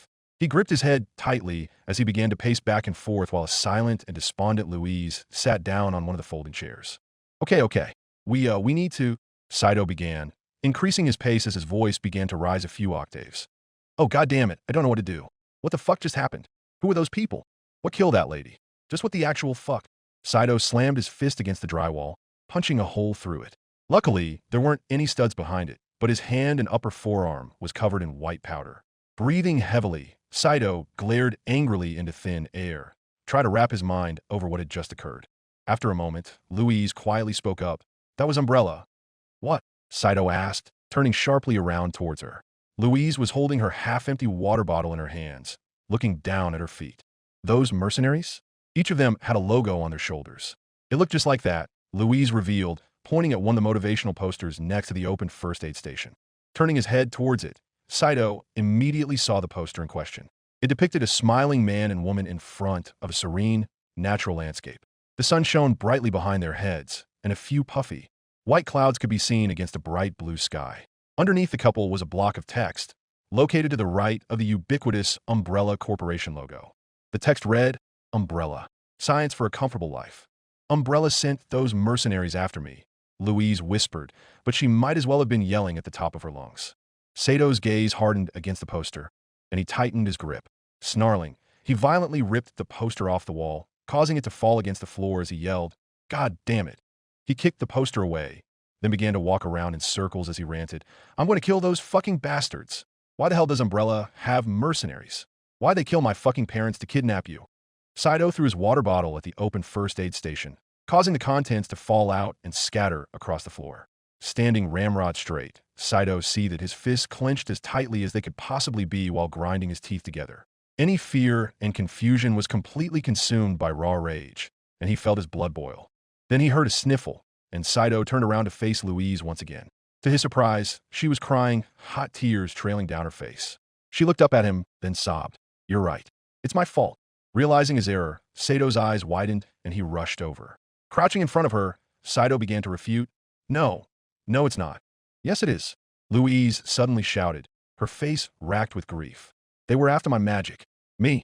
Not you, not your parents. The only person they wanted was me. I'm the only reason why they broke into our home. If I wasn't there, your parents, Umbrella wouldn't have hurt you. I put you and your family in danger. All because you took me in." Louise couldn't continue, and she covered her face with her hands as she sobbed uncontrollably. Her body heaved with her sobbing, and her skin became flush. To see the proud noblewoman in such a pitiful state made Sato's heart break, and he didn't know what to do. After a moment, Louise forced herself to stop crying. She looked up at Saito, her eyes red, and she wiped the tears away with the back of her hand before declaring, "You should go."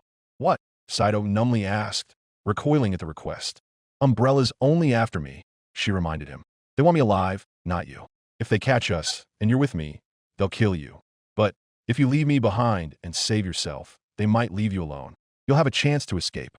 Saito silently stared at Louise, trying to come up with a response. After a moment, he frowned deeply, then gently grasped both of her shoulders and declared, "Absolutely not." "Saito, please," Louise begged, looking up at him. "I've only made things worse for you and your family." "No, you didn't," Saito retorted, his face showing no signs of wavering. "Louise, you are my best friend, and my parents adored you like you were one of their own. None of this is your fault. It's Umbrella's. They were the ones who broke into our home, not you, Mom, and Dad."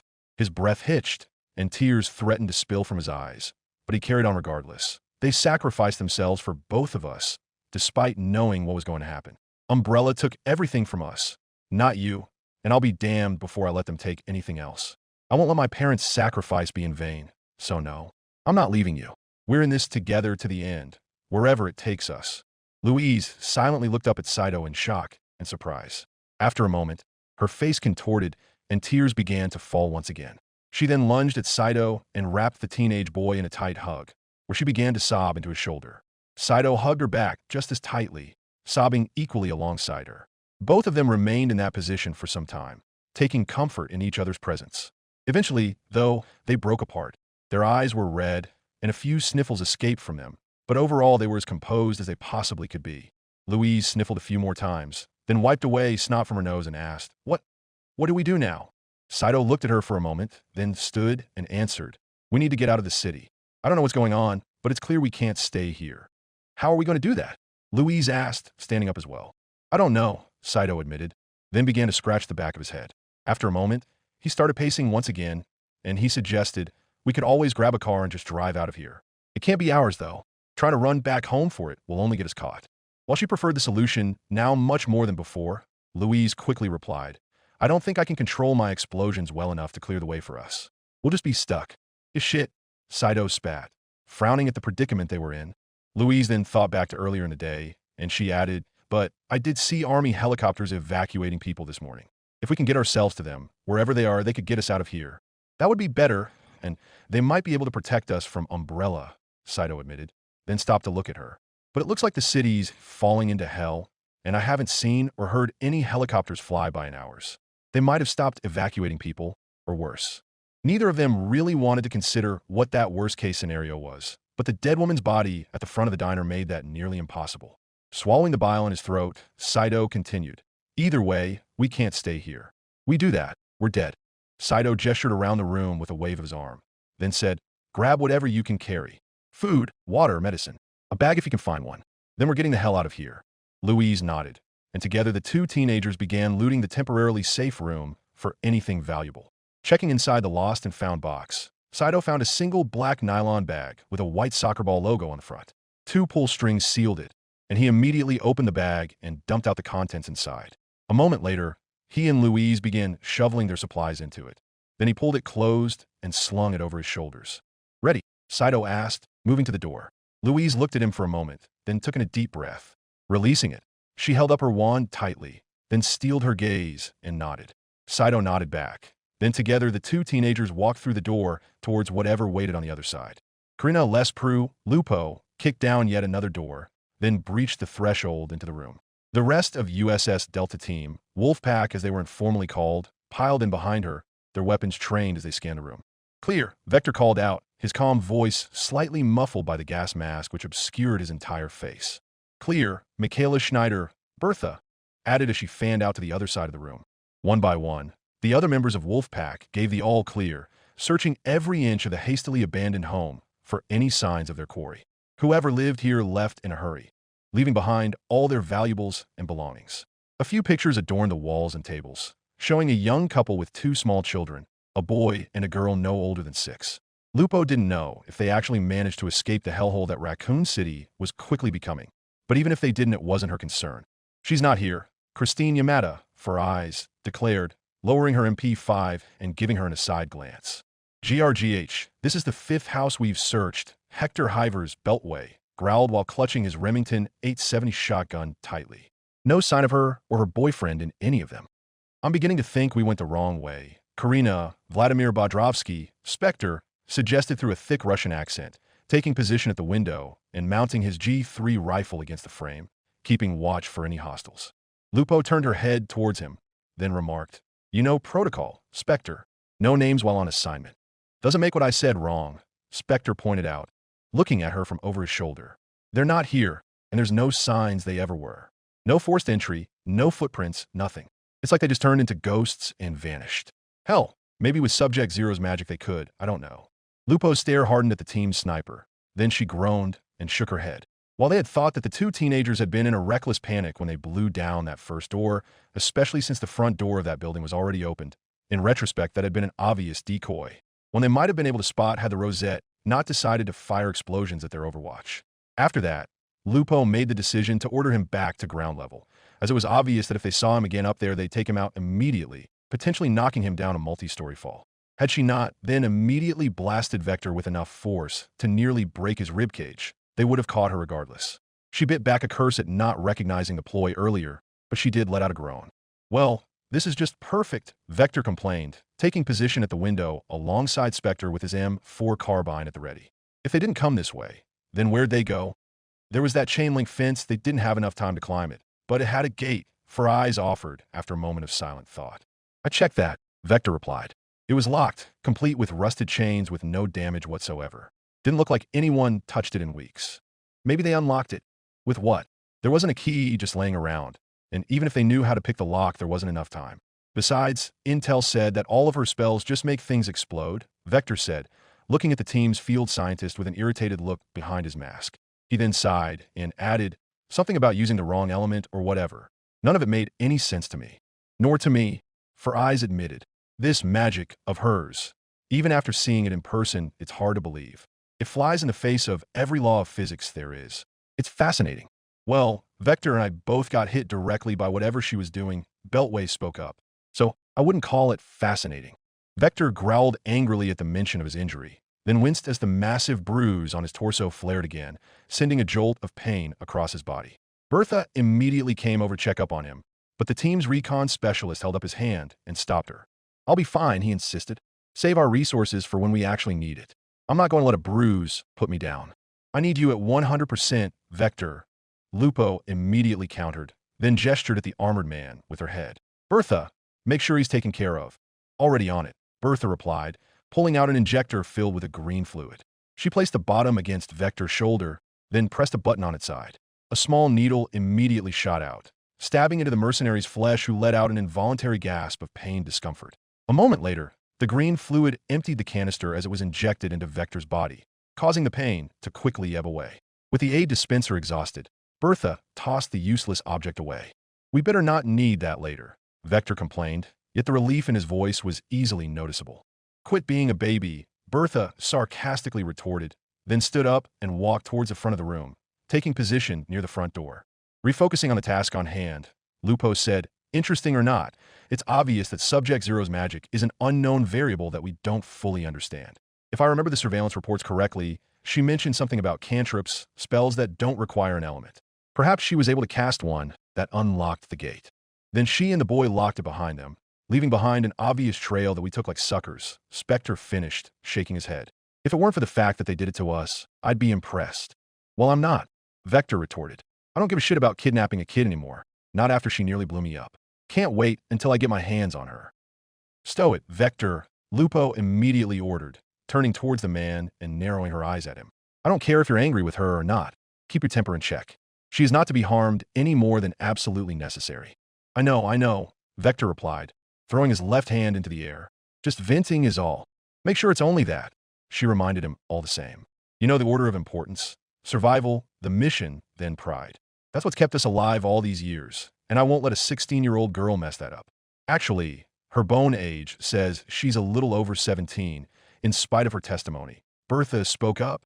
"That's what the file said, at least. Probably a difference in calendar, assuming she actually is from another world like she says she is. Not that it really matters." "You're right, it doesn't," Lupo agreed, then let out a sigh and shook her head. "We need to double back, find out where they went, and pick up their trail." "Spectre, Once we get to the fence, I need you to get back up on the rooftops and provide overwatch. What she blast me off? I'm tough, but I won't survive a fall from that height, Spectre pointed out. Given the fact that they ran into a red zone, I'm willing to take that risk, Lupo replied, then let out a groan. I need to inform command. Form up at the back door and wait on me. On it, her men replied in unison, moving towards the back and forming up against the wall, with Beltway in front and 4 eyes in the back. Lupo, meanwhile, walked towards the windows where she glanced out at the ruined city. Sporadic gunshots could be heard in the distance as people fought the monstrosities unleashed upon them. They hadn't come across any so far, but it was only a matter of time until they did. The sooner they caught Subject Zero, the sooner she could get her team out of Raccoon City. While they had undertaken dozens of dangerous missions around the world, both for the Umbrella Corporation and outside employment, she didn't look forward to the prospect of an entire city of nearly 100,000 all out to eat them. They didn't have nearly enough ordnance to handle it, not to mention the simple fact that any one of them could be infected by the disease at any moment. It was one thing to face an enemy you could kill, and another to face one you couldn't even see nor touch. The fact that Umbrella felt the need to make such a bioweapon in the first place didn't sit right with her, but she pushed those feelings aside, much as she had when she learned the true nature of her target. They had a mission to complete, one that would earn them $50 million each, and that took priority. Clearing her thoughts, Lupo brought her fingers to her earpiece and said, "Command, this is Delta Team. Still no sign of Subject Zero, but we're doubling back to regain her trail." On the other end of the line, Umbrella Command growled, then angrily asked, "How is it that 2 untrained teenagers are able to elude some of the most highly trained special operatives of the Umbrella Security Service? Please explain that to me, Captain."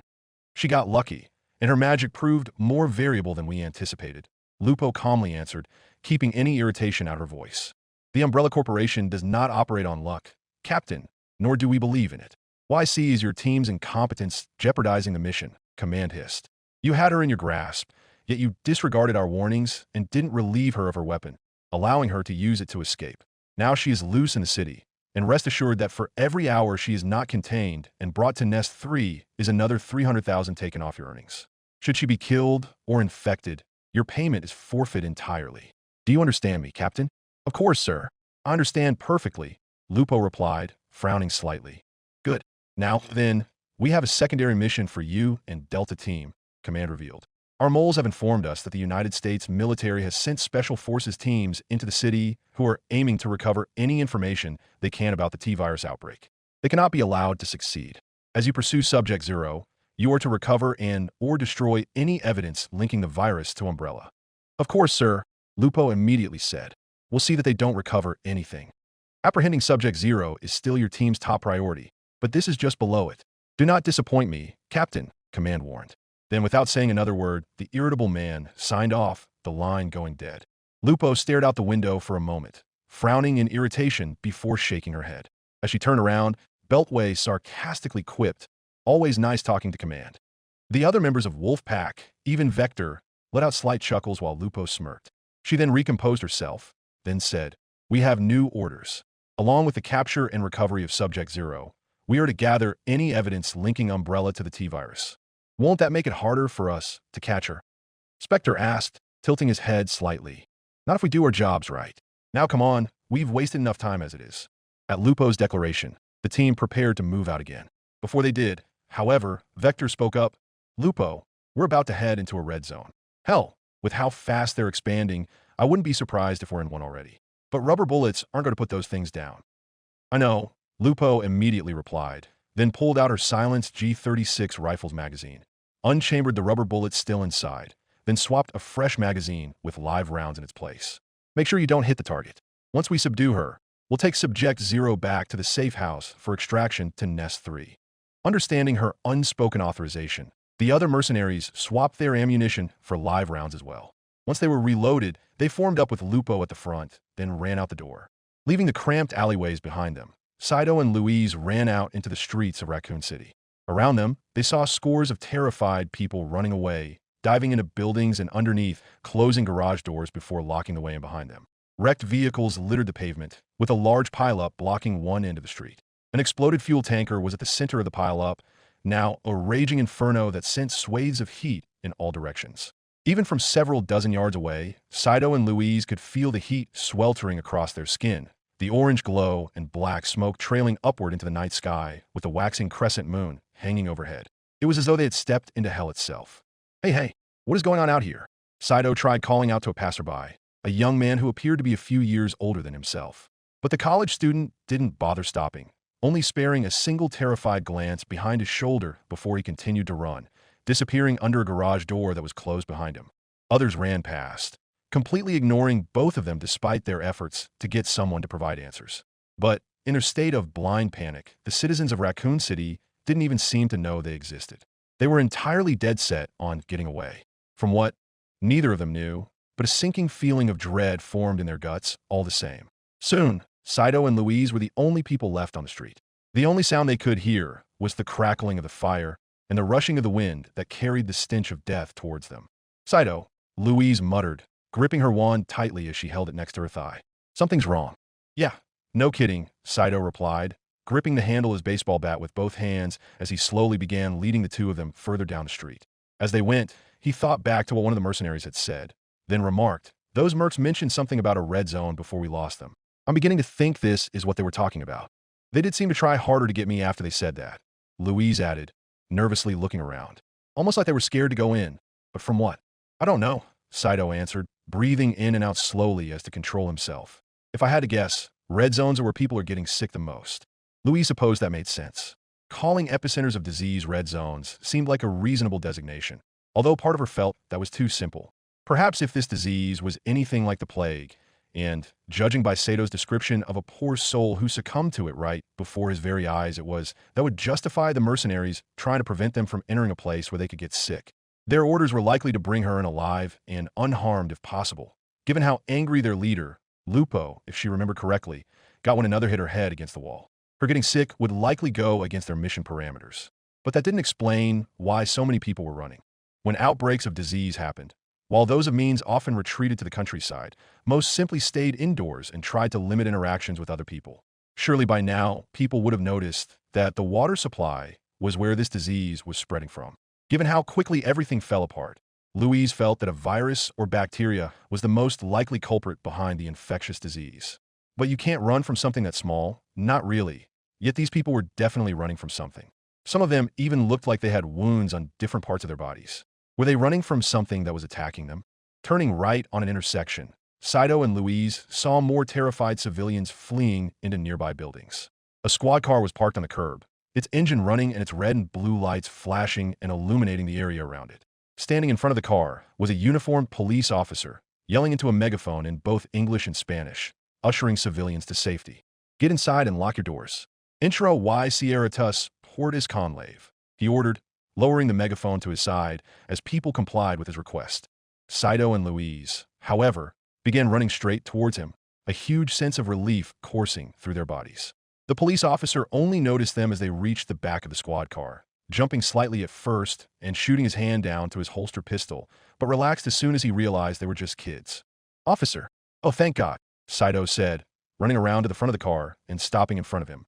He quickly read the officer's name tag, telling him that the roughly 30-year-old man with combed black hair, hazel eyes, and a thin mustache's name was Sanchez. Both teenagers rapidly began to talk in unison, trying to explain their situation to the officer while also asking about what was going on. Officer Sanchez was quickly confused, and he held up his hands to get them to stop. Whoa, calm down. I can't understand what you're saying," Sanchez told them. Saito and Louise immediately stopped talking, and Sanchez nodded thankfully before continuing. "That's better. Now then, are you two okay? Are you hurt?" We're fine," Louise answered, then pointed behind her. "But there's people chasing after us with guns." "What?" Sanchez asked, his eyes widening in shock as he looked behind the two teenagers, his hand gripping his still holstered handgun. "6 men and women broke into my family's apartment about an hour ago, I think. Could be a bit more than that, I don't know," Saito admitted, animatedly pointing towards the general direction of his old home. "But they were heavily armed. Rifles, shotguns, submachine guns, they had it all. They were trying to kidnap Louise and they killed my parents when they resisted." Sanchez, eyes widened even further, and he protectively stepped in front of them. With his back still turned to them, he asked, "Are they still following you?" "We managed to lose them, but I doubt they'll give up that easily," Louise nervously replied, glancing at the rooftops for any signs of their sniper. Sanchez noticed where she was looking and scanned the rooftops as well, trying to spot any signs of their pursuers. Once they were certain that the coast was clear at the moment, he turned back towards them. Sanchez then said, "All right, I'll take you two with me to the station. You'll be safe there. Thank you, Saito breathed out, a smile growing across his face. Officer Sanchez nodded, then began leading them to the squad car. As they got near the front door, Saito then asked, "What's going on out here?" "I have no idea," Sanchez answered, shaking his head and stopping near the front seat. "All I know is that people are acting crazy all of a sudden. They're rioting, biting people. It's complete chaos. Chief Irons has us spread out across the entire city to try and maintain order, but nothing's working. It's getting worse and worse by the hour." "They're biting people?" Louise asked, utterly repulsed by the notion, and Sanchez nodded. "Yeah, some of them are," he confirmed, then glanced nervously around them. "I've been on the force for nearly 5 years, and I've never seen anything like this before. The rioters, they're acting like animals." Saito and Louise gulped and looked at each other, their fear rising. Seeing this, Sanchez placed his hand comfortingly on Louise's shoulder, giving them a calming smile that told them they were going to be fine. It worked, somewhat at least. Then Sanchez stepped back and began to talk in his radio. "Dispatch, this is Officer Sanchez," he announced, tilting his head towards the microphone clipped to his chest. "Be advised, I am bringing 2 teenagers, 1 boy and 1 girl, to the RPD building. 6 armed men and women attempted to kidnap the girl and killed the boy's parents. Suspects still at large and are to be considered heavily armed and dangerous." "Copy that, Sanchez," the officer on the other end of the line replied. "Bring them in, and we'll make sure they're secure." "We're on our way," Sanchez declared, then opened the front door of his car. Turning towards Saito and Louise, he instructed, "Hop in." They nodded at him, then moved to open the back door. Before they could, however, Sanchez gently gripped Saito's wrist, stopping him from pulling the handle. Surprised, Saito looked up at the officer to see him frowning and gently shaking his head. No, I don't want you two back there," he said, then looked through the window. Following his gaze, Saito and Louise looked into the back seat to find a slumped-over man sitting there, handcuffs tightly clamped around his wrists. "Had to arrest that guy after he started attacking people," Sanchez explained. "I don't trust him around you two, even if he's cuffed." "Okay," Saito muttered, stepping back from the door while nervously staring at the arrested man. He then turned towards Sanchez and asked, "Where do you want us to sit, then?" "You two can sit together in the passenger's seat," Sanchez offered, pointing at it with a quick thrust of his thumb. Where before the implications of how they would exactly do that would have reduced both Saito and Louise into blushing messes, at the moment neither of them really cared. All they wanted was to get his safety, even if Louise had to sit on Sato's lap to do it. They could handle any momentary embarrassment. As such, both teenagers began moving towards the side of the car. Officer Sanchez unlocked it, then Saito opened the door and threw his baseball bat onto the floor. He prepared to sit down, only to stop as he heard a loud bang coming from a nearby alley. "What was that?" Louise asked, turning towards the source of the noise while pointing her wand at it. Saito quickly pulled the baseball bat back out and held it up, while Officer Sanchez moved around and placed himself in front of them. For a quick moment, he glanced at Louise's wand in confusion, then refocused his attention back onto the alleyway. "Who's in there? Identify yourself," Sanchez ordered. It was hard to see in the dark alleyway, so Saito pulled out his recovered flashlight and shone it in. There, leaning against the dumpster, they saw 2 men and a woman shambling aimlessly. Their skin was deathly pale and their eyes milky white. Parts of their clothing were torn, exposing the sagging flesh underneath. Most shockingly, partially dried blood covered their faces and surrounded wounds on their necks and torsos.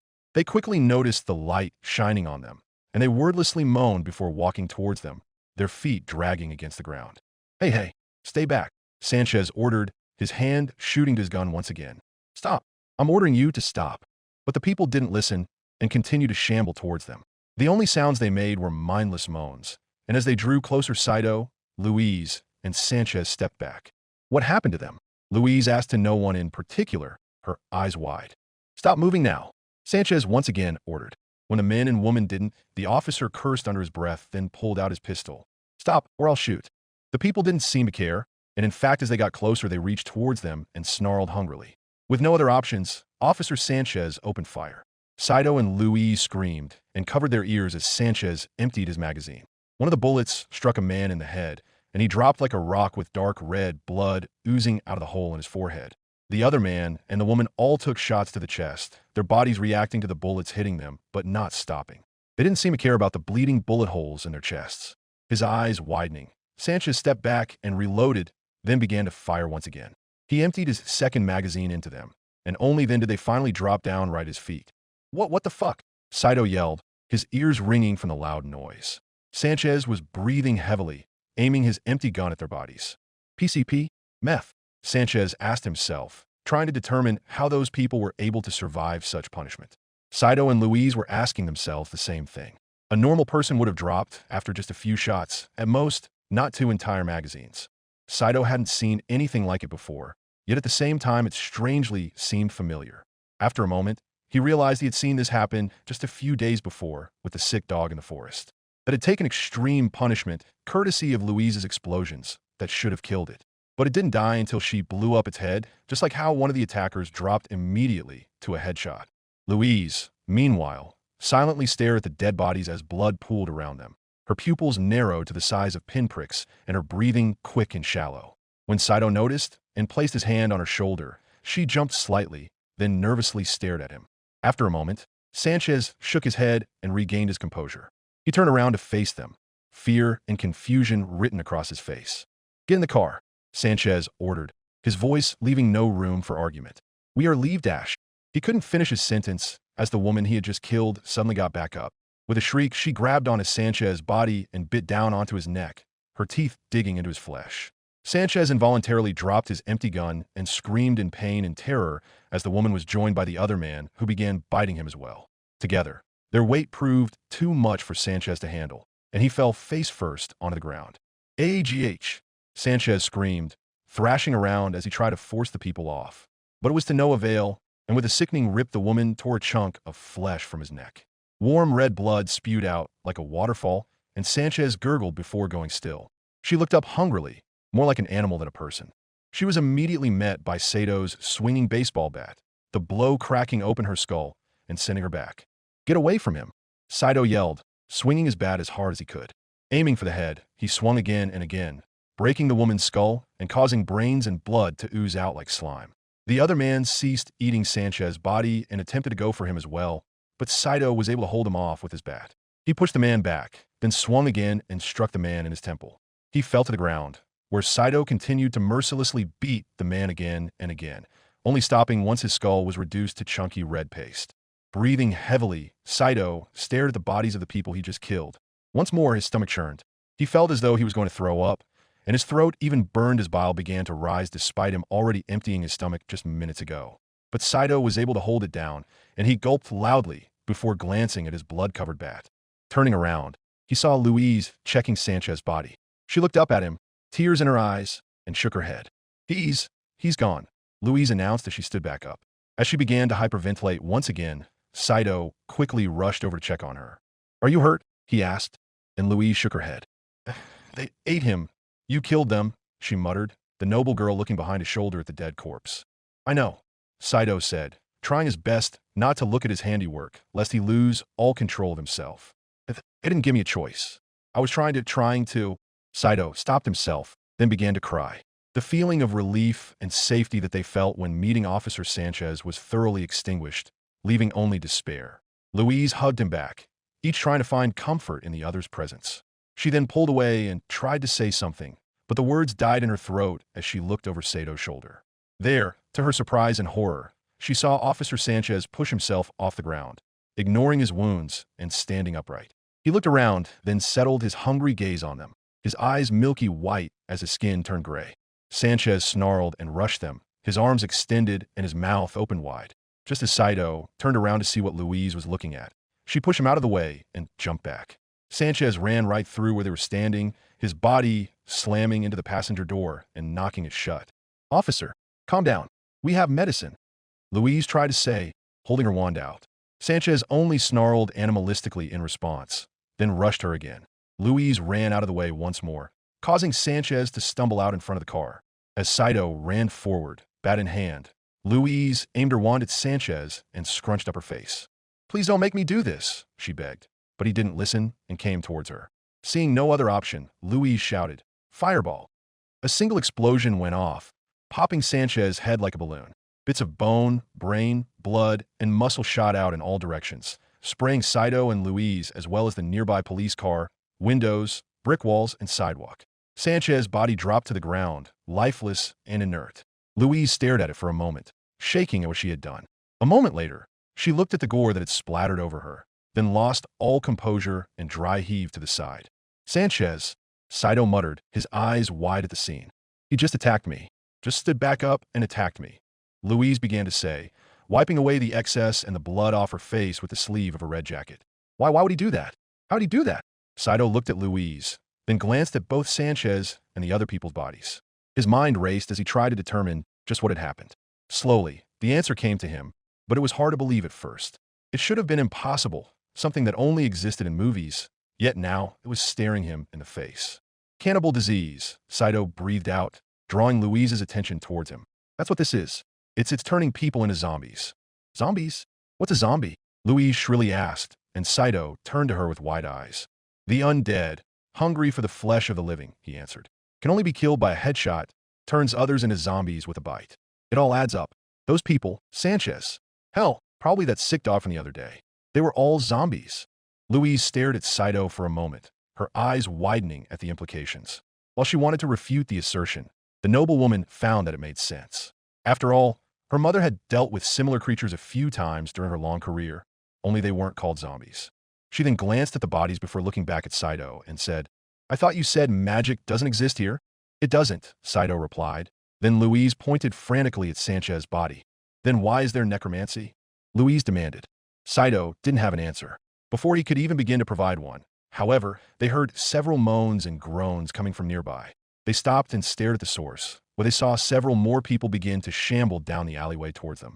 When Saito shined his light on them, he quickly noticed that they, too, were all zombies with milky eyes and bloodied gray skin. Some even looked as though their flesh was rotting, exposing muscle underneath their torn skin. Not wanting them to get any closer, Louise cast another explosion, nailing a zombie in the head and killing it. But this didn't stop the rest. In fact, more came out of the woodwork, breaking through windows and doors from nearby buildings as they shambled towards them. Now realizing that they were completely surrounded, Saito and Louise fearfully looked at each other, then the still running squad car. Get in the car, Saito yelled, then began running towards it. Louise was right behind him, throwing open the passenger seat and diving in as Saito slid across the hood of the vehicle. He entered through the front door and closed it behind him before strapping himself in.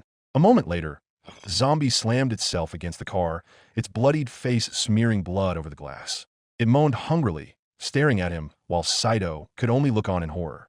On the other side of the car, next to Louise, more zombies attempted to break in, causing the police car to rock back and forth. Drive, Louise ordered as she strapped herself in.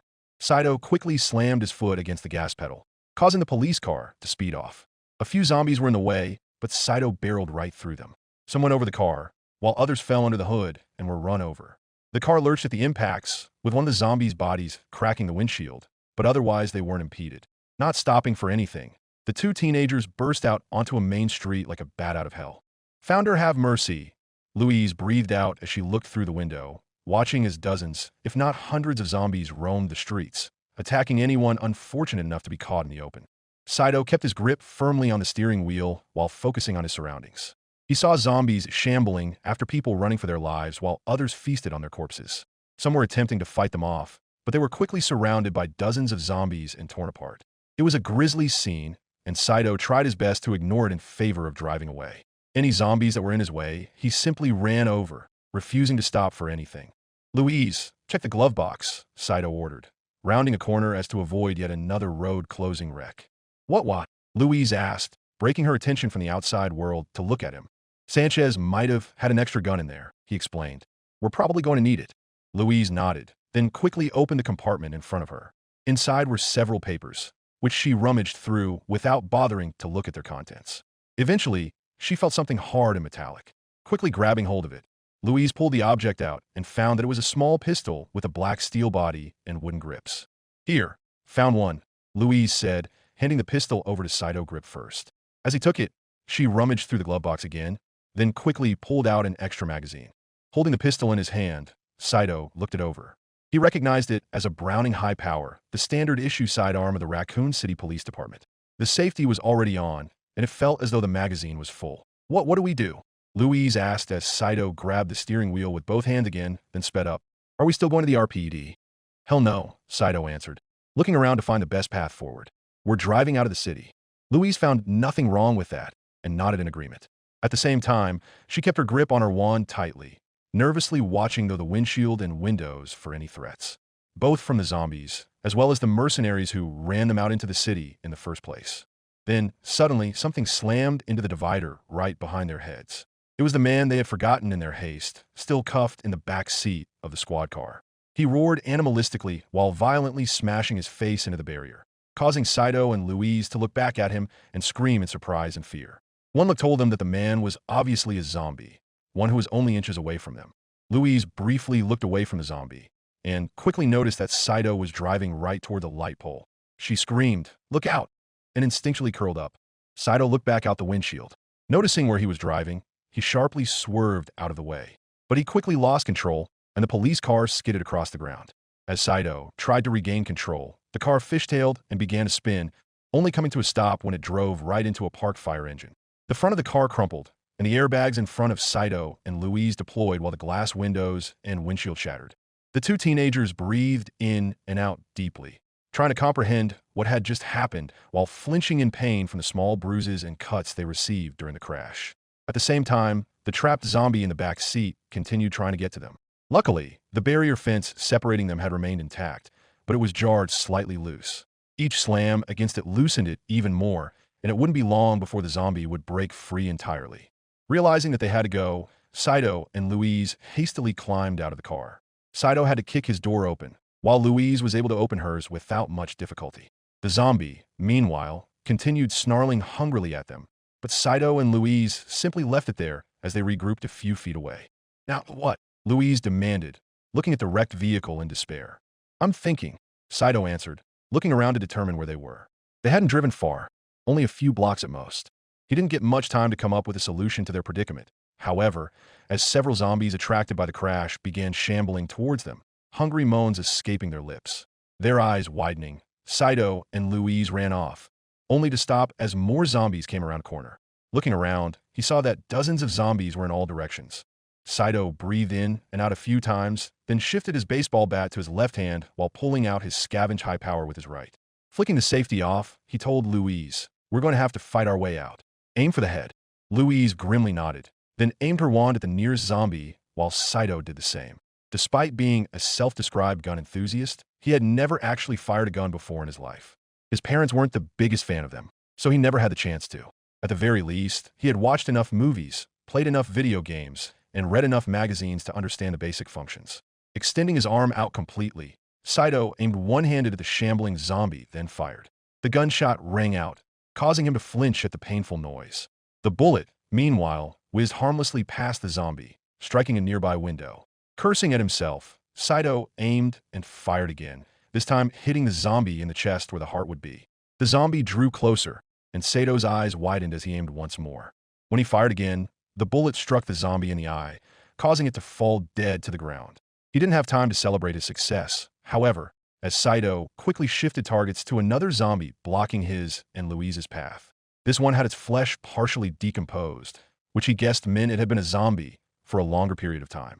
He aimed at the head and fired a single shot which hit its mark, but instead of falling straight down like the others, the zombie merely stumbled back. It quickly reoriented itself and groaned hungrily at Saito despite having half of its face missing. "Oh, you gotta be shitting me," Saito yelled, then fired again and again at the zombie. It took another 3 shots to the head before the skull finally broke apart, causing the zombie to fall over and not get back up. Behind him, he heard Louise cast explosion after explosion at the zombies, performing substantially better than he was. All it would take was just 1 or 2, at most, to the head, and her aim with her wand was much more practiced. Several corpses surrounded her, allowing Louise to carve a path forward. At first, Saito was exhilarated, thinking that Louise's magic would make this easy. Then he noticed that more zombies were joining the fray, coming in from all the buildings, alleys, and the streets surrounding them. With each zombie that Louise blew up, it seemed that 3 more rose to take its place. "Oh shit," Saito said, firing 2 more bullets in the head of a fresh zombie to kill it before shifting targets to another. "Louise, we've got a problem. Tell me something I don't know." Louise shouted back, blowing up another zombie. "Your explosions are drawing more in," Saito announced as he shot another zombie, this one further back. His first 2 shots missed, going wide, but as it drew closer he was able to hit it in the head. Saito then shifted targets to one closer and pulled the trigger, striking the chest. At the same time, the chamber locked back, telling him that he was out of ammo. "Damn it," Saito cursed, ejecting the empty magazine and stowing it into his pocket. He then pulled out the extra one and inserted it, his bat making the action somewhat awkward and cumbersome. He quickly chambered the pistol before firing 2 more shots into the zombie's head to kill it. More and more zombies shambled towards them as Saito and Louise attempted to reach relative safety. Saito emptied the rest of his magazine, managing to drop 3 more zombies before it ran dry. Cursing at his luck, Saito holstered the empty pistol in his pocket, then took his baseball bat in both hands.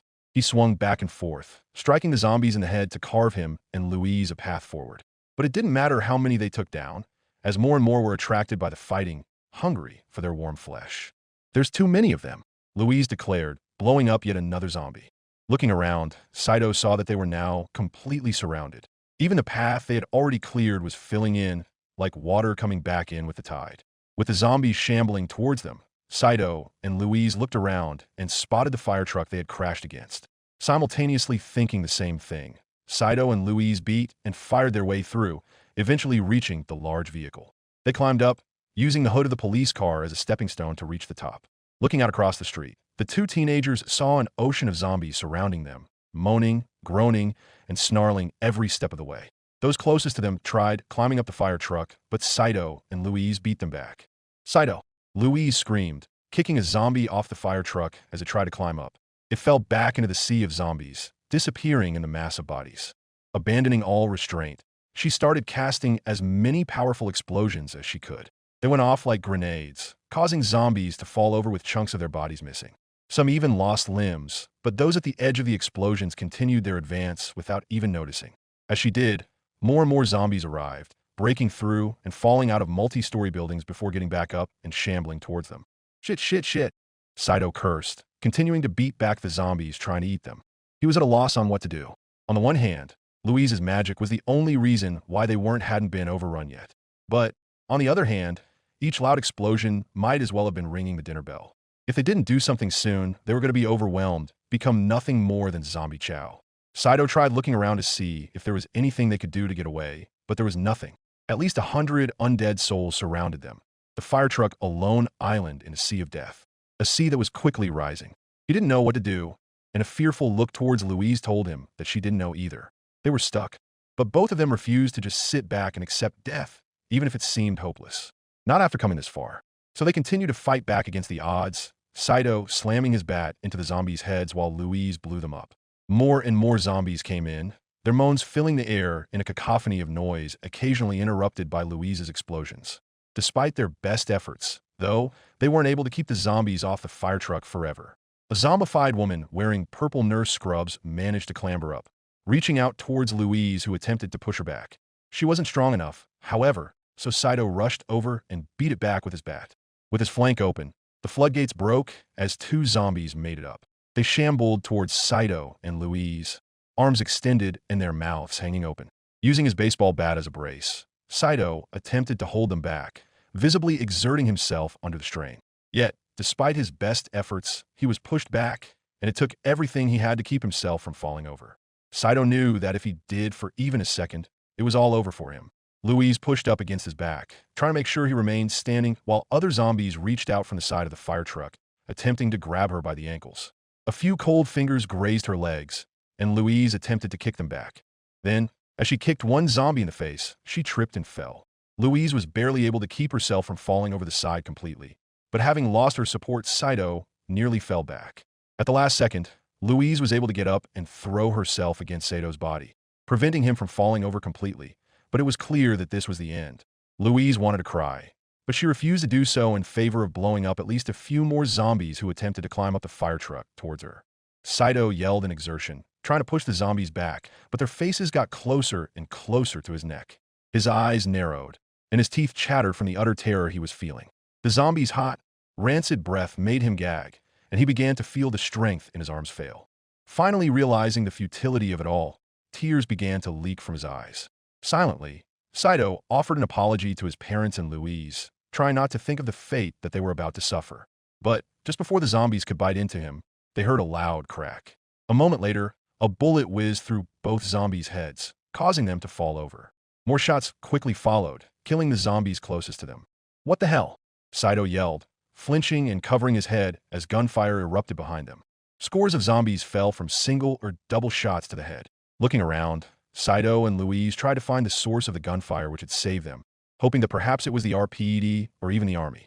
Those hopes were quickly dashed as they saw the gunmen, who were none other than the very mercenaries who had ran them out of their home. "Secure the area," Lupo ordered, firing quick bursts from her silenced assault rifle into the zombie horde, killing them with ease. Next to her was Beltway, firing his shotgun into the fray. Spectre was up on a nearby roof, firing single shots into the heads of zombies that were closest to Saito and Louise, keeping them safe. Running along the edges of the fight was Vector, simultaneously stabbing zombies in the head with his knife while shooting others with his pistol. Four Eyes was throwing canisters into clumps of zombies which released a purple mist. Undead nearby were drawn to the mist, allowing her and Bertha to pick them off with ease. Saito and Louise didn't quite know how to feel about this latest development. On the one hand, the mercenaries had just saved their lives, but it was also obvious that they would immediately grab the two of them once they were done. They weren't saved, they merely traded one enemy for another. Louise then looked around and came up with an idea. She tugged at Sato's sleeve, then said, "Come on, let them deal with the zombies." He looked at her for a moment in surprise, then nodded in agreement. The two teenagers then quickly hopped off the fire truck and used the path that the mercenaries had made for them to dash into a nearby alley, away from the fighting. "Shit, they're running," they heard Vector yell. "I'm in pursuit. Not until we clear the infected." Lupo immediately countered, punctuated by more gunfire. "Survival first." "Gak," Vector grunted in anger, stopping at the entrance to the alleyway that the teenagers ran down. For a moment, he glared at them, then turned around and went back to the fight. Saito and Louise only stopped briefly to catch a glimpse, watching as the six mercenaries effortlessly cut the horde down to size. Then, scowling and tightening their grips on their weapons, the two teenagers turned back and ran away as fast as they could. Chapter 9. Secure Place. They ran as fast as they could, away from the soldiers, away from the zombies, away from everything that meant them harm. Despite their legs burning and their lungs begging for relief, they didn't stop. Each crack of gunfire that made them flinch and each moan of a zombie shambling towards them only gave them further motivation to flee, to ignore their body's limits as long as possible. Cutting through an alleyway, gagging as the smell of rotten flesh burned their nostrils, they saw a door in front of them slam open as a pair of bodies fell through onto the ground. Saito and Louise didn't stop, rushing past the bodies as they twitched and pushed themselves back up, staring at them hungrily and letting out raspy groans. Beside them, blocked only by a chain-link fence, were several more zombies. Some were feasting on corpses, others were slamming their bodies against the wires in an attempt to get to them. The fence shook and rattled with each impact, but for the moment it held. There was no telling how long that would last, however, and so they continued to run without giving the undead a second glance. Fondateur, news protégé, Louise whispered a prayer to herself in her native language, Gallian, or French, as it was known on Earth. Before this nightmare began, she might have felt curious as to why their world's languages were so similar to one another, but right now she couldn't care less. Jesus Christ! Saito yelped as an overweight man's body fell out an open window, 3 stories up, landing face first onto the concrete. Loud cracks were heard as bones shattered, some of which were ejected out of the skin. Yet despite the extent of his injuries, the man released a moan and tilted his decayed and partially crushed head up at them, revealing itself to be a zombie. It reached out with its good arm, trying to grab one of their ankles, but both teenagers stepped out of the way before running off. Behind them, the zombie attempted to pull itself across the ground towards them, moaning hungrily all the while. "Are they still after us?" Louise desperately asked, briefly looking behind her shoulder in the direction they ran from. They had long since lost track of how much distance they had gained since they started running, nor how long they'd been doing so. If Saito had to guess, they must have ran at least a mile or two, but there was no telling if that would be enough. If they were to stop and catch their breath, they might be simply giving the mercenaries enough time to catch up, take Louise in, and do God knows what to him. Yet, at the same time, a brief look at Louise's face told him that she wouldn't be able to do this for much longer. While she was far from being out of shape, she wasn't an athlete like he was. Even then, he couldn't keep his body exerting itself continuously, and with each passing moment, he was finding it harder and harder to continue. It wasn't difficult to realize that their bodies were running entirely off of adrenaline at this point, and eventually they would run out. If either of them were to collapse onto the street, it would be game over. "I don't know. Maybe," Saito admitted, taking a quick look of his surroundings as they exited the alleyway onto a relatively empty street, a dozen zombies shambling aimlessly around them.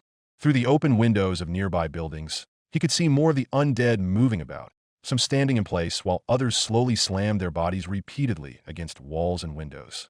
Closer to them on a nearby intersection, Kneeling underneath a flickering street lamp were three zombies gorging themselves on something. Louise whimpered at the sight of it all, which prompted the trio of zombies closest to them to stop their feast and slowly turn their attention towards them. Their bodies twitched slightly, their skin torn and deathly gray, with visibly rotting sections dotting them. Their mouths were covered in blood, dripping off their chins and splattering against the sidewalk. Saito only got a brief look at what they were eating, and to his horror he saw that it was the bodies of a young couple. As the zombies shambled up to their feet and began walking towards them, Saito gripped Louise's hand and started running away. As they did, Louise fearfully asked, "What are we going to do?" "Working on it," Saito replied, gripping his baseball bat tighter as they ran through the street. More and more zombies were noticing them, mindlessly abandoning whatever they were doing previously to go after them.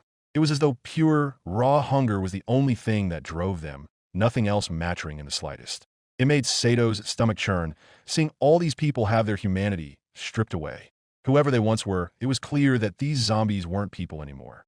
It was then that Louise tugged his hand and she shouted, "Look, over there!"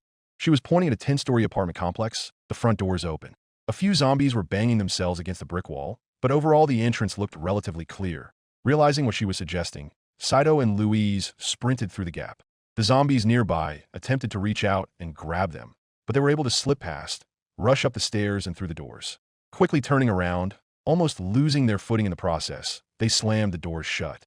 Louise immediately began locking the deadbolts while Saito swiveled his head around to find something to brace the door with.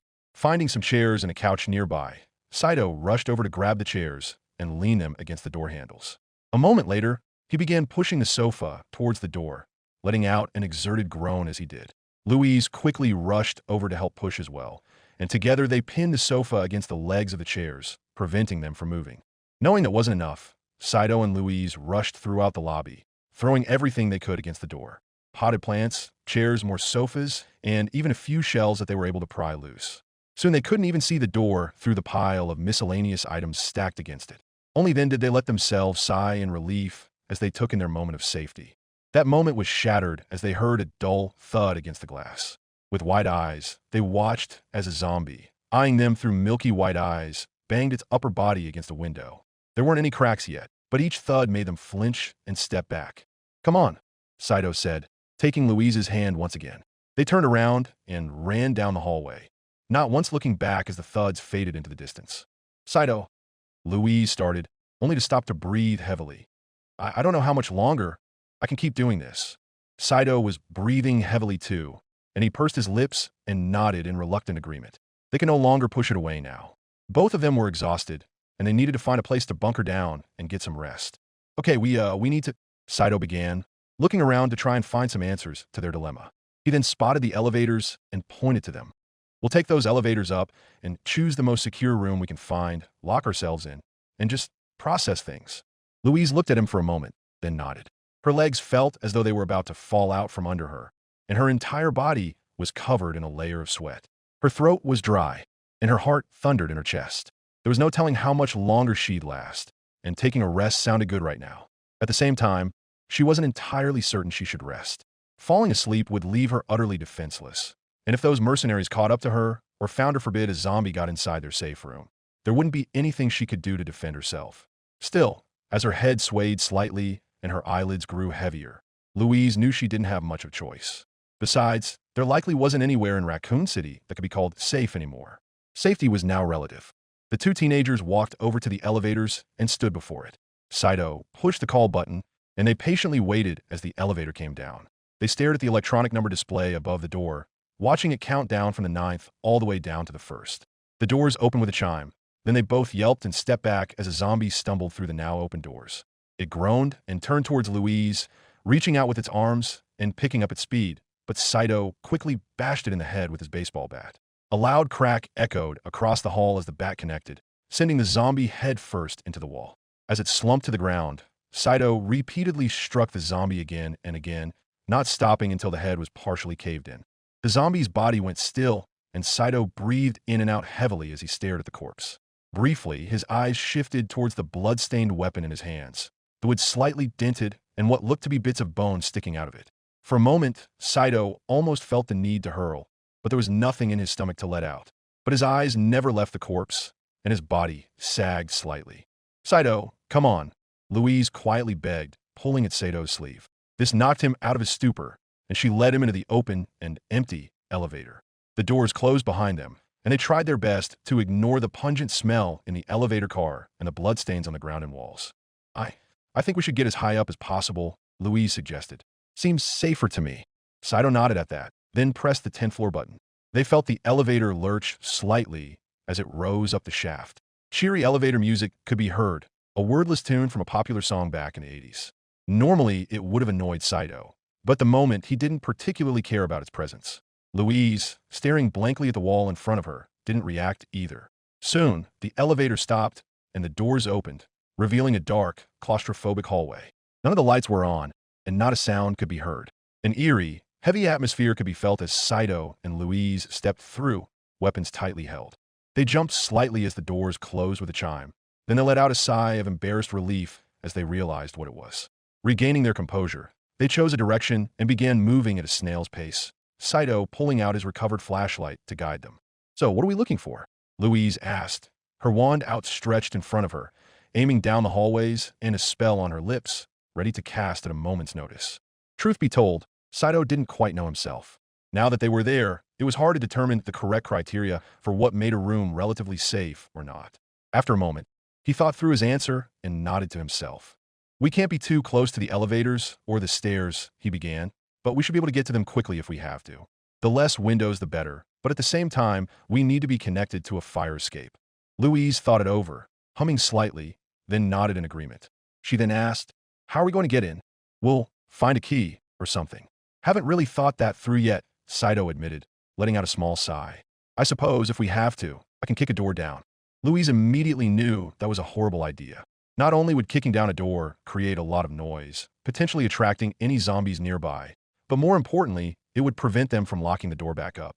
As she pondered a way to get past this problem, Louise looked at the wand still held in her hands, then realized she already had the answer.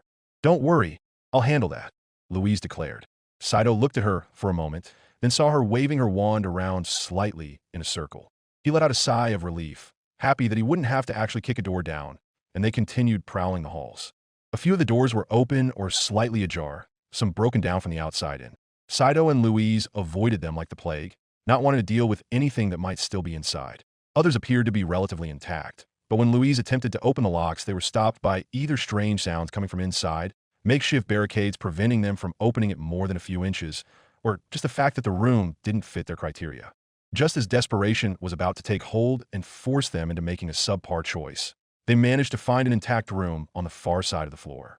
Louise opened the mechanical lock with a cantrip, allowing them to peek inside.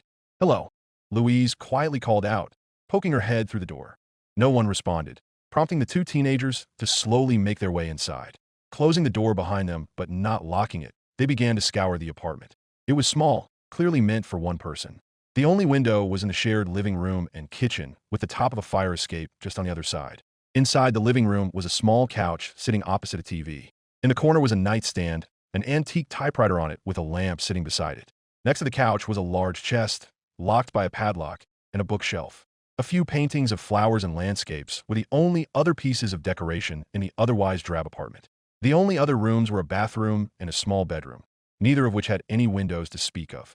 Taking one last look around, Saito nodded to himself, then said, I think this is the best we're going to get.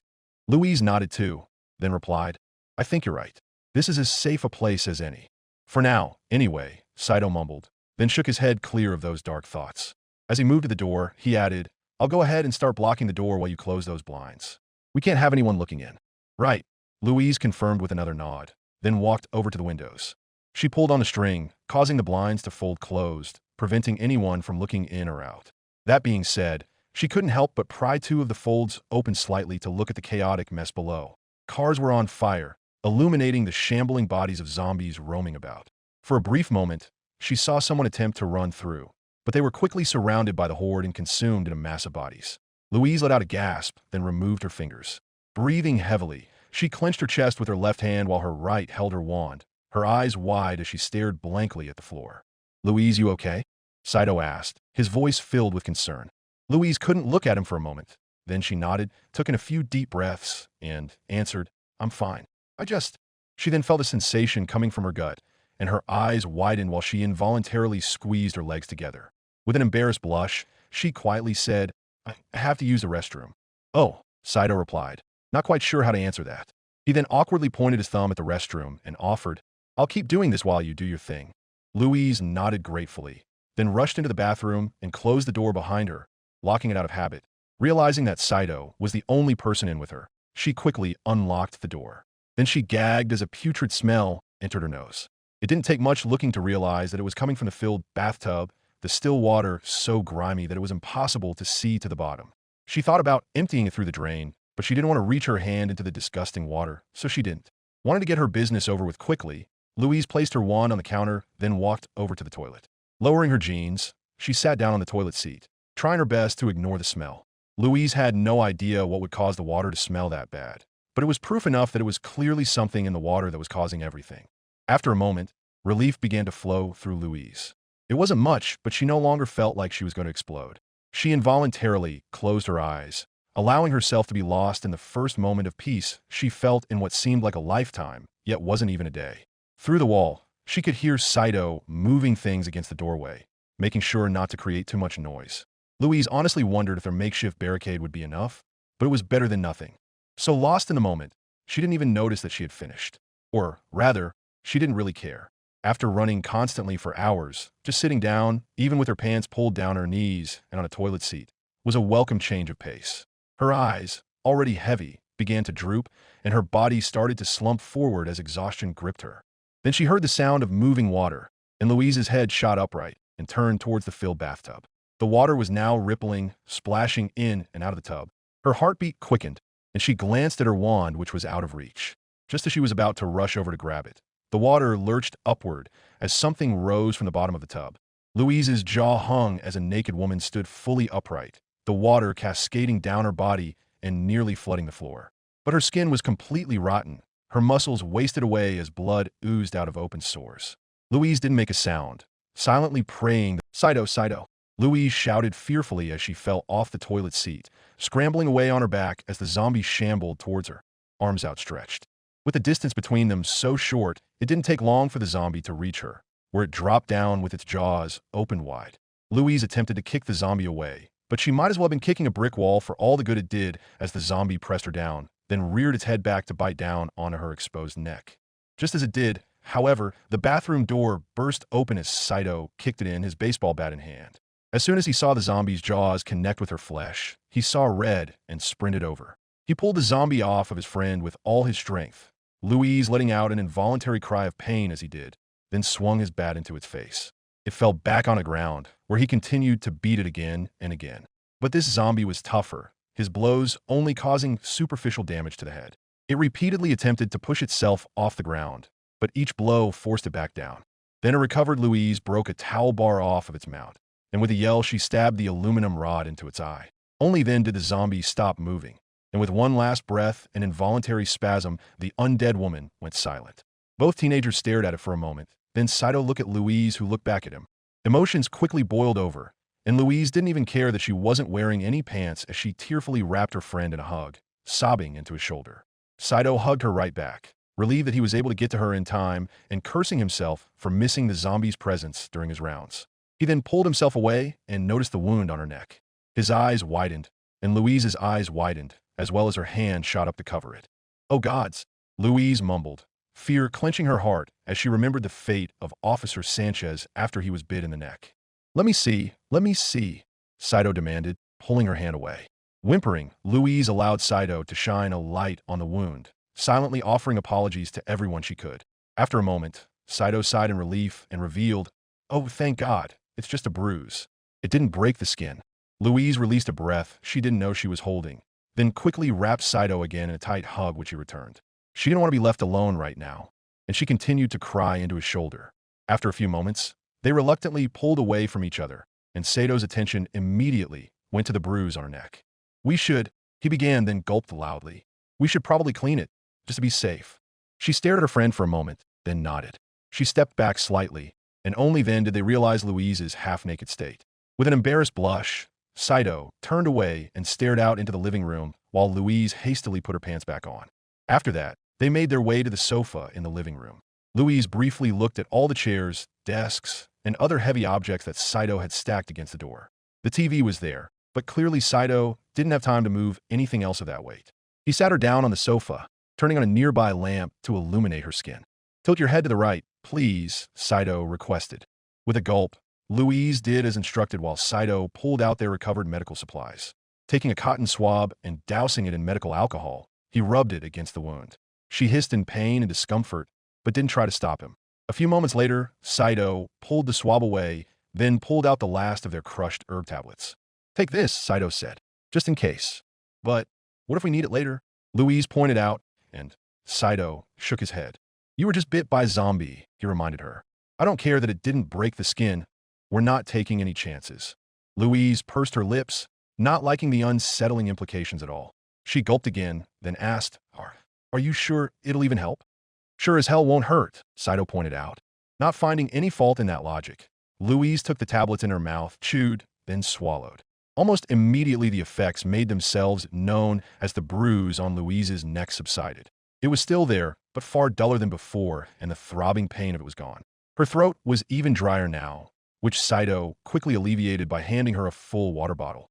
As Louise greedily gulped the contents down to satiate her thirst, Saito put what was left of their supplies into the nylon bag they had recovered. Then he sat down hard next to Louise. There was only a little bit of water left, and Louise gasped for breath while wiping away the excess from her mouth. She prepared to finish it off, then noticed Sato's presence. A pang of guilt shot through her as she realized how much she had taken. Then she held the water bottle up to him. Saito looked at her for a moment, then gratefully took the offering and finished it off.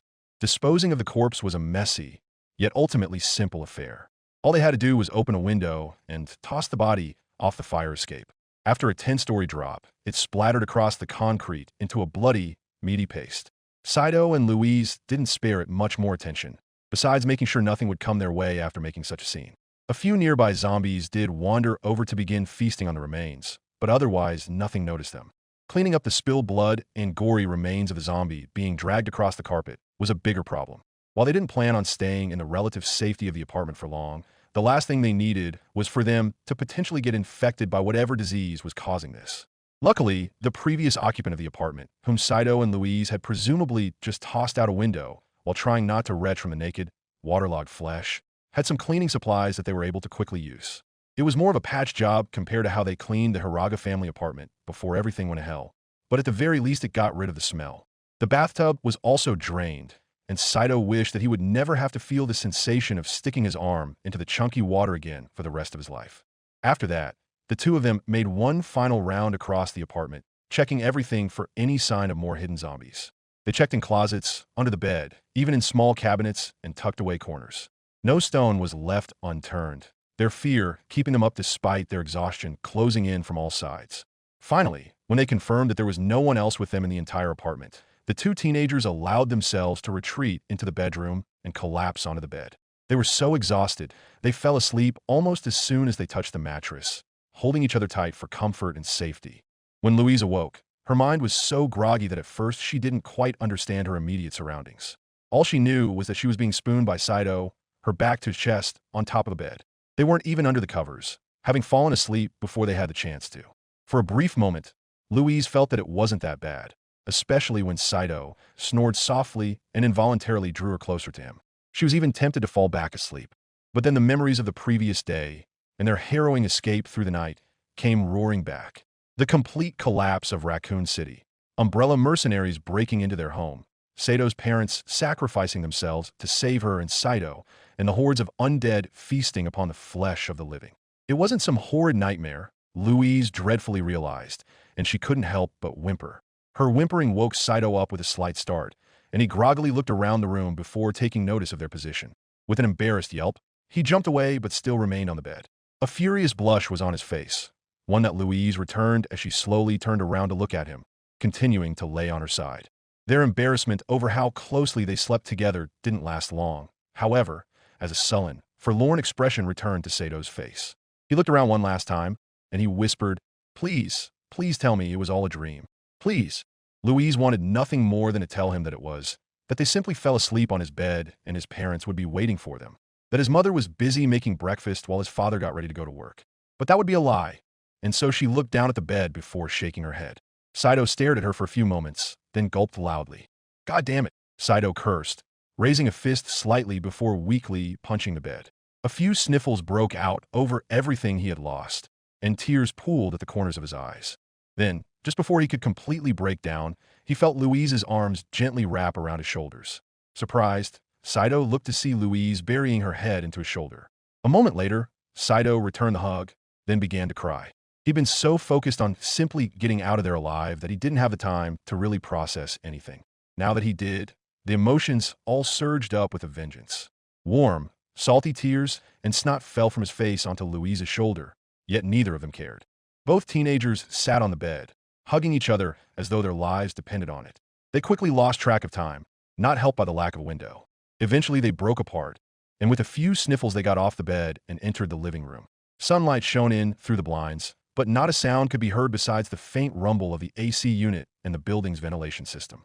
For a moment, Saito and Louise stood there, staring at the pile of random objects Saito had braced against the door. Then they turned to each other. All right, Saito began, not quite sure where to begin. We should probably get something to eat. Then we can figure out what to do next. Louise nodded at that, her feeling of hunger punctuated by a low growling of her stomach. As Saito dug in a nylon bag for the leftovers they recovered from the diner, Louise sat herself down on the sofa. It was too big for Saito to move the night before alongside the chest next to it, giving her a place to collect her thoughts. A few moments later, Saito placed a plastic container holding leftover lasagna into the microwave, then pressed the reheat button. He grabbed both of them a fork from the appropriate drawer. Then, once the food was finished reheating, he carefully pulled it out and carried the steaming dish over to the sofa. Saito sat down next to Louise, giving her one of the forks, and together they began to dig into the food. It was finished fairly quickly, and neither felt fully satisfied. Louise then asked, "Is there any more?" "Yeah," Saito confirmed with a quick nod, "but I get the feeling that food's going to be hard to come by in the next couple days. Especially safe food. We're going to have to ration what we have and grab whatever we can carry from now on." "Oh, right," Louise grumbled, scowling to herself. Of course, they wouldn't be able to eat to their heart's content right now. They were in a survival situation, and making sure that they had enough food to last the next few days took precedence over comfort or satisfaction. Once they got out of Raccoon City, then Louise would gorge herself. Didn't mean she had to like it, though. Nodding reluctantly to herself at her situation, Louise then turned her head towards Saito as she placed her fork into the now empty container. She then asked, "Saito, what are we doing to do? We can't stay here."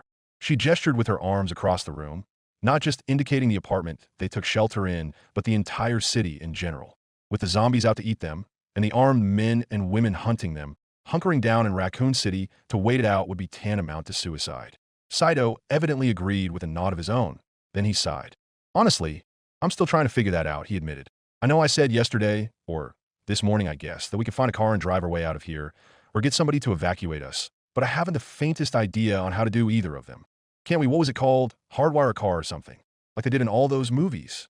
"It's hotwire," Saito corrected, then shook his head, and no, I wouldn't even begin to know how to do that. We could always try your magic, but having an explosion happen inside a car while we're in it probably wouldn't end so well. Louise finished for Saito, figuring where he was going with it. Saito slowly nodded after a moment, and Louise nodded back. She then pulled out her wand and, as she stared at it, said, "To be honest, using those unlocking cantrips last night was the most success I've had in magic my entire life. Almost every other time I tried, it blew up in my face. Funny how it just now clicks for me when my life literally depended on it." "Well, it certainly made things easier for us, so better late than never," Saito replied, giving his friend a soft smile. He then scrunched his face in curiosity before wondering, "So, that cantrip, what makes you able to cast it but nothing else?" "I suppose it's because cantrips can be so basic that they don't rely on a normal elemental affinity to function," Louise explained. "They don't even require proper spells to cast. I could say anything, and so long as the intention is there, it'll work. For example," Louise turned towards the locked chest beside the sofa and aimed her wand at it. She silently prayed to the founder and the gods that this wouldn't explode. Then she said, "Open." As soon as the words left her mouth, the padlock unlatched and slid open, granting the two teenagers access to its contents. Louise nodded to herself, then kept her wand pointed at the lock and said, "Close." The padlock clamped itself shut with a click, locking it back up. Louise repeated the process a few more times, changing up the words ever so slightly, and by the third time she unlocked the chest, she felt that her point was thoroughly made. Louise turned back to Saito and said, "See?" Saito stared at the chest for a moment, then looked at Louise. He couldn't help but chuckle slightly and shake his head, then replied, "Well, aren't you just a master of unlocking?" Despite herself, Louise chuckled at the teasing joke, cherishing this moment of levity in an otherwise nightmarish hell. Saito then refocused himself and asked, "Okay, so what else can you do that doesn't need an element? Anything that could help us?" "I don't know," Louise quietly answered, staring at her wand again. "Most cantrips have an elemental affinity to them. Perhaps." She paused to think, combing through her mind for all the years of magical theory tucked away in her memories. Most were completely useless in their situation, but a few could be helpful. Nodding to herself, Louise held her wand out slightly, then said light. Part of her feared an explosion, much like the last time she attempted to cast this cantrip, but instead a bright orb of blue light emerged at the tip of her wand. Louise and Saito stared at it for a few moments, and the mage couldn't help but let out a small smile. She then shook her head and turned it off before looking at Saito. "All right, so you can turn your wand into a flashlight," Saito said, then expectantly looked at her. "Anything else?"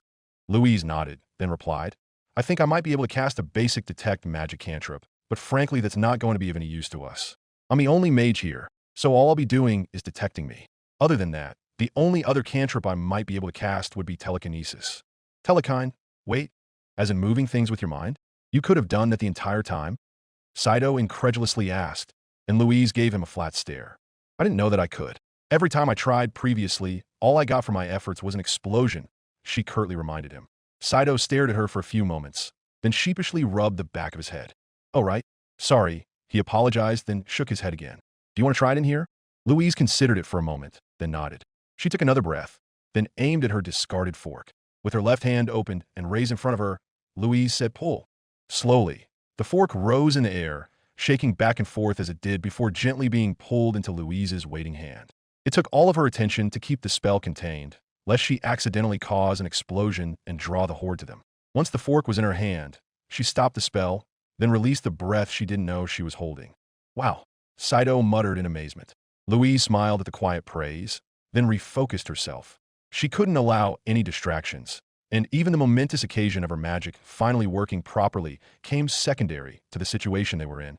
Saito recognized her shift in demeanor as well, then cleared his throat.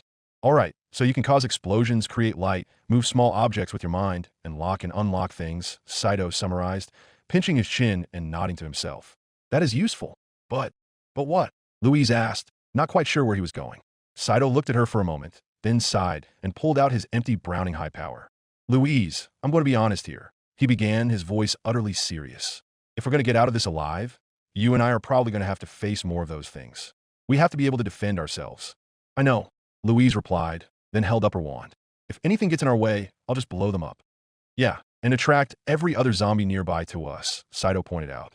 Louise winced, remembering how bad the situation got when that massive horde of zombies surrounded them, attracted by the sound of her explosions. Saito nodded in understanding, then added, "As much as it pains me to say it, I think you should save your magic for when we absolutely need it. I'm afraid that if you keep spamming it, all we'll end up doing is drawing more to us, and that's the last thing we need." Louise looked down at her feet, clenching her fists atop her thighs. She ruefully laughed to herself, then muttered, "Of course. The one time my magic is actually useful, it turns out it might only make things worse. How could it be any different?" "That's not what I'm saying," Saito quickly countered, gently grabbing Louise's shoulder, which prompted her to look at him. "All I'm saying is that we need to save it for when it really matters. Our trump card, basically. Does that make sense?" Louise stared at him for a moment, then nodded in understanding. She then said, "I suppose. But I can't just let you handle everything with an empty gun and a baseball bat."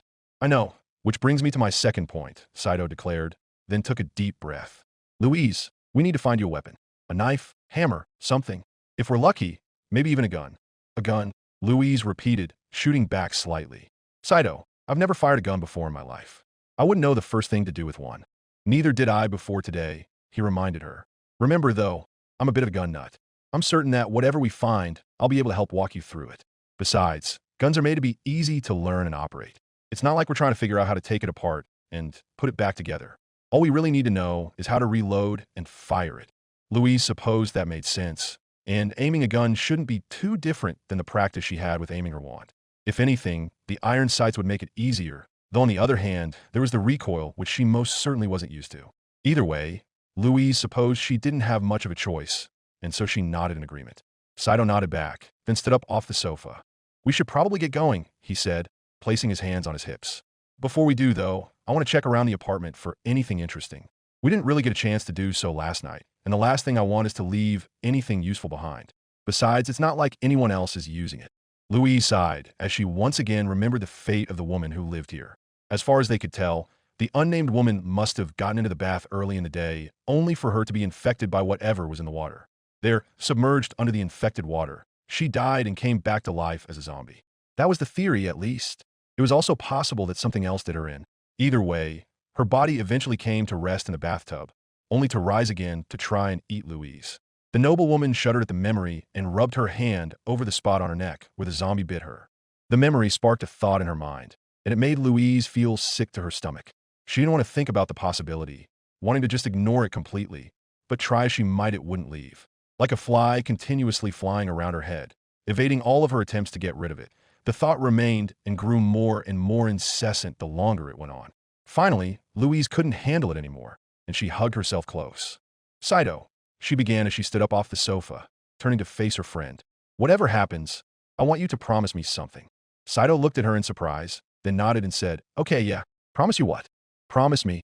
Louise gulped, and tears threatened to spill out. But she managed to maintain her composure. Then she ordered, "Promise me that you won't let me turn into one of those things." Sato's eyes widened as the nature of her request made itself clear. His mouth suddenly felt dry, and he wanted to refuse. But at the same time, he knew that he couldn't, not when the alternative was so horrible. So he nodded, then replied, "Okay, only if you make the same promise for me." Louise looked at Saito for a few moments, her eyes widening as well. Then she nodded in reluctant agreement. The two teenagers then wrapped each other in a tight, comforting hug. It lasted only for a moment, but it was enough to calm their spirits somewhat. With promises made, the two separated and began to search through the apartment, looking for anything of use. While Saito scavenged through the pantry, looking for food to take with them, Louise opened the heavy chest. Most of the items inside were useless for their needs, ranging from folded blankets to thick ringed binders filled with papers. What the binders were, for she didn't particularly care, simply placing them aside before moving on. Tossing them might have been easier, but at the same time it felt almost disrespectful to the woman who once lived here, so she tried to move with as much reverence as possible. From the corner of her eye, she saw Saito do the same. She also found several textbooks for a wide range of topics: art history, algebra, even computer science. With a heavy heart, Louise realized that this woman must have been a college student, only a few years older than she was. It was far too young, especially to succumb to such a horrific fate, but Louise took a big gulp before moving on towards the bottom of the box. There, much to her surprise, she saw a small metallic box hidden under some books. She pulled it out, inspecting it from all sides to try and get a sense of what it was. Shaking it slightly, Louise could hear objects rustling inside, motivating her to try and open it. Louise placed the bottom of the case on her lap, then pointed her wand at it and said, "Unlock." She expected to hear the click of a lock, but nothing happened. Not even an explosion. The box was simply inert. Confused, Louise attempted to cast the cantrip again, only to receive the same result. Now growing irritated, Louise tried again for the third time, and when the spell refused to work, she angrily growled and set her wand down hard onto the sofa. "Stupid thing, why won't you open?" Louise hissed, trying to pry the case open with her bare hands. It was far too tight, however, and so, with a grunt, she threw it onto the sofa. "What's wrong?" Saito asked, pausing in his task of storing more food and bottled water for their trek to come over. He quickly saw the case and held it up to his face to get a closer look, and then he asked, "Having trouble opening this?" "Yes, I am," Louise grumpily admitted. "I tried unlocking it with my magic, but nothing happened. There would have been an explosion if it failed, but it didn't, so clearly my magic was trying to open it." "Stupid thing." That is weird," Saito replied, letting out a small hum as he held the case closer. He then said, "Ah, I think I see the problem." "What is it?" Louise asked as Saito came back over to her. He then pointed the front of the case towards her, pointing at the 10 buttons arranged over the hatch. "See these?" he began to explain. "This is an electronic lock. It doesn't use tumblers like padlocks and other mechanical locks do. Instead, each button corresponds to a different number from 0 to 9, and you need to input the correct combination to open it. Otherwise, you're out of luck." Louise looked at her friend for a moment, then back at the small case. She scrunched up her face in frustration, then sighed in defeat. Of course, a simple unlocking cantrip wouldn't work on everything, especially something as complicated as an electronic lock. If she had more time to properly learn how those locks operated, perhaps she might be able to devise a variation to allow it, but for now she had to open those kinds of locks the hard way. She let out another sigh, then began randomly pressing buttons on the case. That isn't going to work, Saito dryly pointed out as Louise continued to input random combinations. Louise merely grumbled in response as she inputted more. Then she let out a grunt as she placed the case back onto the sofa. You keep grabbing anything we can use. I'm going to find a way to open this, Louise declared as she got up and started moving towards the bedroom. What? Saito asked, raising an eyebrow. Because that case is obviously holding something important, Louise argued. You don't put something cheap in a case with that good of a lock, and it might be useful. I mean, I wouldn't necessarily say this is a good lock, Saito muttered, then shrugged. All right, feel free to try. But if you're not done in the next 10 minutes, we're leaving. I'd rather not stay here any longer than we have to. Louise nodded in acceptance at that, then moved into the bedroom. She wasn't able to get a good look at it the night before, but much like the rest of the apartment, it was remarkably plain. Other than a dresser on the wall in front of the bed and a small nightstand to the side, along with a small closet next to the door she came in from, there wasn't much else to take note of. She immediately began combing through the dresser drawers, hoping to find some clue as to unlock the case. Louise wasn't entirely certain what she should be looking for, but she was confident that she would be able to know what it was when she saw it. Searching through the drawers turned out to be a fruitless endeavor, with the only thing she found being assorted articles of clothing. She then moved towards the closet, which she slid open to peer at the contents inside. Without light coming in from outside, and with the light of the desk lamp, knowing that she didn't have much time left before they had to leave, Louise moved towards the nightstand. There she found a single drawer, which she opened to find a few assorted papers, pens, and even an ink ribbon for the typewriter in the living room. She ignored it and prepared to move on, then noticed a small black journal underneath the papers. Intrigued, Louise gently pulled the journal out and opened it to the first page, which she immediately recognized as a personal diary belonging to a girl named Samantha Hudgens. She frowned sadly, knowing that this was a personal look into a girl's life that was supposed to be entirely private and not seen by anyone. Even Louise kept a diary, which she was unfortunately forced to leave behind during their flight from the Haraga's apartment. Reading this one, despite the owner being dead, seemed like she would be violating her privacy. Yet, at the same time, Louise was certain that the clue she needed was inside, and she was compelled to find it. With a heavy heart, Louise flipped through Samantha's journal and began to read. Entry 1. Date, January 1st, 1998. With my last diary filling up, I figured it was time to get a new one. Seemed right, what with the new year and all. Besides, the old one was practically falling apart at the seams. It did last me 7 years, so I suppose that was inevitable. I'm gonna miss that old girl. Anyway, second semester of my junior year is starting up soon. I'm glad my parents let me stay here in Raccoon City rather than come back to Chicago over winter break, so that'll make it easier for me to transition back into my studies. Plus, I do get to enjoy my own apartment a bit more. Yes, it's cheap and run down, and my room doesn't have a window for whatever reason, but it's mine. 20 years old and already living on my own. Let me tell you, independence is a great feeling. Don't get me wrong, I love my parents, but God, they can be so overbearing at times. I'm going to see if they'll let me stay here over the summer. Already got a job lined up at Emmy's. With the tips I'll earn, I should be able to make enough for both rent and anything else I want. Entry 10. Date, February 15th, 1998. God, school has been killer this semester. I know being a junior is supposed to be hard and all, but you'd think they'd let up. But no, let's just pile on 5 tests all in the same week. I just know I flunked that calculus test. With everything else I had to study for, I just didn't have time. Didn't help that Professor Mason's a horrible teacher, so I didn't know half the stuff I was supposed to know. I'm pretty sure the rest of the class is the same way. Crossing my fingers, I at least got a 70. That'll keep my head afloat, if nothing else. In other news, I finally managed to convince my parents. I'll be staying here in Raccoon City over the summer. I'm so excited. An entire summer, all to myself. No school, no parents looking over my shoulder. Just me and whatever I want to do. Honestly, I'm feeling pretty good about myself, right? Maybe I'll finally muster up the courage to ask Brad out. Entry 12. Date, February 19th, 1998. I feel like an idiot. I finally muster up the courage to ask Brad out, only to find out he already has a girlfriend.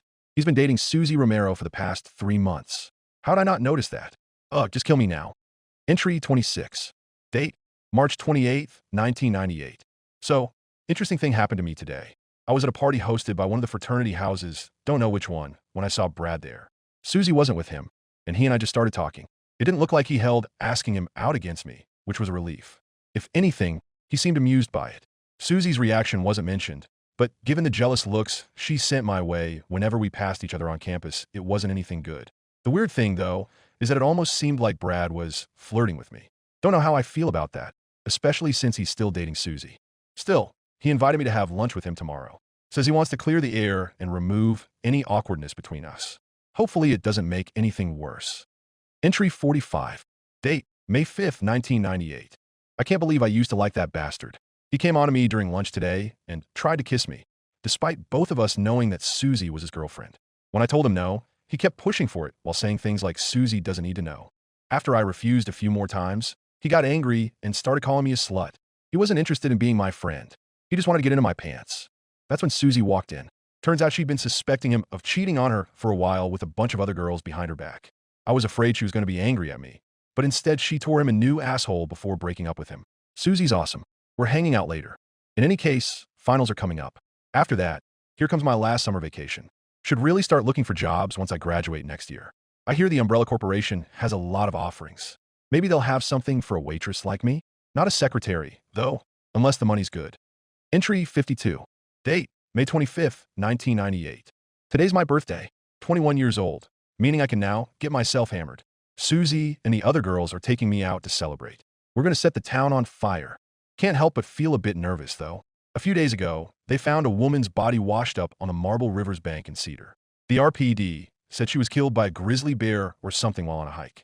I didn't even know we had grizzly bears here. Either way, we're not going anywhere near the Arkley Forest, so we should be fine. Time to have some fun. Entry 53. Date, May 26th, 1998. Everything hurts. I'm never drinking again. Why did I let Johanna talk me into taking shots? Entry 68.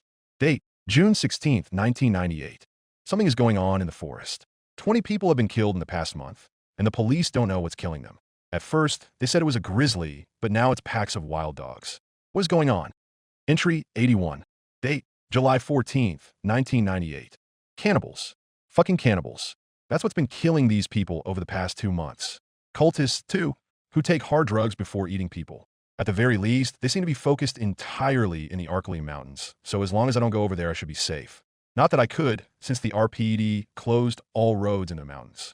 I hear rumors that SDARS is zeroing on whoever these sick bastards are. They'll take them out. God, I wish I could meet them. They're so cool, especially that Jill Valentine. She's like the most badass woman I've ever seen. And Chris Redfield? Oof, he's just a hunk all around. Same with Albert Weskier, in a bad boy sort of way. Still hot, though. Entry 85. Date, July 25th, 1998. They're all dead. SDRS Bravo team, most of Alpha team. The only survivors were Chris Redfield, Jill Valentine, their pilot Brad Vickers, a girl just a few years younger than me named Rebecca Chambers, and some guy named Barry Burton. Everyone else is dead. What the actual fuck happened out there? Entry 92. Date, August 8th, 1998.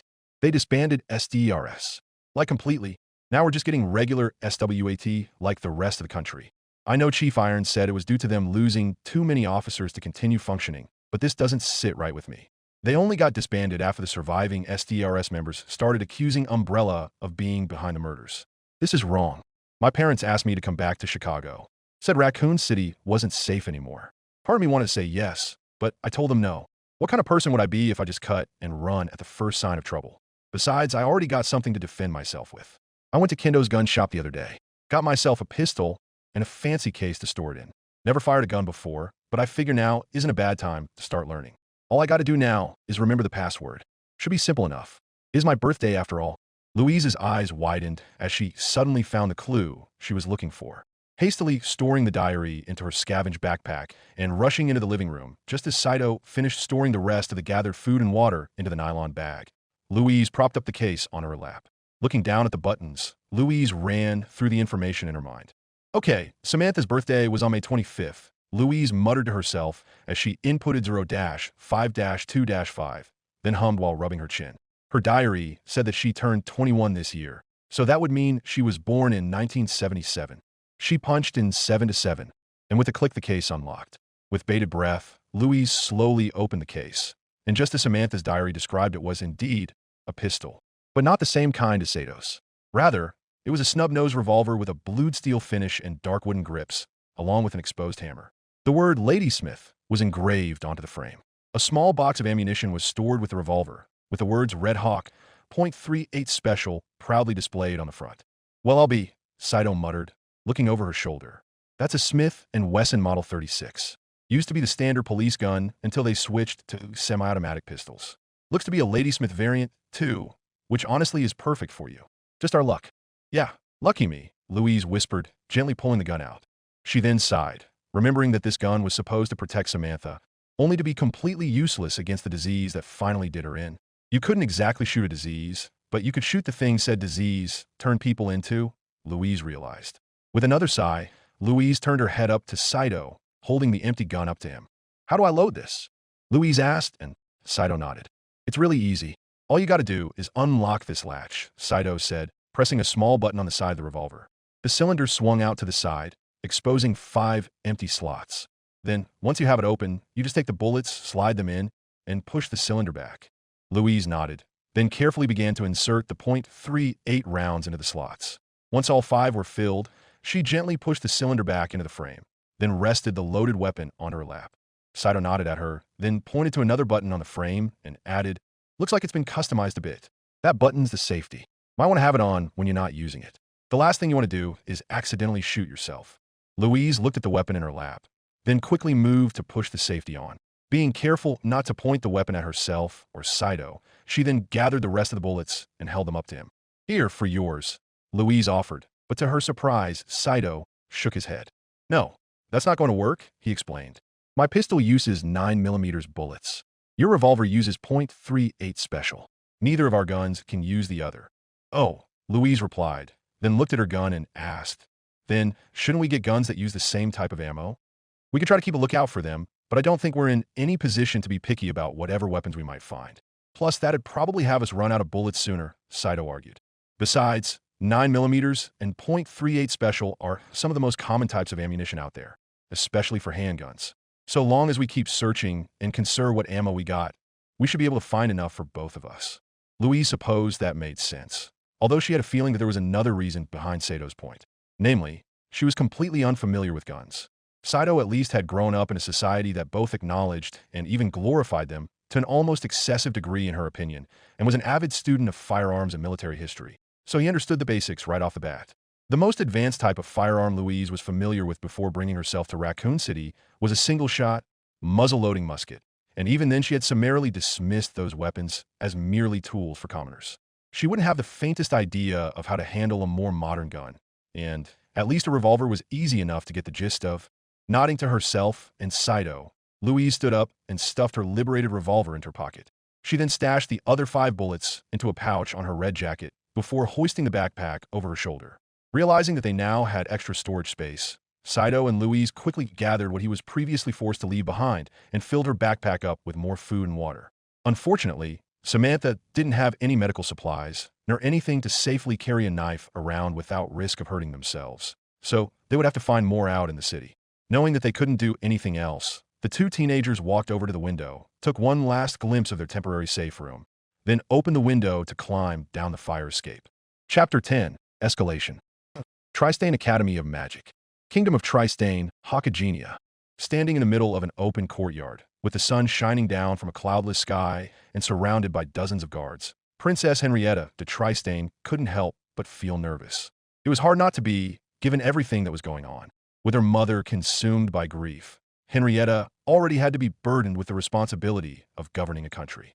A country ruled by nobles who regarded her as nothing more than a child and over her head, and whose greatest ally was about to be overthrown by rebels. Until Louise's disappearance, the inevitable fate of Albion was what dominated Henrietta's mind. All of her advisors agreed that the Tudors were going to lose the war. Reconquista had gained too much support, too much territory, and too many supplies for the Albionese royal family and their loyalists to recover. While Henrietta had attempted to argue for Tristane to offer clandestine aid to their allies, both for practical and personal reasons, at the end of the day, they simply didn't have the manpower to provide much support, if any at all. She might have been able to organize something on her own, but Louise's disappearance drew all of her attention and prevented her from doing so. By now, it was an unspoken yet obvious truth that Albion would fall and Reconquista would set their sights on Tristane next. As the weakest of the 4 Brimera kingdoms, Tristane made a perfect target to expand Reconquista's continental aims. Knowing this, and unable to rely upon their previous allies, Henrietta had been forced to accept something she would have once thought impossible. By the end of the month, Henrietta was to be wed to Kaiser Albrecht III, the current emperor of Germania. His desire to marry Henrietta had nothing to do with personal feelings. All he wanted was to merge his bloodline with that of the founder, thereby giving him his descendants and Germania as a whole more legitimacy in the eyes of the four Brimeric kingdoms. In return, Tristane would have the protection of Germania's vast and impressive army, which should be more than enough to secure Tristane's security. The thought of effectively being sold off as a bargaining chip to a man she had never met before her engagement and who didn't even love her didn't sit right with Henrietta. If she could get away with it, Henrietta would have called it off. But, unfortunately, she didn't have a choice. Tristane needed this alliance with Germania, otherwise they would be destroyed. For the sake of her people, Henrietta knew she had to endure. Despite her trepidation, the engagement had been going fairly well. She was even set to travel to Germania in order to prepare for the upcoming wedding. Then, just before she departed, the palace received word of Louise's disappearance from the Tristane Academy of Magic. Without even a second thought, Henrietta had altered her plans, departing for the academy personally while having a letter sent to the Kaiser explaining the sudden change of plans. Undoubtedly, Emperor Albrecht wouldn't appreciate her decision, but Louise took priority, both because the Valiers were perhaps the royal family's greatest allies, and because of the simple fact that Louise was her friend. Her best friend, in fact, ever since they were playmates as children. Although they hadn't seen each other personally for a few years by now, Henrietta viewed Louise almost like the sister she never had, one she could trust with her life and would do anything for. Now, all of her attention was focused squarely on their current endeavor. The preparations for the rescue operation were still ongoing, but soon would reach the point where they would be ready to depart. It was an operation unlike anything Tristane, nor even the entire continent, had ever done before. They would be going to another world, a world supposedly without magic, yet clearly capable of things they couldn't even conceive of. Louise had somehow brought herself to that world, all because she happened to be a void mage. Had the Pope himself not announced it, Henrietta might not have believed it. Everyone knew that void was lost since the founder's death 6,000 years before, but somehow Louise held the power of void without anyone even noticing. More than a few times, Henrietta had spotted Louise's family and her professors metaphorically kicking themselves for not realizing sooner, having previously dismissed the mere idea as impossible. But Henrietta was far more focused on the reactions of those from the church. While on the surface Pope Vittorio seemed genuine in his desire to secure Louise safely, Henrietta wasn't convinced. Months of dealing with self-centered nobles had shattered her preconceived notions. People in power only ever did things if they somehow benefited, and the church was no exception. They wanted something. Henrietta didn't know what, other than that it clearly concerned Louise. Agnes, who didn't feel shy at all in admitting to Henrietta her disdain towards the church along with her Protestant views when in private, had even suggested that they intended to use Louise as a weapon of some kind. While the full capabilities of void magic were unknown, it was undoubtedly powerful. The thought horrified Henrietta, and she didn't want to think that the church would go that far. But it was certainly a possibility, not just from the church, but from others within Tristane itself. Henrietta knew that, if they could get away with it, any number of parties would try to use Louise for their benefit. Once Louise was returned safely, there was no telling what would happen. Whatever it was, Henrietta knew she had to protect her friend from it. "Princess," Agnes called out, cutting into Henrietta's thoughts and causing her to jump slightly. Regaining her composure quickly, Henrietta turned to face Agnes, who was looking at her with a slightly raised eyebrow. "Yes, Agnes?" Henrietta asked, acting as though everything was normal. Agnes didn't seem convinced, then turned to face the open field surrounding the academy with her arms crossed behind her back. "The rescue party should begin arriving any moment now," Agnes announced, causing Henrietta to smile. "Good. That's great to hear," Henrietta replied, a smile on her face. Over the course of several days, they had looked through dozens of dossiers and reports of individuals from across the entire kingdom. While the church had generously offered to lend some of its forces beyond just Julio, their request was respectfully declined. At the end of the day, this was a purely Tristanian concern. Besides, the last thing any of them wanted was to be even more indebted to the church than they'd already be once this was over. All of the prospective candidates were considered to be among the best of the best in their respective fields. Soldiers, scouts, hunters, healers, battle mages, and more. All of them were impressive, and Henrietta wished she could have accepted them all, but time constraints, the practical concerns of sneaking even more people into another world without raising too much suspicion, and other such matters prevented them from doing so. In the end, they managed to get 20 people to agree to the extraordinary assignment. As they initially decided, the party would be made up of 8 mages and 12 commoners, with Duchess Valier herself leading the mission. Nodding to herself slightly, Henrietta glanced at her personal representative in the mission and asked, "Agnes, be honest with me. What do you think of our chances? Do you have any concerns?" Agnes looked Henrietta straight in the eyes, and without a shred of deception admitted, "Princess, I have nothing but concerns." We are marching blind into an unknown location in an entirely separate world. A world that we only got a mere glimpse of. That glimpse didn't give us much to work with. We don't know what language they speak, much less if we could translate it. We don't know how they dress, nor how they act, which will make blending in much harder. We don't even know how they govern themselves. The worst part is that we won't know until we're already there once the Pope cast the spell in 3 days. Henrietta frowned, not liking that answer, but appreciating the honesty. Turning back towards the field and folding her hands in front of her waist, Henrietta said, I see. Do you think our preparations are enough? They might be, or they might not, Agnes sternly declared, causing Henrietta's frown to deepen. There's too many unknowns to say for certain. If the Pope was able to cast again to let us scout out the area, perhaps we could know more. But doing that would prolong our wait, Henrietta finished, and Agnes nodded. The princess sighed and hung her head. For as much as she didn't want to hear it, everything Agnes was saying was absolutely correct. For all their preparations, they simply had no idea if it would be enough, and with no chance of reconnaissance, they were effectively marching in blind. Even someone with little to no experience in military matters like herself could recognize how disastrous that could be. Duke Valier had even complained about that very thing when he thought she wasn't listening. Logically, they should wait to conduct some kind of surveillance and get more information about where exactly they were going, as well as what awaited them on the other side of the world door. But they had no idea what danger Louise might be in. Waiting simply wasn't an option. They had to go now. Releasing yet another sigh and shaking her head, Henrietta steeled herself and waited. Growing nervous and uncertain now would only make the situation worse. She then admitted, Be that as it may, I suppose we don't have any other option. No, we don't, Agnes admitted, releasing a sigh of her own. I promise you, princess, it doesn't matter what awaits us in this new world. On my life, I assure you that Louise Valier will return to Tristane safely. Henrietta smiled softly at her bodyguard, confidant, and friend, then replied, I know you will. That's why I'm sending you. Agnes smiled back towards Henrietta for a brief moment, then steeled herself once more as they heard a few more people walk over. Turning her head, Henrietta saw that it was Duke and Duchess Valier, joined by Professor Colbert, Headmaster Osmond, Cardinal Mazarin, Pope Vittorio, and his familiar servant Julio Cesare. They were all walking straight towards her and Agnes, clearly wanting to join them for when the rescuers arrived. Princess, Pope Vittorio politely greeted her. Henrietta demurely smiled and gave a reverent bow, while Agnes just lowered her head slightly. The Pope waved his hand, silently telling them to stop, which they quickly obliged. Turning towards the field as well, Pope Vittorio said, More of my strength and willpower has returned to me. I should be able to cast the spell as planned in 3 days. That's good to hear, Henrietta replied with an earnest smile on her face. She then turned towards the Valiers, particularly the Duchess, then asked, Duchess Valier, I trust you are finishing your personal preparations? I'll be ready to go as soon as the mission starts, Karen answered immediately, without an ounce of hesitation or worry. From how cold her eyes looked, Henrietta couldn't help but feel a pang of nervousness shoot through her.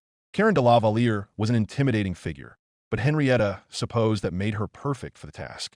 Nodding to herself, Henrietta spared a glance at both Julio and Professor Colbert.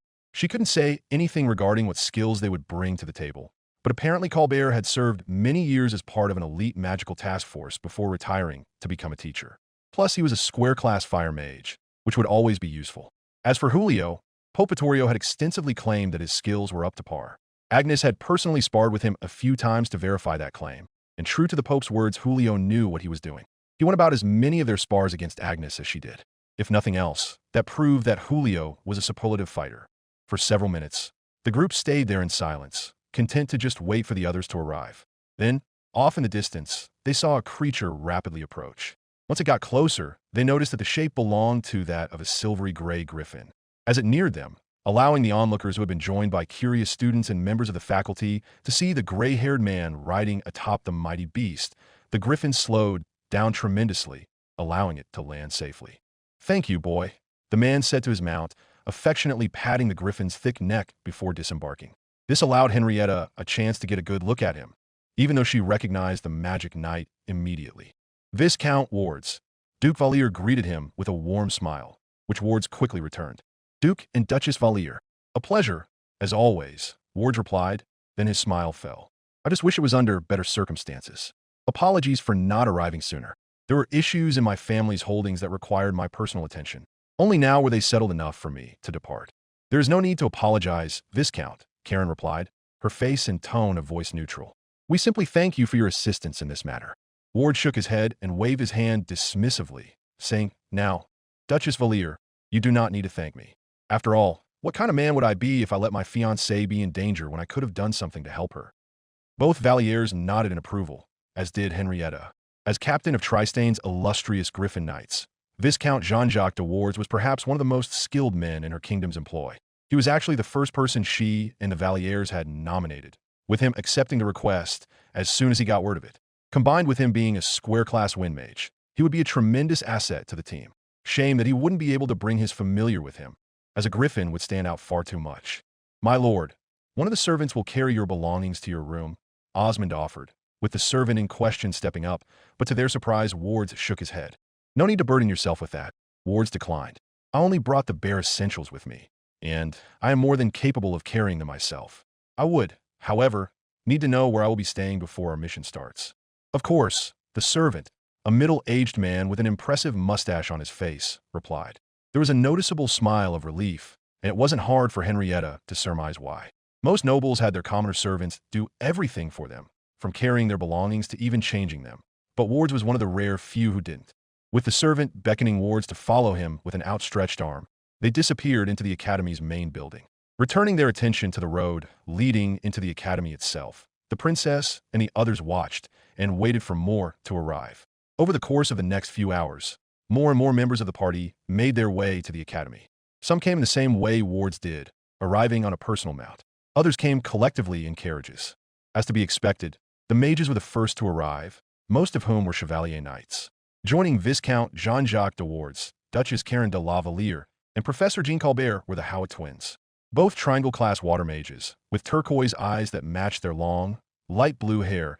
Alphonse and Gabrielle de Howitt were renowned healers who had won praise during the last border skirmish with Germania. Given how they would be going deep into unknown territory, having access to healing magic was essential. Alphonse had a much sterner look on his face as he absorbed everything around him, while Gabrielle appeared much more cheerful and almost eager to start. Henrietta wasn't confusing her attitude with dismissal, however, as she knew Gabriella de Howitt was just as dedicated to rescuing Louise as her twin brother. Behind the Howitts were the pair of triangle-class earth mages they had selected for the expedition. Baron Gilles de Valois was a battle mage who had formerly served under Duke Valier, one who specialized in forming groups of golems to attack the enemy while taking the brunt of the enemy's attention. He was a middle-aged, broad-shouldered, muscular man with a thick black beard and stern brown eyes. Gilles certainly looked intimidating, yet his face brightened as he beheld his former commander for perhaps the first time in years and enthusiastically declared he would bring the Valier's missing daughter back himself. Alongside him was Rosalind de Cazenave, a slender, tall woman with tan skin and short brown hair. Unlike her fellow earth mage, she specialized in manipulating the earth itself to form structures, to take shelter in or otherwise alter terrain to their advantage.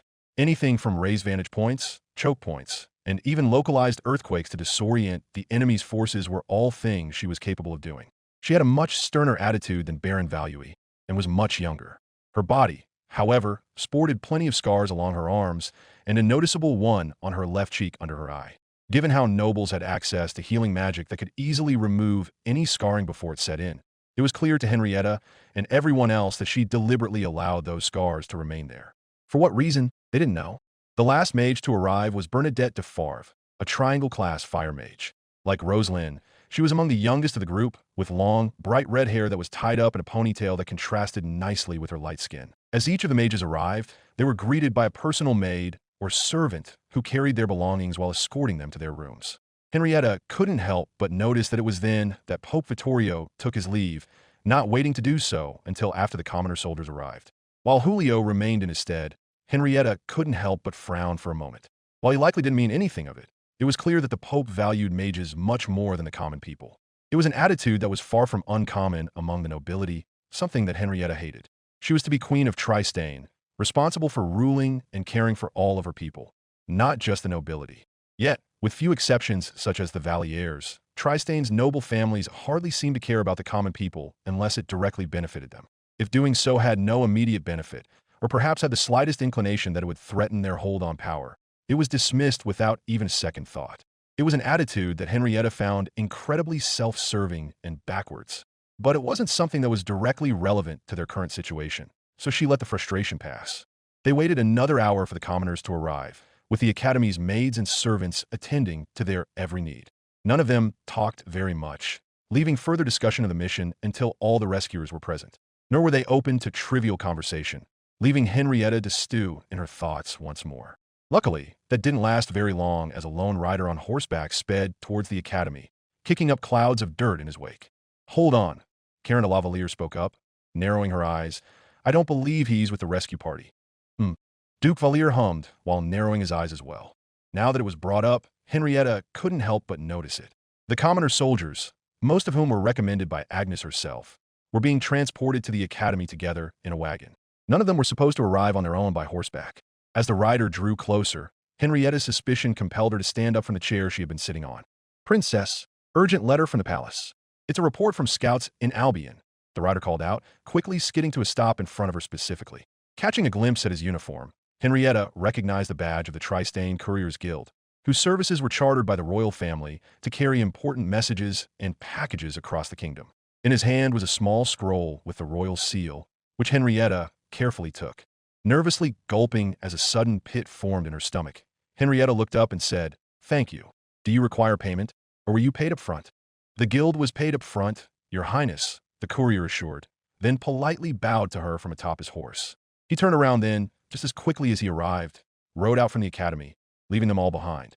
Everyone's eyes were on her now, and so with another gulp Henrietta carefully broke the wax seal with a knife offered by Agnes.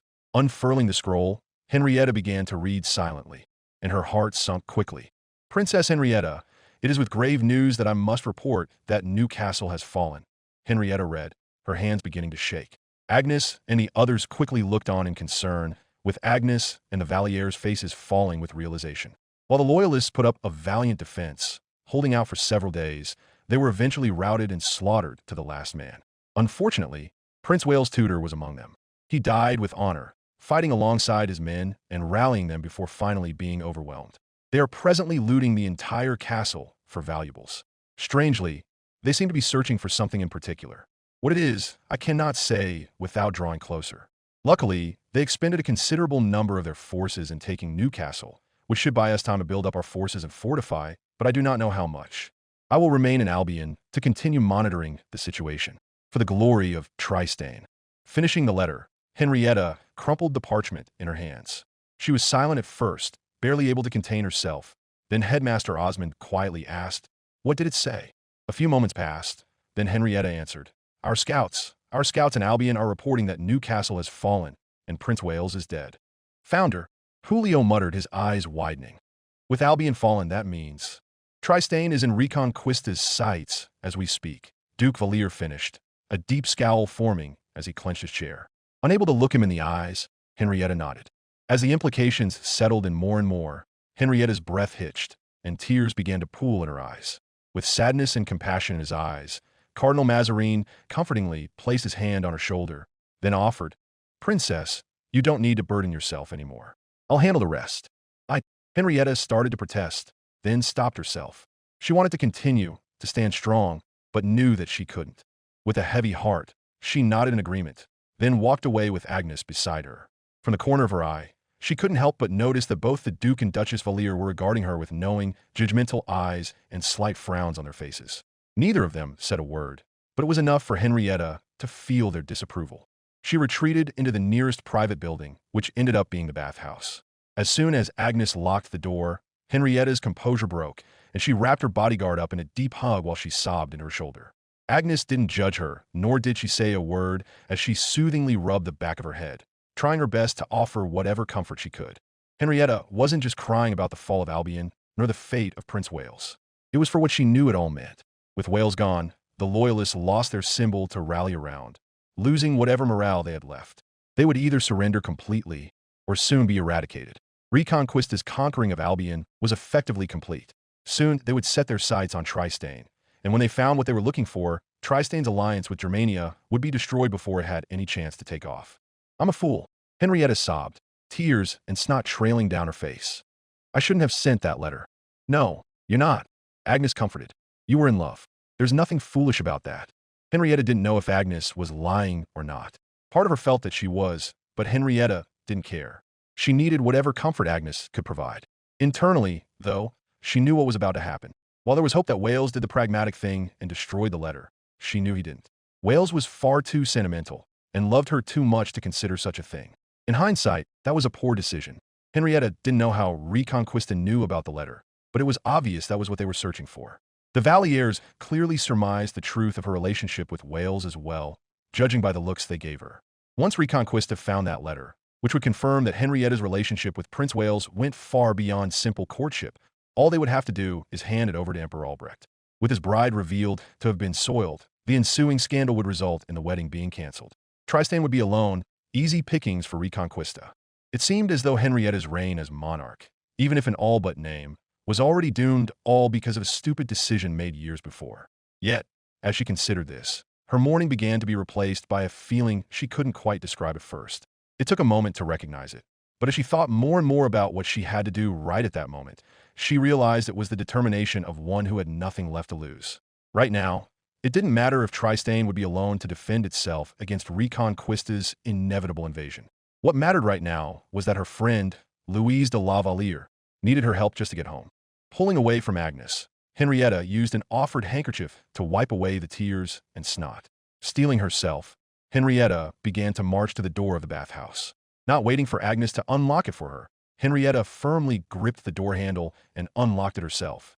It didn't matter if her days as monarch were numbered, nor if her most important allies thought little of her now. Henrietta was determined to make sure she at least did something meaningful with what little time she had left. Even if it was the last thing she would do, Henrietta silently vowed to get Louise home. Then she would worry about Albion, and if need be follow in her lover's footsteps.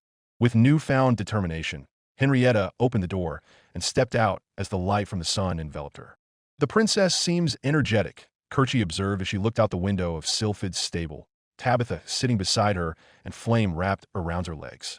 While most of the mages were able to house their familiars in their rooms, many of the summoned creatures were simply too large to do so comfortably.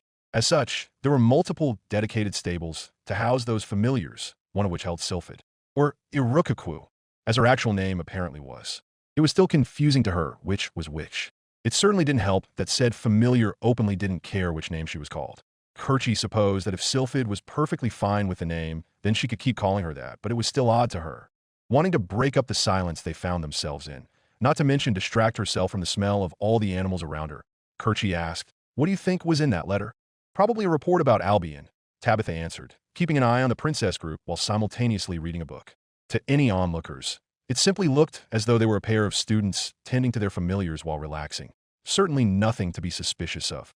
"Oh," Kerchie muttered, frowning at the unspoken implication. Assuming Tabitha was correct, and Kerchie had learned to trust Tabitha's instincts in these sorts of matters, there is only one reason why Princess Henrietta would react in such a way. "Albion's fallen, hasn't it?" Kerchie asked, despite already knowing the answer, and Tabitha nodded. "Most likely," Tabitha replied. Briefly, her fingers clenched the bindings of her book tighter, but it lasted for only a moment. It was long enough for Kerchie to understand, and she let out a sigh. "If Albion's fallen, that means Tristane's next," Kerchie surmised, and once again Tabitha nodded. Releasing yet another sigh, Kerchie added, "From the looks of it, Henrietta knows that. Yet she's acting as though everything's fine right now." "She's most likely in denial," Tabitha suggested, turning the page in her book. "Or being naive." "Perhaps," Kerchie admitted with a nod. Although, as she studied the princess more, Kerchie was able to recognize some kind of passion, a fire lit inside of her as she rejoined the group of adults. If she was in denial, it didn't seem to be slowing her down any. Didn't change anything, though. Without outside help, there was no way Tristane would survive an Albionese invasion. They had the largest navy in the entire continent, so they'd be able to roll right over Tristane before moving on to the rest. Most likely Reconquista would be defeated there, either by Gallia or Germania, but that didn't mean much for Tristane itself. Returning to silence, Kerchie watched and waited for the commoner soldiers to arrive. If either the princess or the others were saying anything, she couldn't hear a word of it. While there were spells to amplify what people were saying, they weren't as useful from this far out. Not to mention the fact that using such a spell ran the risk of them getting detected. The only thing worse than getting caught while on the mission was getting caught before the mission started. Both meant getting punished, but it was the difference between detention or even expulsion and outright imprisonment for espionage. Of course, that was still a distinct possibility if and when they got caught once they left, but Kerchie believed she'd be able to talk them out of it. "Hopefully. I just want to say, this is still a terrible idea," Kerchie spoke up, resting her head on her propped-up hand on the windowsill. Then stay behind, Tabitha once again offered, only for Kerchie to shake her head. You know I won't do that. Besides, without me you're not getting in, Kerchie pointed out. Their plan on the surface was simple. Once the commoner soldiers arrived, she and Tabitha would spend the next 2 days staking them out for personal targets.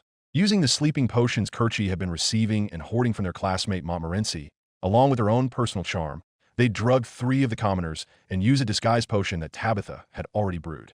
The only ingredient left was a few strands of hair, saliva, or anything else of that nature to make the potion turn herself, Tabitha, and Sylphid into perfect physical duplicates. They then take their targets' places in the rescue party and disembark to wherever it was that Louise summoned herself to. Admittedly, Kerchie didn't have much of a plan as to what would happen after that, other than rescuing Louise and using her extensive interpersonal skills to get as light of a punishment as possible, but at least it would get them there. I still don't quite understand exactly where it is that we're going, Kerchie admitted with a slight shrug of her shoulders. I mean, if I didn't know any better, it sounded like this portal that the Pope is cooking up is taking us to another world. They keep talking about it like it is, at least. It's probably just hyperbole, Tabitha said, but there was a slight twinge in her voice that suggested she was equally unsure. Turning another page in her book, Tabitha continued, there are some who think that on the other side of Oceanus there might be another continent, completely isolated from ours, Kemet, the Holy Land, and the Orient. If that is true, perhaps Louise summoned herself there. From our perspective, it might as well be another world. Assuming, of course, there even is a continent over there. Personally, I think it's just a big body of water, and if we keep sailing west, eventually we'll reach the Orient. Just have to get past the elven blockades and the sea monsters, which isn't going to happen, Kerchie dismissed. But that isn't really important right now. No, it's not, Tabitha agreed, peeking up at Kerchie from over the top edge of her book. What is important, Kerchie continued, is that we don't know where we're going. Frankly, I don't think they do either. Have I mentioned this as a terrible plan? About a dozen times today alone, Tabitha immediately answered. Oh good, was afraid I wasn't getting it across because, again, this is a terrible idea, Kerchie declared, then let out a groan. Knowing that they were in too deep to back out now, especially with the rescue set to begin in just 3 days, Kerchie tried to focus on what they needed to do next. In addition to what they needed just to take their spots in the rescue party, Kerchie and Tabitha had also started covertly stockpiling any supplies they could carry. Food, water, potions, the essentials. The way Kerchie figured, the more useful they made themselves out to be, the greater their chances of getting off light. Besides, they didn't know what awaited them in this new world, so it was just better for them overall to be as prepared as possible. To that end, both students made a conscious effort to expend as little magic as possible during their classes, which had finally been resumed. Just enough to handle any classroom demonstrations, but not enough to significantly affect their willpower reserves.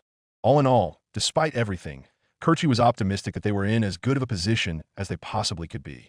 From what Kerchie could tell, Tabitha wasn't as optimistic as Kerchie was, but was fairly confident in their chances. Letting out a small smile, Kerchie rubbed the top of Flame's head, only to hear a faint whimper. Quickly turning her head, she saw Sylphid looking at the princess group with nervous eyes, her body tucked in on itself. What's wrong, Sylphid? Kerchie asked in concern. Her question prompted Tabitha to stop reading her book and Sylphid to flinch. Sylphid is fine, Sylphid replied, but neither mage believed her in the slightest. Withering under their combined stares, Sylphid recoiled again, then hung her head. A heavy pause filled the stable. Then Sylphid quietly admitted, Big sister, sister's friend, Sylphid is scared. You're scared? Why? Kerchie questioned in a soft tone, and Sylphid looked at her. Sylphid, don't know, the rhyme dragon revealed, then shuddered. Sylphid, don't know why she is scared, but she keeps having feeling that something is wrong. Feeling gotten stronger as we get closer to leaving.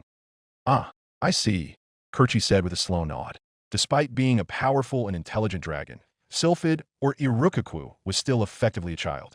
Sorry, Sylphid quietly apologized, but Kerchie shook her head. You don't need to apologize, Sylphid, Kerchie told her. I get it. It's perfectly understandable to be scared. We're at an unknown place, and we don't know what's waiting for us there. Honestly, I'm scared too. So is Tabitha. Tabitha didn't openly respond besides a curt nod of agreement. Kerchie took her response and rolled with it, then continued. Yes, this entire thing is scary, but you don't need to worry. Everyone has prepared as best as they can in order to ensure the plan goes off without a hitch. But what if something go wrong? Sylphid nervously asked. What if new place more dangerous than we thought? Then we'll take care of it, Kerchie stated. Tabitha and I are both really strong. We also have some of the best mages in the entire kingdom coming with us. And I bet the plebeians aren't any slouches either. I doubt there's much of anything that we could run into over there that could give us trouble. Besides an elf, but it doesn't sound like we're going anywhere near the Holy Land, so we should be fine. Getting up to pat Sylphid on the head, Kerchie declared with a smile on her face, "Don't worry, Sylphid. I know this is scary and really stupid, but we're gonna be fine. Honestly, what's the worst that we could run into?"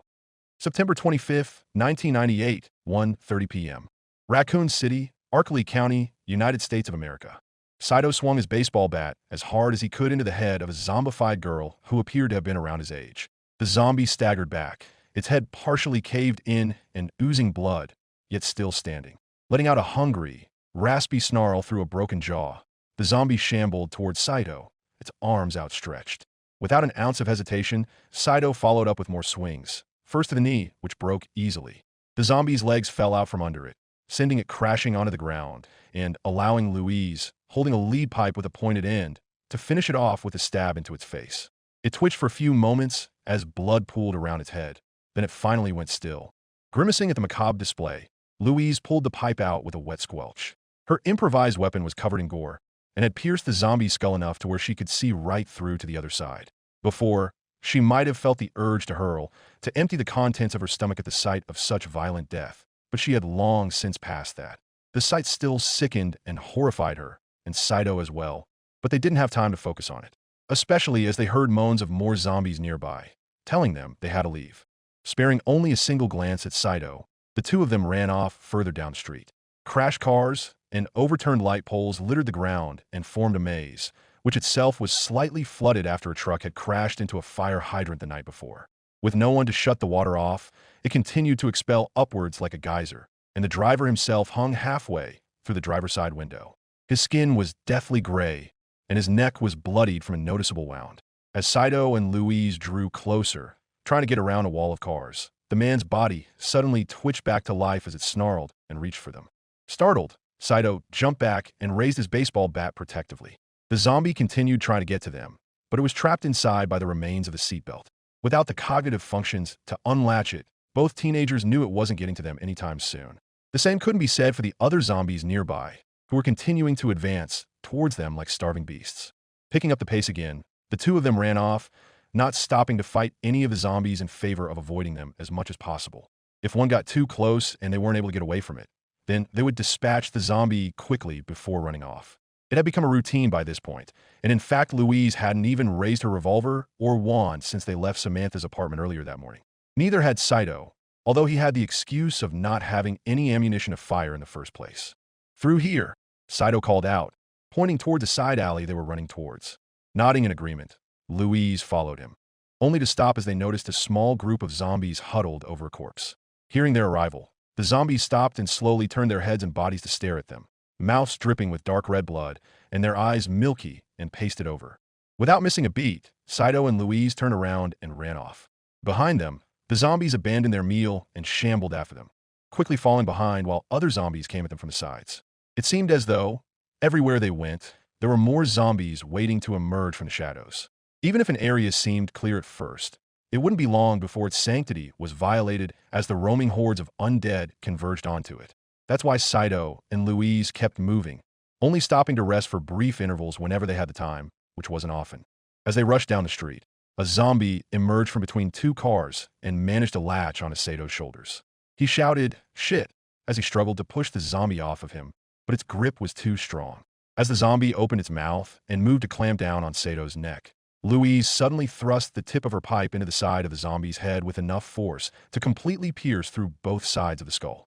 Blood and brain matter leaked out of both ends of the pipe, and the zombie collapsed onto Saito, who quickly pushed it off. A smear of blood trailed down his hoodie as the body fell, and he had to kick the corpse off his feet, but otherwise he was fine. Saito gave Louise a thankful look, who nodded back before trying to pull the pipe out of the zombie's skull. Unfortunately, as she gripped the lead pipe tightly and pulled, she found it wouldn't budge. Come on, Louise grunted in frustration. Try as she might, the pipe just wouldn't shift. She tried planting her foot on the zombie's body for leverage and gripping one end with both hands, but that didn't do anything either. In fact, the pipe was so slick with fluids that her hands nearly slipped off. "Damn it," she cursed, then backed away while wiping her hands on her jacket. "I can't get it loose." "Here, Saito started, preparing to hand Louise's baseball bat to pull the pipe out himself. But, as he moved to do so, they heard a chorus of moans getting closer. Shooting their heads to the side, they saw several zombies coming towards them, falling over crashed cars then getting right back up. Realizing they didn't have time to pull the pipe out, they were forced to leave it behind as the two teenagers turned and ran for their lives. Refusing to look back, they continued to run, kicking up water as they did. Unfortunately, the sound of the splashing served only to attract more of the undead who converged on them from all sides. Ahead, they saw about a dozen zombies aimlessly walking about, not particularly doing anything, but it was obvious to Saito and Louise that as soon as they got near, they would come rushing over for dinner. Realizing that they had to get out of the street, Saito and Louise looked around. Then, off to the side, Louise pointed out an Arkley sporting goods store, its name plastered onto the side of a large building with a smiling, cartoonish raccoon waving at them. Knowing that it was their best chance for even a momentary reprieve, they adjusted their course and ran straight towards the entrance. The power was off, so the automatic doors didn't open, but Saito and Louise were able to pry them apart easily. Slipping inside through the narrow gap, they closed the doors behind them. Then Louise quickly cast a locking spell to seal the zombies out. They backed up, Sato's grip on his baseball bat tightening as the zombies banged their bodies against the glass. Aside from dull thuds and reverberations, it held. Letting out a sigh of relief, Saito turned to Louise and said, "Come on, that's not going to hold them forever. We should be able to slip out back." "All right," Louise replied. They turned around and prepared to leave, then stopped as they looked over the store. It looked practically deserted, its shelves half empty and most of its contents laying about on the floor. Clearly, this place had been ransacked by desperate survivors looking for supplies, but it looked as though not everything was taken. Her interest piqued, Louise suggested. "Shouldn't we check this place out first? There might be something we could find." "I think anything useful would have already been taken by now," Saito pointed out, his head swiveling as they moved away from the front doors. "Maybe," Louise admitted, "but it wouldn't hurt to check." Saito looked at her for a moment, then nodded in agreement before saying, "All right, but we can't stay for long. Only grab what we need." Louise nodded, having already decided on that. Then they moved deeper into the store. There were a few zombies already inside, mindlessly walking around or banging their bodies against the walls. As before, Saito and Louise tried their best to avoid them whenever possible. Spotting the hunting section quickly, both teenagers made a beeline towards it. They were greeted by a pair of zombies, but Saito was able to dispatch both with a few swings to their knees and heads.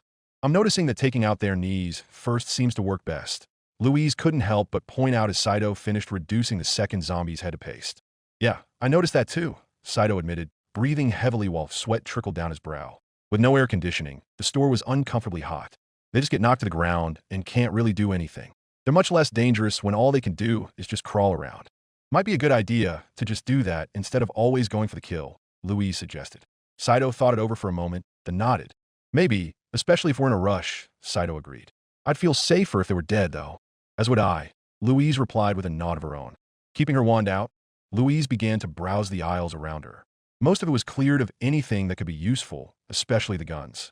What once were entire shelves of hunting rifles, shotguns, pistols, and more were broken open, leaving behind only the shattered glass as the guns were seized by whoever came before.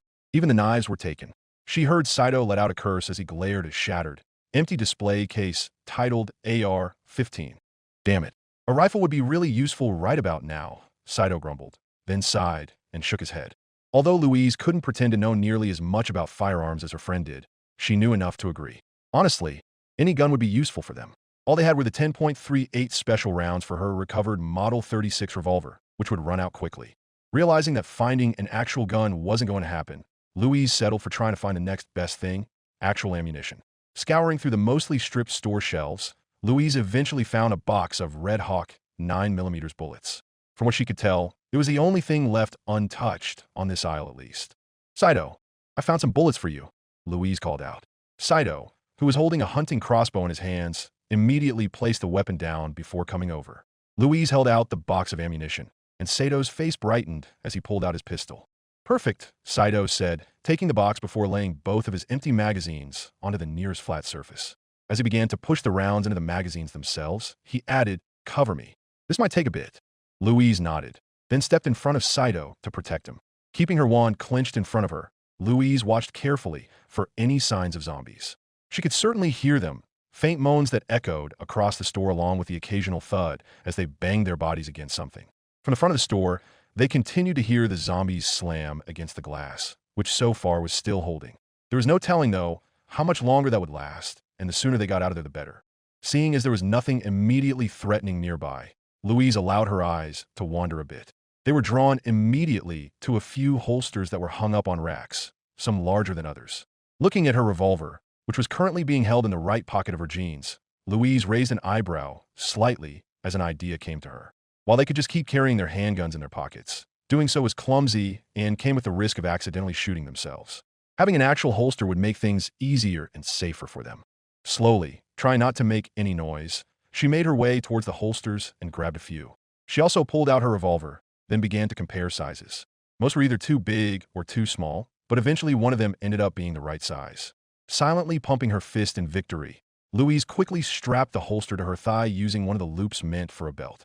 She then tested it out by placing her revolver into it. To her relief, she found that it worked smoothly. Looking through the rest to find one that best matched the Browning, Louise quickly grabbed it before sliding it over to Saito. "Thanks," he said, and Louise nodded in acknowledgement before going back to keeping watch. "Oh no," Louise muttered, noticing that a zombie had wandered over.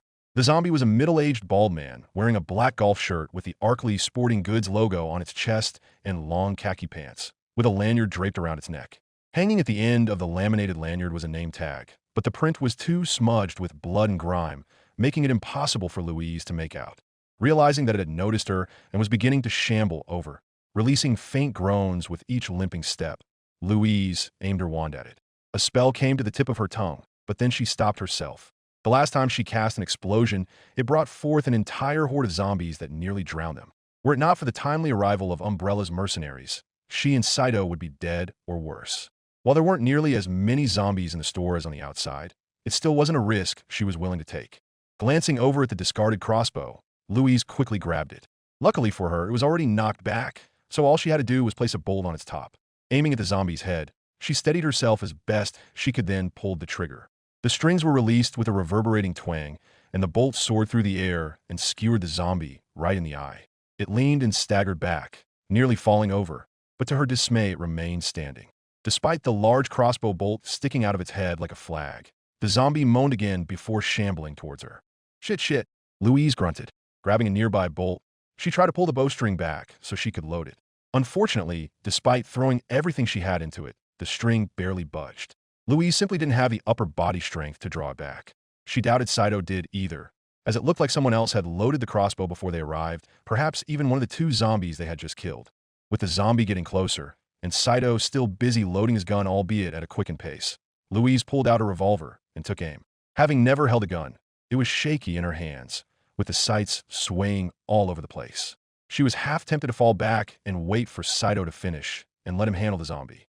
But then she realized that she couldn't be dependent on him whenever something like this happened. There was no telling how long they would be in Raccoon City before they managed to get out, and it was no guarantee that Saito would always be able to protect her. Sometimes, much like now, she might have to be the one to protect him. With only one zombie nearby, Louise realized this was a perfect opportunity to get some much-needed practice in. "Sorry," Louise muttered as she used her thumb to pull the hammer back. Beside her, she heard Saito finish loading his pistol and chamber a round as he rushed over. But Louise didn't focus on that. Instead, she took a breath and stayed as still as she possibly could, then pulled the trigger. The gun kicked up in her hands, and used to the recoil, the shot went wild, impacting harmlessly against a nearby shelf. Her gun was nearly ripped from her hands, and her ears rang, but she was able to keep a grip. Refocusing herself, she carefully aimed again at the zombie while taking a step back. Saito kept his pistol on the zombie's head as well, but he didn't take a shot after Louise shook her head at him. He hesitated for a moment before giving a supportive nod, allowing Louise to take another shot. Pulling back the hammer again, Louise fired her second bullet in her entire life.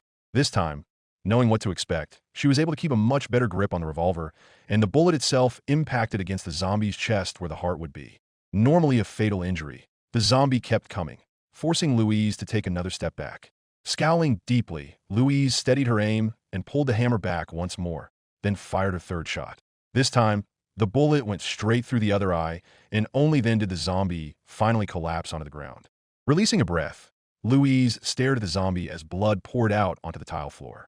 She flinched slightly when Saito placed a comforting hand on her shoulder, prompting her to look at him. Saito gave her a supportive nod, which she returned before looking back at the bolt still embedded into the zombie's skull. "Saito," Louise asked, tilting her head towards the crossbow, "do you think you'll be able to use that?" Glancing at the discarded weapon, Saito holstered his pistol and picked it up. Gripping the string, Saito pulled as hard as he could, but just like her, it barely budged. His skin flushed red from exertion, and to his credit, the bowstring did get pulled back further than Louise's own attempts. But it wasn't enough, and he released a breath as he relaxed the string. "No, I can't," Saito declared, dropping the crossbow onto the ground. Looking down on it, he added, "Maybe if I braced it against the ground with my feet, but I still don't think that'll be fast enough, especially if there's a bunch of zombies around." Louise nodded, then stated, "Yeah, quiet though."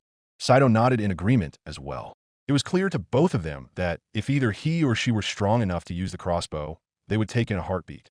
They wouldn't have to worry about ammo, as they could just recover the bolts from the zombies themselves after they killed them. While some zombies, much like this one, might take more than one bolt to put them down, the same was true with the guns they were currently using. Against single targets, it would have been perfect, especially if they didn't want to attract any attention. But at the end of the day, it was a simple matter of strength and ease of use. Anyone could pick up a gun and use it reasonably well, as Louise and Saito themselves proved, while a crossbow required a lot more upper body strength than either of them had. Looking at each other again, Saito and Louise prepared to search more of the store. Then they heard the glass holding back the zombies from outside shatter, allowing the accumulated horrors to break in, even as the other zombies that were already inside started converging on the sound of Louise's gunshots. Realizing that their time was up, Saito and Louise ran off, not bothering to search anything else as they threw open the back door, allowing them to enter the back alleyway. Louise locked the door behind them, and together they ran off deeper into the city. 5:42 p.m. With the sun dipping lower into the sky, Saito and Louise continued to make their way through the city. It had been several hours of nearly non-stop movement, and both were tired. But without a safe place to hunker down, they could only afford quick pit stops that lasted at most 10 minutes before they had to move again. The number of zombies remained consistently high, although some areas had few enough to where Saito and Louise were able to clear them out safely. At the moment, they were currently taking a momentary respite in a small restaurant. The door barred from opening with a large barrel the two of them had pushed in place. Taking a bite from a sandwich they made before they left Samantha's apartment, along with a drink of water from a bottle, Louise kept her eyes peeled while her Model 36 laid on the table beside her. Saito, meanwhile, ate his own sandwich as he continued to load bullets into his magazine. Louise glanced at Saito as he worked, then asked, "Is loading your magazines difficult?" "Honestly, not really," Saito admitted, pushing a bullet in before repeating the action with another. "Just takes a bit of practice. God knows I've gotten plenty of that in the past few hours." She nodded in agreement. Their progress had been painstakingly slow as they tried to avoid the zombies, mostly by dipping into buildings rather than rushing across the street. As they did, the two of them took the time to quickly search for anything they could use, along with dispatching any zombies that happened to be inside. The 10 rounds that Louise originally started with had already been used, even with her stretching them out with frugal uses of her explosions. But luckily she and Saito both had managed to find spare ammunition multiple times. It was as he said, both the .38 special for her Smith & Wesson and the 9mm for Sato's Browning were extremely popular. So long as they kept an eye out for them and used their ammo conservatively, they should be able to avoid running out. At the moment, Louise had 25 rounds for her revolver, while Saito had managed to recover 40. But as Saito started loading his second 13-round magazine, another issue once again popped up. Since Louise was using a 5-cylinder revolver, all she had to do was eject the spent rounds before sliding fresh ones back in one at a time. It was a cumbersome process, one that she had messed up quite a few times by accidentally dropping a bullet while trying to slide it in, but she was beginning to get the hang of it. Saito, however, didn't have such a luxury. While he had 40 rounds, he only had 2 magazines to use them. If he used both magazines, he would have to take the time to push new rounds into them. Functionally, he could only use 26 in any given fight. "Do you think it might be a good idea to change your pistol for something like mine?" Louise suggested, just as Saito finished loading his second magazine. "Maybe," he admitted, slotting a magazine into his weapon before pulling the slide back, chambering around. Saito then carefully placed his pistol on the table in front of him, making sure to keep the barrel pointed away from Louise, before continuing, "But there's no guarantee we even could find another gun in the first place, much less ammo for it. I might be able to find a revolver that can use the 9mm bullets I already have, but most of them require moon clips just to hold the cartridges, and those will be easy to lose. Besides, I like being able to fire 13 times before having to reload, and doing so is pretty easy with a magazine. Unless you find a few speed loaders, you'd have to reload your revolver 1 bullet at a time, and you can only fire 5 shots before having to reload in the first place." Right. Louise muttered and nodded. Glancing at her own revolver, Louise figured that there were advantages and disadvantages to both style of pistols. A revolver was perfect for her, but for Saito could get more out of a semi-automatic pistol like the Browning. Releasing a grunt, Louise said, We should probably find you some more magazines then. Yep, Saito said, then finished drinking his water before getting up. Beckoning towards the back door with a sharp tilt of his head, he began walking away. Louise quickly finished her meal as well, then took her revolver in her hand before following him. Quietly opening the back door, then closing it, they stepped out into the back alley. Louise wasn't quite certain where they were, but every so often Saito would find something he recognized to collect his bearings. At the moment, they were still searching for a vehicle to drive out of the city in, but unfortunately her magic wasn't enough to start car's engine. It was far too complicated, and she wasn't comfortable enough to try in the first place and risk accidentally blowing it up. Unfortunately, they hadn't been able to find any car keys either, meaning they were stuck simply trying to find a needle in a haystack. Perhaps if she was an earth mage, she could simply make a key for any car they wanted, but that was never going to be an option. Reaching the end of an alleyway, Louise and Saito stopped to carefully look out for any signs of danger. There were several zombies shambling about, but there was a relatively clear path to another alley on the opposite side of the street. What's more, a tall chain-link fence had been erected by the RPD, which blocked one side of the street off entirely, preventing any zombies from getting through for the time being. Come on, Saito said, holding his baseball bat at the ready.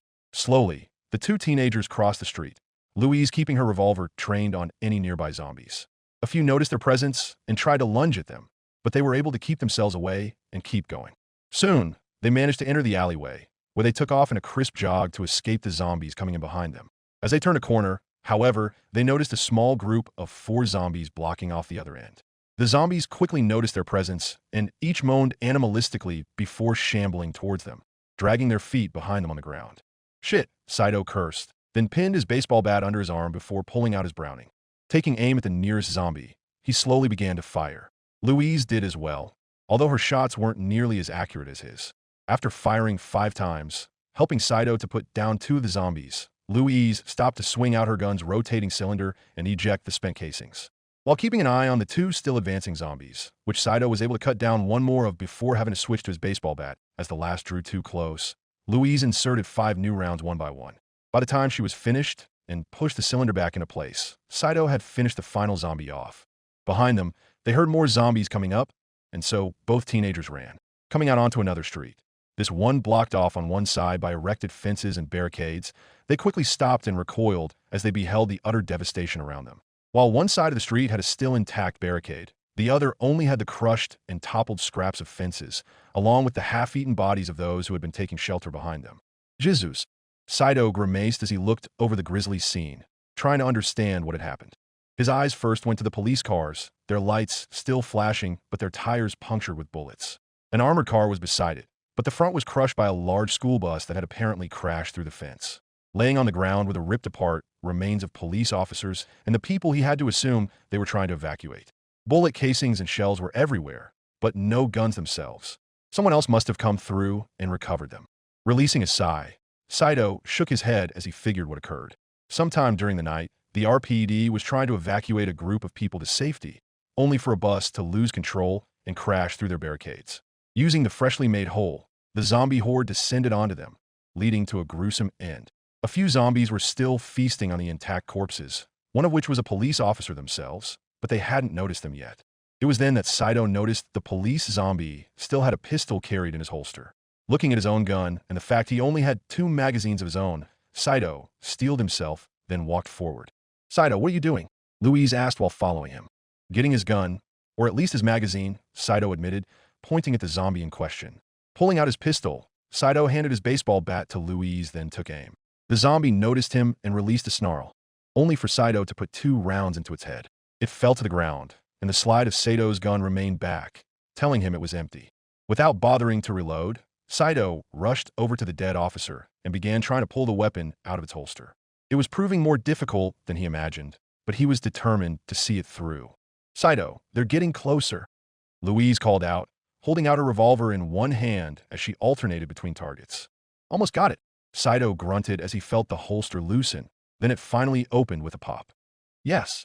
He pulled out the officer's handgun as fast as he could. As he suspected, it was another Browning high power, and he ejected the full magazine. Reloading his own weapon with it, Saito discarded the extra copy of gun he already had and didn't have space for even if he wanted it, and grabbed Louise by the arm before pulling her away. They shot through a gap in the zombies as fast as they could, where cold fingers managed to grace just by their backs. Rushing through yet another alley, They left the zombies behind without looking back. Part of Saito felt guilty over looting a former officer's corpse like that, but the rest of him was trying to be pragmatic. As Louise said, he needed to find more magazines to use his weapon effectively, and now he could reload 3 times before running out of ammunition. As unsettling as it was, Saito knew he'd have to find more, and looting police officers seemed like it would be the best bet.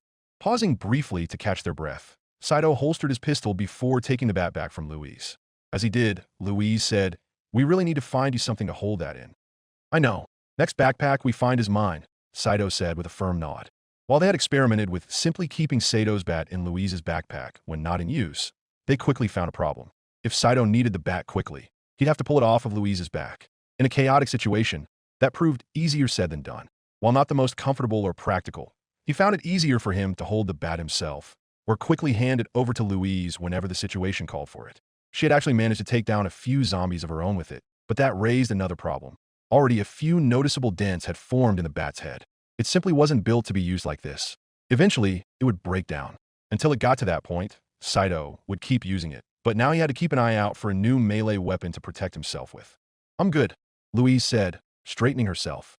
Looking at her, Saito nodded. Then they began to make their way down the alley once again. Seeing a pawn shop once they exited the alley, they went straight towards it. The door was locked, the windows sealed by a metal fence from the inside, but Louise was able to unlock it with a quick cantrip, granting them entry.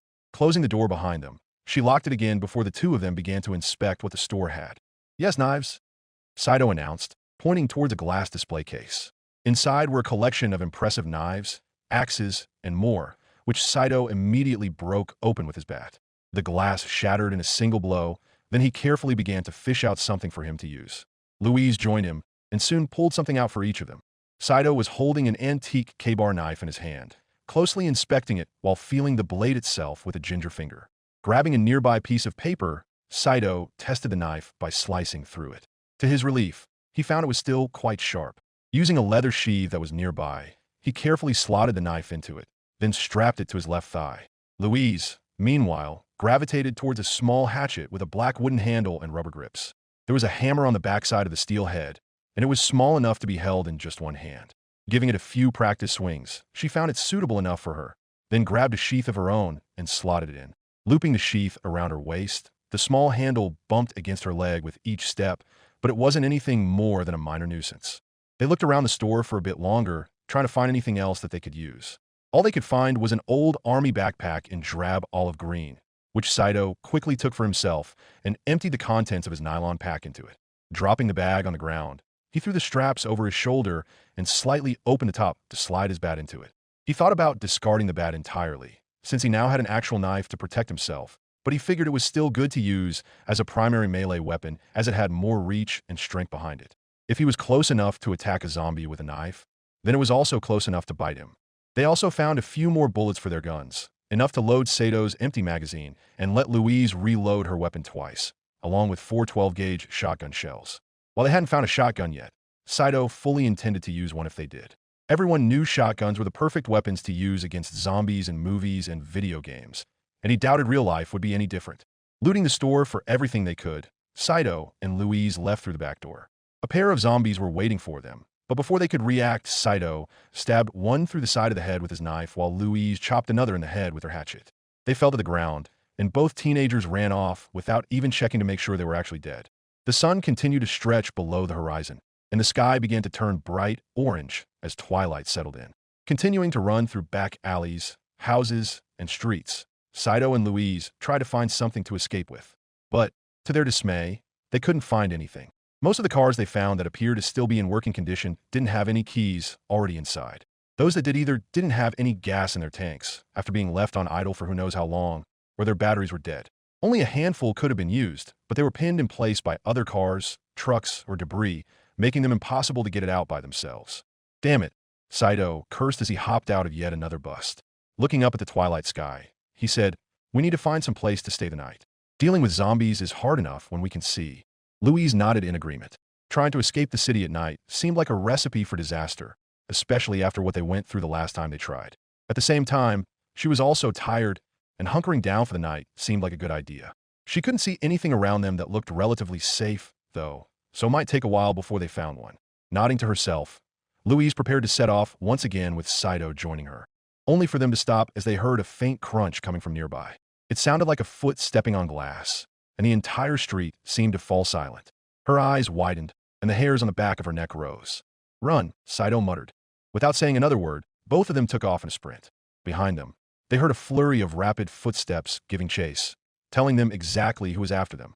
A few gunshots rang out, rubber bullets bouncing off the walls and ground to hit them. Each impact made them gasp in pain and nearly stumble a few times, but they powered through it. "Stop now," they heard one of Umbrella's mercenaries shout. The voice sounded deep and booming, telling them it was most likely the heavily armored man carrying the shotgun. "Fuck you," Saito yelled, briefly turning around and firing a few shots of his pistol at them. Louise did so as well, both trying their best to maintain their momentum while running backwards. "Shit," another mercenary cursed, diving behind cover to avoid the hail of gunfire. The other Umbrella mercenaries took cover as well, only for Spectre to begin firing shots of his own at Saito and Louise from up high. The rubber bullets struck Saito in the chest, and he gasped in pain, yet with Louise's help was able to stay on his feet and keep running. A few more bullets were fired at him, but this time they harmlessly impacted his backpack, cushioning the blows. After them, "Vector, head them off. Spectre, keep your eyes on them," Lupo ordered while keeping up the chase. "We are not losing Subject Zero again." "Acknowledged," Vector replied, then broke off and ran to the side. Ahead of them, Saito and Louise sprinted as fast as they possibly could, Umbrella's mercenaries hot on their tails. Every so often, they would briefly fire a few shots at them, as well as Louise casting a few explosive spells, but otherwise they refused to cease moving. Try to get into an actual fight with highly trained soldiers was foolish. They had absolutely no chance of winning. At the same time, the mercenaries were firing much more often than last time, wanting to put them down and secure Louise as quickly as possible. Given how deep they were in the city, it appeared that capturing her unharmed was no longer on the table. Her heart thundering in her chest, Louise continued to sprint, moving in a slight serpentine fashion to throw the mercenaries' aim off. Saito was as well, his hand tightly gripped onto his pistol. Ahead of them, they heard faint gunshots, but they didn't know from who. Before, they might have tried to move away from them, but at the moment they were far more focused on the people behind them. Crossing into a street, Louise and Saito noticed a small horde of zombies moving about. An idea came to her, and she quickly cast an explosion near the front of the mercenaries. She didn't care that she missed. All she wanted was for the loud explosion to catch the zombies' attention. "Oh, you bitch!" Beltway shouted as Louise's plan worked. Like the ringing of a dinner bell, the zombies moved towards the mercenaries, forcing them to momentarily stop their pursuit of Louise in favor of protecting themselves. Louise followed it up with more explosions, attracting even more zombies that quickly cut the Umbrella operators off.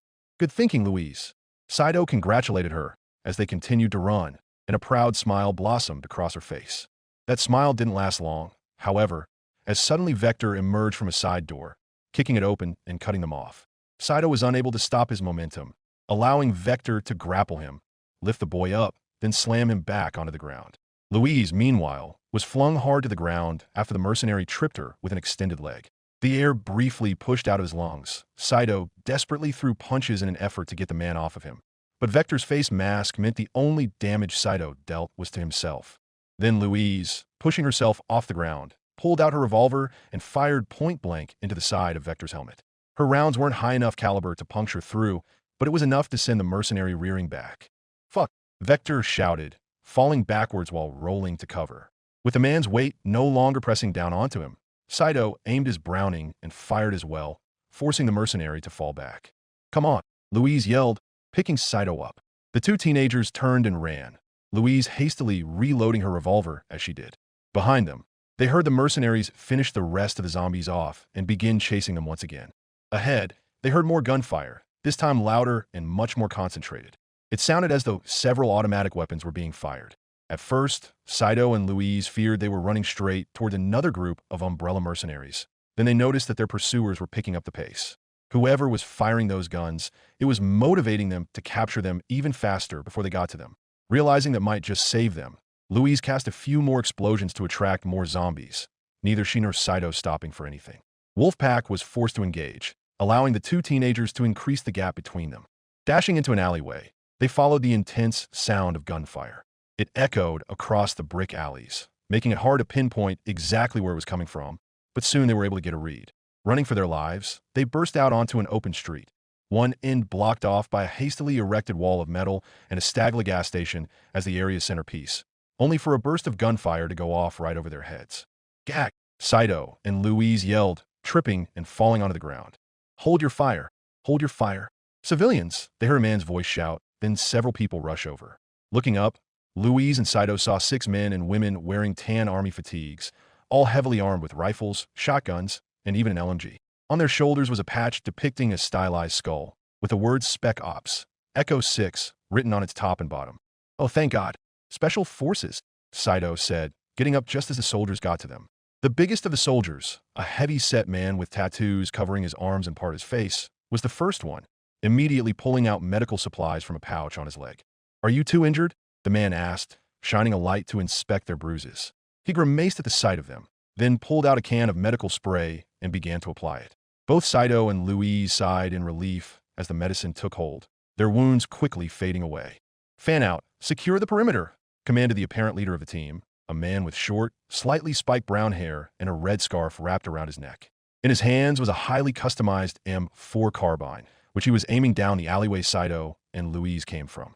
The other members of the Spec Ops team complied with the order, surrounding the 2 teenagers and protecting them while their medic worked. With no danger immediately apparent, Saito and Louise took the time to look at all of them. Unlike Umbrella's mercenaries, they were able to clearly see the soldiers' faces. Besides the leader and medic, they were joined by a tall, bald black man with scientific equipment carried in his backpack and mounted on harnesses. The thing that caught their attention the most was a biohazard containment case strapped to his hip. He was flanked by a woman with slightly olive skin, her long brown hair tied back in a ponytail. Unlike the others, her uniform was greener in tone, covered in a digital camouflage pattern.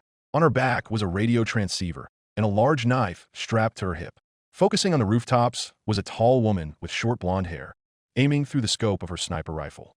Her sleeves were rolled up, and she was holding her rifle in her left hand. A red tattoo could be seen on her chest as her tan shirt was slightly unbuttoned. Finally, they watched as a short, brawny woman with red hair mounted an LMG onto the hood of a car, her thick brown jacket doing little to hide all the explosives and ammunition she was carrying. Captain, we're clear for now. The apparent field scientist spoke up in a thick African accent, and the team's leader nodded before turning back to face Saito and Louise. Kneeling to the ground, he rested the stock of his rifle upward, then regarded them with a warm, compassionate smile. You 2 okay? He gently asked, and Saito and Louise nodded. He nodded back, then said while pointing to himself then the rest of his team, I'm Captain Jettingham, United States Special Forces Team Echo 6. Don't worry, you 2 are safe now. Saito and Louise felt tears pool at the edge of their eyes, but they quickly composed themselves and stood up. Saito then cleared his throat and announced, Thank you, Captain. I'm Saito, and this is my friend Louise. You have no idea how happy we are to see you. I can imagine. Captain Crispin Jettingham replied with a faint smile, then stood up as well. You 2 look like you've been through the ringer, Echo 6 medic, or as Morris said, and Louise nodded. We have, she admitted, then pointed down the alley. Saito and I've been on the run for almost an entire day after we were forced out of our apartment, only to find these zombies.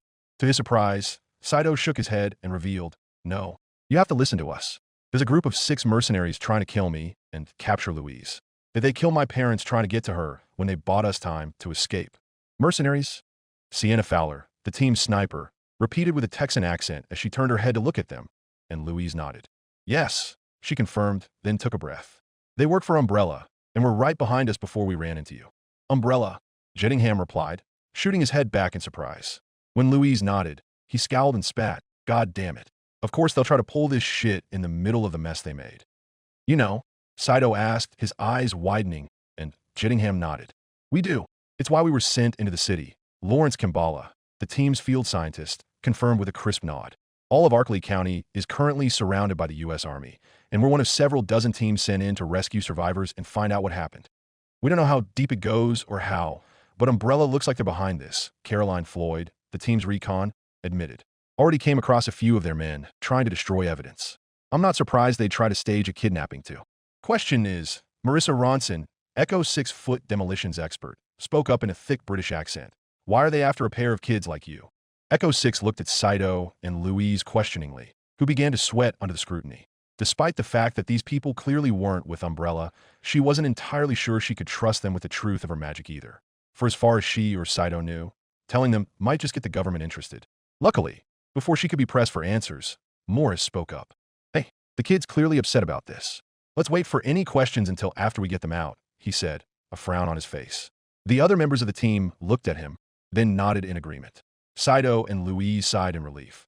Then Jettingham walked away while pulling out a radio. Command, this is Echo 6. Jettingham spoke into the radio. We have 2 civilians in need of immediate extraction. They have evidence pertaining to Umbrella. Copy that, Captain. Maintain position. I'll have a helicopter sent your way momentarily. Command answered through a slight southern drawl. Jettingham nodded, then walked back to his team. Chopper's on its way. Don't worry, we're getting you 2 out. Jettingham confirmed. Saito and Louise smiled thankfully, hopeful that they could finally get out of this hellhole. Then, through a window on an upper-story building, Saito saw a brief flash of light. His eyes widened as Jettingham stepped in front of him. Then Saito shouted, "Get down." Saito dove to the side, tackling Louise to the ground as the Special Forces soldiers, including Jettingham, dove for cover as well. Just as soon as they did that, a single shot rang out, going right through where Jettingham's chest would have been. All at once, a hail of gunfire erupted as Umbrella's mercenaries emerged, firing their weapons ceaselessly at the group. Shit. Jettingham yelled as he grabbed his rifle, then pulled himself behind the remains of a van. Bullets punctured straight through the thin metal and shattered glass while he kept his head down. At the same time, he hastily pulled out his radio again, then shouted into it. Command, we are under fire. Area is hot. I repeat, area is hot. He wasn't able to hear Command's response as he pulled up his rifle, then began to fire back. Around him, the rest of his team returned fire as well, the light of their muzzle flashes illuminating the darkened street as twilight finished turning into dusk. The uproarious sound made hearing anyone nearly impossible, and from the corner of his eyes he saw Saito and Louise crawling to a car. A few stray bullets whizzed by them, and they openly screamed in terror while the boy covered her body with his own. Scowling, Jettingham slapped a fresh magazine into his weapon before turning to his side. Also taking cover behind the van was Ronson, firing her LMG in the direction of Umbrella's muzzle flashes. All of his team was taking cover however they could, firing from concealment behind cars, trucks, and vans. Somehow, despite the volley of fire coming from each side, so far none of them had gotten hit. But there was no telling how long that would last. Coming up with a plan of attack, Jettingham yelled, "We need to flank these guys." Floyd, toss a few flashbangs near their location. Kimbala, Morris, with me. Fowler, take out their damn sniper. Wait for my signal. On it, his team replied. As they prepared to carry out his orders, Jettingham turned to Saito and Louise, who were looking up at him with fear in their eyes. You two, get out of here, he ordered, much to their surprise. What? Saito shouted, his head shooting back. We can't just leave you here, Louise yelled, but Jettingham shook his head fervently while ducking his head as a bullet whizzed by. Yes, you can, he countered, then pointed his finger at them. They're after you. We'll hold them off, try to buy you time to escape. When I give a signal, you two run. But Dash, Saito tried to protest, only for an explosion to go off nearby as a grenade was thrown. Luckily, the car they were hiding behind protected them, but dirt and debris still rained down on top of him. Realizing that he and Louise had no other choice, he then asked, Where are we supposed to go? We have a team evacuating people at the Raccoon City Public Library. Do you know how to get there? Jettingham asked, firing a few shots of his own back at Umbrella. When Saito nodded, he then continued, Head straight there. We'll call ahead and let them know you're coming. Got it. Saito started, only to flinch again at the hail of gunshots. Finally, with great reluctance, he nodded. Jettingham nodded back, then reloaded his rifle and turned to face his team. Now, he shouted. At once, Echo 6 sprang into action. Several flashbangs were thrown out, landing among the Umbrella mercenaries and disorienting them. At the same time, Morris broke from cover and began firing her LMG, forcing the mercenaries to dive behind cover of their own. Fowler prevented Umbrella's sniper from picking any of them off by firing a hail of gunshots into his window, tracking him as he retreated. Go now, Jettingham yelled, rushing forward onto Umbrella's flank.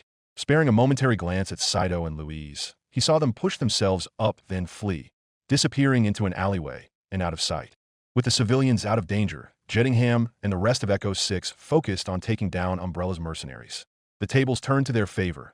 They kept up the advance, covering each other with overlapping fields of fire. Barely any of their shots hit, however, and the few that did were absorbed by the mercenaries' armor.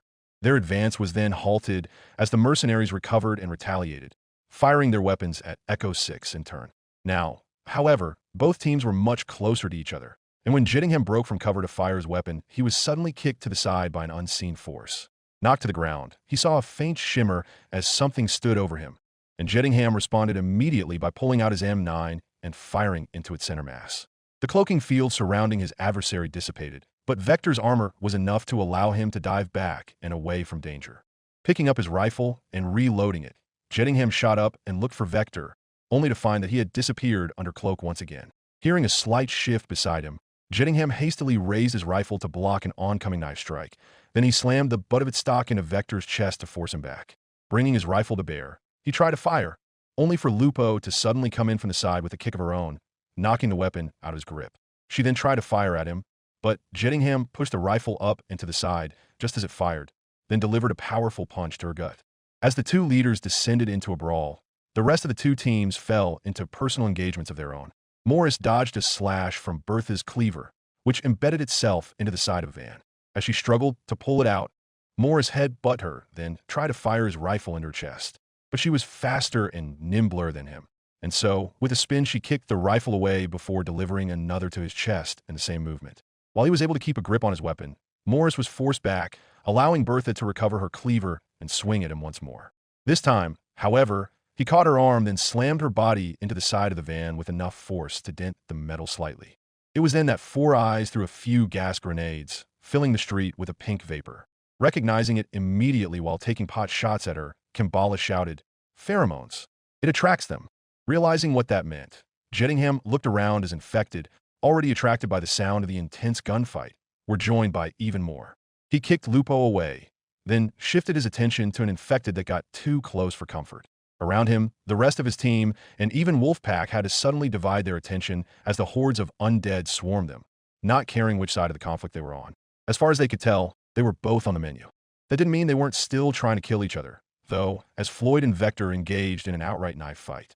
Both were simultaneously dodging, stabbing, and slashing, their steel blades singing and shimmering through the moonlight. Spectre had come down to join them and was picking off infected heads while trying to do the same to Fowler. She wasn't letting that happen, however, alternating between keeping her opposing sniper down while taking out infected of her own. Ronson was proving most effective in dealing with the infected swarm, firing her LMG as she mowed them down. Beltway was also focusing mostly on the infected, firing his shotgun to pop their heads like balloons while liberally tossing grenades into their midst. Only occasionally would he try to take Morris out, but by now he didn't have much time to. Then he took a shot to the shoulder by one of Echo's 6-foot stray bullets, and he fell back while clutching his wound. "God, son of a bitch." Beltway grunted in pain. Looking at it, he didn't see any blood, but it still hurt like hell. Enraged, he pulled out a grenade while snarling, "Right back at you, bastards." The grenade flung through the air, landing at Jettingham's feet. He noticed it immediately and grunted, "Shit," as he tried to run away. He managed to get a respectable distance between himself and it, but it wasn't enough to stop him from being hurled through the air from the force of the explosion. He landed on the hood of a car, shattering the windshield. He groaned in pain, but quickly forced himself to roll off and land behind the car. As his ears continued to ring, he picked up his rifle and fired a few more shots before he noticed an infected reaching for him. Slamming the butt of his rifle across the infected's face, he grabbed onto it, then used the infected as a human shield to absorb the oncoming fire while firing his weapon at their attackers. Once he rejoined his team, he dropped the now fully dead infected and hunkered down. The street was in complete chaos as both teams continued to fire at each other, neither managing to land a clean hit. When one advanced, they were quickly forced back by either the zombies around them or by the other's counterattack. Lupo was increasingly getting frustrated. While she would have loved to have simply abandoned the fight entirely to chase after Subject Zero, the Special Forces team was doing everything they could to keep them occupied, and doing so quite effectively. As she tried to figure out how best to get past this dilemma, she heard the tac pad on Four Eyes' wrist beep. Their field scientist glanced at it, then with wide eyes reported, "We got a T-103 Tyrant incoming." Lupo's eyes widened, and almost immediately afterwards they heard a massive bang coming from the metal barricade. The sound caught everyone's attention, especially as it was followed up by two more. Each impact severely dented the metal, then it completely exploded outward as a van was hurled through it. It sailed through the air, crashing into the ground and rolling to a stop against the gas station signpost. The metal pole wasn't built to handle such an impact, and so it fell to the ground with a loud crash, kicking up a cloud of dust and debris. As everyone collected themselves, they heard several loud footsteps coming from inside the cloud. "What the hell?" Fowler muttered, unable to see what was going on. Then, Much to her and the rest of her team's surprise, they saw a giant of a man emerge from the cloud of dust next to Wolfpack. He was 7 feet tall, wearing a thick, black suit that reminded them of a trench coat. On his head was a fedora, and the only patch of skin they could see was his face. But, looking at the face closer through her scope, she could immediately tell that something was off. The skin was unnaturally pale, wrinkled, and folded, as though it was barely being kept together as something continued trying to push out of it. It was staring at everyone with emotionless, pale, unnatural eyes. Whatever this thing was, it wasn't a man, merely pretending to be one. The tyrant coldly regarded everyone, then turned to the nearest person to it. It just so happened to be Lupo, and it advanced onto her with a cold, ruthless efficiency. "Holy shit," Lupo shouted, firing a few rounds from her rifle into the creature's chest, but to no effect. With a single punch, she was sent flying back, slamming into the side of the car with enough force to shatter the glass window. The tyrant then turned to the next closest person, throwing a punch at Floyd, who was able to nimbly dodge before firing her weapon into its face. The only response she got was the tyrant's head shooting back slightly as its fedora was knocked off to expose its bald scalp. But otherwise, it didn't seem affected at all. In fact, it started moving slightly faster, as though it were annoyed at the loss of its hat. "Concentrate fire on that thing," Jittingham ordered. As all of Echo 6 opened fire onto the inhuman monster, he noticed Wolfpack recover their injured leader then retreat. He moved to give chase, only for Fresh infected and the tyrant itself, now focused entirely on him and his team, to prevent him from doing so. "Damn it," he cursed as Wolfpack got away. After taking out a few more infected around him, he shifted his fire back towards the tyrant, which absorbed the bullets like a sponge. Realizing that this wasn't going anywhere, Jettingham ordered, "Fall back. Fall back now." His team complied, picking up their gear and running off. They fired a few sporadic shots at the tyrant, which unceasingly marched after them with a cold, dispassionate gaze that promised a crushing death if they let it get its hands on them.